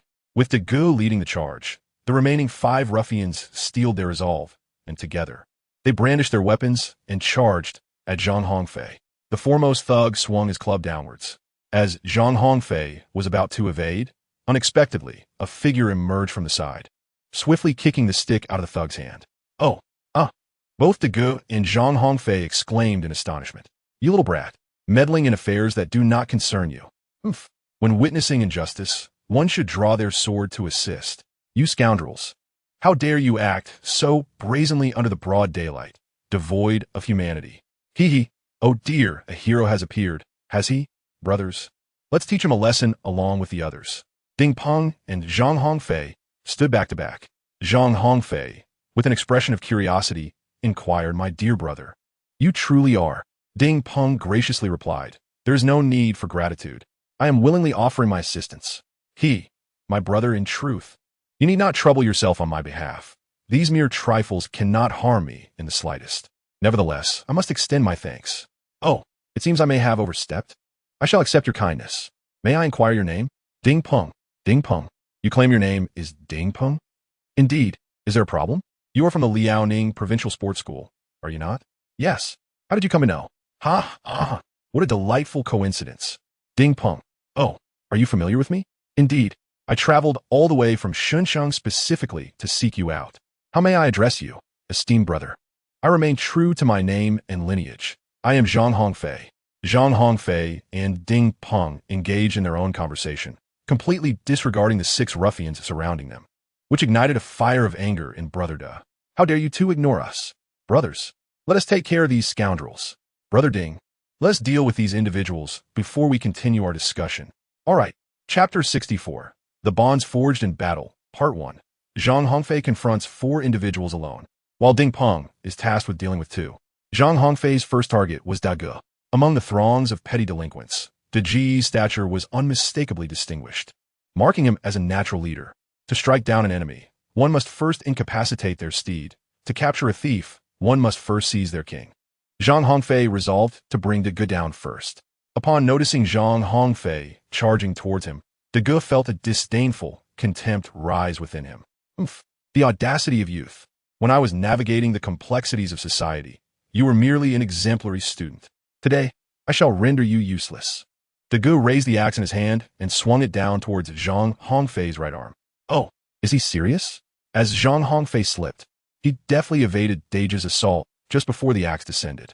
The cold edge of the axe grazed past his face, leaving a trace of blood on his skin. Dare to injure me? Ha! Zhang Hongfei erupted into laughter, leaving Da at a loss, momentarily halting his actions. In the next instant, Zhang Hongfei delivered a powerful chop with his right hand towards the hand that Da wielded the axe. Crack, accompanied by a sharp sound of bone fracturing. Da's hand was rendered useless in the blink of an eye. Clang! The axe fell to the ground, producing a crisp sound. Gripping his fractured hand tightly with the other, Da sought to alleviate the excruciating pain. How is this possible? You managed to shatter my wrist with a single blow. Ha! What? Is it only permissible for you to flaunt with the axe, while I am not allowed to retaliate? This information is incorrect. Young Master Lin stated that you are merely a useless heir, typically reliant on your subordinates for protection. Did young Master Lin truly say that about me? Indeed, he must have been referring to himself. Oh, you dare to invoke young Master Lin's name? Da realized his slip of the tongue and immediately sealed his lips, ceasing further discourse. Zhang Hongfei, devoid of sympathy for the disabled individual known as Da, delivered a relentless series of 3 strikes, ultimately knocking Da out cold. Zhang Hongfei was soon to face 3 adversaries. However, upon witnessing the formidable prowess of Da, the 3 ruffians were swiftly subdued by Zhang Hongfei, leaving them devoid of any fighting spirit. As Zhang Hongfei's icy gaze swept across the scene, the 3 thugs were so intimidated that they immediately discarded their weapons and fled in terror. Meanwhile, Ding Peng, with his agile movements and resilient physique, managed to take down 2 of the thugs. As for the ruffians stationed by the staircase and elevator below, Zhang Hongfei was oblivious to their presence. And even if he were aware, he had no intention of engaging with them. As long as Zhang Hongfei has Da by his side, he need not fear extracting a substantial piece of flesh from Lin Daxiao's mouth. Brother Ding, your skills are quite impressive. Brother Zhang, your prowess is commendable as well. Come, let's indulge in a couple of drinks. I was just thinking the same. Hey, are you planning to leave me all alone? At this moment, Zhang Hongfei suddenly recalled that Li Jia was still by his side. Earlier, Li Jia had been in the changing room, changing her clothes. Upon witnessing a scuffle outside, she was too frightened to emerge. It was only after Zhang Hongfei and Ding Peng had vanquished the ruffians that Li Jia mustered her courage and stepped out from the changing room. "Are you planning to abandon me?" she asked. "Absolutely not. How could I dare?" he replied. "By the way, I've already called for help. They will arrive shortly. And you?" "I intend to go out for drinks with Ding Peng. What did your girlfriend say this morning?" "She asked me to take good care of you. Have you done that?" "Zhang Hongfei, you are nothing but a complete scoundrel.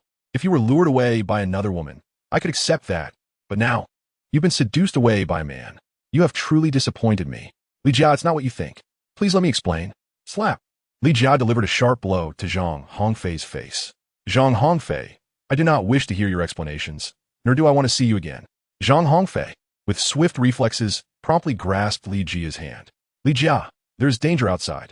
You cannot venture out alone. Let go of me, Brother Zhang. Since you have personal matters to attend to, let us reconvene another time." Ding Ben, halt! "Do not depart. I will resolve this matter shortly." Zhang Hongfei had finally encountered Ding Peng. How could he possibly let this opportunity slip away?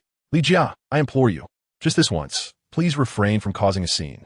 I am aware of my debts to you, and I assure you that from now on, whatever you request of me, I will comply without uttering a single word of dissent." "Really?" "Indeed, it is a promise."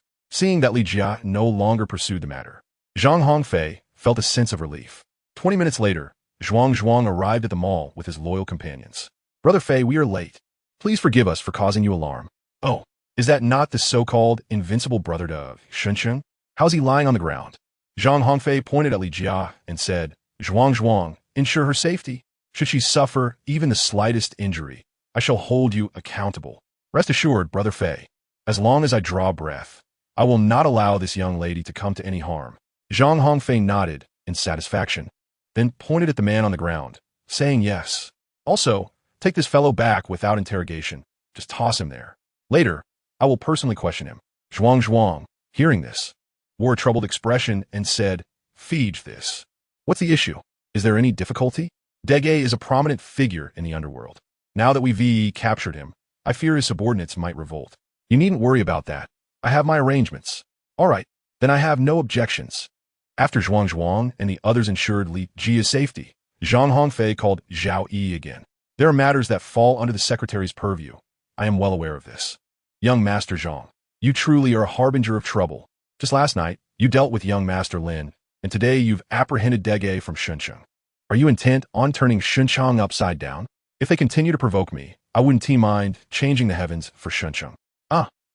If you possess any advantageous evidence, do send it my way." "I do." Dege admitted himself that he was sent by young Master Lin. "Oh, what now? Can we extract a hefty sum from the Lin family once again?" "Don't be naive. I must report this to your father. I cannot resolve this matter alone. Then I entrust this to you, Sister Yi. My life and livelihood depend entirely on you." "Young Master Zhang, do you not feel a sense of embarrassment saying such things? Every time you're kidnapped, it was the kidnappers who ultimately reported it to the authorities. Who would dare provoke a calamity like you? Yet young Master Lin insists on provoking me. I imagine he must be regretting it deeply now." Zhao Yi's speculation was not unfounded. The news of Dege's capture soon reached young Master Lin's ears. It was not just young Master Lin. Even Lin's father was informed. After all, it was impossible to conceal a public brawl with a dozen subordinates in a bustling marketplace. However, what took the Lin family by surprise was that Zhang Hongfei had actually dealt a fatal blow to Dege. The thought of Zhang Hongfei potentially demanding an exorbitant price left young Master Lin pale as death. "Father, it's over. It's over." That useless Dege couldn't even handle Zhang Hongfei. Lin's father reassured him, "Do not fret, my son. When the time comes, we shall deny everything. I refuse to believe that the Zhang family has any evidence to prove that Dege was sent by you." Chapter 65. The Bonds Forged in Battle. Part 2. Seeing that the situation had calmed, Ding Peng's two teammates finally rushed down from the upper floor. "Ding Peng, are you all right?" "Who are these two?" "Brother Zhang. They're my teammates from the sports school. They came along today specifically to help me buy some basketball shoes." "Oh, why didn't they come down with you earlier?" They were afraid of getting hurt, so they stayed behind. I, however, was undeterred and dashed down."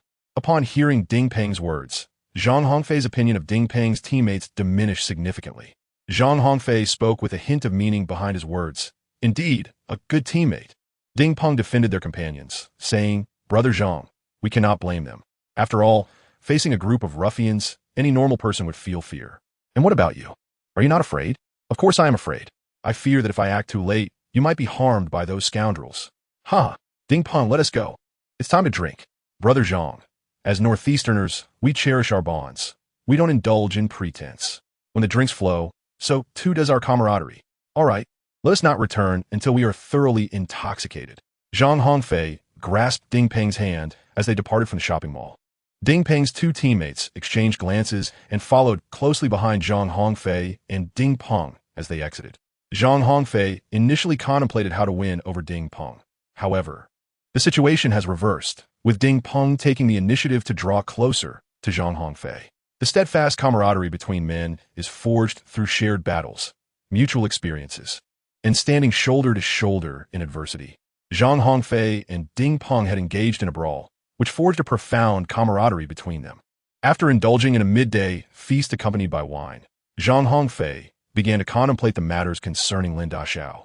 Having failed in his initial attempt, Lin Daxiao was certainly not one to relinquish his pursuit easily. It was inevitable that he would have a backup plan in store. Although De was in Zhang Hongfei's grasp, he understood that De had likely been forsaken by Lin Daxiao. De presence, while not entirely inconsequential, held little value in Zhang Hongfei's hands.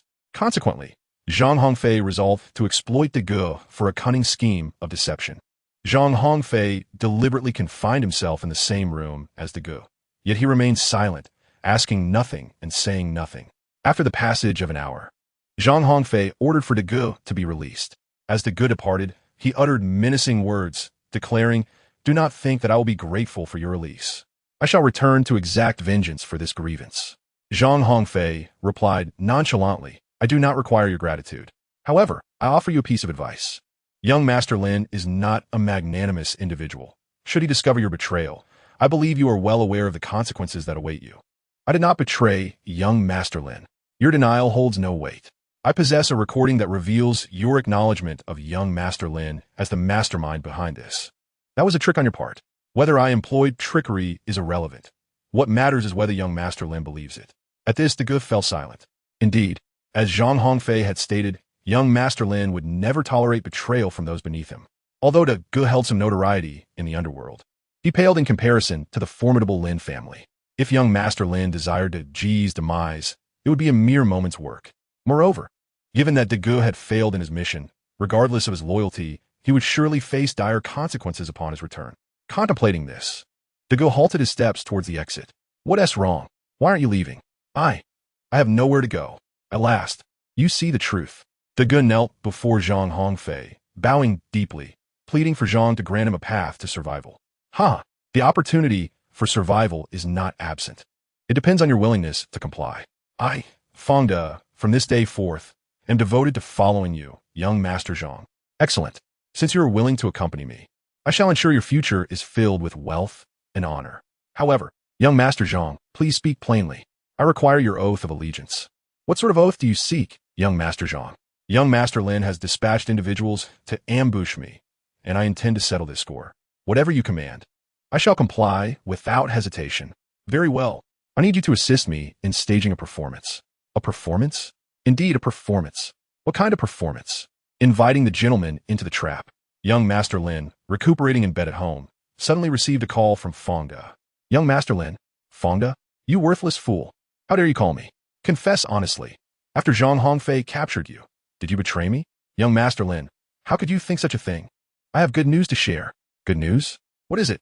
"I have captured Zhang Hongfei." "What? I heard you were easily subdued by him. How could you possibly capture Zhang Hongfei?" "Zhang Hongfei personally came to interrogate me. Unexpectedly, he grew overly complacent, allowing me to exploit his oversight and seize him instead." "What? You have captured Zhang Hongfei?" "Indeed, young Master Lin.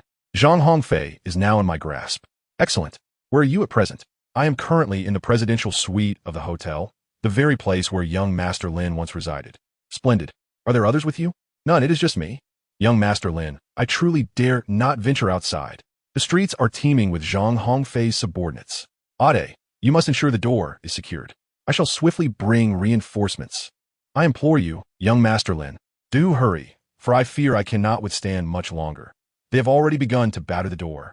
A thudding sound echoed from the phone. "Ade, you must hold firm. I shall arrive shortly." Once young Master Lin ended the call, he immediately rallied a group of his men and made haste towards the hotel where Zhang Hongfei was situated. On the other end of the line, Fong De respectfully addressed Zhang Hongfei. "Brother Fei, I have followed your instructions. Young Master Lin is surely on his way with his entourage." "Well done, De. What shall I do next, Brother Fei?" "Invite him into the trap. Let young Master Lin willingly walk into our snare." "But Brother Fei, what about the men young Master Lin brings?" "No matter. I plan to stage a little performance for them shortly. How shall we enact this?" "You need not concern yourself with the details. When young Master Lin arrives, simply allow him to enter alone. As for his subordinates, I leave them to your capable hands. Rest assured, Brother Fei, I will handle everything." "Very well. Now, please summon Zhuang for me." "Understood, Brother Fei." Fong De exited to call Zhuang in. Zhang Hongfei waved his hand at Fong De, saying, "Brother De, you may leave for now." "Understood." Fong De replied and exited the room. Once Fong De departed, Zhang Hongfei began to secretly plot with Zhuang. Chapter 66. A gift at the door. Half an hour later, young Master Lin stormed into Zhang Hongfei's hotel, accompanied by his subordinates, exuding an intimidating presence. One of Lin's sycophants brazenly announced, "The young master of the Lin family has arrived. Those who know their place should step aside." The hotel staff, well aware of young Master Lin's reputation, hastily made way as he and his entourage aggressively entered. The hotel security, still harboring resentment from a previous encounter with Zhang Hongfei, awaited the unfolding spectacle with eager anticipation. Young Master Lin made his way uninterrupted to the top floor. Strange, why is there not a soul in sight? He pondered as he reached the entrance of the presidential suite, a flicker of doubt crossing his mind. Though he relished in provoking trouble, young Master Lin was inherently cautious. However, after several humiliating encounters with Zhang Hongfei, he sensed something amiss. Who could easily subdue Brother De? This must be a ruse. At that moment, the door to the presidential suite swung open, revealing Fong De, who cautiously peeked out. "Young Master Lin, you've finally arrived. I've been waiting for you all day." "Fong De? What happened to the people in the corridor?" "Ha! Fear not, young Master Lin. They have all been driven off by my subordinates. Just a bunch of rabble. How could Zhuang and his few lackeys possibly contend with me?" "Fong De? Ah, I see." Young Master Lin believed Fong De's words to a large extent. Fong De's reputation in Shunsheng was notorious, and few dared to provoke him. "Coming quickly. Zhang Hongfei has already been securely bound and tossed to the ground, awaiting your arrival to deal with him." "Excellent. Zhang Hongfei, did you ever imagine you would fall into my hands so swiftly?" "Ha ha ha." Without a moment's hesitation, young Master Lin excitedly rushed into the presidential suite. Bang! The instant young Master Lin stepped inside, Fong De swiftly closed the door behind him, leaving Lin's subordinates outside. "Ada, let them in too." Young Master Lin, fearful and uneasy without a few companions by his side, urged. "There's no need for that. With me, Fong De, here to protect you. What do you need those insignificant characters for?" "That's a valid point. Where is Zhang Hongfei?" "I've placed him in the study." Upon hearing this, Lin Daxiao immediately sprinted towards the study. In the center of the study, Zhang Hongfei sat with his back turned. Without a moment's hesitation, Lin Daxiao charged at Zhang Hongfei, consumed by a desire for vengeance. He was utterly oblivious to the fact that, behind the door of the study, stood his tormentor from the previous night, Zhuang. With excitement, Lin Daxiao approached Zhang Hongfei, intent on delivering a severe blow. However, to his astonishment, he was met with a forceful kick that sent him crashing to the floor. "Zhang Hongfei, how could you have freed yourself from your restraints?" he exclaimed. "Lin Daxiao, have you lost your sanity? Which of your eyes witnessed me being bound?" As Lin Daxiao focused his gaze, he realized that Zhang Hongfei bore no traces of ropes. His arms and legs appeared entirely unscathed, showing no signs of having been assaulted. At that moment, Lin Daxiao grasped the grim reality. Zhang Hongfei had not been harmed at all. With a surge of fury, Lin Daxiao bellowed, "Fong De, you scoundrel! How dare you betray me? I will make you pay dearly." Zhang Hongfei gazed at Lin Daxiao with a mockingly playful expression, beckoning toward the door. "De, someone out here claims they wish to end your life. Surely you ought to respond, don't you think?" Fong De entered the study with an air of righteousness, first bowing respectfully to Zhang Hongfei. "Fei Ge, Fong De, you treacherous wretch, may you meet an untimely demise." With no hesitation, Fong De delivered a sharp kick to Lin Daxiao. "You were the one lacking in virtue first. Do not blame me for my lack of righteousness." "How have I been unkind?" Lin retorted. "You once proclaimed that Fei Gu was merely a decorative piece. lacking any real power. Yet what is the truth? How was I to know Zhang Hongfei possessed such prowess? You were the one who led me astray. I am merely switching allegiance now. Curse you for your betrayal. Exclaimed. I invoke a curse upon you for your treachery. Whether I meet a grim fate, I cannot say. However, I am certain, Lin Daxiao, that you are about to face some trials. At these words, Lin Daxiao could not suppress a shiver that coursed through him. Zhang Hongfei, you cannot treat me this way. I have already bestowed upon you a hotel and 2 billion yesterday. Indeed, you should release me at once. Lin Daxiao, your words were explicit. That was a debt from yesterday. Today is a new day. Zhang Hongfei, you scoundrel. Ha ha ha. Lin Daxiao, did I summon you here? Do you truly lack awareness of your own presence here? Yesterday's transaction involved a hotel and 2 billion. Consider what is to be done today. I have no more money. Zhang Hongfei rose and strode towards the door. Just before stepping out, he sighed, alas. "The, please engage him in a rational discussion. Furthermore, we are all civilized individuals, so remember to be gentle. Rest assured, everything is under my control." As De approached with ill intentions, Lin the young master felt a wave of terror wash over him. He shouted towards Zhang Hongfei now. "No, Zhang Hongfei, name your price, and I shall comply. I shall agree to everything. Zhuang. Feiga, where in Shin City is the land most expensive? Qingyan Street. Excellent, Lin the young master. How about granting me a parcel of land on Qingyan Street? Absolutely not." Zhang Hongfei, with a playful grin, attempted to enlighten young Master Lin, saying, "Oh, young Master Lin, just think it over. If you agree now, not only will you gain my friendship, but you will also be spared the trouble of reasoning with De. However, if you refuse, I shall ignore you, and De will certainly have a talk with you. Consider what would be the most prudent course of action." Young Master Lin retorted, "Zhang Hongfei, this is nothing short of blatant extortion. I shall report you." Upon hearing this, Zhang Hongfei's expression transformed instantaneously. The warm smile vanished, replaced by a visage of icy demeanor. "The, he is entrusted to you. Employ any means necessary to secure his consent for relinquishing the land. In due course, I shall allocate you 10% of the shares." Upon hearing of the 10% stake, De Ji's determination surged with renewed vigor. "Fei Yi, I shall brave fire and water for you, without hesitation. Indeed, I demand only the outcome, not the method. Manage it as you see fit." After Zhang Hongfei concluded his words, he departed the study accompanied by Zhuang. "Young Master Lin, let us engage in a candid discussion, shall we? Do not approach. Do not come near." Certain indescribable events transpired within the study. Chapter 67. Preparing to deceive. 20 minutes later, De emerged from the study with a look of satisfaction and made his way to the living room. "Fei Gu, that young fellow has relented. Oh, has he agreed to cede the land to me?" "Not quite." Upon hearing this, Zhang Hongfei furrowed his brow. "Then how did you manage to get out?" "Due to the substantial value of the land, that young man cannot make decisions independently and needs to consult his father." "Did you acquiesce to that?" "Certainly not. This matter is beyond my authority, so I specifically came to seek your guidance, Brother Fei, on how to proceed." "He intends to call his father?" "Yes. Our esteemed young Master Lin seems to be quite astute in his calculations. The information I have on him remains undisclosed in the entire city of Shan, making this the perfect moment to leverage it. Brother Fei, what shall we do now?" "The, please ascertain what assets our young Master Lin still possesses." "Understood." After a short while, De emerged holding a piece of paper. "Brother Fei, here are the personal assets of young Master Lin. Is this all? I heard that young Master Lin recently invested in a project, committing all his funds to it." "Oh, what project? I'm unaware. How could you manage affairs without inquiring about something so crucial?" "Please do not be angry, Brother Fei. I shall inquire immediately." Soon, sounds of punches and kicks, coupled with cries of distress, resonated from the study.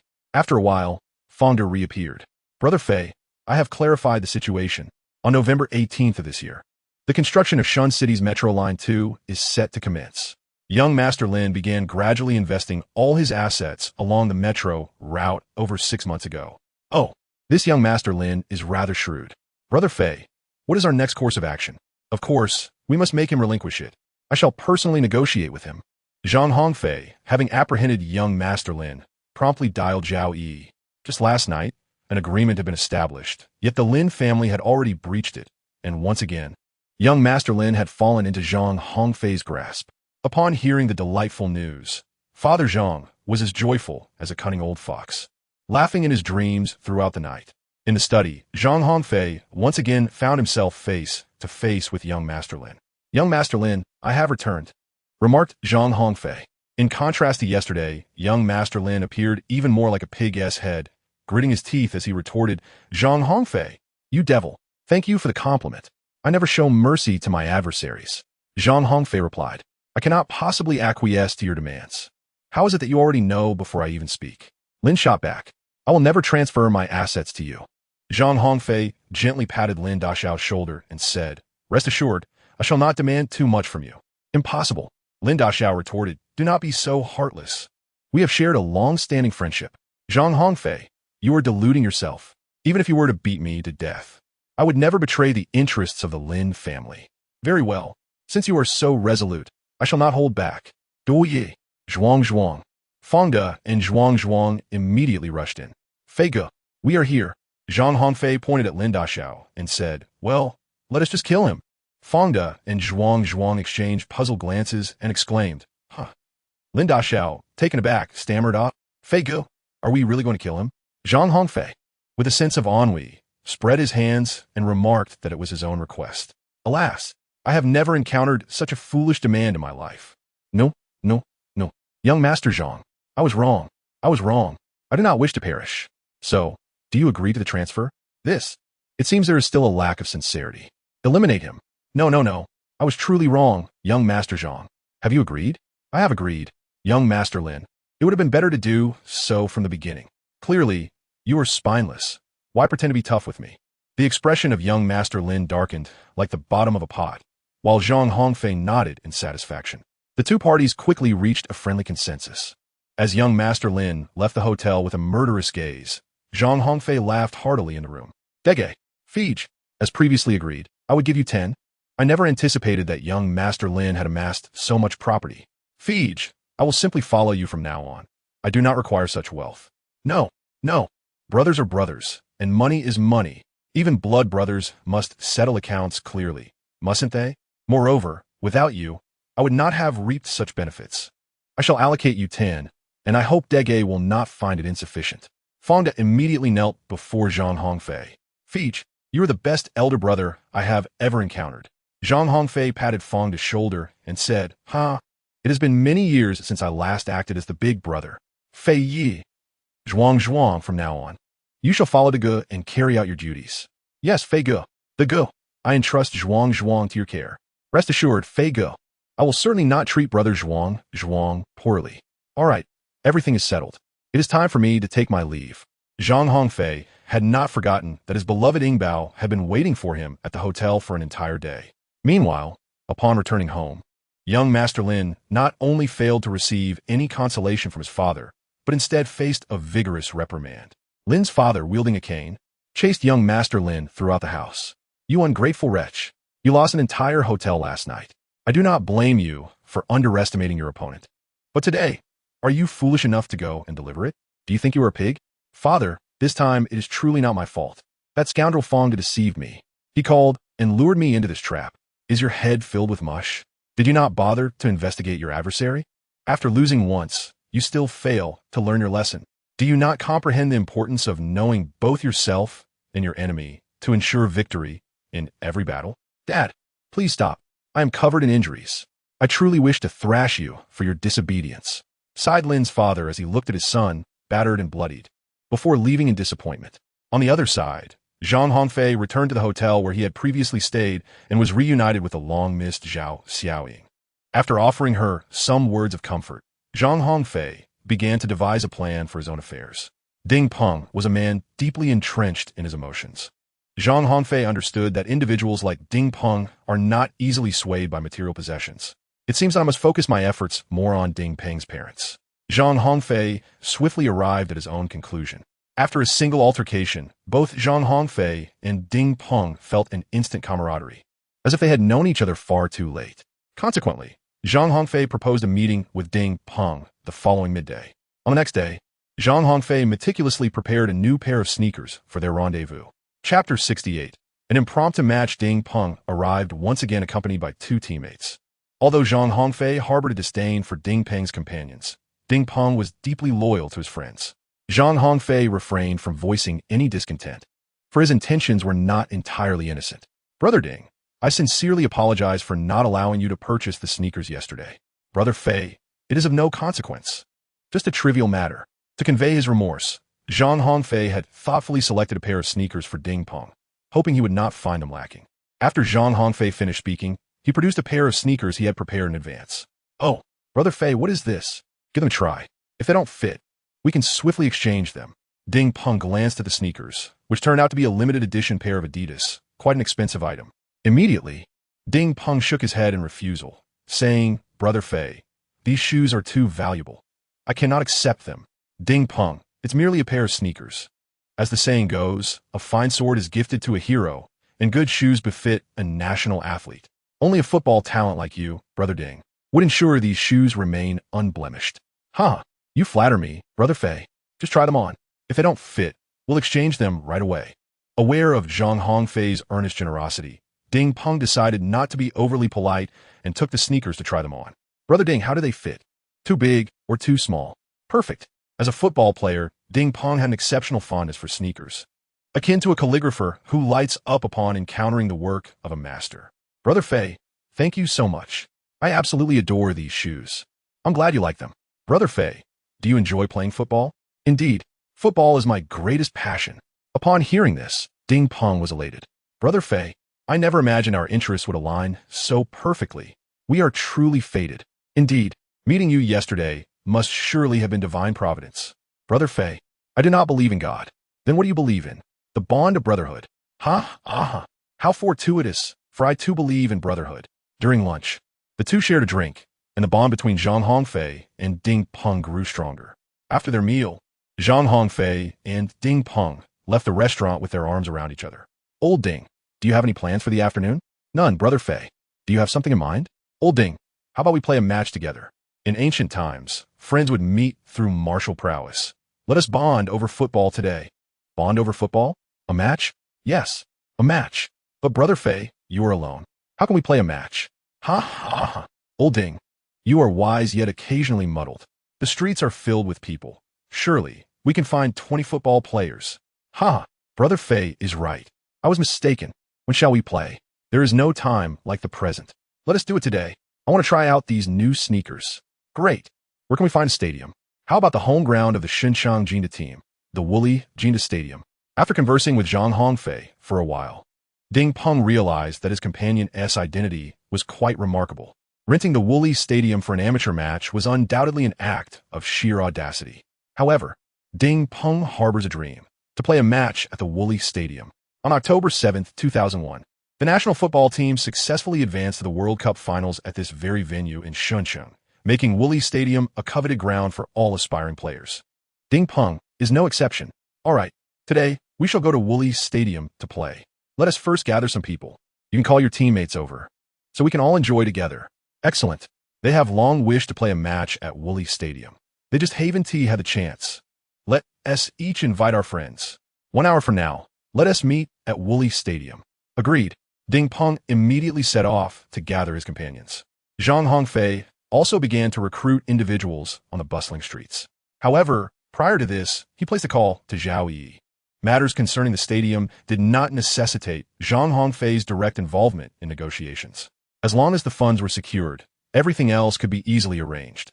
Woolly Stadium, frequently hosting various competitions, boasted considerable experience. Upon learning that a wealthy patron was ready to wield a significant sum of money to organize a friendly match at Woolly Stadium, there was no reason for the venue to decline. The arrangements were swiftly concluded, requiring little time. Simultaneously, Zhang Hongfei commenced his search for teammates on the most vibrant street in Shenzhen. Is there anyone interested in playing at Woolly Stadium? 10 teammates are needed. Zhang Hongfei truly began to call out to people directly on the streets. Liaoning Province, as the sole region in the Chinese Super League to boast 3 teams, possesses a vibrant football atmosphere. Furthermore, the national team's past qualification in Shenyang has further solidified football as a hallmark of the city. Throughout the streets and alleys of Shenyang, one can witness groups of men, women, and children joyfully engaging in the beautiful game. Not long after Zhang Hongfei called out, a crowd gathered around him. Is what you said true, young man? Are we really going to play football at Woolly Stadium? Indeed. I am currently in need of 10 teammates. Are you skilled enough? Ha! Don't question a man's abilities. Only those who try will know. Count me in. I want to join too. I used to frequent Woolly Stadium to watch matches. I have always dreamed of playing a football game there. Then count me in as well. The people around him eagerly signed up, and before long, Zhang Hongfei had assembled a temporary football team of 18 players. Zhang Hongfei's selection of teammates posed no particular demands. He simply chose those who appealed to him. The desire to play at Woolly Stadium was overwhelming, and Zhang Hongfei could not resist the fervor, ultimately selecting a few individuals at random to participate. He then called several taxis and hurried towards Woolly Stadium. Meanwhile, numerous enthusiastic onlookers resolved to spontaneously head to the stadium to witness this friendly match. At the same time, Ding Peng returned to the Liaoning Sports School to rally participants. Upon hearing of the opportunity to compete at Woolly Stadium, the entire school erupted with excitement. Ultimately, it was the school's teachers who cleverly shouted, "Let us all go together." The school swiftly organized dozens of individuals to head to Woolly Stadium for the friendly match. Ding Peng felt quite helpless in the face of this. "Coach, surely we don't need so many people for just one match? We can still use the field after your game." However, his protests bore little weight, as his sole responsibility was to gather players for the match. Chapter 69. The Lin family intervenes again. Ding Peng's attempts at persuasion proved largely ineffective. Soon, the Liaoning Sports School had arranged for 2 large buses to make their way to Woolly Stadium in Shenzhen.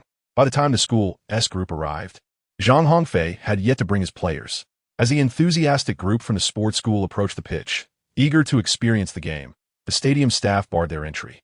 "I'm sorry, but Woolly Stadium has been reserved for today and is closed to the public." Upon hearing this, the coach turned to Ding Peng, signaling him to assist in the matter. Reluctantly, Ding Peng stepped forward to explain, "We are here to play." "Oh, are you young Master Zhang Hongfei? He is a good friend of mine. We have an arrangement to play here shortly. Do you have any proof of your identity?" "Ah, I could provide Fiji's phone number. Would that suffice?" "How do I know whether you speak the truth or not?" "We'll just wait for young Master Zhang to arrive. Then we can ascertain everything. However, I'm afraid that is our duty. We have been explicitly instructed not to let young Master Zhang feel displeased." Thus, the group from the sports school had no choice but to patiently wait at the entrance of Woolly Stadium for Zhang Hongfei's arrival. Concurrently, news of the match between Zhang Hongfei and Ding Peng reached Lin's father. The location of this football match was exceptionally conspicuous. Woolly Stadium. To hold such a commonplace friendly match at such a prestigious venue was indeed extravagant. A simple inquiry would reveal the identities of the participants. Zhang Hongfei, it seemed, was not merely a name, but also a football player. Upon receiving this news, Lin's father was equally taken aback. The intelligence he had gathered contained only basic information about Zhang Hongfei and made no mention of his passion for football. Given that Zhang Hongfei's skills on the field were below average, those seeking information had overlooked this particular capability. Also privy to this information was the injured young Master Lin, who lay in bed nursing his wounds. Upon hearing that Zhang Hongfei was to compete in a football match at Woolly Stadium, a restless longing stirred within him once more. After much hesitation, Lin finally retrieved his phone, intending to notify someone. However, before he could finish dialing, the door swung open. "Get out! Stop bothering me! How dare you speak to your father like that?" "Huh? Father, what brings you here?" "I came to see you. How is your injury?" "After being pummeled by Zhang Hongfei for 2 consecutive days, it seems you haven't learned your lesson." "Father, I cannot swallow this humiliation. What do you intend to do? Send someone to deal with him again?" "I advise you to reconsider. This Zhang Hongfei is quite a character. I heard that Fangde was subdued by him in just 1 day." "Who is Fangde?" "He is a formidable figure in the underworld of Shun City. His mere stomp can make others tremble. Now he willingly serves Zhang Hongfei." "Father, I just cannot accept this. I am no less capable than Zhang Hongfei." "Enough. You simply lack the thrill of a worthy opponent. You've grown too accustomed to being the prince of Shin City. Have you even reviewed Zhang Hongfei's profile?" "No. I've told you countless times. Before undertaking any endeavor, one must know both oneself and one's adversary. This Zhang Hongfei claims to be one of the 3 prodigies of Shun City, known for his ruthless tactics. You have already fallen victim to him twice. It is no disgrace. This experience may prove invaluable for you." "Father, does this mean we simply let it go?" "Of course not. You must have heard, right? Zhang Hongfei is organizing a football match at Woolly Stadium." "I have heard. I was just planning to send someone to ambush Zhang Hongfei at the stadium." Upon hearing this, Lin's father's expression turned grave, and he raised his hand as if to strike Lin across the face. Fool! How could I have given birth to such a dim-witted son? Father, please do not say that. I am your beloved child. Do you truly believe that after sending someone 3 times, Zhang Hongfei would remain unaware of your orchestration? And let me be frank with you.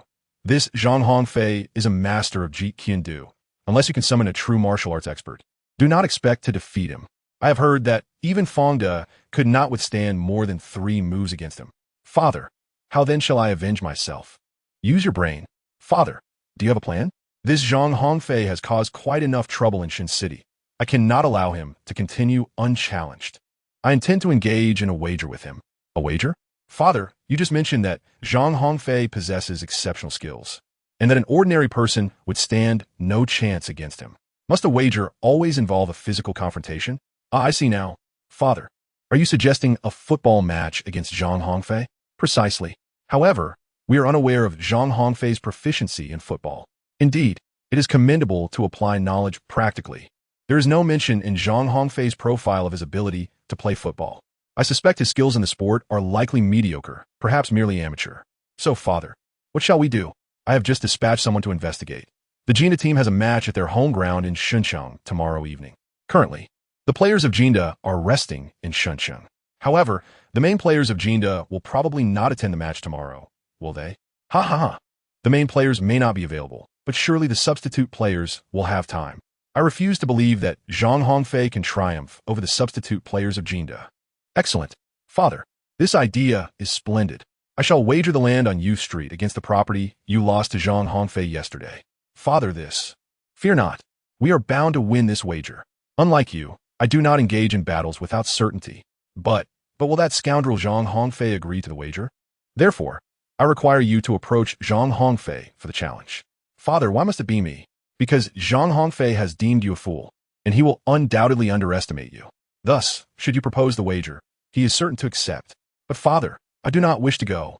For the sake of our family's honor and your own dignity, you must go this time. I am psychologically scarred by Zhang Hongfei. Rest assured this time, I will assign several trustworthy individuals to protect you. Father, after being pummeled into a state resembling that of a pig for 2 consecutive days, young Master Lin truly dreads facing Zhang Hongfei again. This is my command. You must go, whether you like it or not. With a mournful expression, young Master Lin begrudgingly rose from his bed and made his way to the Woolly Sports Stadium to challenge Zhang Hongfei. Chapter 70. A wagering duel at Woolly Sports Stadium. An extraordinary match is unfolding. Zhang Hongfei, accompanied by a team of amateur players composed of fervent fans, is currently engaged in a formidable challenge against the Liaoning Provincial Sports School football team. The disparity in skill is evident in this match. Merely 20 minutes into the game, the Liaoning Provincial Sports School football team has already secured 3 goals. Zhang Hongfei's choice of goalkeeper was a quintessential Butterfingers, letting every shot slip effortlessly into the net. It is not the formidable opponents that instill fear, but rather teammates who perform like swine. This reality has proven that these passionate fans are better suited to expressing their fervor from the stands than showcasing their skills on the pitch. However, Zhang Hongfei found solace in the fact that the system did not assign him any tasks. Though he lost this match, he felt no sorrow whatsoever. Moreover, he had the opportunity to observe Ding Peng's football prowess closely. As a defender, Ding Peng exhibited a broad visão, proactive posizione, and solid defensive techniques, qualities that Zhang Hongfei yearned for in an ideal player. After witnessing Ding Peng's performance, Zhang Hongfei's resolve to persuade him to join the Wari University team was further solidified. In the blink of an eye, the first half concluded with a score of 4-0, with Ding Peng's sports school team leading Zhang Hongfei's hastily assembled fan football team by a wide margin. Despite the score, Zhang Hongfei was far from disheartened. During halftime, he took the opportunity to engage Ding Peng in conversation. Just as their dialogue grew animated, an unwelcome group arrived at the Woolly Sports Stadium. Leading this entourage was Zhang Hongfei's old rival from Shuncheng, Lin Dasha. Lin Dasha had been thoroughly beaten into a pulp by Zhang Hongfei over the past 2 days, and the swelling on his face had yet to fully subside. Who could it be? It's the benevolent Lin Dasha. What brings you here today? Another gift for me? Upon hearing Zhang Hongfei's playful taunt, Lin Dasha's nostrils flared in anger. Zhang Hongfei, do not push your luck. I have indeed insulted you. What can you do about it? You might as well perish. To put it plainly, you are nothing but a cowardly piece of trash. Lin Dasha, infuriated by these words, ground his teeth in rage. Speak, Lin Dasha. What brings you here to confront me? I challenge you to a wager. Just you? Yes, just me. What shall we wager? Let us engage in a friendly football match. A game to foster friendship. And the stakes? If I win, you will return the property I lost to you yesterday. Oh, and if I win? If you win, the land on Qingyan Street shall be graciously handed over to the Lin family. Zhang Hongfei was acutely aware that Lin Dashao's visit was thoroughly prepared. However, for Zhang Hongfei, this presented an exceptional opportunity. The properties Lin Dashao had lost to him, though highly valuable, were entirely inconsequential to someone like Zhang Hongfei, who was not short of funds. In contrast, the land along Youth Street was a different matter entirely. Once acquired, Zhang Hongfei could construct buildings according to his whims, building whatever he desired. Moreover, for Zhang Hongfei, this was a venture with no capital at stake. Both the properties along the subway line and the land on Youth Street belonged to the Lin family. Thus, wagering Lin's assets against Lin himself meant that if he lost, he would suffer no loss, but if he won, he would reap substantial rewards. After much contemplation, Zhang Hongfei reached his final decision. I accept your challenge. When shall we commence the match? There's no time like the present. Let it be today. Oh, have you already assembled a football team? Of course. Ha ha ha. Lin Dashao indeed comes prepared. What's the matter? Are you afraid? You have already agreed. And I've recorded it. Should you retract your promise now, you must return all the properties you seized from me yesterday. Fear you? Lin Dashao, you overestimate your influence. Then let the match commence. Not so fast. If we don't compete, it will count as your defeat. I just played half a match. I need a moment to rest. Fine. Regardless, you are committed to today's match. Ha! Lin Dashao, you surely do not naively believe that you have me cornered today. Do you? Of course. This is Shunsheng, the domain of the Lin family. It is not a place where Zhang Hongfei may act recklessly. Is that so? Then who is it that I subdued so thoroughly the night before last and yesterday afternoon, begging for mercy? Would you like me to release the footage of your capitulation for all of Shunsheng to see? You! How dare you? You better delete that footage swiftly, otherwise, I will not let this rest. Lin Dashao, your threats hold no weight with me. From the moment your men assaulted me, we entered a relationship of mutual destruction. I shall show no mercy to my enemies. The tales of sparing the serpent only to be bitten in return are far too numerous.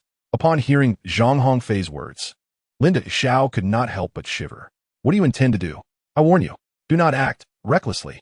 I am here merely for a fair contest. At that moment, Ding Peng suddenly pointed toward a figure in the distance, exclaiming, Hey, ISNT, that brother Hui from the Jinda team? Zhang Hongfei furrowed his brows and inquired, Huiga? Who is Huiga?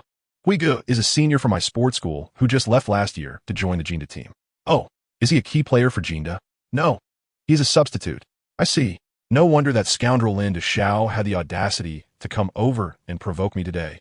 It turns out he has brought in a professional player for support. It appears I had underestimated him far too much.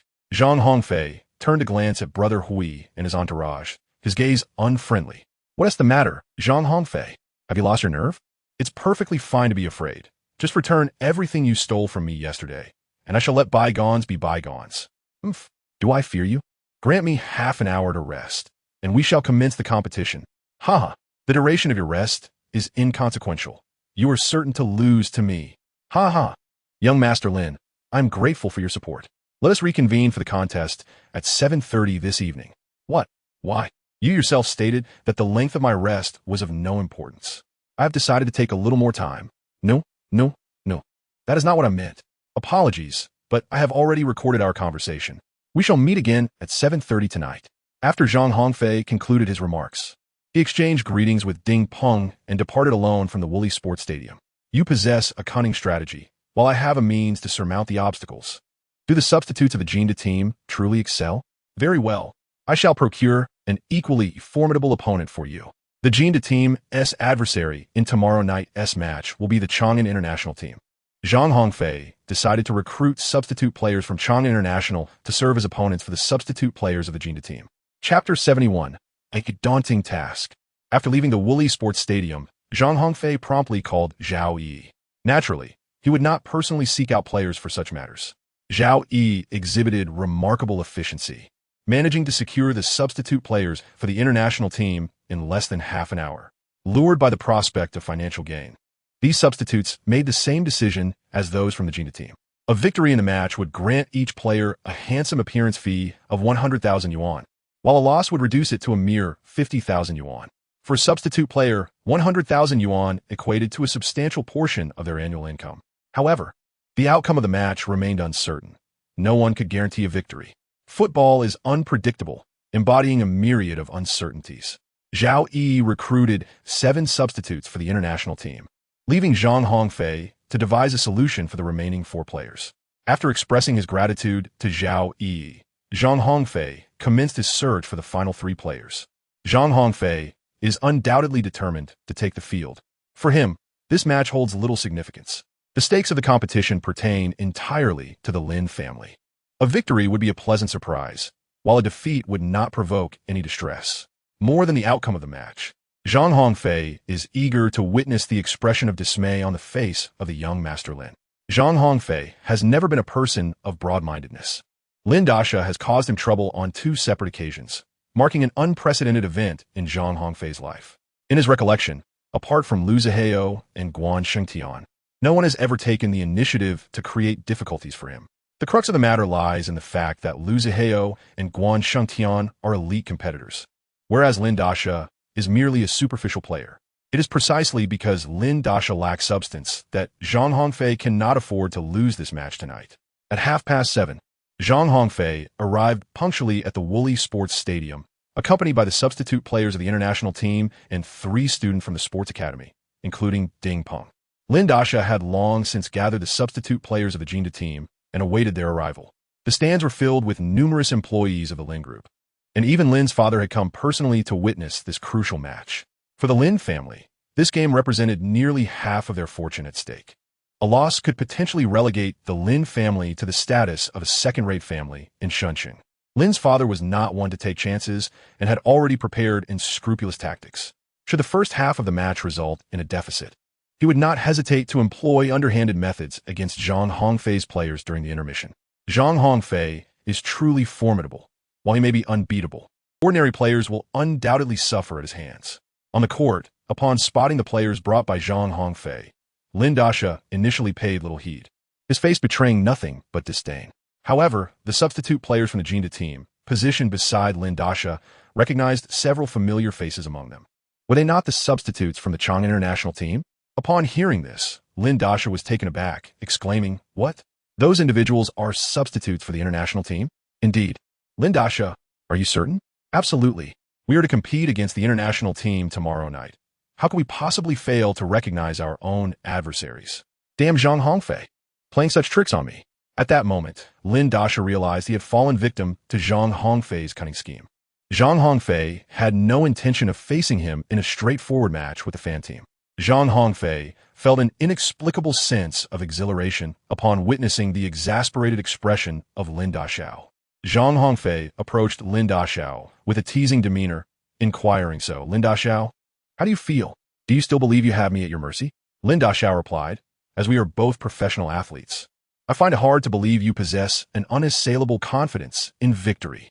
Likewise, Zhang Hongfei retorted nonchalantly, "It matters little to me. After all, the stakes are all possessions of the Lin family. Should I prevail, I shall profit. Should I lose, it merely means returning what rightfully belongs to you. Moreover, I have already bested you in combat twice and made off with 2 billion yuan alongside hotel. In any light, I stand to gain without risk." Zhang Hongfei's words provoked Lin Dasha to an even greater fury. Zhang Hongfei simply revels in this sensation. Zhang Hongfei chuckled as he addressed Lin Dasha. "Lin Dasha, the more furious you become, the more delighted I am. I take great pleasure in witnessing your exasperation, knowing you are utterly powerless against me. Zhang Hongfei, do not become too complacent. The tides of fortune are ever-changing. Sooner or later, you will find yourself at my mercy." "Ah, Lin Dasha, it seems you have yet to learn your lesson."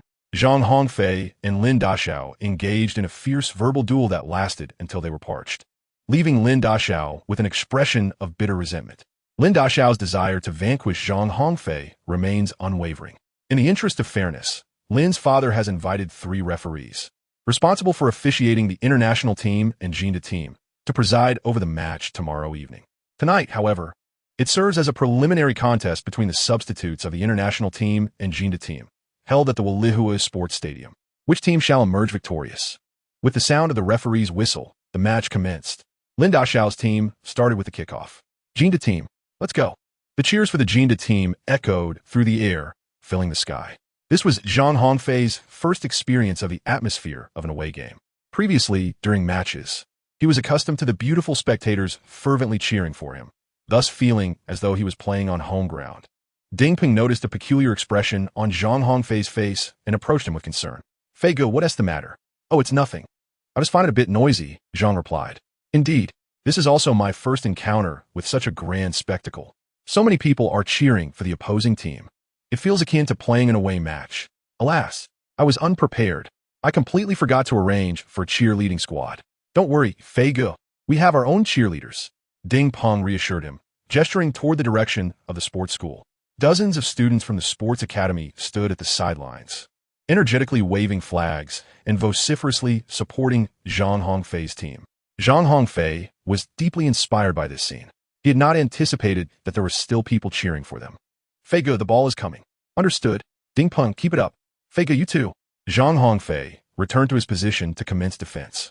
At that moment, the long-anticipated system brother unexpectedly bestowed upon him a delightful surprise. Previously, Zhang Hongfei had received a task titled "A Man Should Be Strong," but after only one day of engagement, he had to temporarily suspend it to court Ding Peng. Now, confronted with the formidable substitutes of the Zhang team, the system brother once again offered Zhang Hongfei a boon. The task was named Create a Miracle and required Fij to lead the international team substitutes to triumph over the Zhang substitutes. Upon successful completion, a reward of 10 attribute points awaited. Failure would result in a random deduction of 10 attribute points. During the task, Fij would receive a temporary enhancement of 30 offensive attribute points. Judging by the nature of the task assigned by the system brother, it was evident that he held little faith in the international team substitutes achieving victory in this match. Indeed, historical records corroborated this skepticism, as the Zhang team had previously triumphed over the international team with a score of 2-1 in tomorrow's match. Chapter 72. Conceding a goal as the match commenced, Lin Daxiao's team unleashed a frenzied assault on the goal defended by Zhang Hongfei's team. The lineup arranged by Zhang Hongfei remains in a 4-5-1 formation. Zhang Hongfei recruited 7 international substitute players, comprising 1 goalkeeper, 2 defenders, 3 midfielders, and a forward. However, Lin Daxiao proved to be even more ruthless, directly enlisting 11 substitute players from the Zhang team. Lacking knowledge of football, Lin Daxiao also took along the assistant coach from Zhang. The formation deployed by Lin Daxiao's team was a standard 4-4-2 setup. Analyzing the strength on paper, the disparity between the two sides was glaringly apparent.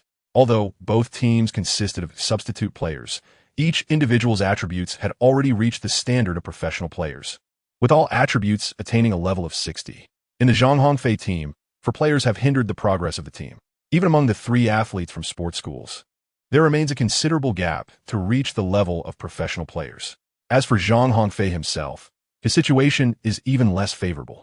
Nevertheless, after receiving a temporary enhancement bestowed by the system, Zhang Hongfei's current attributes stand at stamina 52, mentality 49, speed 63, offense 63, defense 31, luck 66. These attributes do not qualify him as a competent midfielder, but they can barely categorize him as an adequate forward.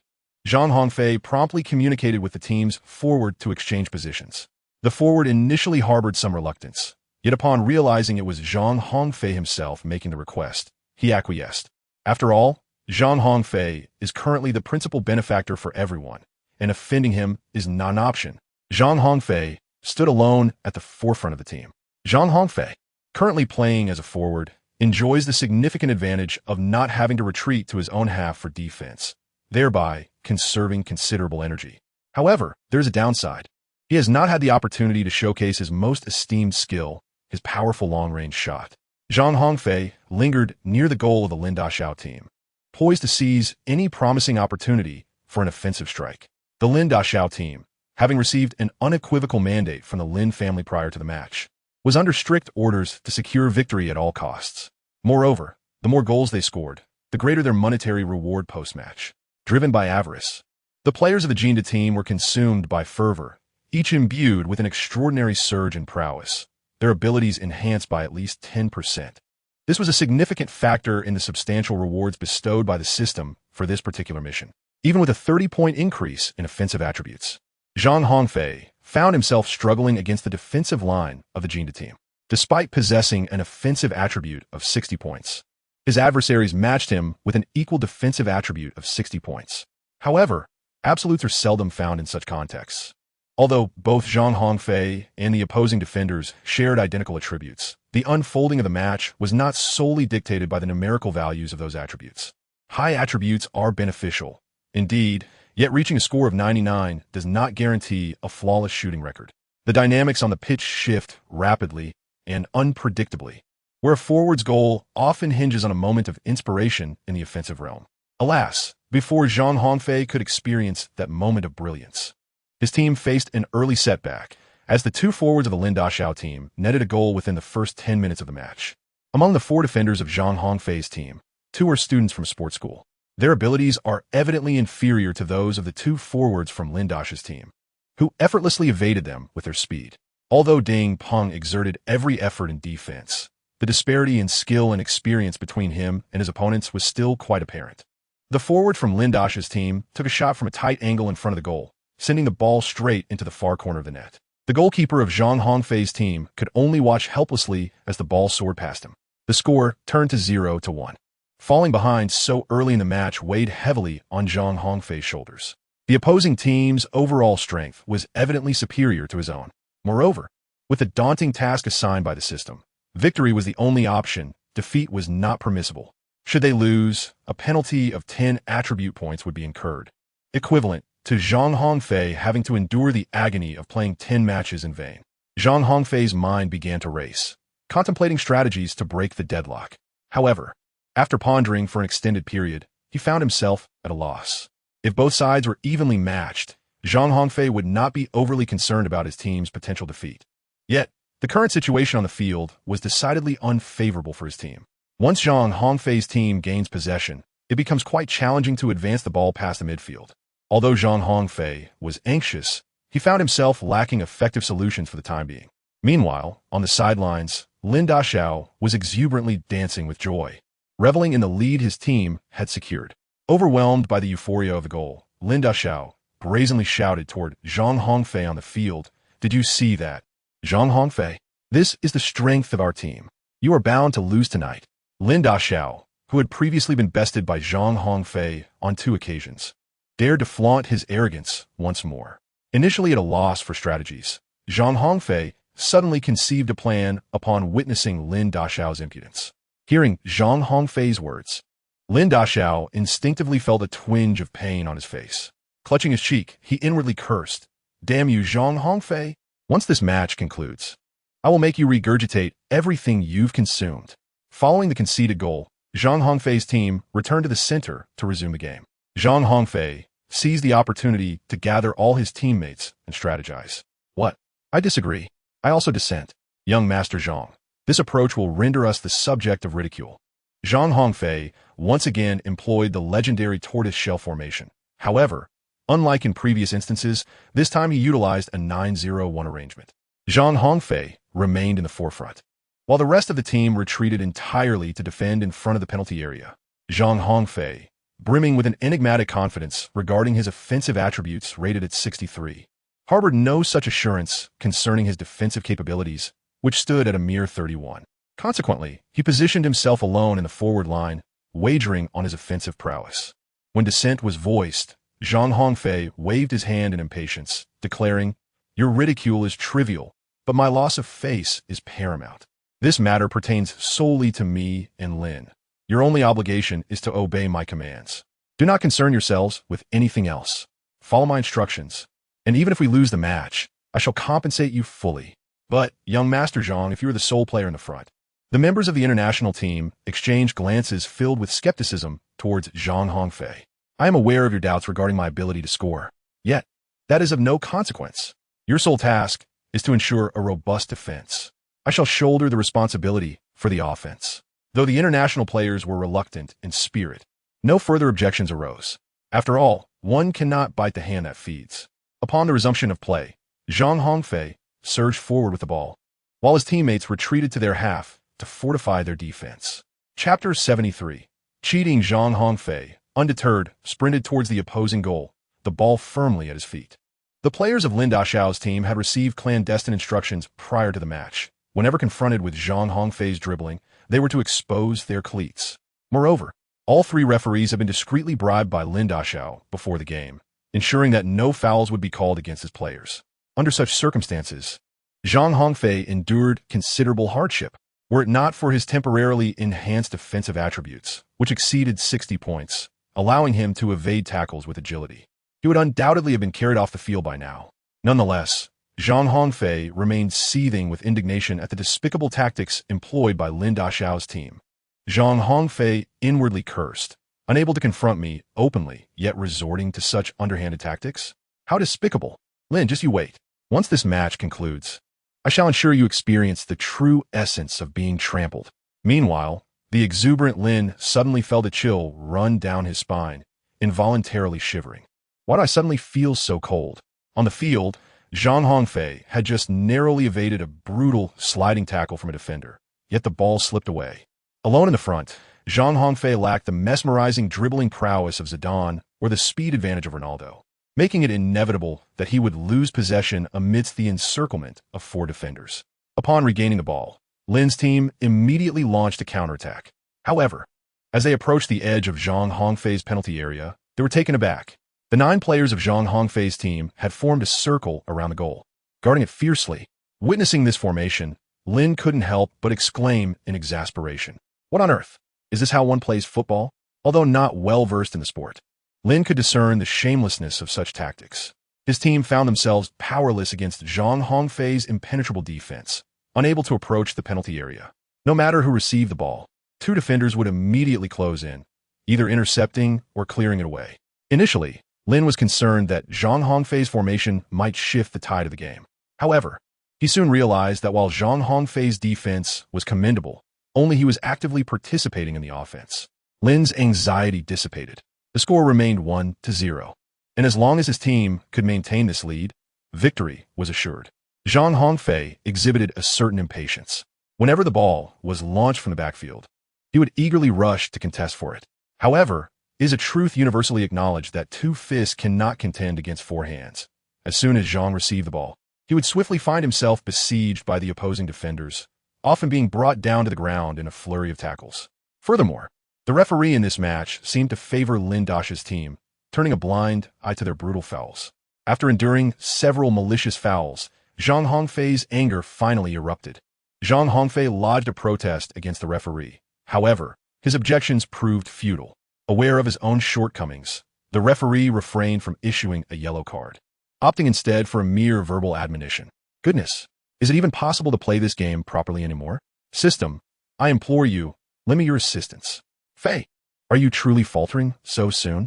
Did I not grant you an additional 30 points in offensive attributes? What use is a mere 30 points? Have you not noticed the relentless fouls from the opposing team? Surely you could evade them? How could I possibly dodge while in possession of the ball? There are at least 4 opponents relentlessly pursuing me.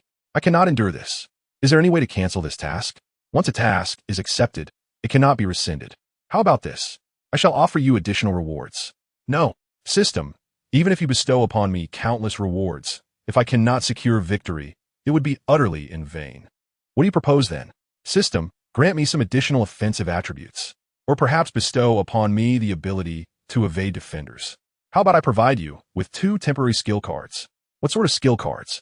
The first is Fox in the Box, which significantly enhances the success rate of evading defenders within the penalty area. The second is Step Over, which greatly increases the likelihood of successfully executing a step-over maneuver to outsmart opponents.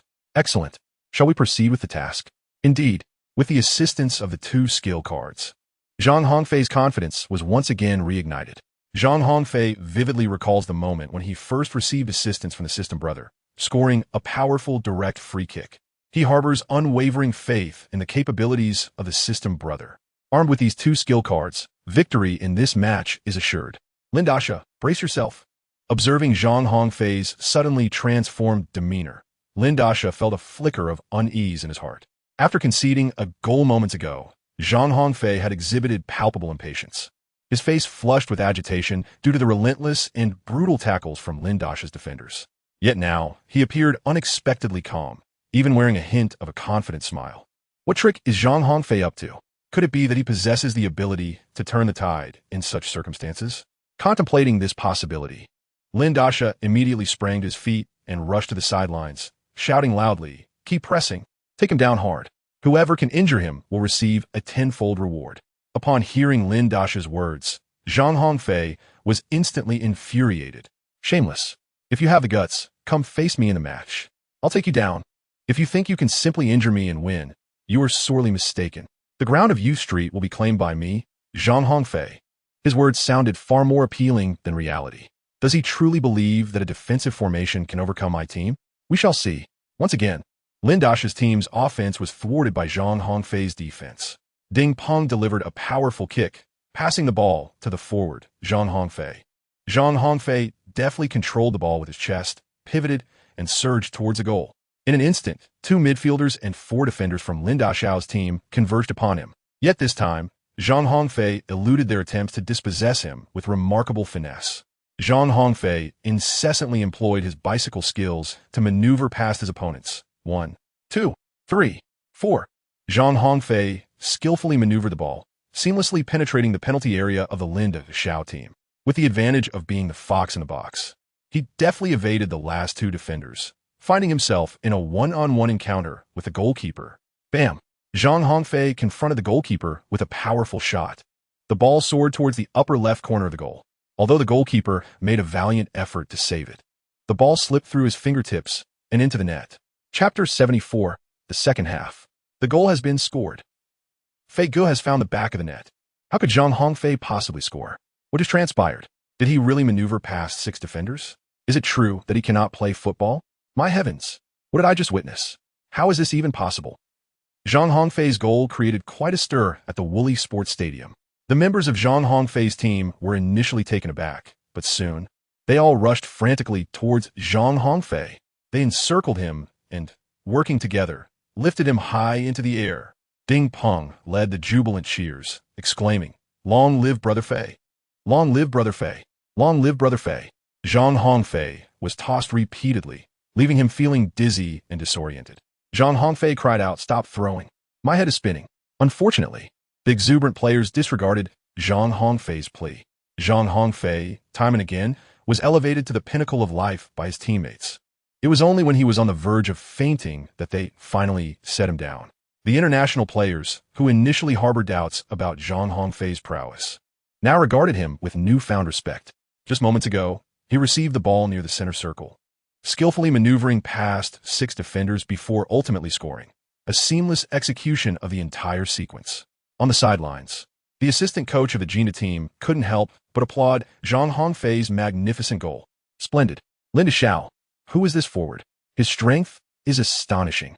If he were to join the Gina team, we could very well secure a spot in the top 4 of the league this season. Lin Da retorted with irritation. He is that scoundrel named Zhang Hongfei. Do not cheer for him. Is he the same Zhang Hongfei you mentioned before, the one you said you would injure? Indeed, that very rascal. Lin Da, I am unaware of the grievances between you and Zhang Hongfei. However, if such a talented player were to be ruined under our watch, I would feel deeply disturbed. I will ensure that our players refrain from any malicious fouls henceforth. Lin Da immediately fumed. You dare? If you attempt such a thing, I will deal with you first. This is no longer a personal vendetta between Zhang Hongfei and me. It has escalated to a conflict between the Lin and Zhang families. If we lose this match, none of you will fare well. With the score tied at 1-1, Lin Da was consumed by rage. Although Zhang Hongfei's team had yet to take the lead, Lin Da felt an unsettling apprehension after witnessing Zhang's miraculous goal. He longed to chastise his father, who had claimed Zhang Hongfei was a poor player. In the stands, Lin's father witnessed Zhang Hongfei's extraordinary display and was utterly astonished. Given his age, he contemplated more than Lin Da. With such remarkable skills, how could Zhang Hongfei remain so inconspicuous? Sigh. In comparison to Zhang Hongfei, our own child falls woefully short. One ought to aspire to be like Zhang Hongfei. Lin's father had begun to predict the outcome of the match. Based on the prowess Zhang Hongfei had just demonstrated, it seemed inevitable that Lin Dashao's team would face defeat. He now contemplated how to mend relations with Zhang Hongfei post-match. With such a promising young talent, if he could encourage his wayward son to befriend Zhang Hongfei, the future of the Lin family would be secure. Should this match proceed, the Lin family would relinquish half of their fortune to Zhang Hongfei. Yet, Lin's father finds joy in this prospect. As a formidable figure of his time, he understands the art of gaining and relinquishing. Wealth is but a triviality to him. At his age, the exhilaration of entrepreneurship far surpasses the joy of hoarding riches. This setback for the Lin family might echo the adage of the old man and the horse. Who's to say it is not a blessing in disguise? Regrettably, young Master Lin has succumbed to the cloud of hatred. He is already plotting, intent on gathering a throng once the competition concludes, seeking a secluded spot to confront Zhang Hongfei. Never before has young Master Lin harbored such animosity towards anyone. As the match resumes, Lin's team prepares to kick off from the midfield. Zhang Hongfei's team continues to steadfastly employ the turtle shell formation. After enduring a nightmarish 2 minutes, Lin Dashao's team no longer dares to launch a frenzied assault on Zhang Hongfei's goal. Zhang Hongfei remains solitary in the opponent's half, patiently awaiting an opportunity to strike. Having learned from past experiences, the quartet of defenders did not dare to allow him the luxury of an easy reception. Surrounding him from all angles, they executed a meticulous and comprehensive marking strategy. Yet, was this truly effective? The 2 forwards and 4 midfielders of the Lin Dazhao team orchestrated wave after wave of assaults. Yet against the impenetrable 10-0-0 formation, they could only retreat time and again, thwarted in their efforts. Nevertheless, Zhang Hongfei found himself without favorable prospects either. These 4 rascals clung to him like stubborn toffee, leaving him with no opportunity to seize the ball.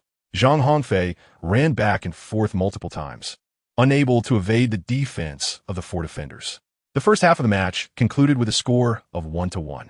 Both teams' forwards found themselves at a loss against one another's defenses. During the halftime break, Zhang Hongfei devised a strategy. Since a single forward was insufficient, he decided to deploy an additional forward at the forefront. Coincidentally, the forward from the international team had been yearning for an opportunity to showcase his skills but had been thwarted. As the second half commenced, Zhang Hongfei's team adopted an 8-0-2 formation. During the halftime intermission, Lin's father summoned Lin Dashao to his side. What? Surrender? Impossible. Absolutely out of the question. Father, I will never concede to that scoundrel Zhang Hongfei, whether you wish to admit it or not. The truth remains that Zhang Hongfei is indeed superior to you. He is destined to win this match. I have come to realize that from beginning to end, this situation was initiated by your own missteps. If we seize this opportunity to establish a partnership with the Zhang family in Shenzhen, it would be immensely beneficial for our Lin family. You should take the time to learn from Zhang Hongfei rather than continuing to behave like a useless dandy, a second-generation heir. Father, I refuse to accept this. Alas, you have sailed through life too smoothly without facing any real challenges. Perhaps this time, you will learn a valuable lesson. From now on, you are not to provoke Zhang Hongfei any longer. After their conversation concluded, Lin Dashao exited the stands with a sullen expression. Observing his son's demeanor, Lin's father could only sigh deeply, envious of Zhang's father for having a commendable son. The second half began with Zhang Hongfei's team taking the kickoff.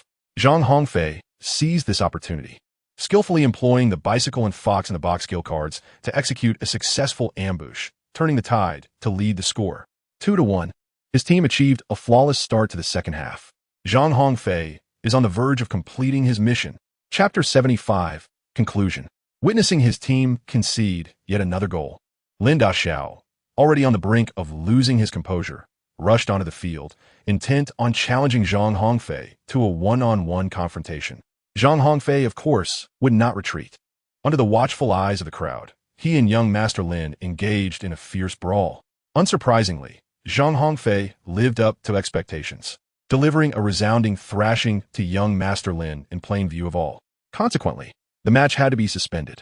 In the stands, Lin's father felt a pang of discontent as he witnessed his son being beaten. However, this time, it was young Master Lin who had taken the initiative to provoke Zhang Hongfei, and everyone in the Woolly Sports arena bore witness to the event. Even if Lin's father wished to shield his son, it was utterly impossible. Once again, young Master Lin was left battered and bruised, pitifully carried off the field. What now? Will the match continue? Zhang Hongfei cast an inquiring glance towards the assistant coach of the Jinda team. Indeed, the match must continue. For the assistant coach of Jinda, this was the inaugural occasion to independently command a game, and he was reluctant to squander such a splendid opportunity. However, Zhang Hongfei's team consistently employed a tortoiseshell formation, rendering the Jinda assistant coach utterly perplexed. Should the team surge forward now, with Zhang Hongfei's recently displayed individual prowess? Breaching his own team's defensive line would seem a mere formality, with conceding a goal merely a matter of moments. The Jinda assistant coach paced anxiously along the sidelines, visibly at a loss, uncertain of what directives to issue to counter Zhang Hongfei's defensive setup. Although Lin Daxiao was carried off the field, the match persisted. The players of Lin Daxiao's team had not yet relinquished hope. Particularly, the two forwards of Lin Daxiao's team endeavored time and again to penetrate Zhang Hongfei's penalty area. Yet each attempt met with failure after failure. The 8 members of Zhang Hongfei's team huddled closely in front of the penalty area, resolutely denying the opposing forwards any opportunity to strike. The score remained at 2-1. As time slipped away, Zhang Hongfei felt a growing anxiety within him. Zhang Hongfei, after much effort, has acquired 2 skill cards to showcase his prowess. How can it possibly conclude with merely 2 goals? Zhang Hongfei aspires to score more goals. While he does not have an intuitive grasp of the effectiveness of being a fox in the box, he has certainly felt the tangible impact of his dribbling skills. In the past, Zhang Hongfei has attempted dribbling numerous times, yet he has never achieved the level of proficiency he possesses now. Dribbling can be categorized into 3 types: the short dribble, consisting of fewer than 3 touches, the standard dribble, comprising 4 to 6 touches, and the long dribble, which entails 7 or more touches. The most renowned player for his dribbling is undoubtedly Robinho, who famously executed 8 consecutive dribbles. Zhang Hongfei's cycling is characterized by a conventional bicycle, typically focusing on 4 primary instances. The competition continues. Once again, Ding Peng seized the ball from the opponent's forward, delivering a precise long pass that accurately reached Zhang Hongfei in the front line. Zhang Hongfei and another forward, after exchanging a knowing glance, sprinted towards either side of the goal. Zhang Hongfei dribbled the ball towards the left side of the goal, while another forward sprinted towards the right side. After exchanging glances, the 4 defenders on the opposing team coordinated their efforts, with 3 of them working together to mark Zhang Hongfei, while the remaining defender focused on tracking the unmarked forward. However, Zhang Hongfei remained utterly composed, showing no signs of panic. Zhang Hongfei advanced with the ball, skillfully employing a bicycle kick to deftly maneuver past 3 defenders. One after another, Zhang Hongfei once again penetrated the penalty area, confronting the goalkeeper directly. The sole defender, instantly abandoning his marked opponent, rushed over to thwart Zhang Hongfei. Just when everyone presumed that Zhang Hongfei would take the shot himself, he executed a move that astonished all. Zhang Hongfei deftly nudged the ball, sending it to the feet of a teammate on the opposite side. The forward received the pass and, seizing the moment while the opposing goalkeeper was caught off guard, struck the ball into the empty net. 3-1. With this goal, the match was practically declared over. The assistant coach of the Jinda team, witnessing yet another goal conceded by his side, shook his head in resignation and returned to his seat. The scoring player radiated excitement. This substitute forward for the international team, after scoring, exuberantly sprinted across the field. Throughout the season, he had seldom had the opportunity to play, resulting in a barren record in the league. In this match between the substitute players of the international team and Jinda team, the quality of play was commendable, and a score in such a contest filled the forward with immense joy. Zhang Hongfei appeared remarkably composed. The score of 3-1 indicated that the 10 attribute points awarded by the system were all but secured in his favor. In the stands, Lin's father had vanished. By the time Zhang Hongfei scored his second goal, Lin's father had already departed alongside young Master Lin. After enduring a thorough beating from Zhang Hongfei, young Master Lin was promptly transported to the hospital. Prior to Zhang Hongfei's intervention, young Master Lin was still a considerable distance from the hospital bed. However, this time, fortune did not favor him, as he was directly admitted to the hospital. Lying on the hospital bed, young Master Lin remained preoccupied with the match. Upon hearing that Zhang Hongfei's team had netted a 3rd goal, he furiously hurled his phone to the ground. "Damn Zhang Hongfei, I will never let you off the hook." Young Master Lin's resentment towards Zhang Hongfei only intensified, undeterred by his father's attempts to counsel him. Meanwhile, Lin's father, outside the hospital room, learned of the match's outcome. As he left Woolly Sports Stadium, Lin's father had anticipated such a result and felt no surprise. Although the match was still ongoing, he had already instructed his subordinates to commence preparations for the property deeds and handover process.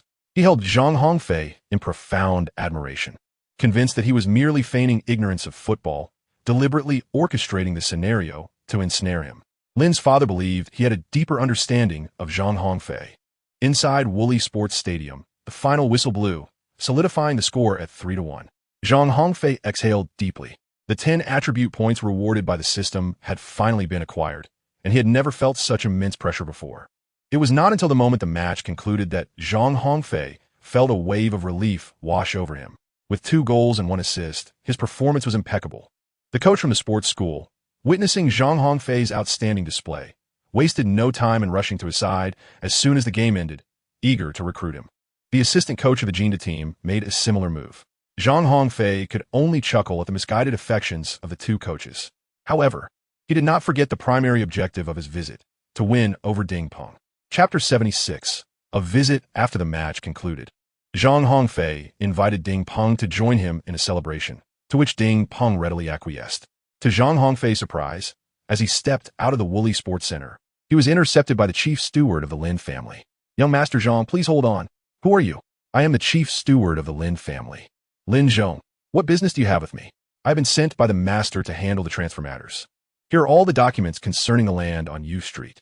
All you need to do is sign here, and from this moment forth, this land will belong to you." "Ha, what a jest. Uncle Lin, did you take that seriously?" "What? Lin Zhong, is it?" "Yes." "Young Master Zhong, do you have any further instructions?" "Take these back." "Ah," I said, "return these land deeds." "Young Master, before I left."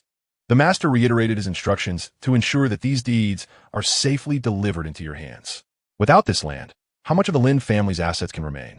You have already claimed a significant portion of our family's holdings. Should we now lose this land, the Lin family's assets would dwindle to less than 50% of what they once were.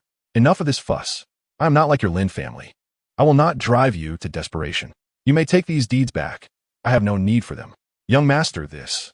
Uncle Lin Zhong, please take these documents back and convey a message to the elder Lin. I, Zhang Hongfei, have offended him this time. However, the root of the issue lies in the fact that young Master Lin bullied my friend first and later sent someone to assault me. My actions were merely an act of self-defense, so I hope the elder will not take offense. Young Master Zhang, you truly possess a profound sense of justice. I am deeply impressed. What you may not know is that our young Master Lin has been pampered since childhood, accustomed to arrogance and entitlement. He is unaware that there are always greater powers beyond his own. I apologize on behalf of young Master Lin. It's quite all right. Let us consider this matter settled. In the future, I hope your Lin family will refrain from sending young Master Lin to trouble me. How does that sound? Certainly. I will ensure to inform the elder to strictly discipline young Master Lin and prevent any further offense against you. Then I must trouble you, Uncle Lin Zhong. Zhang Hongfei gestured towards Lin Zhong and then departed with Ding Peng. Lin Zhong, watching Zhang Hongfei's retreating figure, shook his head and sighed, remarking on the remarkable poise, broad-mindedness, and magnanimity of young Master Zhang, which undoubtedly surpassed that of young Master Lin by a considerable margin. Young Master Lin pondered that forging a friendship with young Master Zhang would hold far greater significance than being adversaries. From that point onward, Zhang Hongfei's affairs were no longer his concern. Zhang Hongfei took Ding Peng to a bar, where they indulged in spirited revelry. Ding Peng's teammates, witnessing Zhang Hongfei leading Ding Peng away, were filled with envy and resentment. Zhang Hongfei was not in a hurry to express his intention of winning over Ding Peng. Instead, he reminisced with him about the past. Upon returning home, Lin Zhong shared Zhang Hongfei's words with his father, who was deeply touched by this kind gesture. Lin's father assumed that Zhang Hongfei would undoubtedly accept the land deed, yet he was taken aback when Zhang Hongfei outright refused it. The ability to turn down such a substantial temptation is something an ordinary person could scarcely achieve. On his hospital bed, young Master Lin still harbored lingering thoughts of Zhang Hongfei. However, after Lin's father delivered a stern reprimand to young Master Lin, he surrendered completely. The young master had not anticipated that after his victory, Zhang Hongfei would forego claiming the wager. He understood that had he emerged victorious, he would never relinquish the wager, considering its worth was in the billions. At the moment the competition concluded, the 10 attribute points gifted by the system were credited to Zhang Hongfei. Regrettably, 2 skill cards, Cycling and Fox in the Box, were confiscated by the system. Nonetheless, Zhang Hongfei felt immense satisfaction in having won the match. Zhang Hongfei allocated all 10 attribute points to his stamina. Zhang Hongfei's latest attributes have transformed to Stamina 62, Spirit 49, Speed 63, Offense 33, Defense 31, Luck 66. Early the next morning, Zhang Hongfei, accompanied by Zhao Xiaoying, set off for Ding Peng's hometown. Ding Peng's parents, both civil servants, enjoy a rather comfortable family life. Ding Peng's father is an ardent football enthusiast, and if Zhang Hongfei wishes to win over Ding Peng, he must first appeal to his father's passions. Zhang Hongfei arrived at Ding Peng's home on July 22, 2006, which was a Saturday, and Ding Peng's parents were both at home resting. Zhang Hongfei's sudden arrival left Ding Peng's parents quite astonished. Are you a teammate of Ding Peng? No. Then who are you? I'm a close friend of Ding Peng. Ding Peng is at school. What brings you to our home? I am aware that Ding Peng is at school. I participated in a match with him last night. Then what is your purpose for being here? I hope Ding Peng can play football for Huali. Huali? A professional team? No. It is a university team. Ding Peng needs to participate in professional matches. A university team is not suitable for him. Moreover, Huali is not a university in Liaoning province. Is it? Indeed. Huali is located in Shunqing. That's too far. Absolutely not. Uncle, please do not be so quick to refuse. Our Huali possesses a certain reputation within the university circle of Shunqing. I cannot allow Ding Peng to play football out of the province. But this is an exceptional opportunity for Ding Peng. He can enter university directly without taking exams. Ding Peng's dream is to become a professional player, and my aspiration for him aligns with that, to see him as a professional athlete. Zhang Hongfei engaged in a lengthy conversation with Ding Peng's father, yet ultimately, neither was able to persuade the other, and they parted ways in discontent. Ding Peng's father exhibited remarkable stubbornness, with a deep-seated affection for his homeland that far exceeded Zhang Hongfei's comprehension. Zhang Hongfei had no forewarning that the outcome would unfold in such a manner. Zhang Hongfei departed from Ding Peng's residence, expressing a profound sentiment. Alas, what a wasted trip. Had I known, I would have taken direct action against Ding Peng from the very beginning. Zhang Hongfei and Ding Peng have developed a bond akin to that of staunch brothers, able to share their thoughts without reservation. While Zhang Hongfei stood lost in contemplation, Zhao Xiaoying roused him from his reverie. Are we not to depart, you miserly young master?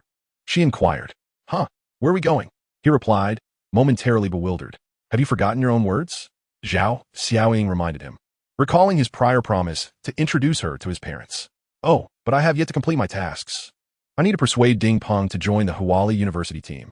Chapter 77. Ding Peng's choice on the afternoon of July 22nd. Zhang Hongfei returned to Shunqiang with Zhao Xiaoying. Zhang Hongfei's treacherous deeds against Lin Daxiao have become notorious within the affluent circles of Shunqiang. The pain inflicted upon Lin Daxiao's face by Zhang Hongfei is excruciating. However, Lin's father has issued a decree forbidding Lin Daxiao from seeking vengeance against Zhang Hongfei, compelling him to suppress his indignation. Out of gratitude towards Zhang Hongfei, Lin's father has taken the initiative to reach out to the Zhang family in Shunqiang for potential business collaboration. This unexpected move has indeed taken Zhang's father by surprise. Even he did not anticipate that Zhang Hongfei would resolutely choose to forego such a substantial fortune. While most individuals find it challenging to exercise restraint in the face of desire, Zhang Hongfei has remarkably achieved this. Zhang Hongfei's decision has profoundly benefited the Zhang family. In this world, there are no eternal enemies. Former foes may transform into allies, while once dear friends can become adversaries. With Zhang Hongfei's support, the Lin family and the Zhang family have forged a steadfast alliance. With the Lin family as his backing, Zhang Hongfei can act freely in Shin City. Naturally, he is not one to idly indulge in the frivolous pursuits typical of the idle rich. Upon his return to Shin City, Zhang Hongfei eagerly sought out Ding Peng, seizing the moment to capitalize on the opportunity. Zhang Hongfei's relationship with Ding Peng is currently at its most favorable juncture. Although Zhang Hongfei lacks substantial confidence, he knows that without attempting, he will never find closure. That evening, he once again invited Ding Peng to dine together. Feiga, it's quite embarrassing for you to treat me to meals every day. Though Ding Peng had received a call from his father, informing him of an unexpected guest visiting their home, Zhang Hongfei had not disclosed his identity at that moment.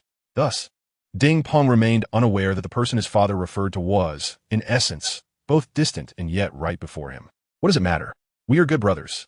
After all, after Zhang Hongfei finished speaking, he filled Ding Peng's glass with beer. Cheers! Clink! Gulp! Gulp! With a drink downed, a sense of delight spread across both Zhang Hongfei and Ding Peng's faces. Fei Ge, is there something you wish to discuss with me? Have you discovered something? Fei Yi, please feel free to speak your mind. Ding Peng, have you ever considered attending university? Fei Ge, do not jest with me.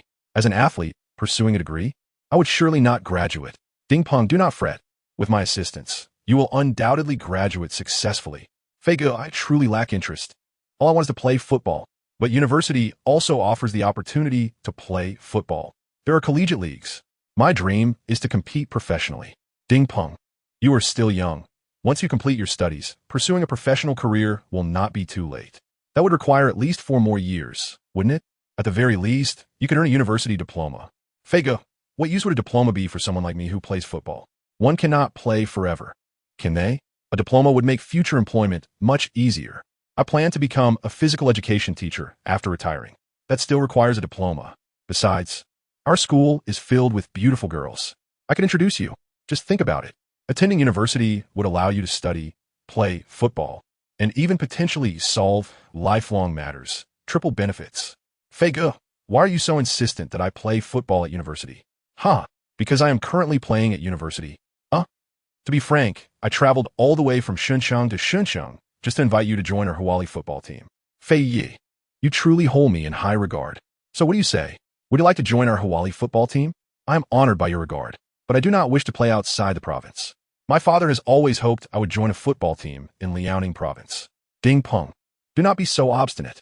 The environment in Shuncheng is far superior to that of Liaoning. The benefits in Shuncheng are also significantly better. If you go to Shuncheng, your future will undoubtedly be brighter.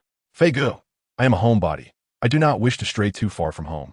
Therefore, I must regretfully decline. Ding Peng. Fei Ge, under different circumstances, I would certainly agree, but for this matter, I must stand firm. Please do not put me in a difficult position. All right, I shall speak no more on this matter. Let's drink. Indeed, Zhang Hongfei and Ding Peng once again indulged in a state of inebriation. On the evening of July 22nd, the Jinda team triumphed over the international team in a Chinese Super League match, securing a 2-1 victory at their home ground, the Wooli Sports Stadium. The substitute players of the international team could not help but reminisce about their recent 3-1 victory against Jinda's substitute lineup the previous night, which greatly bolstered their confidence.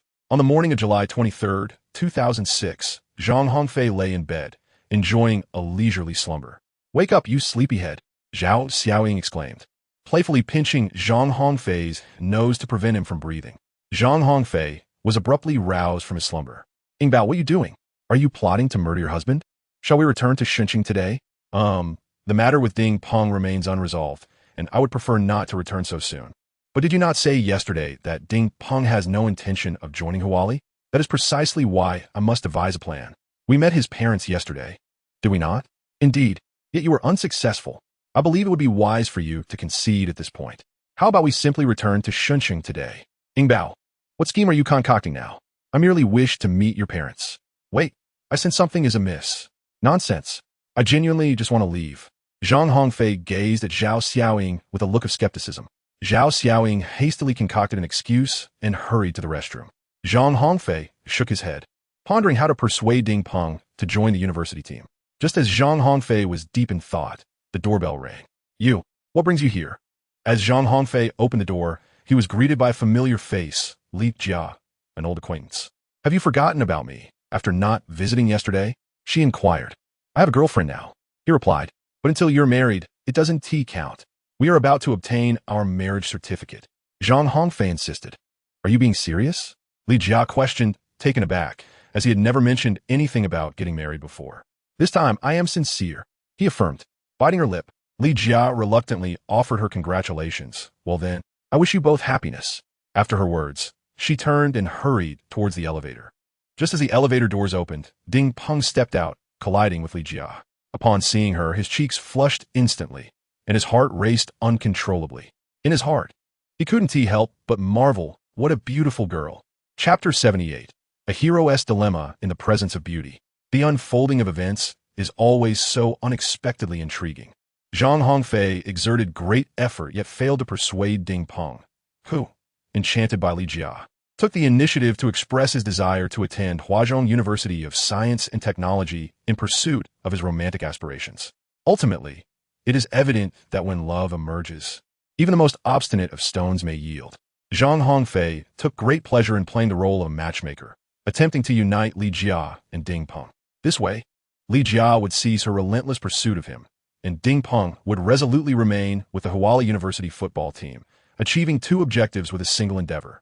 Although Ding Peng and Li Jia were mere strangers who had only encountered each other once, Ding Peng had already firmly resolved in his heart that he would marry no one but Li Jia in this lifetime. As Ding Peng stumbled out of Zhang Hongfei's room in a daze, a friendly agreement had been established between them. Ding Peng would officially enroll at Huala University in the upcoming semester and, in addition, play for the university's football team. With Ding Peng's situation settled, Zhang Hongfei felt a significant lift in his spirits. With the addition of Shi Yong, Chu Yi, and Ding Peng, Zhang Hongfei's summer recruitment plan was drawing to a close. In the upcoming period, Zhang Hongfei must prepare for two crucial matches, one against Lu Zihao and the other against Guan Xingtian. These two contests are of paramount importance to Zhang Hongfei, as they are battles he cannot afford to lose. Losing the match itself may be trivial, but losing face is a matter of great consequence. Furthermore, the outcomes of these two matches are intricately linked to Zhang Hongfei's future. Zhang Hongfei, Lu Zihao, and Guan Xingtian have engaged in a fierce rivalry for many years, each possessing an intimate understanding of the other's strengths and weaknesses. Zhang Hongfei was acutely aware that Lu Zihao and Guan Xingtian had undoubtedly prepared a trap, eagerly awaiting his fall into it. However, this time, Zhang Hongfei could not afford to cower. Father Zhang issued an unwavering command to Zhang Hongfei. Victory was imperative. Should he falter in the competition, he would find himself cast out, forced to forge his own path. Thus, Zhang Hongfei found himself with no retreat. His sole option was to strive wholeheartedly for triumph. On board the aircraft, Zhang Hongfei rested with his eyes closed, while Zhao Xiaoying sat quietly beside him, immersed in music through her headphones. In the afternoon, the plane landed safely at Shanghai International Airport. At the terminal exit, Uncle Zhang awaited their arrival. Two servants from the Zhang family promptly retrieved the luggage from the hands of Zhang Hongfei and Zhao Xiaoying. "Young master, you have returned safely at last. You cannot imagine how worried Madam has been these past few days. Uncle Zhang, my apologies. I have once again acted impulsively. I have always believed in your abilities. Not a problem." "Ha! Thank you, Uncle Zhang. Young master, who is this young lady beside you?" "My girlfriend, Zhao Xiaoying. I intend to take her home to meet my parents. I believe master and madam will be delighted." Previously, Zhang's father and mother had urged him on multiple occasions to bring a girlfriend home, but due to the frequent changes in his romantic interests, he had never acquiesced. However, this time, Zhang Hongfei was sincere, and thus he took the initiative to introduce Zhao Xiaoying to his parents. In the parking lot stood the familiar, opulent gold-plated Rolls-Royce, the only one of its kind in all of Shanghai. Speeding along, the Rolls-Royce soon arrived at a quaint, antique courtyard in the heart of the city. "Yingbao, we have arrived home." Zhao Xiaoying fell silent upon seeing Zhang Hongfei's residence. "Yingbao, what is the matter? Perhaps I should not be with you. Why do you say that all of a sudden? Your circumstances are simply too favorable. I do not deserve you." "Ha ha, that does not sound like you. Did you not call me this stingy young master every day? You're not stingy. Really? At least not with me. Yingbao, what kind of life do you desire?" "I wish to work diligently, ensuring my parents can enjoy a happy retirement." "You have already achieved that. 10 million a year is sufficient for your parents' living expenses. That does not belong to my earned income. I will not spend it. But it is your earnings. Are you not my secretary? You were merely joking at the time. I understand. Why take it so seriously? You are my girlfriend. If I give you money, you should spend it without overthinking. But I do not wish to be merely a decorative vase at your side." "All right. Did you not say you want to be a star last time?" "Yes. Do you still wish to pursue that?" "Indeed. Then let me ponder some ways to assist you." In 2006, two immensely popular television dramas were in production. One was New Shanghai Bund, and the other was Struggle. Zhang Hongfei resolved to assist Zhao Xiaoying in gaining entry into the film crew. Zhang Hongfei firmly believes that in the entertainment industry, there is no problem that cannot be resolved with money. If 10 million cannot solve an issue, then simply add another zero. If that still proves insufficient, then add yet another zero. This time, Zhang's father unusually refrained from greeting Zhang Hongfei and Zhao Xiaoying at the door. As the head of the family, he chose to uphold his family's dignity by remaining seated at home, awaiting the arrival of Zhang Hongfei and Zhao Xiaoying. Zhang's mother remained at home, anxiously awaiting the arrival of her daughter-in-law. Zhao Xiaoying felt a surge of nervousness, and both Zhang's father and mother shared the same apprehension in their hearts. Zhang Hongfei quietly brought his girlfriend home, marking an unprecedented occasion. Knowing their son Zhang Hongfei's character, Zhang's father and mother were acutely aware that he would never bring Zhao Xiaoying home unless he genuinely intended to marry her. Thus, they could not afford to be careless and prepared themselves for the occasion. They had long since memorized Zhao Xiaoying's family background and information. As Zhang Hongfei stepped through the door, he eagerly began his introductions. Ing Bao, the old man sitting in the middle, is my father, and the stunning beauty beside him is my mother. Zhao Xiaoying was taken aback by Zhang Hongfei's introduction, rendered speechless. How outrageous! Is this how one introduces their father? Dad, I'm not being rude, am I? You stirred up such a commotion in Shuncheng, and now expect me to clean up your mess. Yet you still have the audacity to act ungraciously? Not even a simple thank you? Dad, do not attempt to be cunning with me.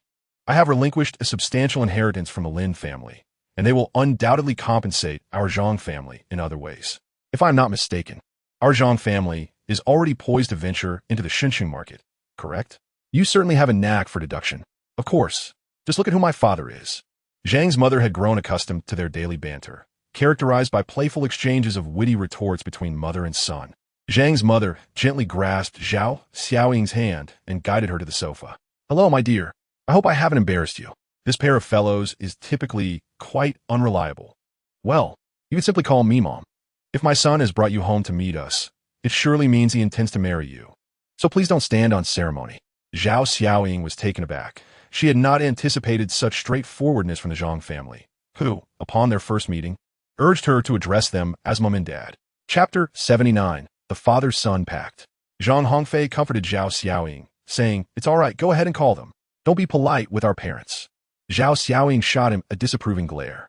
In her heart, she scorned Zhang Hongfei, thinking, how could one address the parents of a boyfriend so casually on the very first visit? Zhang's mother grasped Zhao Xiaoying's hand and refused to let go, her warmth exuding a familial affection. Zhao Xiaoying, blushing, sat there and shyly called out, "Mom."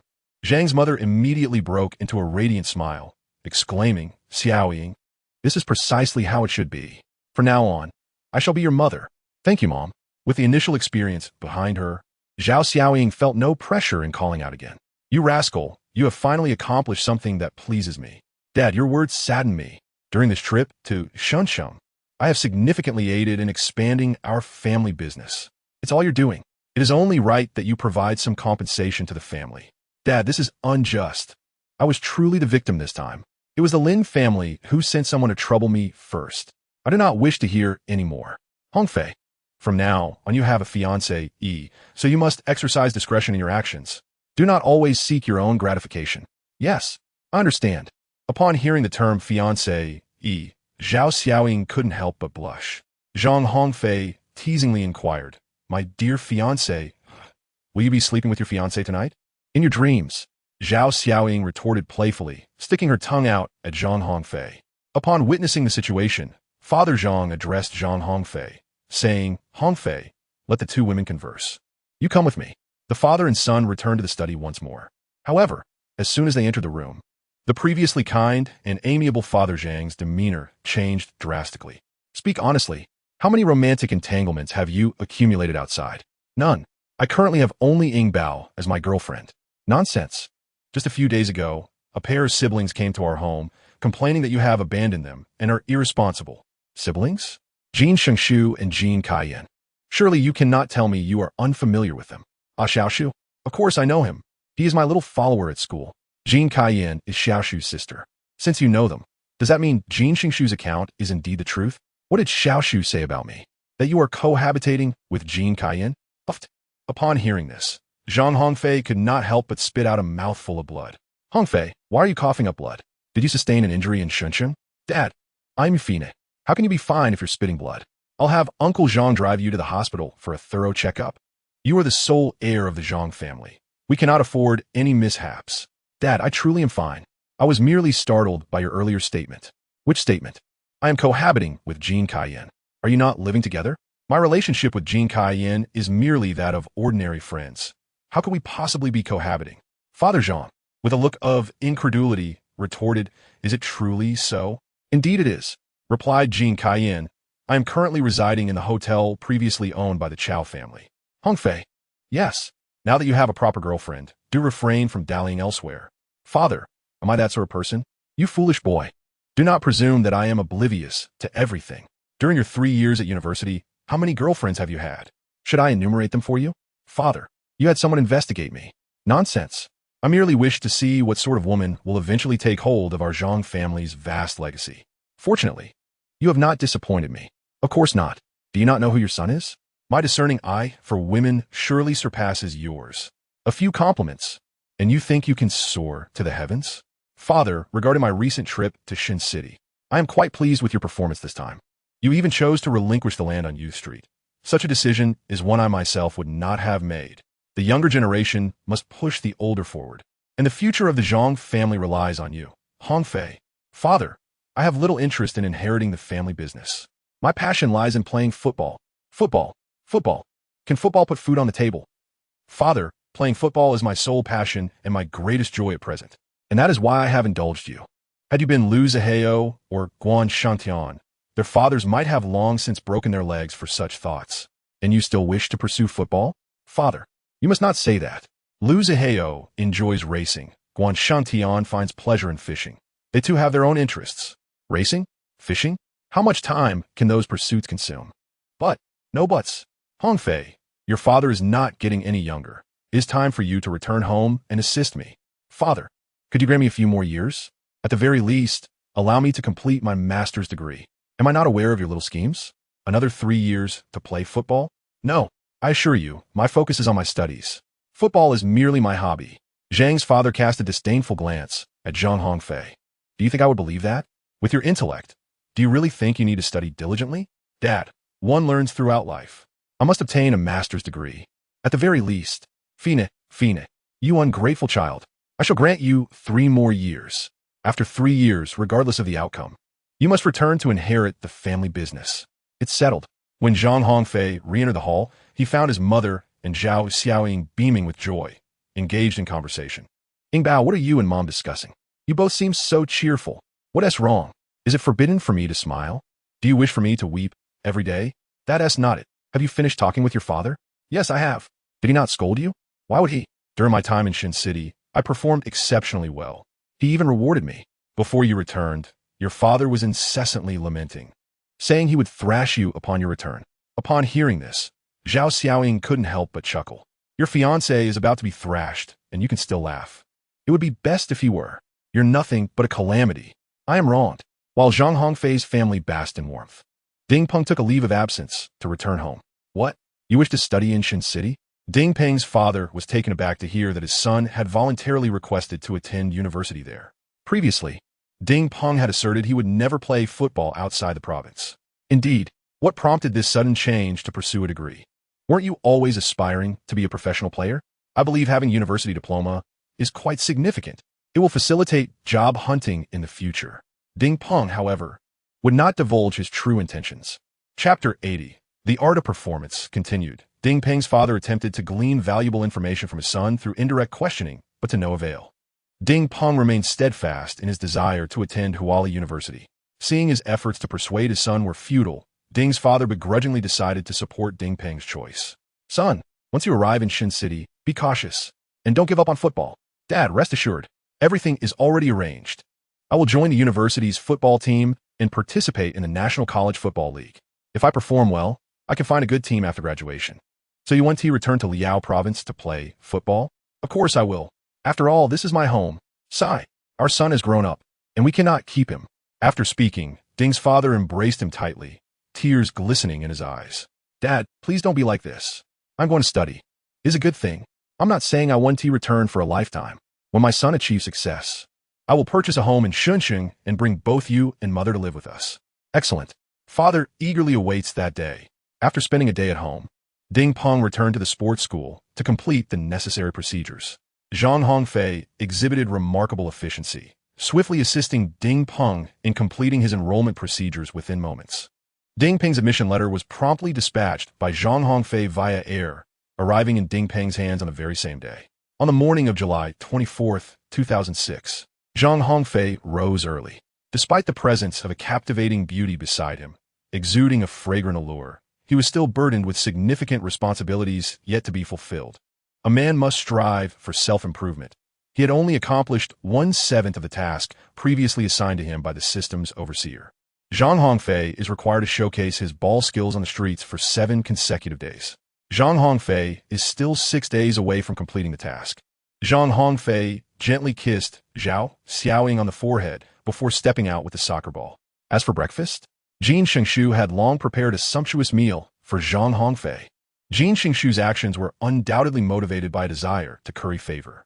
Zhang Hongfei's limited edition Bugatti Veyron is still in the possession of Jin Xingshu. After borrowing the Bugatti Veyron, Jin Xingshu had no intention of returning it. However, fearing that Zhang Hongfei might demand the vehicle back, Jin Xingshu has been visiting Zhang Hongfei's residence with unusual frequency. Unfortunately, Zhang Hongfei has not been residing in the city of Shanghai these past few days, resulting in the two of them missing each other entirely. One early morning, Jin Xingshu once again arrived at Zhang Hongfei's home, bringing along a lovingly prepared breakfast for his visit. Zhang Hongfei had just risen from his slumber, troubled by thoughts of breakfast, when unexpectedly, Zia Shuzi appeared, heartily delivering a delightful morning repast. "Feej, how do you find it? Am I not kind to you? I bring you breakfast so early." "Huh. You simply wish to avoid returning the car, don't you? What are you pretending for?" Feej has seen through my ruse. "Regardless, I have plenty of cars. You may use that one." "Thank you, Feej. Thank you. But what? If an accident occurs, the costs are on you." "What? No further matters? You may leave now." "Feej, is there anything else? What about my sister?" "Isn't she comfortably residing in a hotel?" "My sister seems to have grown particularly close with the female manager of that hotel recently." "Isn't that splendid?" "Not at all. She barely acknowledges me anymore." "Then aren't you free now? You can do as you please." "Feej, but I have no money. Does your family not provide for you? If they did, would I be in such dire straits? Then what about this breakfast?" "Huh. I specifically went to my sister's hotel to scrounge. For the past few days, I've been living off their hospitality. Otherwise, I would have starved." Zhang Hongfei placed his breakfast into the insulated box, one hand clutching 2 sticks of fried dough, while the other embraced a football as he stepped outside. This time, Zhang Hongfei opted not to drive himself. At the entrance of the residential complex, a discreet Mercedes-Benz S600 stood silently parked. Upon spotting Zhang Hongfei emerge, the chauffeur promptly approached with enthusiasm. "Good morning, Brother Fei. You're quite early today." "When Brother Fei has a directive, I naturally arrive ahead of time," replied Xiao Zhang, warmly opening the car door for Zhang Hongfei. "Where we headed?" "Nanjing Road." July 24th fell on a Monday, and the office workers had already set forth on their journeys early in the day. Zhang Hongfei appeared on the bustling streets of Nanjing Road, holding a football. Due to the early hour, the throngs of people on Nanjing Road were rather sparse. Zhang Hongfei had previously experienced the art of performance, thus this occasion found him well acquainted with the endeavor. Furthermore, he was no longer embarking on this journey alone. At this moment, the driver, Xiao Zhang, stood beside Zhang Hongfei, holding a sign that boldly proclaimed, "Performing art, not selling oneself." Zhang Hongfei, brimming with confidence, lofted the football high into the air. As the ball began its descent, he deftly flicked it with his right foot, sending it soaring onto his head, initiating a captivating display of juggling. Alas, at that moment, no one paused to appreciate Zhang Hongfei's street performance. Nevertheless, he harbored no illusions of earning a fortune through such artistry. If he could endure just 6 more days, Zhang Hongfei would successfully fulfill his mission. Zhang Hongfei's performance lasted for an entire morning. As noon approached, he finally concluded his act. Only 5 days remain. As Zhang Hongfei concluded his operations, he received a notification from the system indicating that the stall task for the following day had been accomplished. Amidst the peculiar gazes of the surrounding crowd, Zhang Hongfei departed with composure alongside Xiao Zhang. As Zhang Hongfei stepped into his home, he was greeted by the tantalizing aroma that enveloped the room. How delightful! Someone must be cooking. Zing Bao. Zhang Hongfei hurried to the kitchen to investigate. Zhao Xiaoying, donned in an apron, stood there meticulously chopping vegetables. Zhang Hongfei refrained from interrupting Zhao Xiaoying. Instead, he quietly stood at the door, observing Yingbao bustling about. In Zhang Hongfei's heart, a wave of warmth surged. Unbeknownst to him, Zhao Xiaoying suddenly turned around and caught sight of Zhang Hongfei, who was lost in thought at the doorway. "Oh, when did you return? I came back a while ago, and you just been standing there watching me work? I didn't want to disturb you. I was afraid of being a hindrance. You wouldn't happen to be incapable of cooking, would you?" "Who says that? I have a few signature dishes." "What dishes?" "Tomato scrambled eggs." "And what else?" "Cucumber scrambled eggs." "Anything more?" "Chive scrambled eggs." "Aside from scrambling eggs, can you cook anything else?" "Boiled eggs, fried eggs, steamed eggs." "All right. It seems you only know how to prepare eggs." "Don't say that. I can also cook rice." Chapter 81. Buying a house after a hearty lunch. Zhang Hongfei felt completely stuffed. As the saying goes, children from impoverished families mature quickly. Due to her humble beginnings, Zhao Xiaoying had honed her culinary skills from a young age. Zhang Hongfei had indulged in numerous delicacies in the past, yet he could not help but extol the culinary skills of Zhao Xiaoying. "Delicious. Is that all you have to say? I toiled for over 2 hours to prepare this. At the very least, you should offer me some form of reward, shouldn't you?" "All right. What reward do you desire?" I want. However, after much contemplation, Zhao Xiaoying found herself at a loss for what reward she truly wanted. Zhang Hongfei was exceedingly kind to Zhao Xiaoying. Apart from the stars and the moon in the sky, he selflessly bestowed upon her everything within his power. "Why the silence? What more do you desire?" Zhao Xiaoying lowered her head, remaining silent as she ate her meal. Zhang Hongfei gazed at Zhao Xiaoying's blushing visage, deep in contemplation. "Ingbao, how about I gift you a house? After all, you will be residing in Shunxiang for the long haul. Is it not possible for me to stay here?" she inquired. "This place has always been my solitary abode, devoid of any feminine charm. It would be far better to purchase a new one for you, where you can settle in. Will you come as well?" "Of course." "All right then, I agree. Once we finish our meal, we shall go house hunting." Indeed, after lunch, Zhang Hongfei casually selected a key from a jumble of car keys. This time, he was to drive a Ferrari Enzo. Darn, it's the same wretched car that Liu Zihao drives. What a disaster. How embarrassing. Zhang Hongfei appears to harbor a profound resentment towards the Ferrari Enzo. Upon hearing this, Zhao Xiaoying could not help but scoff, exclaiming, "With so many sport cars at your disposal, how can you still feel ashamed? How are we, the less fortunate, supposed to cope?" "Ingbao," she continued, "your words lack compassion. What is mine is essentially yours. I have bestowed all of this upon you." After Zhang Hongfei finished speaking, he tossed a large bunch of car keys to Zhao Xiaoying. She toyed with the keys briefly before returning them all to him. "I don't want them. I want her money to buy my own car." "Why are you being so stubborn? You are my fiancée. I'm not a materialistic girl. I aspire to be self-sufficient." Don't sigh. I am still young. I do not wish to confine myself to the home to be a dutiful wife and mother at such an early age. Give me a few years to explore the world. I have a 3-year agreement with my father, so I will grant you 3 years as well." "How does that sound? Just 3 years? That is far too brief. How many years do you desire?" "At least 10 years. Ingbao, do not be greedy. Are you truly asking me to wait for 10 years? Are you not afraid I might change my mind? If you dare to change your heart, I will tell our mother, and she will take care of you. Besides, I merely mentioned wanting to work for 10 years. I never said I wouldn't marry you." "Oh, it seems I was overthinking it. If you are still concerned, we can marry next year. Why not this year? I'm only 19. I'm not a marriageable age yet. Then, let us marry next year." "What? Are you afraid? Are you that eager to marry me?" "Yes. I fear you might run away." Upon hearing this, Zhao Xiaoying felt a rush of sweetness in her heart. Unable to contain herself, she grasped Zhang Hongfei's hand and, with a serious expression, declared, "Rest assured, I will always be your little woman." Zhang Hongfei, seizing the moment, lifted Zhao Xiaoying into his arms. "Let us go. We are off to purchase a new home." Without further ado, Zhang Hongfei embraced Zhao Xiaoying and descended the stairs. A pristine white Ferrari Enzo materialized before them. A stunning sports car indeed. Naturally, in the entire city of Shun, this exquisite white Ferrari Enzo is the only one of its kind. "If you desire it, I shall gift it to you." "No, thank you." "Why not? Did I not mention earlier? I wish to earn my own money to purchase a car." "Very well." Zhang Hongfei no longer dwells on the issue of the car. In the past, he would have entrusted the trivial matter of purchasing a home to Zhao Yi. However, now Zhang Hongfei intends to take it upon himself to buy a house. Although he has never engaged in such a transaction before, he believes that acquiring a property poses no significant challenge. As long as the funds are sufficient, nothing is insurmountable. Zhang Hongfei drove. escorting Zhao Xiaoying to a newly developed residential complex in the Lujiazui area of Pudong New District, Shanghai. Nestled by the riverside, this locale boasts convenient transportation, undoubtedly positioning itself as the most desirable living destination in the city's future. The under-construction buildings soar to an average height of over 30 stories, with prices that are truly unparalleled in Shanghai. Within the sales center, a row of youthful and enchanting sales representatives awaited their arrival.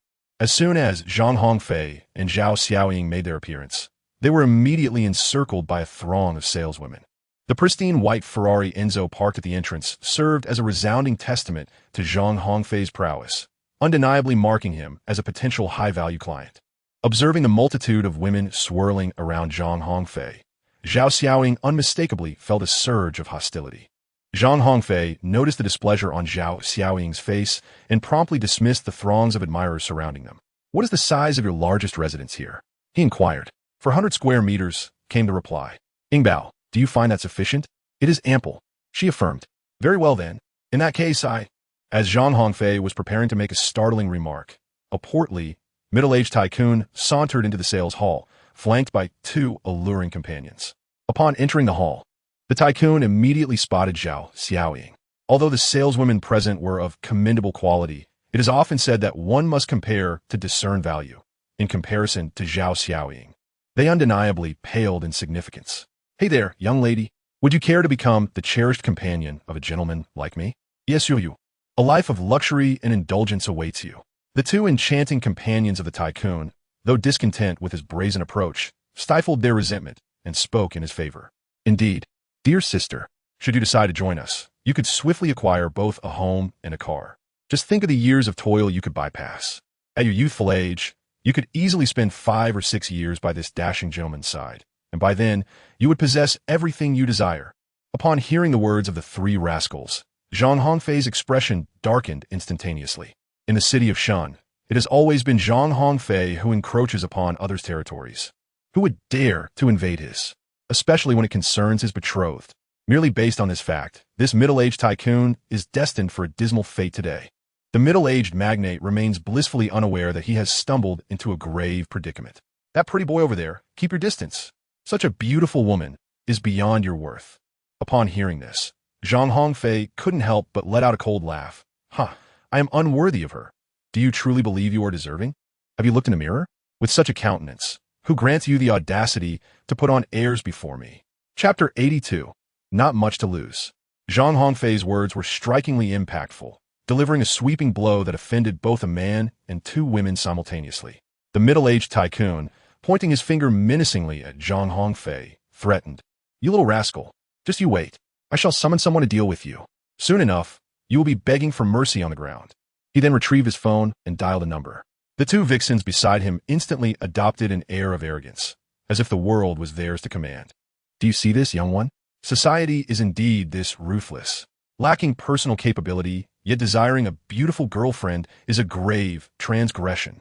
You cannot even protect your own partner." Exactly. If you do not kneel and apologize right now, who knows, perhaps in a moment of good humor, Big Brother might grant you a token of mercy. Upon hearing this, Zhang Hongfei's expression darkened further. "Ingbao, do you think I ventured out today without consulting the calendar, which is why I encountered these imbeciles?" Zhao Xiaoying, standing beside Zhang Hongfei, suppressed a smile and replied, "Perhaps." She was utterly unconcerned about Zhang Hongfei facing any form of intimidation. Zhao Xiaoying held unwavering faith in his capabilities. Moreover, if a man cannot protect the woman he adores, such a man is hardly worth keeping. The middle-aged tycoon, while making grandiose statements, lounged on the sofa, casually igniting a cigarette and exhaling clouds of smoke. The sight of this behavior elicited instinctive disdain from the saleswomen in the real estate hall. However, the middle-aged tycoon exhibited no awareness of his surroundings. "What is the matter with you all? I am here to purchase a property. Are you not going to come over and introduce yourselves? I tell you, I am a major client." Upon finishing his declaration, he waved his hand, prompting two women to promptly rush over and begin their flattery and flirtation. Zhao Xiaoying, witnessing this scene, turned her head in distaste. "What are you pretending to be pure for?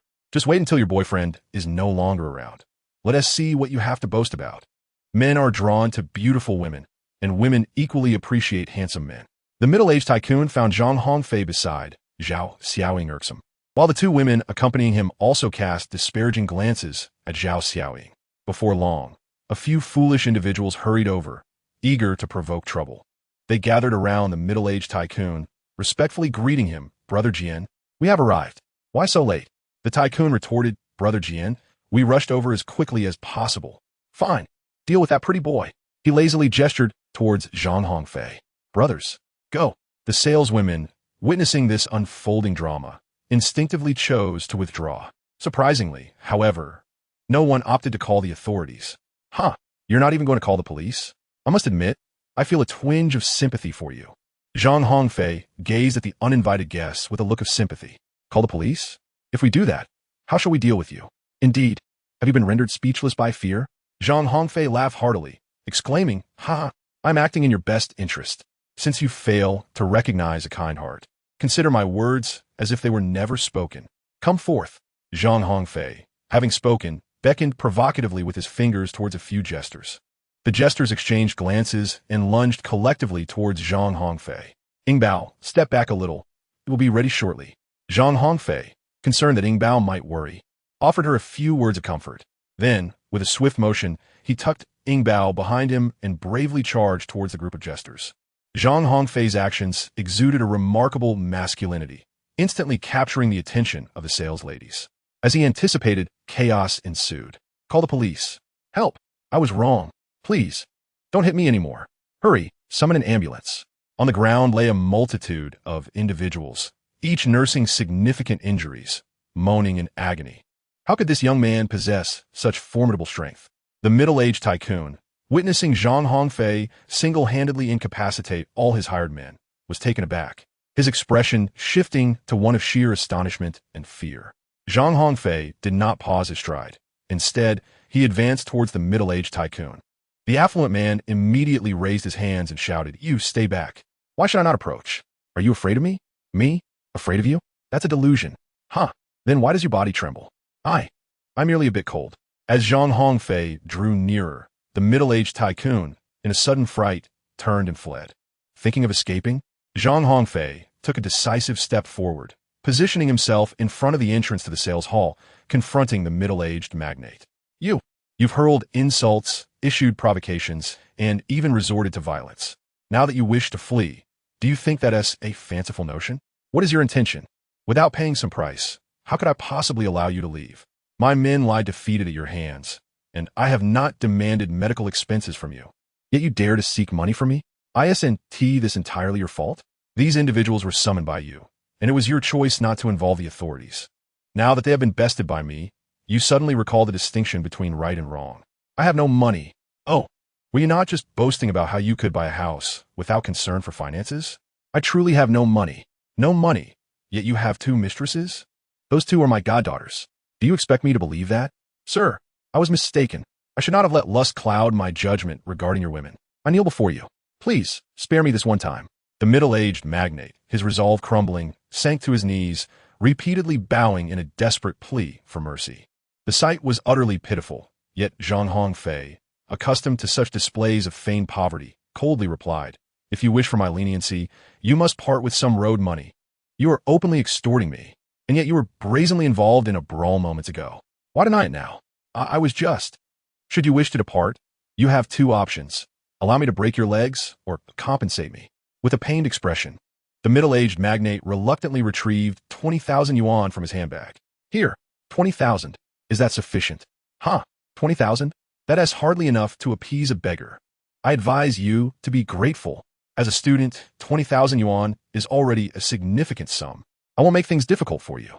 Simply reimburse me for half the value of my car." "Half the value of your car? You own a vehicle?" "Of course." "All right, no problem." The middle-aged magnate assumed that Zhang Hongfei's car must be a bicycle or, at most, a modest QQ car. However, in the next moment, he was left aghast. Zhang Hongfei calmly approached his pristine white Ferrari Enzo, opened the door, and leaned against it, smiling at the middle-aged magnate. "The Ferrari, is it yours? Do you wish to take it for a test drive?" "No, no need." The Ferrari Enzo, released in 2002, had a market price of 600,000 at launch. However, being a limited edition with only 399 units globally, Its market value in the domestic arena soared above 20 million yuan. Acquiring a Ferrari Enzo is no simple feat. One must first be a Ferrari member and own at least 3 Ferraris to qualify for purchase.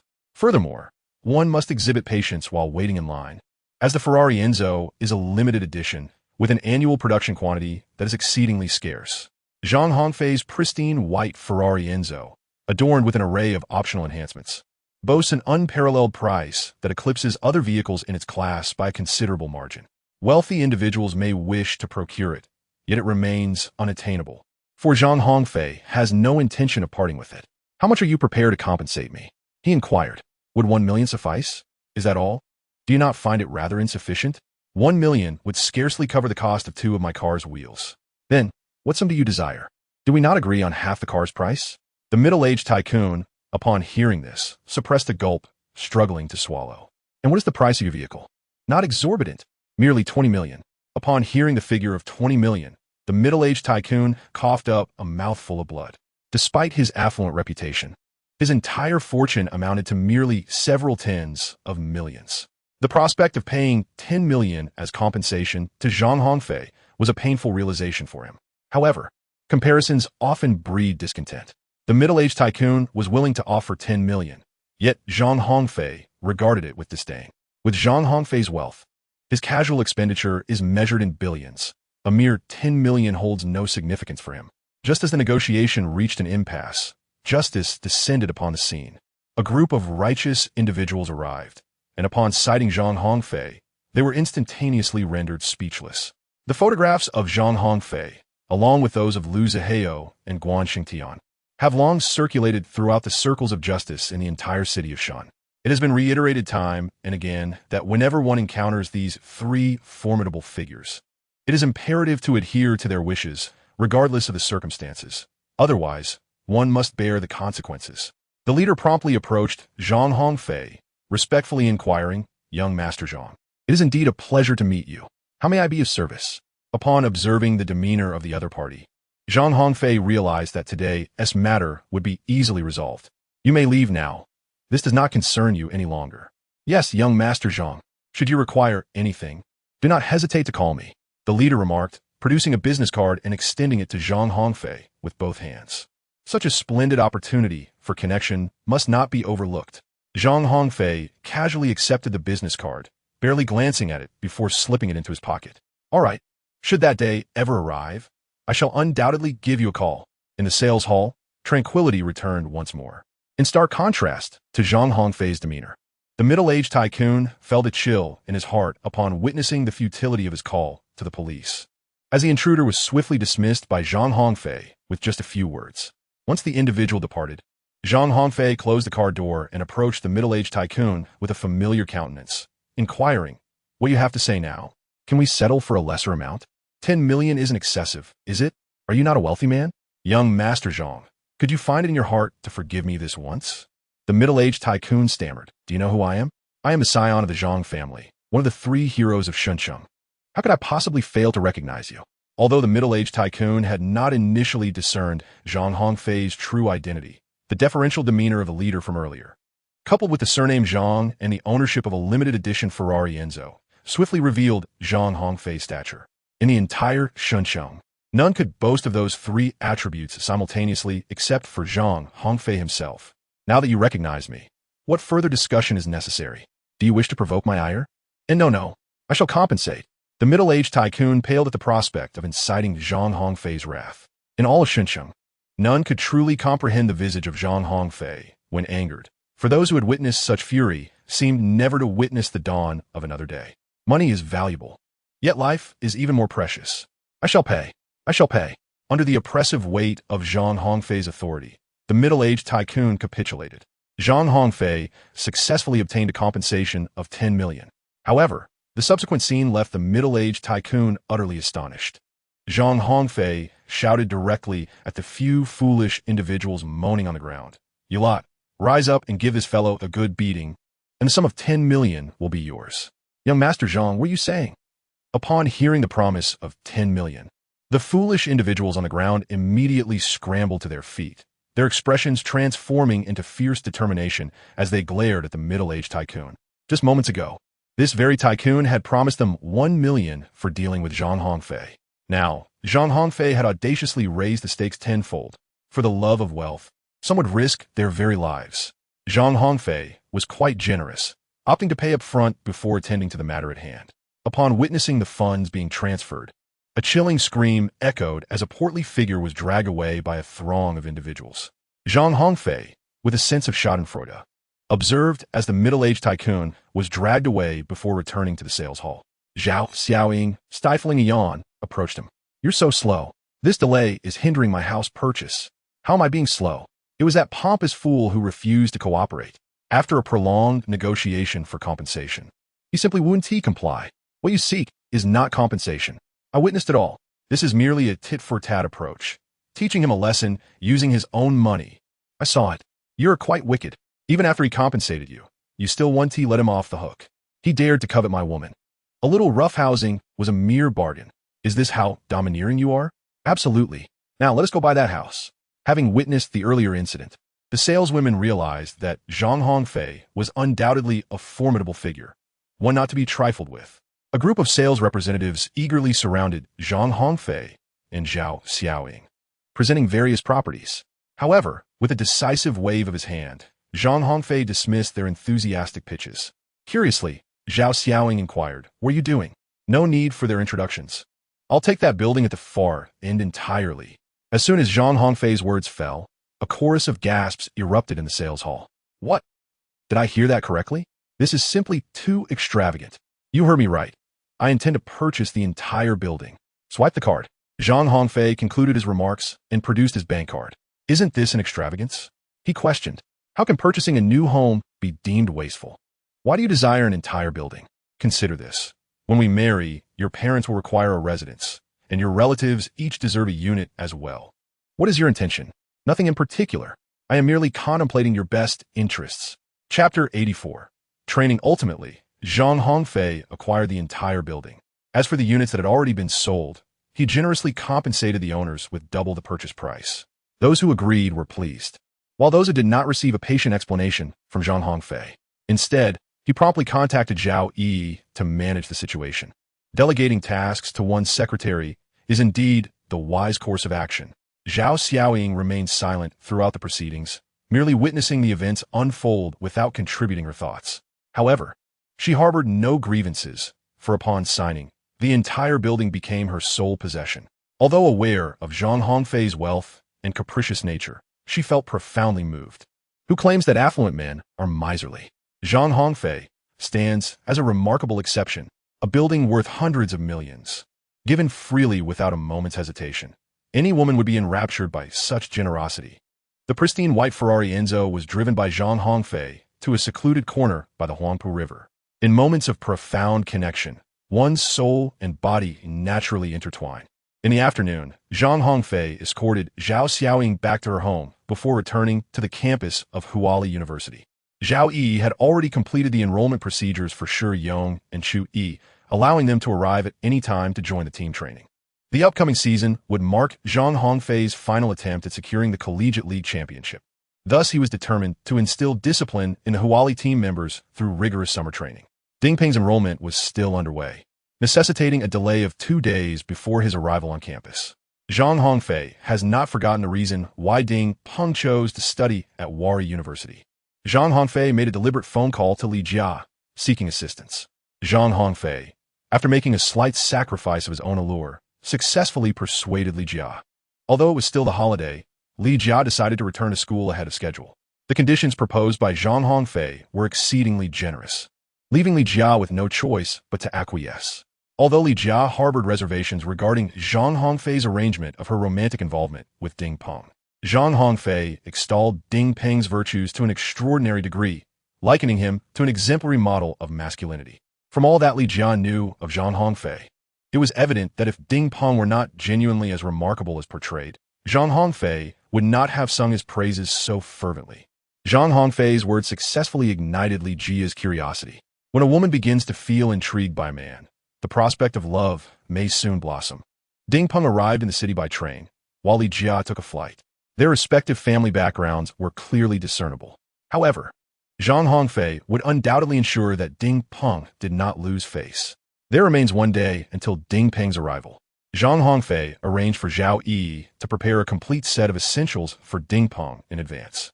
On the afternoon of July 24th, Zhang Hongfei once again gathered with his teammates on the football field at Huazhong University of Science and Technology. Zhang Hongfei issued training directives, and his teammates naturally dared not disregard them. Each individual diligently arrived at the football field to engage in their daily practice. Head coach Wang Tsong also appeared on the pitch with utmost seriousness, occasionally offering guidance to the players during their training sessions. Within the entire Huali football team, aside from Zhang Hongfei, Wang Tsong harbored the greatest desire to secure the championship. Run just a bit faster. Stay focused while passing. Strike with more power. Wang Tsong's fervor surpassed even Zhang Hongfei's expectations. Zhang Hongfei could not resist stepping forward to tease. "Tsong, you appear to be brimming with ambition today. Fei, you have arrived." "Indeed, I just got here not long ago." These youngsters indulge in lavish meals daily. They're starting to gain weight. If they do not train properly, they will be unable to compete next semester. "Well, I entrust the training matters to you, Tsong. Fei, what brings you to school today? Shall we train a bit before you leave?" "Ha! As for training, let's pass on that. I merely came to check if they have been slacking off. With your command in place, they surely dare not be lazy. Yet, it seems you're the one slacking off. Ha ha ha. Just pretend you haven't seen me. Fei, next semester is your last opportunity. If you fail to secure the championship in the National College Student League, you will graduate with regrets. I am aware. That is precisely why I have brought along Shi Yong, Chu Yi, and Ding Peng. The aim is to seize the championship. Shi Yong and Chu Yi possess commendable skills and can undoubtedly take starting positions, but Ding Peng is still a work in progress. Ding Peng will arrive tomorrow. I assure you, he will not disappoint. I naturally trust your judgment, Fei. Song, from today onwards, the team will train daily. Oh, is there a major competition approaching? Next month, there are two significant matches. Who are we up against? The teams of Lu Zihao and Guan Shengtian. Lu Zihao, Guan Shengtian, the three heroes of Xincheng? Indeed, those two clowns. Fei, it seems you're the only one in Shuncheng bold enough to refer to them as such. Ha! Song, one must have the correct nomenclature for clowns. We cannot be timid. I dare not. If they discover I call them that behind their backs, I might find myself tossed into the Huangpu River to feed the fish. Song, do you have any plans for next season? Of course, the same old strategy. We will continue with the 4-5-1 formation. However, now that we have Shi Yong, that one is secured. The other positions will require further observation. What about my position? Naturally, you will remain in midfield. Actually, I believe I could play a bit further forward. You wish to play as a forward? No. I mean as an attacking midfielder or winger. That is indeed worth considering. But, are you capable? So, are you underestimating me? I have undergone a complete transformation. I am far from the person I was last year. Fei, I believe you. Ever since I witnessed your astonishing direct free kick the other day, I realized you had been concealing your abilities. Fei, let us join forces this final season and claim the championship. Let us stand atop the nation. Very well, Tsong. Together, we shall conquer the nation. Zhang Hongfei and Wang Tsongyan embraced tightly after their conversation. In the ensuing moments, Wang Tsong continued to train the players of the Huali University team, while Zhang Hongfei joyfully slipped away. Zhang Hongfei, burdened with a significant mission, heads to the airport to receive a guest. Ding Peng travels by train, arriving a day later than Li Jia, who is flying in and will reach Xincheng this afternoon. For the sake of Ding Peng's personal happiness and the national championship next season, Zhang Hongfei finds himself scurrying about like a subordinate. Chapter 85. A gathering of 6 at Xincheng International Airport. Li Jia captivates onlookers in a striking black gown, accentuated by a pair of vibrant red high heels. Zhang Hongfei maneuvered through the throngs of people and arrived before Li Jia. You truly are a handful. Dressed like this. Aren't you afraid of encountering nefarious individuals on the road who might harm you? Isn't that why I'm here? If you fail to safeguard me, your new junior will have no chance at all. He is far more capable than I am. At that moment, when I was surrounded by a group of ruffians, it was Ding Peng who stepped forward and rescued me. In an effort to highlight Ding Peng, Zhang Hongfei naturally downplayed his own abilities, referring to himself as a mere scrap. However, having spent time with Zhang Hongfei, Li Jia could hardly be oblivious to his true capabilities. Regarding Zhang Hongfei's claims, she believed a fraction of them. Go ahead and boast. If that Ding Peng is truly as impressive as you say, when we finally meet him and I discover he is but a useless lump, I shall relish the sight of you, trying to cover for him. Rest assured, Li Jia, have I ever let you down?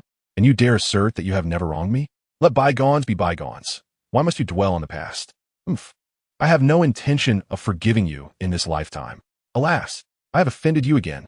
You are well aware of it. Fine. I shall refrain from discussing this topic further. Will you stay at the school, or shall you return to my home? Can I stay at your house? There is an empty room available. However, if you prefer to stay at a hotel, I can arrange that too. When did you become so accommodating? I have always been this way. Did you not realize? When will that Ding Peng you mentioned arrive? He is not from Shuncheng, so he will arrive a day later than you. Zhang Hongfei, fearing disdain from Li Jia, refrained from directly stating that Ding Peng would be arriving in the city by train.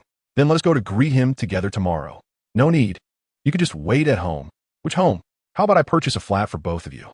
That sounds wonderful, coming from young Master Zhang. We would certainly not refuse. You are quite the bold one. Isn't it fashionable to target the wealthy these days? With someone as affluent as young Master Zhang, one would be remiss not to indulge. Ha, very well. Let's head out to buy a property now. Sound good? Zhang Hongfei wasted no time and directly ushered Li Jia into the pristine white Ferrari Enzo. Oh, I can't believe you actually brought this car out, he exclaimed. I seem to recall that you once mentioned Lu Zihao also drove this very vehicle. Do you still remember that? Of course. I remember you never took this car out before. You claimed it lacked taste. Did I really say that? The Ferrari Enzo. There are only 399 units in the world. You most certainly did. But let us not linger on such trivial details. Zhang Hongfei would naturally not undermine his own reputation. With a burst of laughter and jovial banter, he deftly brushed the matter aside. Zhang Hongfei, far from being stingy, generously invested millions to purchase a fully furnished luxury residence for Li Jia and Ding Peng. Subsequently, he hired individuals to meticulously clean every corner of their new home. While the cleaning was underway, Zhang Hongfei took Li Jia out for a delightful dinner. Zhang Hongfei made a call, requesting Jin Shangshu to drive and pick up Zhao Xiaoying.